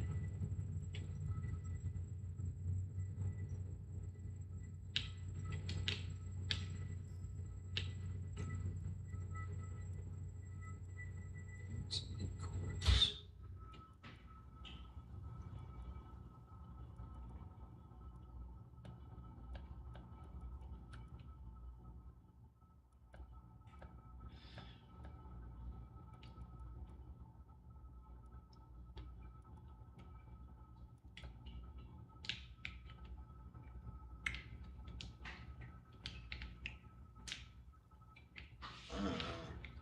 No.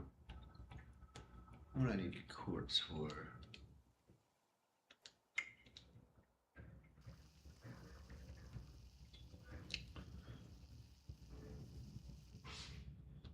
Try to enjoy this a little bit longer before I go to bed.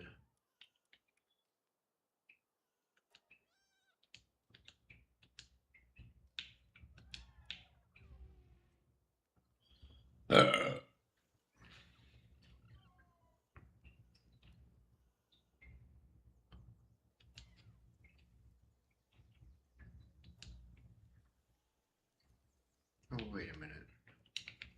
Oh, shit.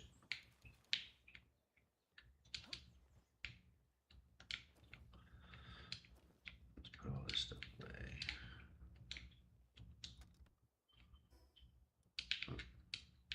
Don't want me holding the mushrooms either. The mushrooms, there we go.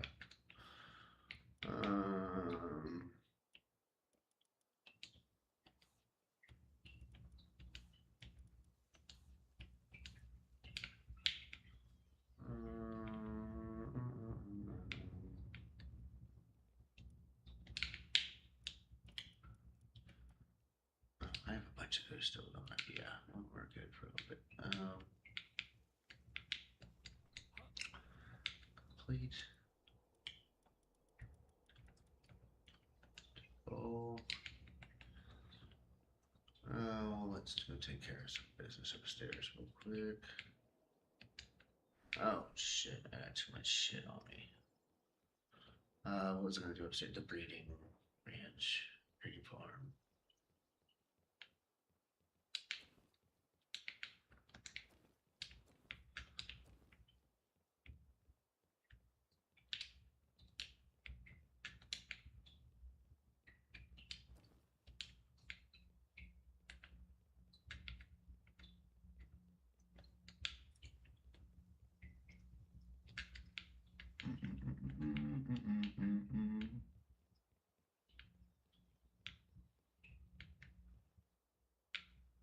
I don't know what I want to breed.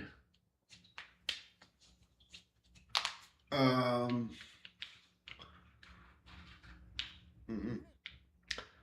yeah. What did I needed a quartz for? Maybe that. I think maybe that's what I needed it for. Oh, I gotta get to level 47 still. Fuck.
Oh.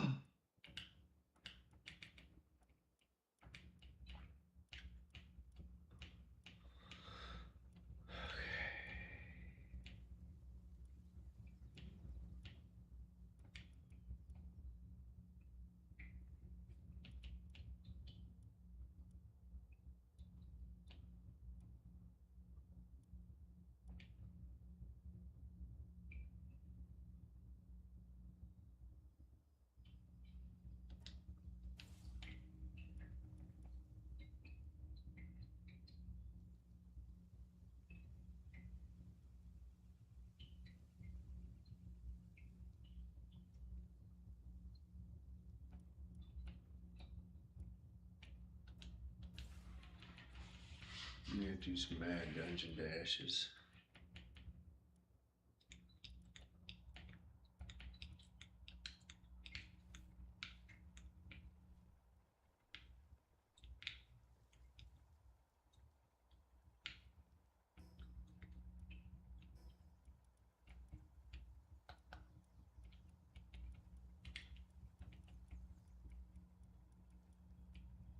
Oh, I didn't get him. The Blaze Owl. I should have got the Blaze Owl.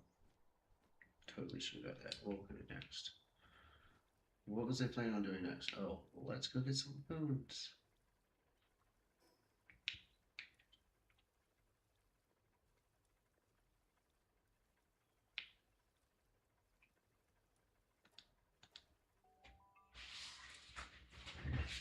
handle this shit. I need to do dungeons, but I want to get these bones. Start making this fucking thing.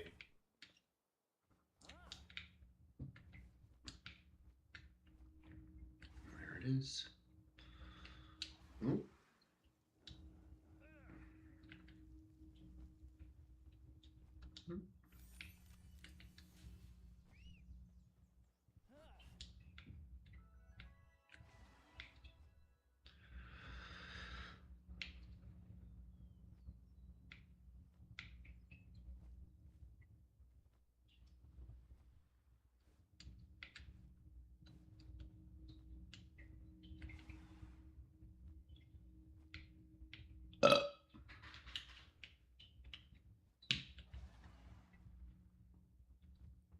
Make me some bigger, better balls.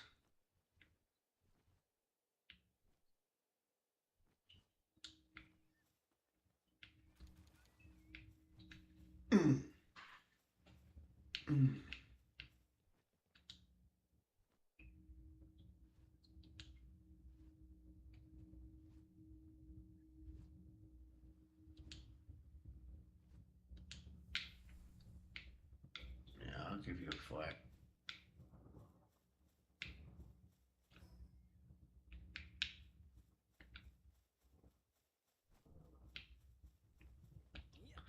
Have I caught fucking 5 of you bitches yet?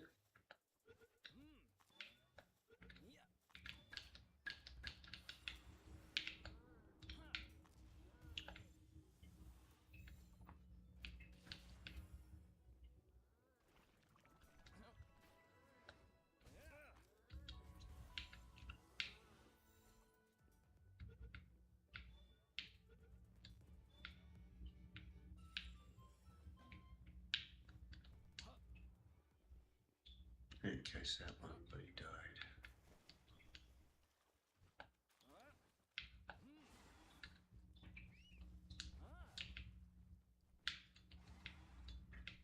There we go, tally-ho.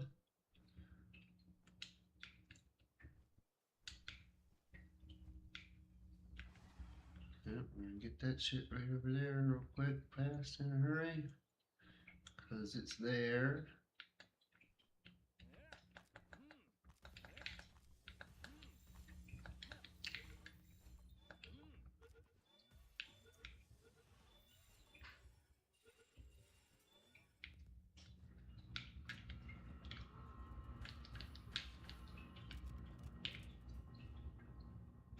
Damn.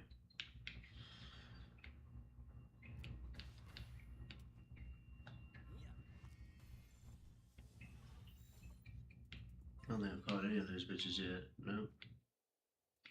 I was like, I don't need that shit. I got better ones. But I do need them. Because I need 5 of everything, at least.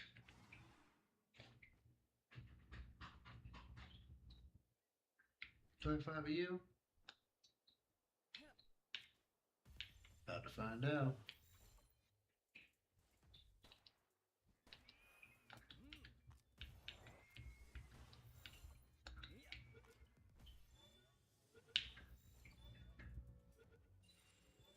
Yep, already have one. Spoop-a-doop-a-doop-boo-boo. Megasphere.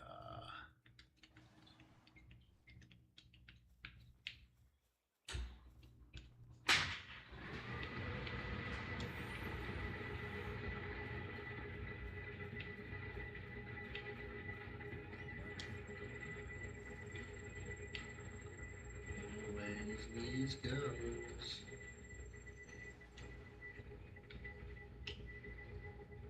Camp.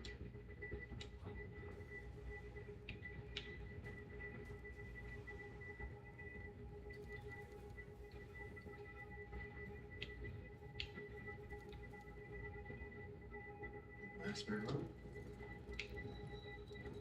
Release the power. Is it one?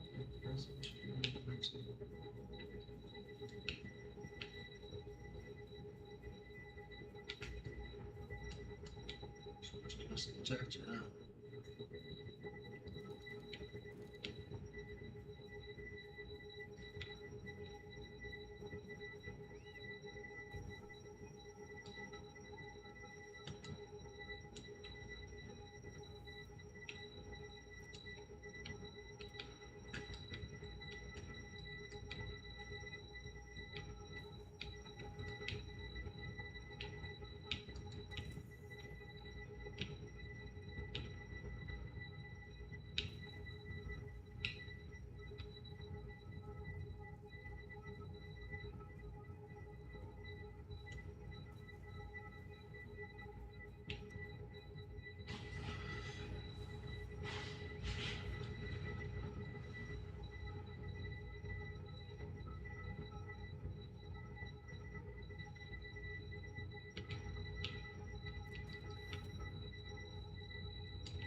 I am.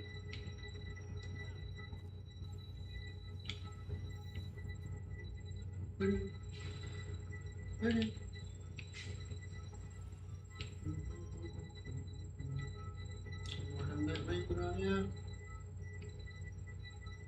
There you go.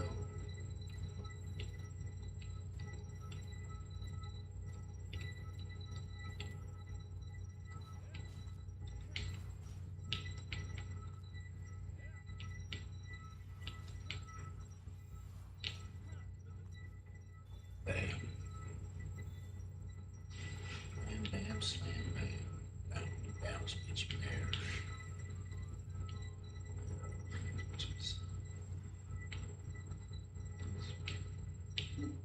Was that 5? I don't know if that was 5 or not.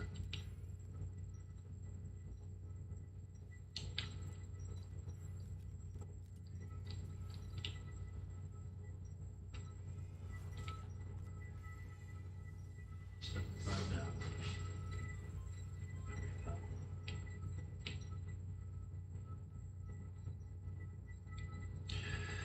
Snoopy-doo-boop-boop. Oh, wrong button. Same results.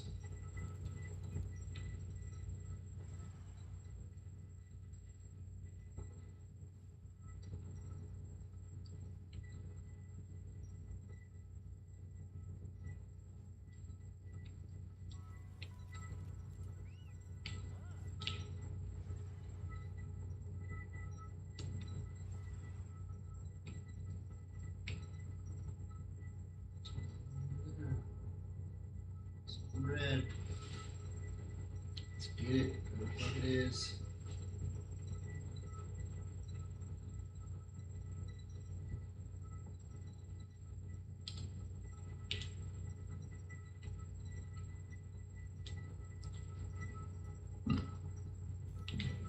Nails and junk.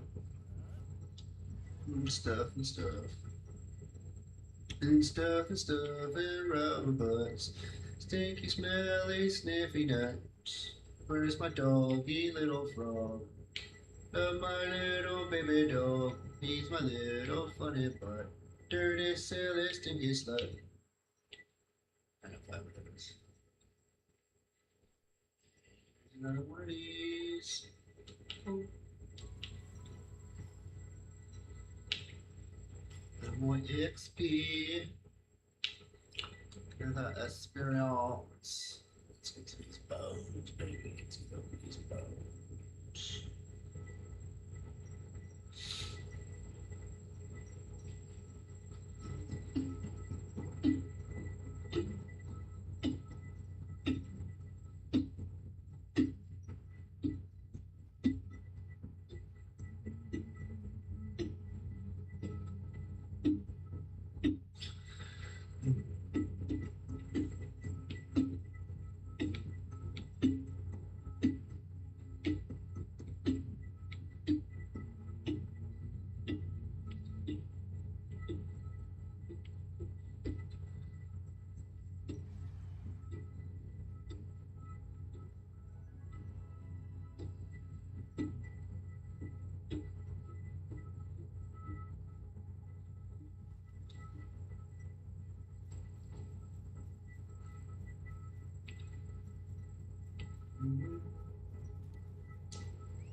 That's good.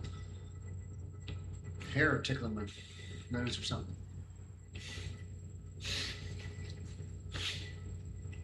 Ooh, I never seen you before.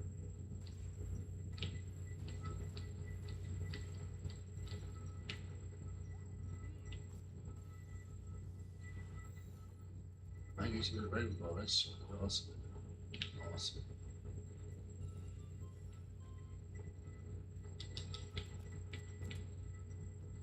Very nice.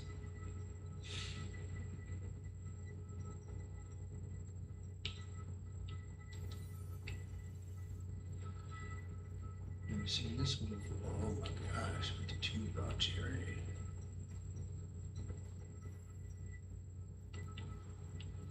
I'm gonna attack those raw cherries.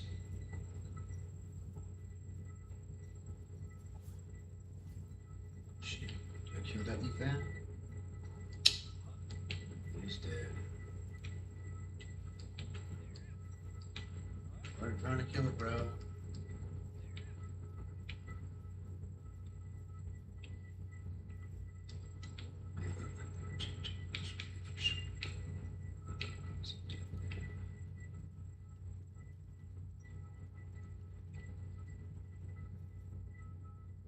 Let's do it.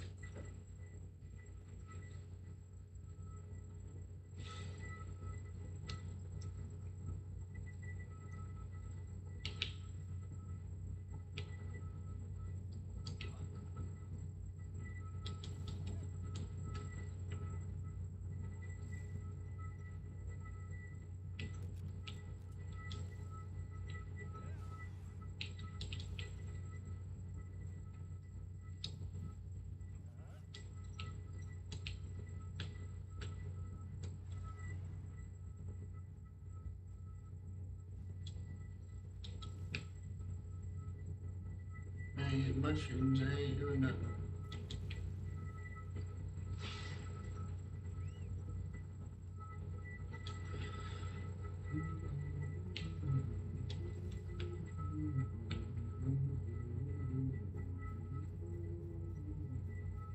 Level 29.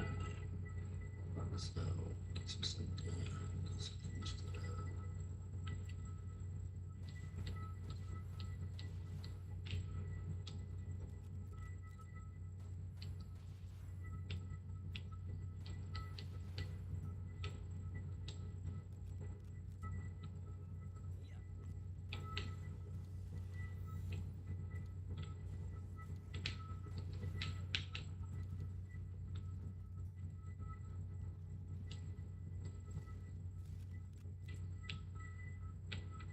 It's cold.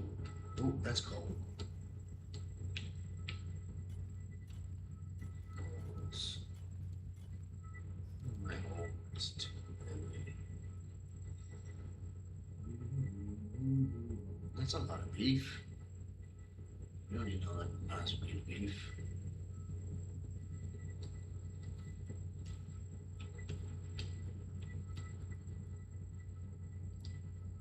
Yeah, drop that shit. Drop all that shit. Shit. Yeah, forget it. This is need coal. Need coal for a fucking minute. It's crickets. What else am I fucking holding?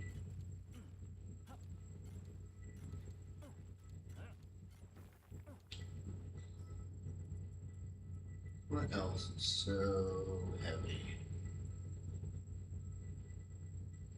It's just the coal. Fuck me.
I can't help myself.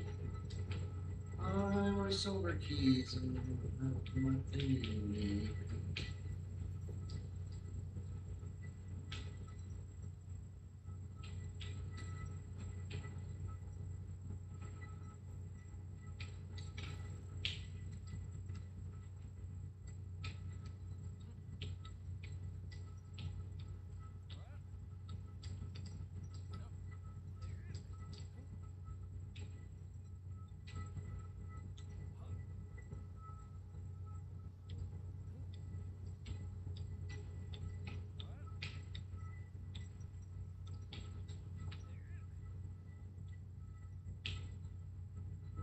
No.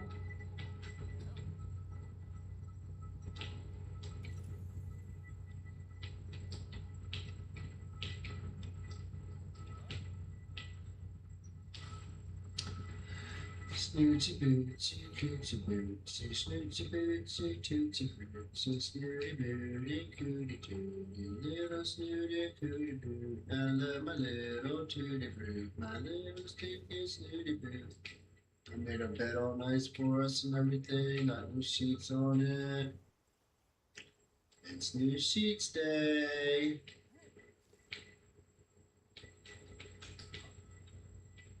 Da da da da da da ba da da da da da da da da da.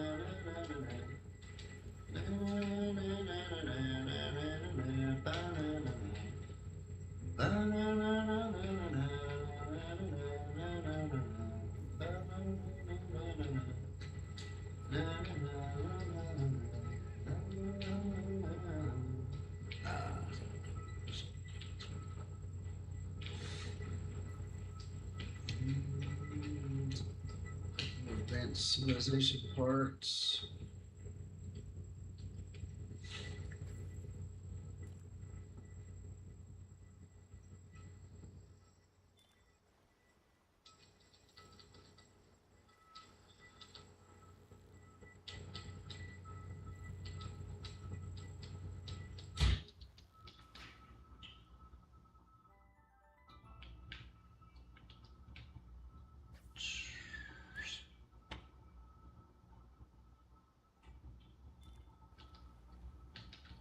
It's like one of those jellyfishes. It's a turtle.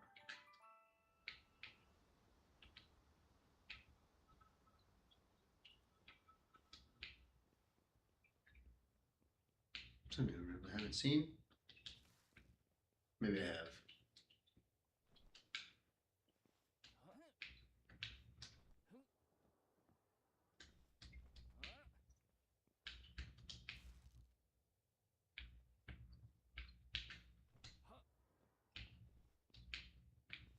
So I've seen it in the front, in the other direction.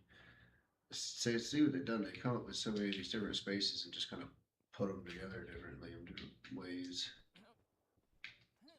It's kind of interesting. So you have all these pieces, you can just kind of stick them together however they want. All right, what do we get? I don't want those. Lame. And they're sleeping? No, they're walking around. All right, let's get out of here. See how far we gotta go. I have to walk out of this room and into the next room. Oh, let's pick those up.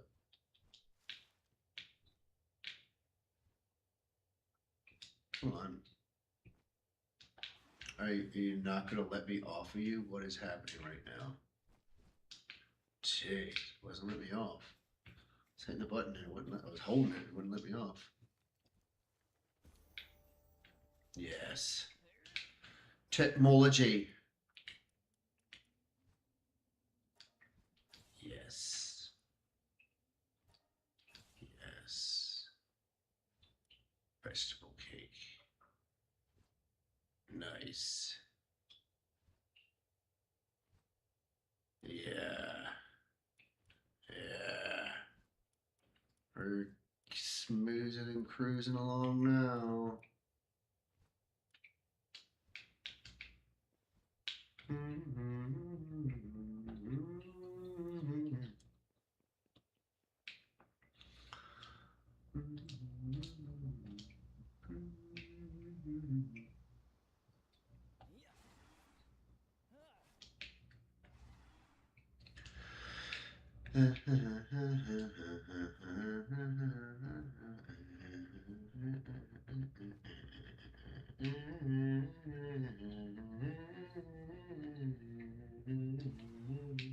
Oh, there's mushrooms up here.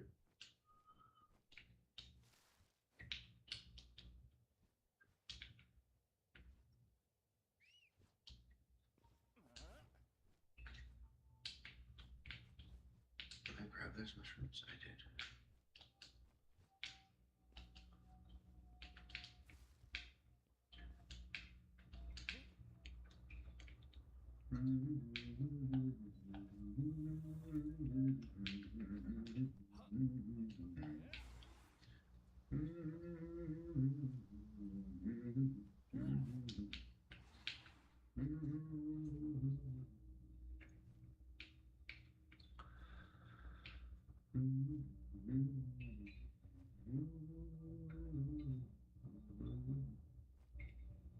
Nothing? Oh! One of those things. I don't think I got 5 of them yet. Fuck it.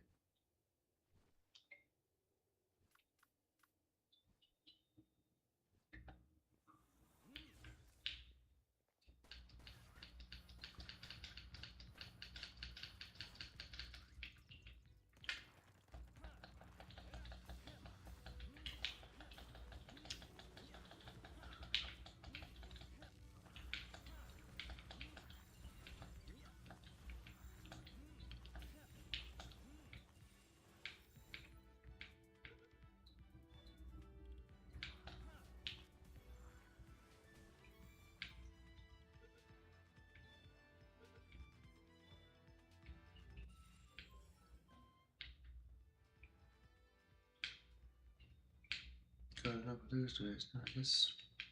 Oh, geez, more palladium, huh?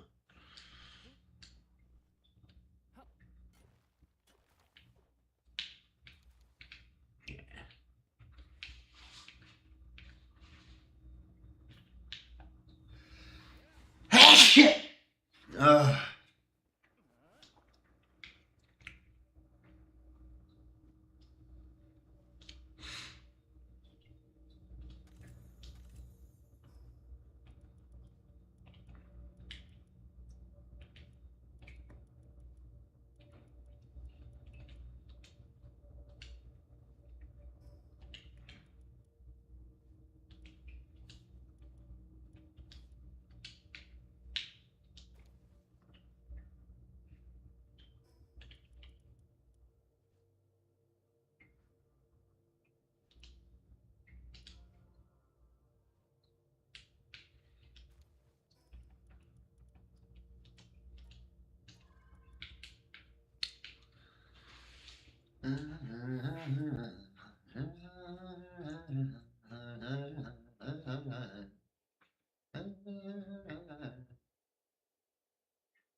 Hmm. Shit, you gonna get water in this game too? Are you fucking kidding me? There's whole worlds under fucking water out here. But this shit just freeze. But yeah, I can build shit on the fucking ground. I'm gonna get one of these bitches.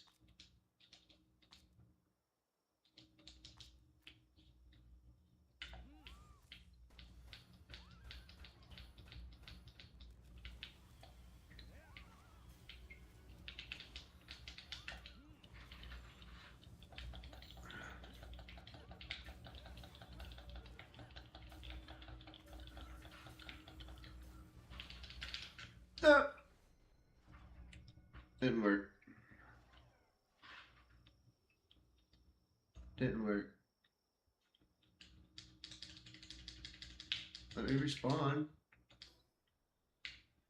Oh shit. I was really like that fucking far away from. Oh man. Oh man. Dicking around. I should have just went and got the damn bone. Well. Yeah. The dungeon was successful, but damn. Wow. My fox part's fucked. Who's that penis whistle? Okay. We need to get our stuff back so we can come back here and kill this penis whistle here. Remember, there's a penis whistle by that fast point that we need to fucking kill.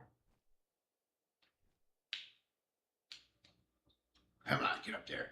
Get up there. There we go. Son of a bitch. There's a fast fucking track right fucking there.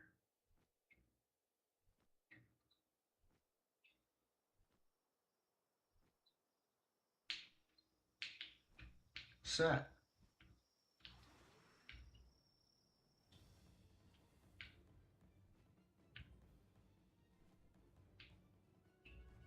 You're lucky I ain't got no balls, bitch. You be fucking mine.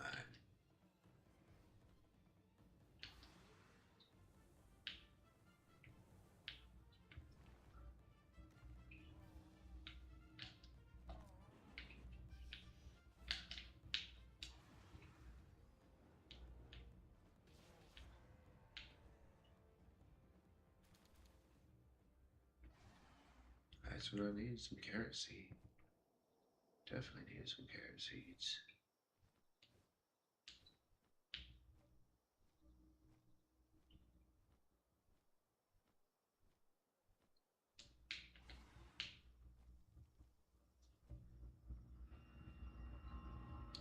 Ooh.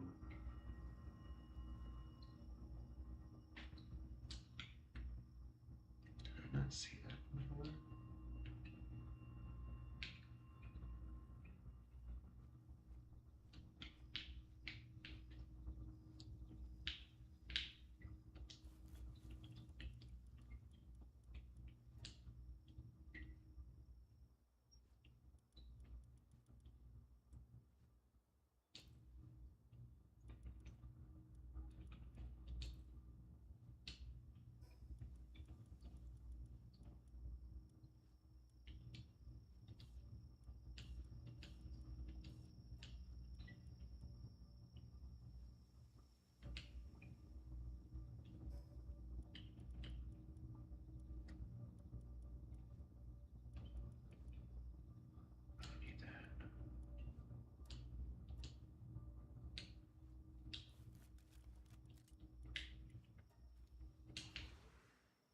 Oh shit, I didn't mean to hit that button.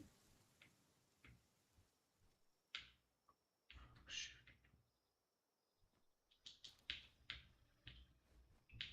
Get out of here.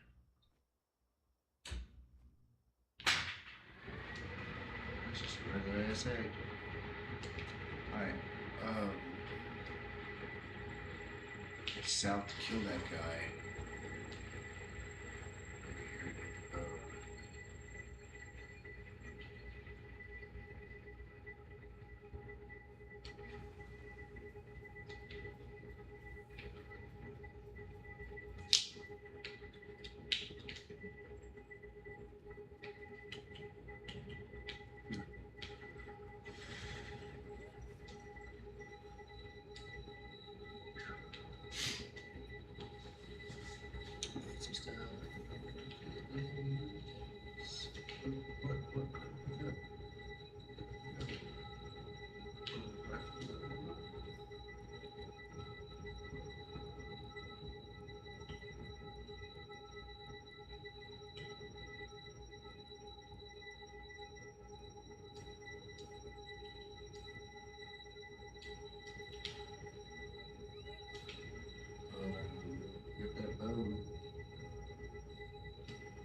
Come on, go up.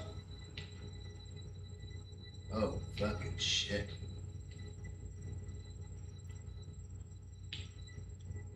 Joe died. Oh, shit. Oh, good man, screw those.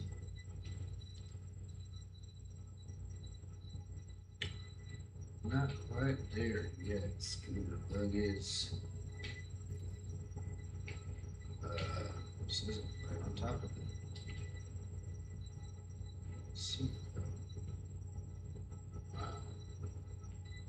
That's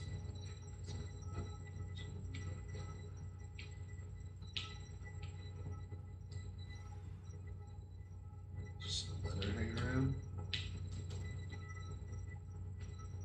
Oh, shit.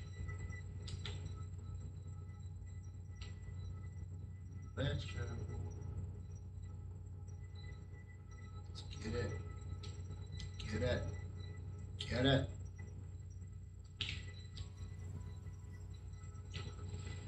This one here.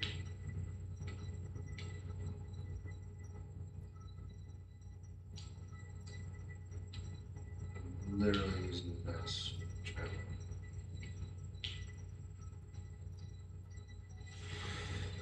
Stupid bitch. Oh man, it's almost fucking 12 already. God damn it. Son of a bitch.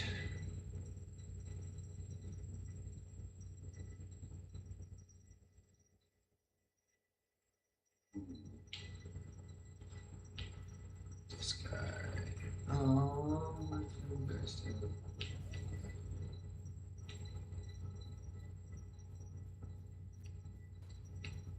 Don't you son of a bitch. You better die. You better die, motherfucker.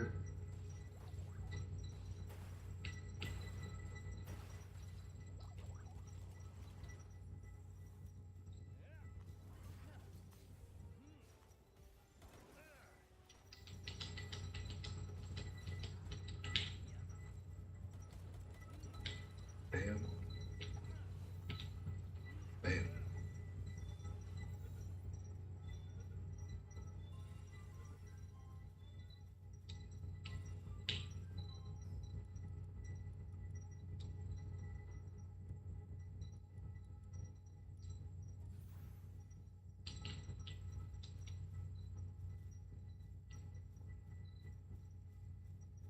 Cinnamon. And bam, and cinnamon. You don't like it, that's good, bitch.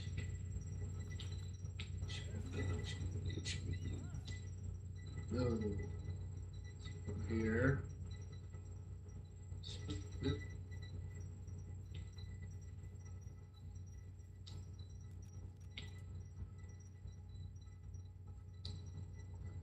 Let's try.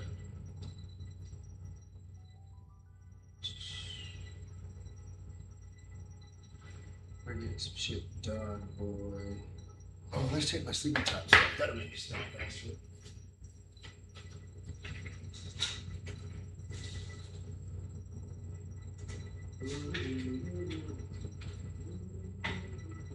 Well, I guess got a bunch of sleepy time stuff for sale.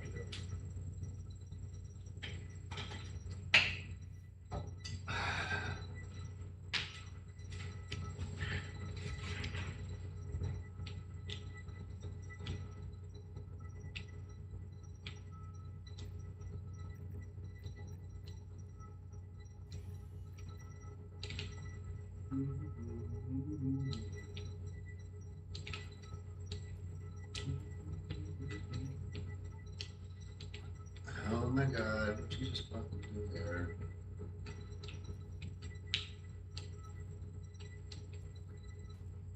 Guys, darn it, stop. Oh my god, what are you doing? Get up.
Oh shit! I gotta put these guys to sleep. Oh shit.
Oh, star power.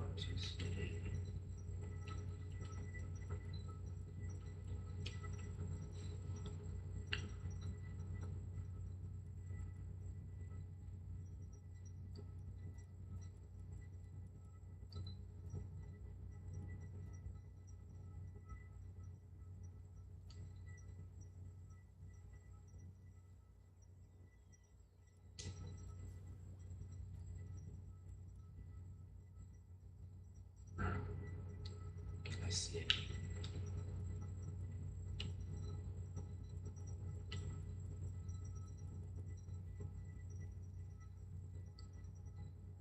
Motherfucker.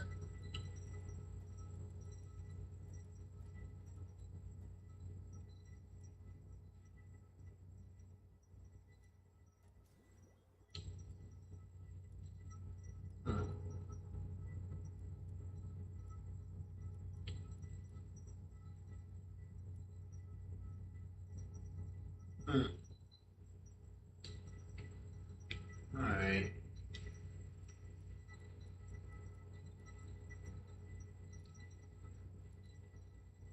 Um.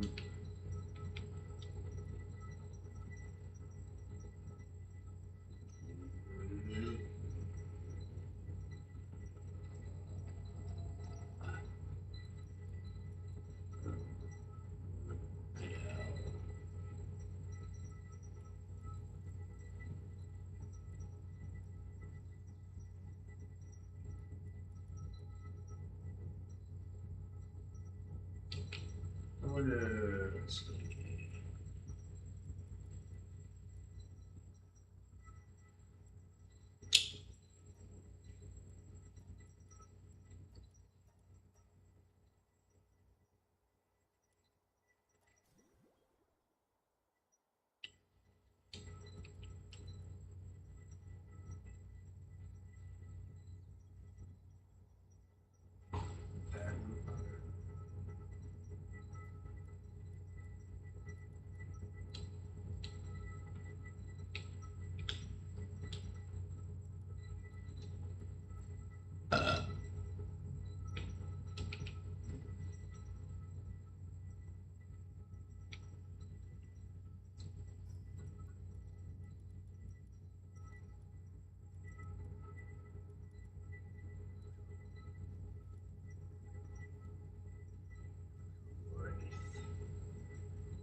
Thanks.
Electrical organs.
Mammoth.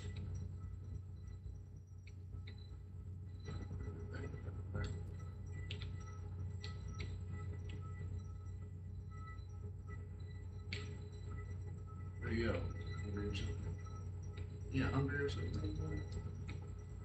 Ties back up there.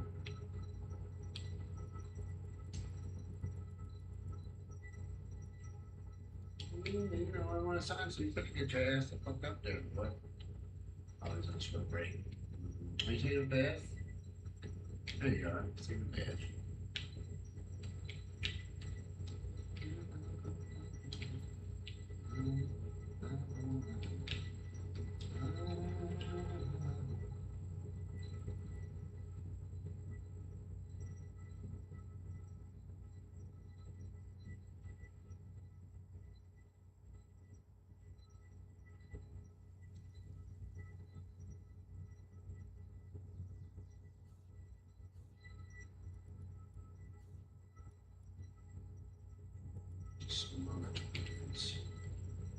It's electric.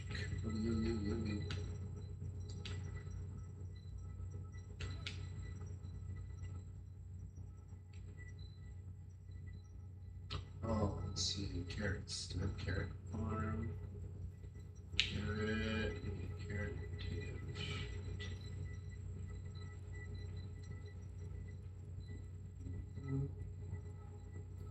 Carrot.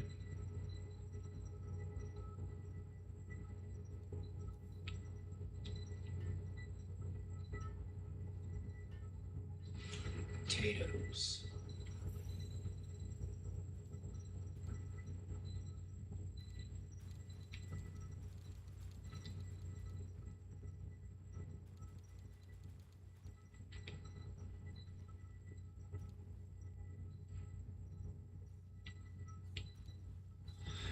Swoop.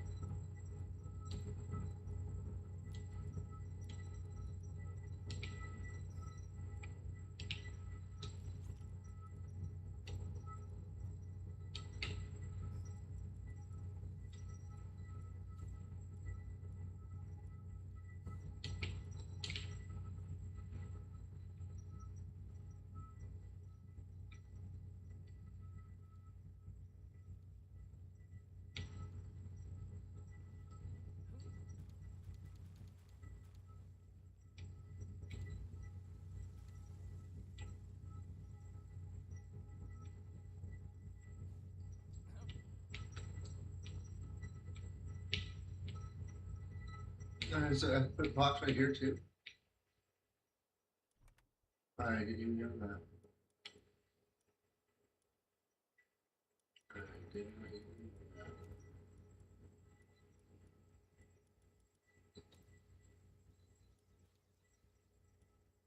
that. Wow.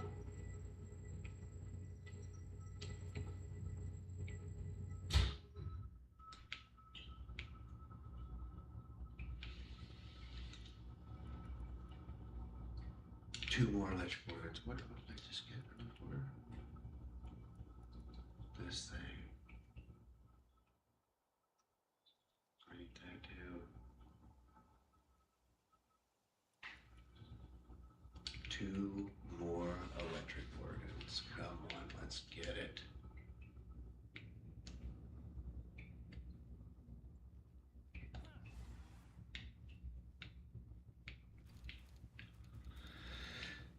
All right.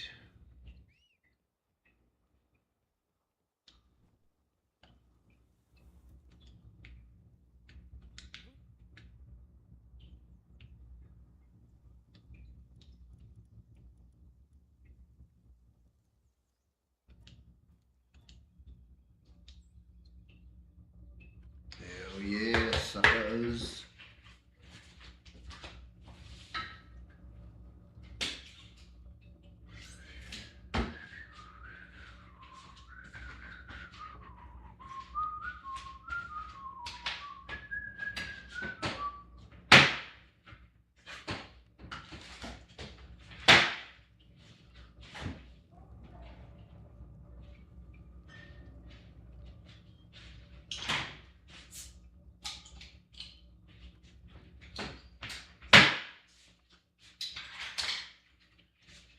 Mm-hmm.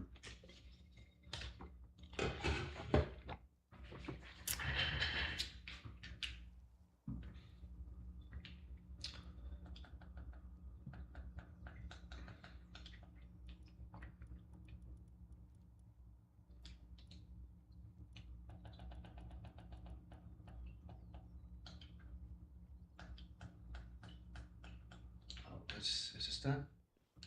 That's in progress still. Oh man, they're probably all gone, aren't they? Fuck. They're all out. What can I make the other one? Ugh. Ooh, my neck.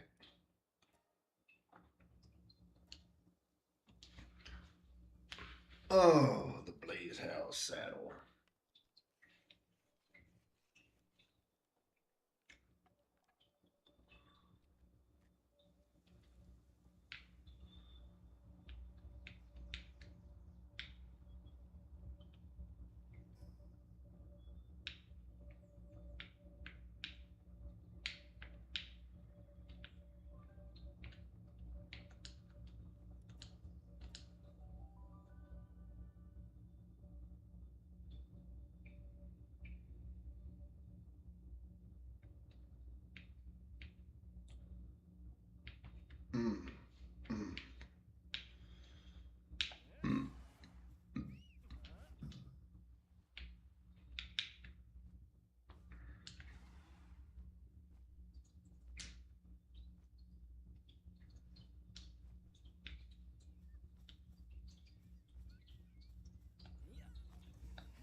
God damn, I shot that bunny right in the fucking back of the head and robbed him immediately.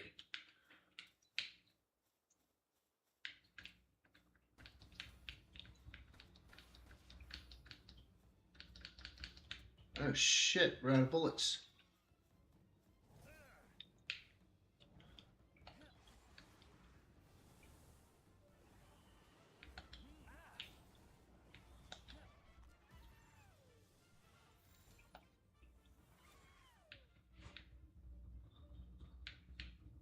Damn. Why do I have you in my party? Fuck is a Capardi doing in my box? Because I don't have my fox.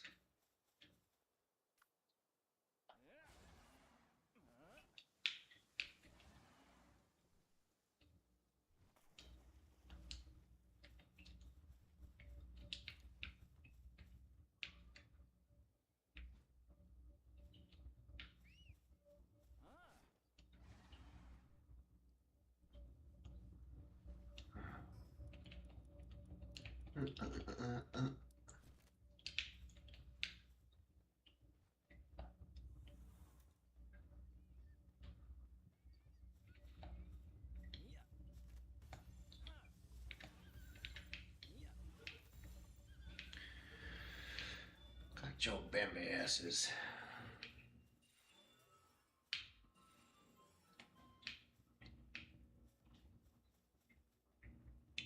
We'll go in here and then we'll go find the other bone. We need all the points we can get.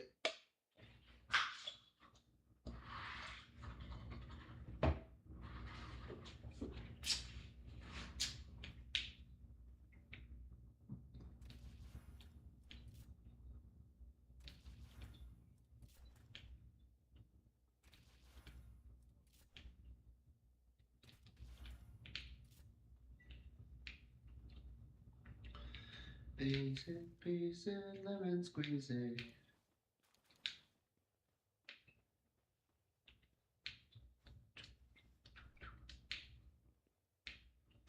What else in here?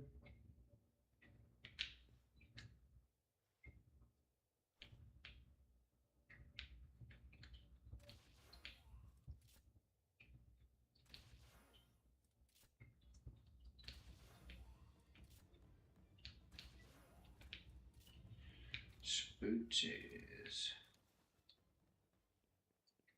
Snoochie booches, poopsie trippies.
Hmm.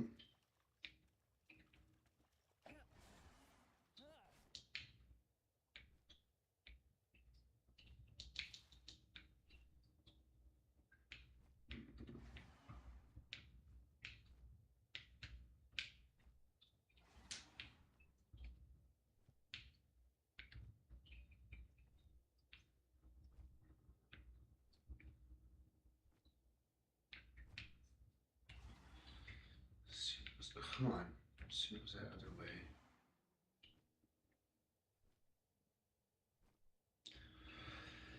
Respawn the boss, respawn the boss, respawn the boss, respawn the boss.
Humongous.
Oh shit, it's past 12 now. It's just time just fucking flies playing this game, dude. It's just so fucking smooth.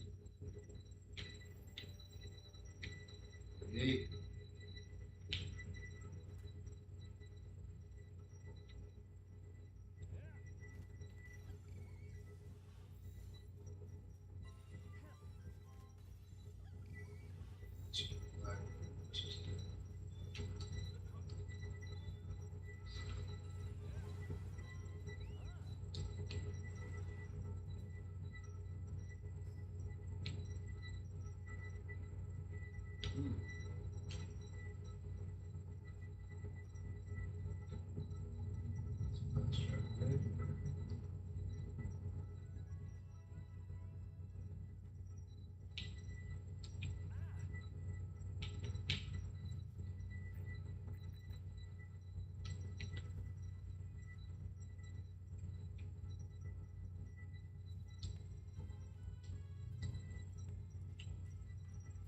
Just no.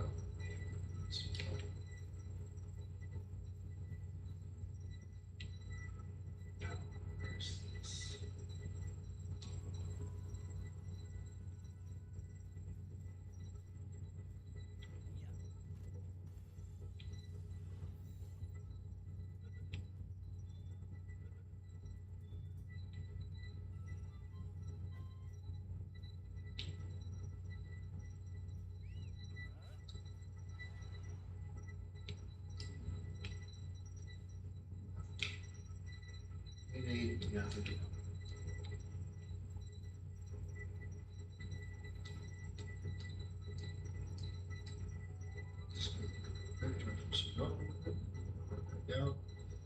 Some bone.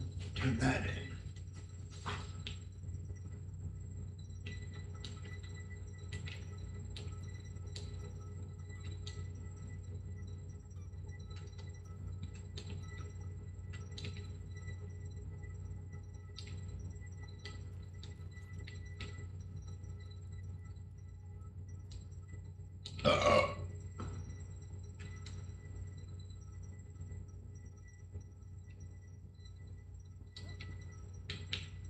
Ah, stop being a stupid motherfucker.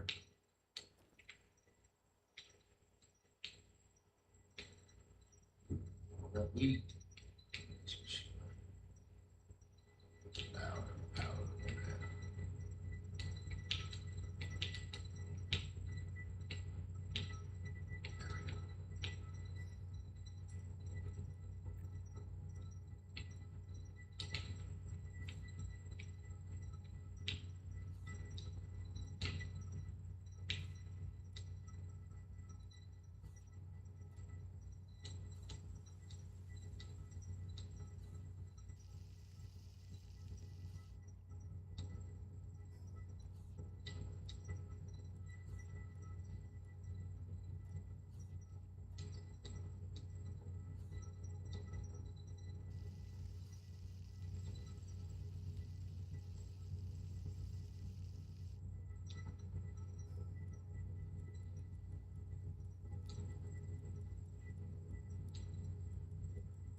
You get thirsty, baby.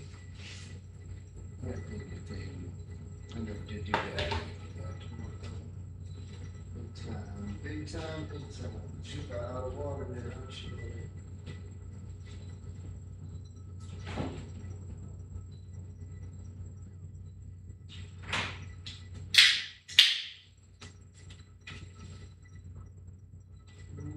Cup for you.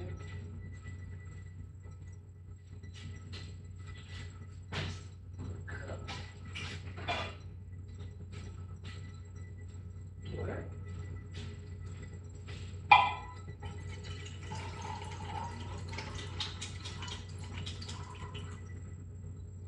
Icy.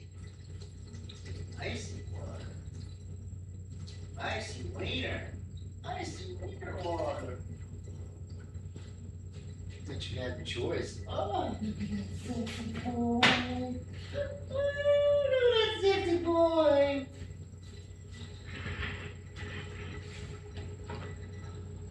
Oh, yeah. All right. Now we'll do some damage. Oh, yeah. Get close to the bones, baby. Wait a minute. Wait a minute. Is this done? Yes.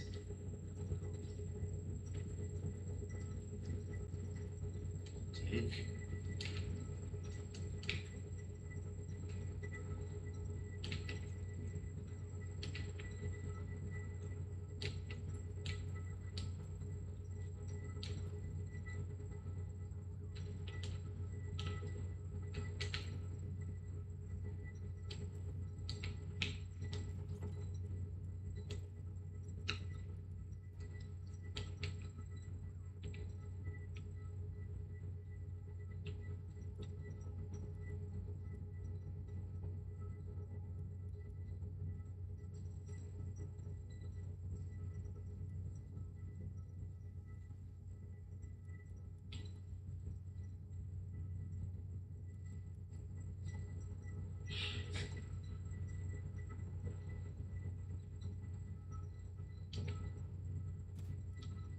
Oh, you fucking cunt.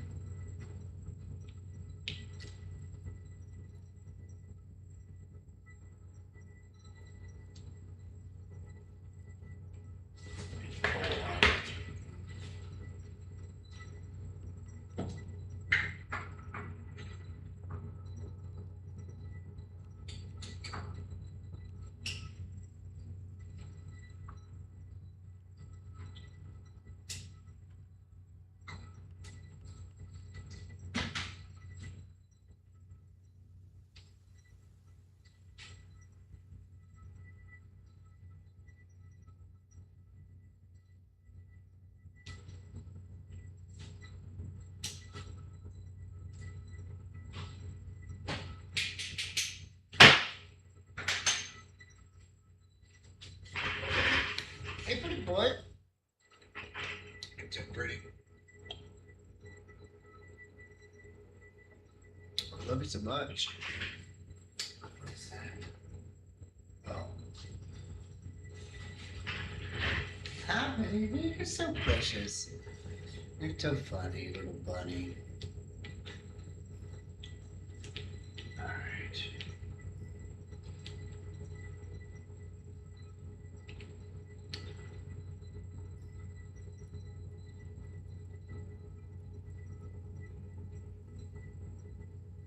Sorry.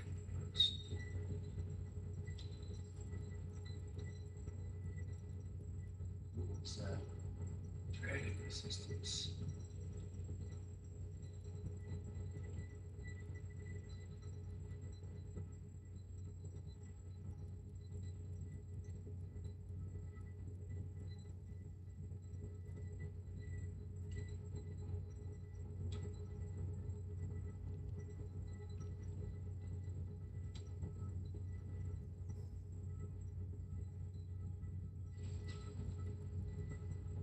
Never know.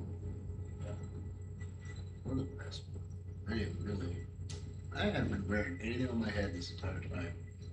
I have no head armor.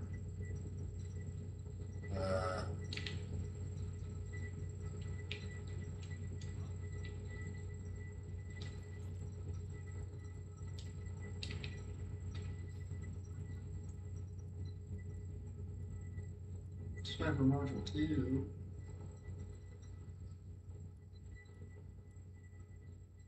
Alright, pal metal. Where's the other metal?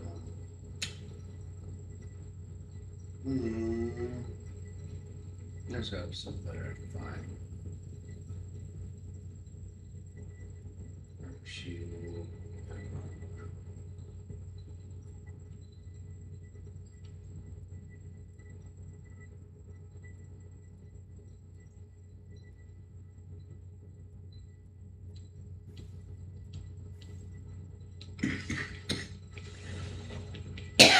What did I just say? I would make. Oh, I have the head armor. Fuck it. Oh, there's the hyper. I probably have to make a better product because I've been wanting to get the hyper meter. Alright. Yeah, sorry. Alright, let's go get this motherfucker. Are we ready? I think we're ready. Oh, whoa. That's right. We want to get our loves. We want to get those loves. That's right.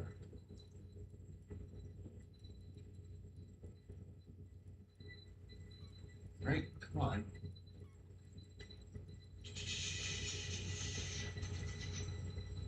Zephyr. Here we go. Come on, you son of a fucking bitch. Aggressive dialogue.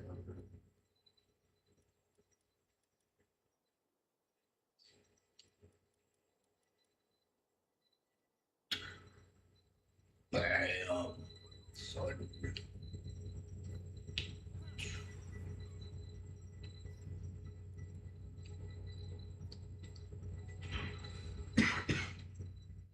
Hurt my ears. I don't care though. We're getting this bone. That's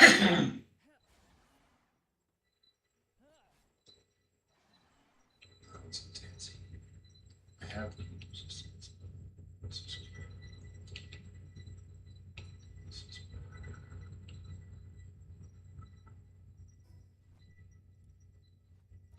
I have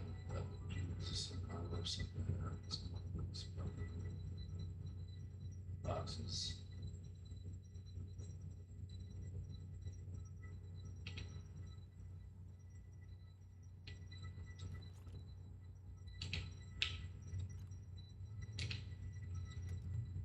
Oh, there it is.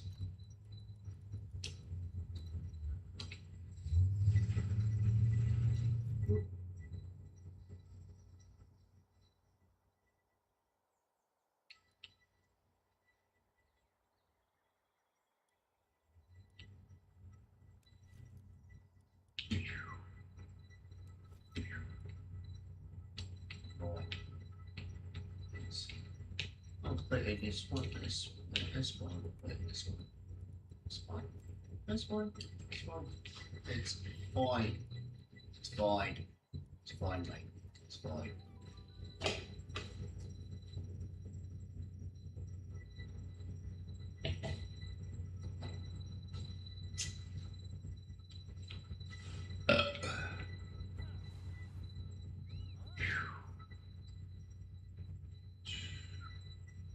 That was a box. Oh, look at that. Dungeon right there.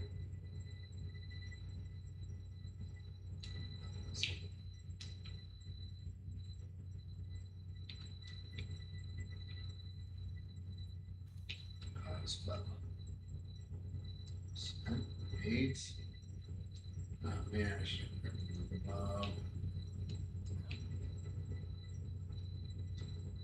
see. Oh.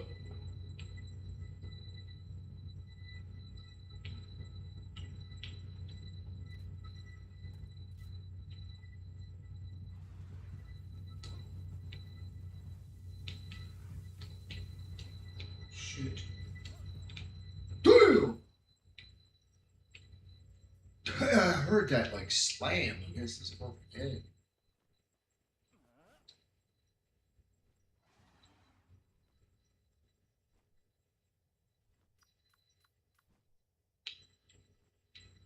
Pretty good mix of stuff.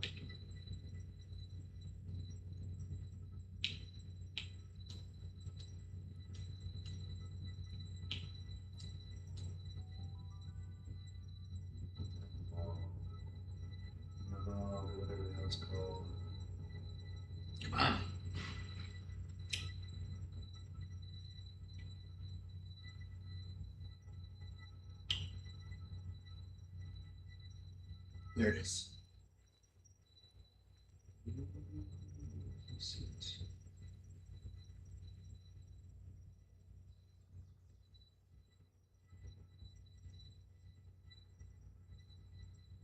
It says can be written, but I don't see it. Right?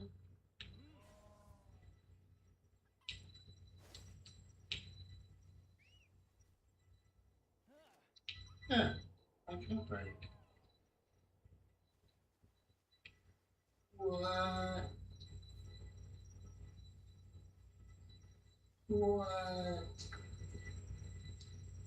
That's actually really cool. Oh. Oh, shit. Whoa! That's good. Let's stop doing that.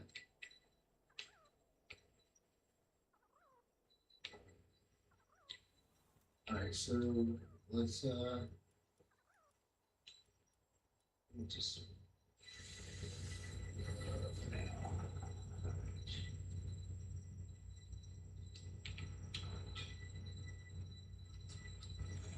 let's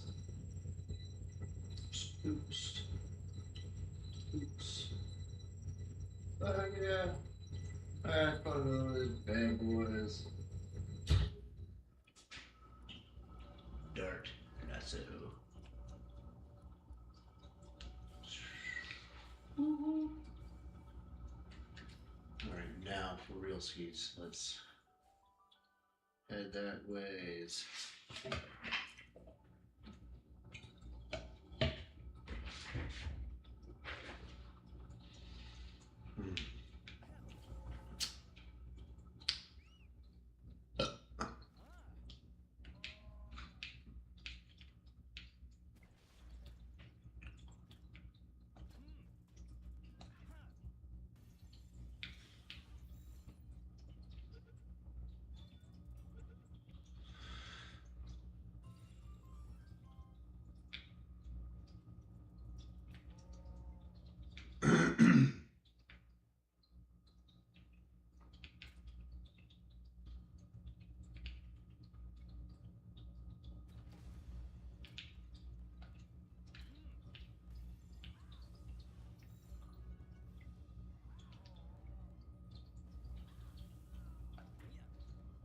I killed it.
It's interesting. 38, somewhere right in the middle.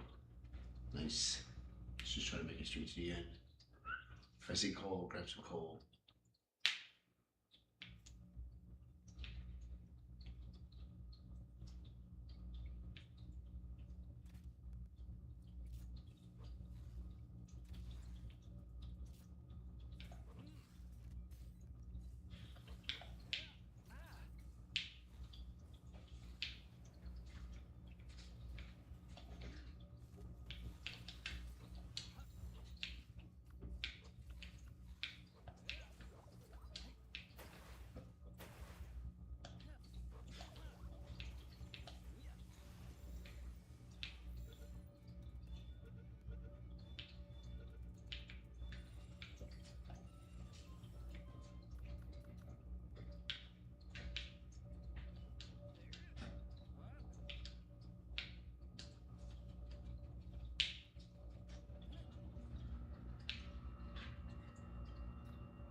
Damn, dude.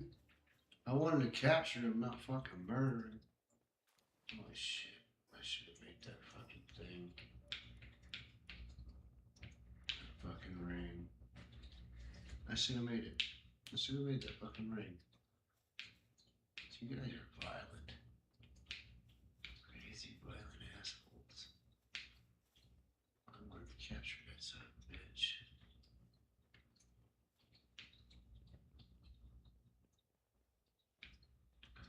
Definitely need a heat resistant armor in here.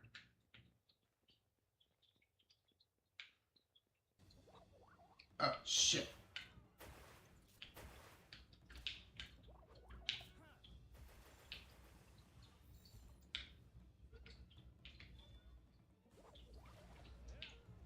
Man.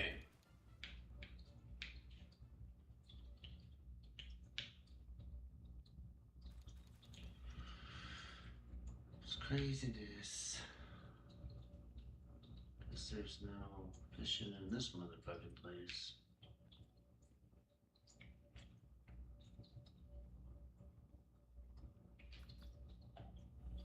Oops.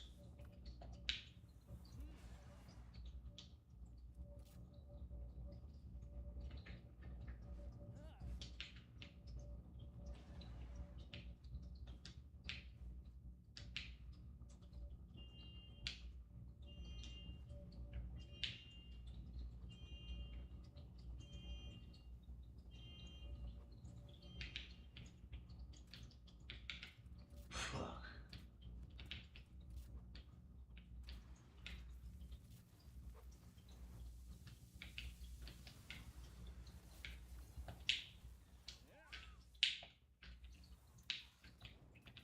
God damn it.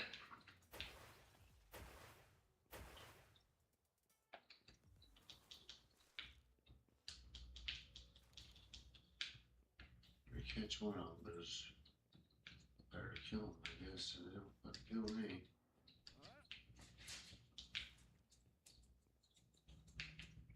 What's up, stinky mother? Oh, those scary noises, huh?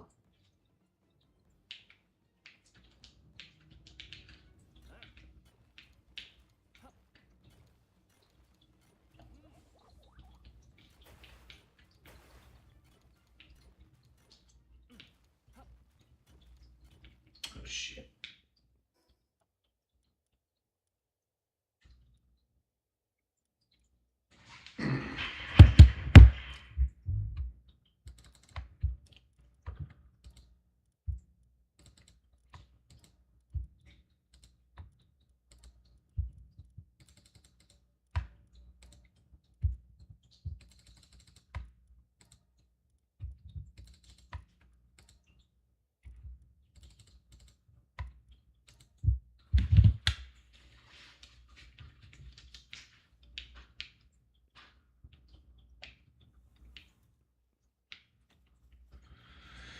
Got some coal.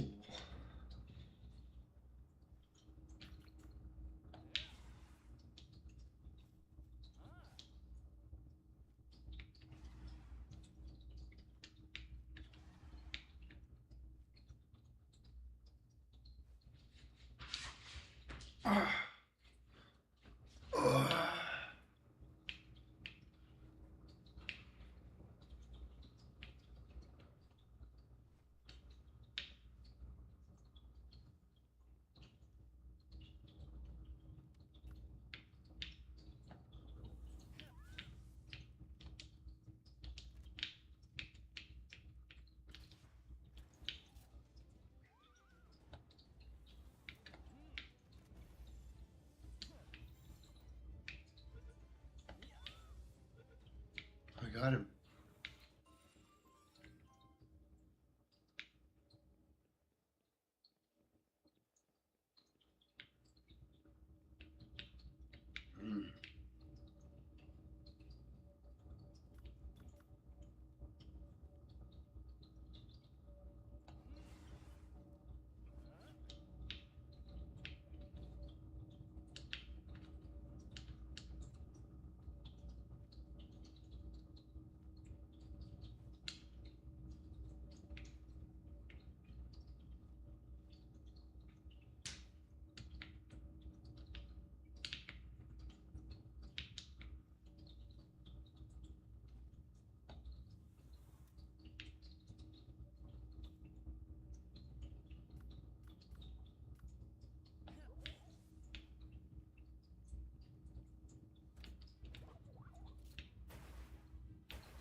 bitch. Big bushy. Big bushy. Looks a great big bushy. Oh, I'm overweight. Ow. Oh, hearts. We can eat.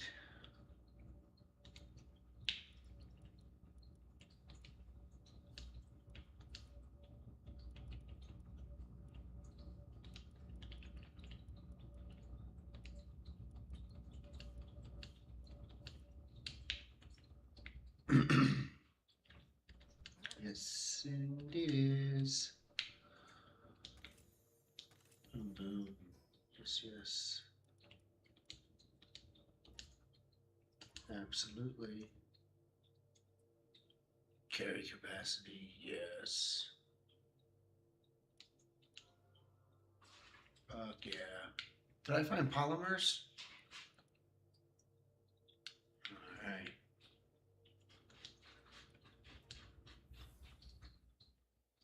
Alright, we're heading to these bones. Get these bones. It's 1 o'clock. Holy shit.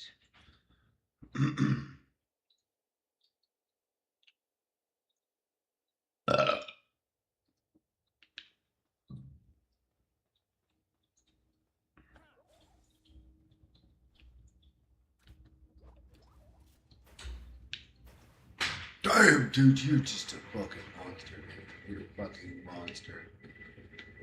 I gotta get that ring on. Let's go make that ring. Jiminy Christ.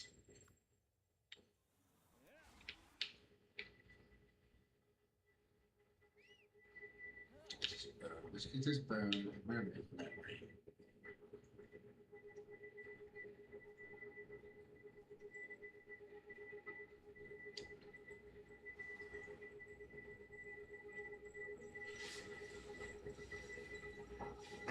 Spine.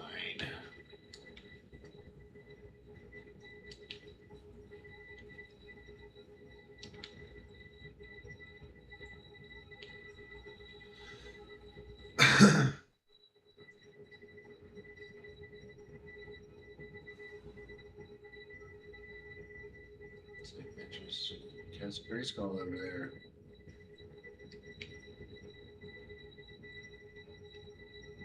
Sulfur mines.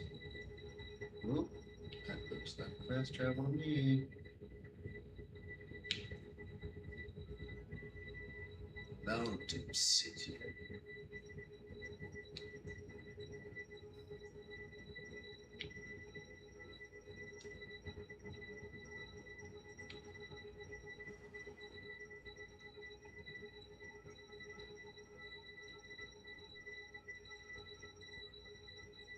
There's definitely an effigy over there.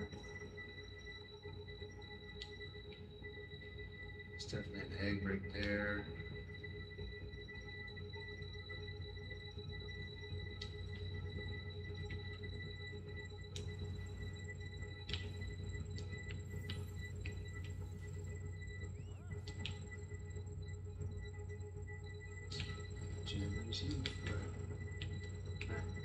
Egg.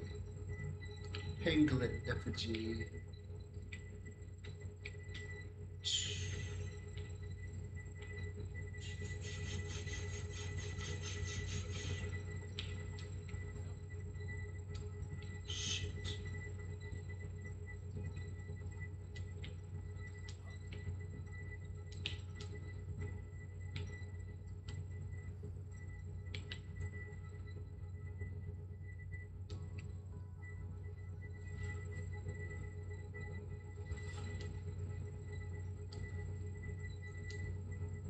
Dash back.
notices out here.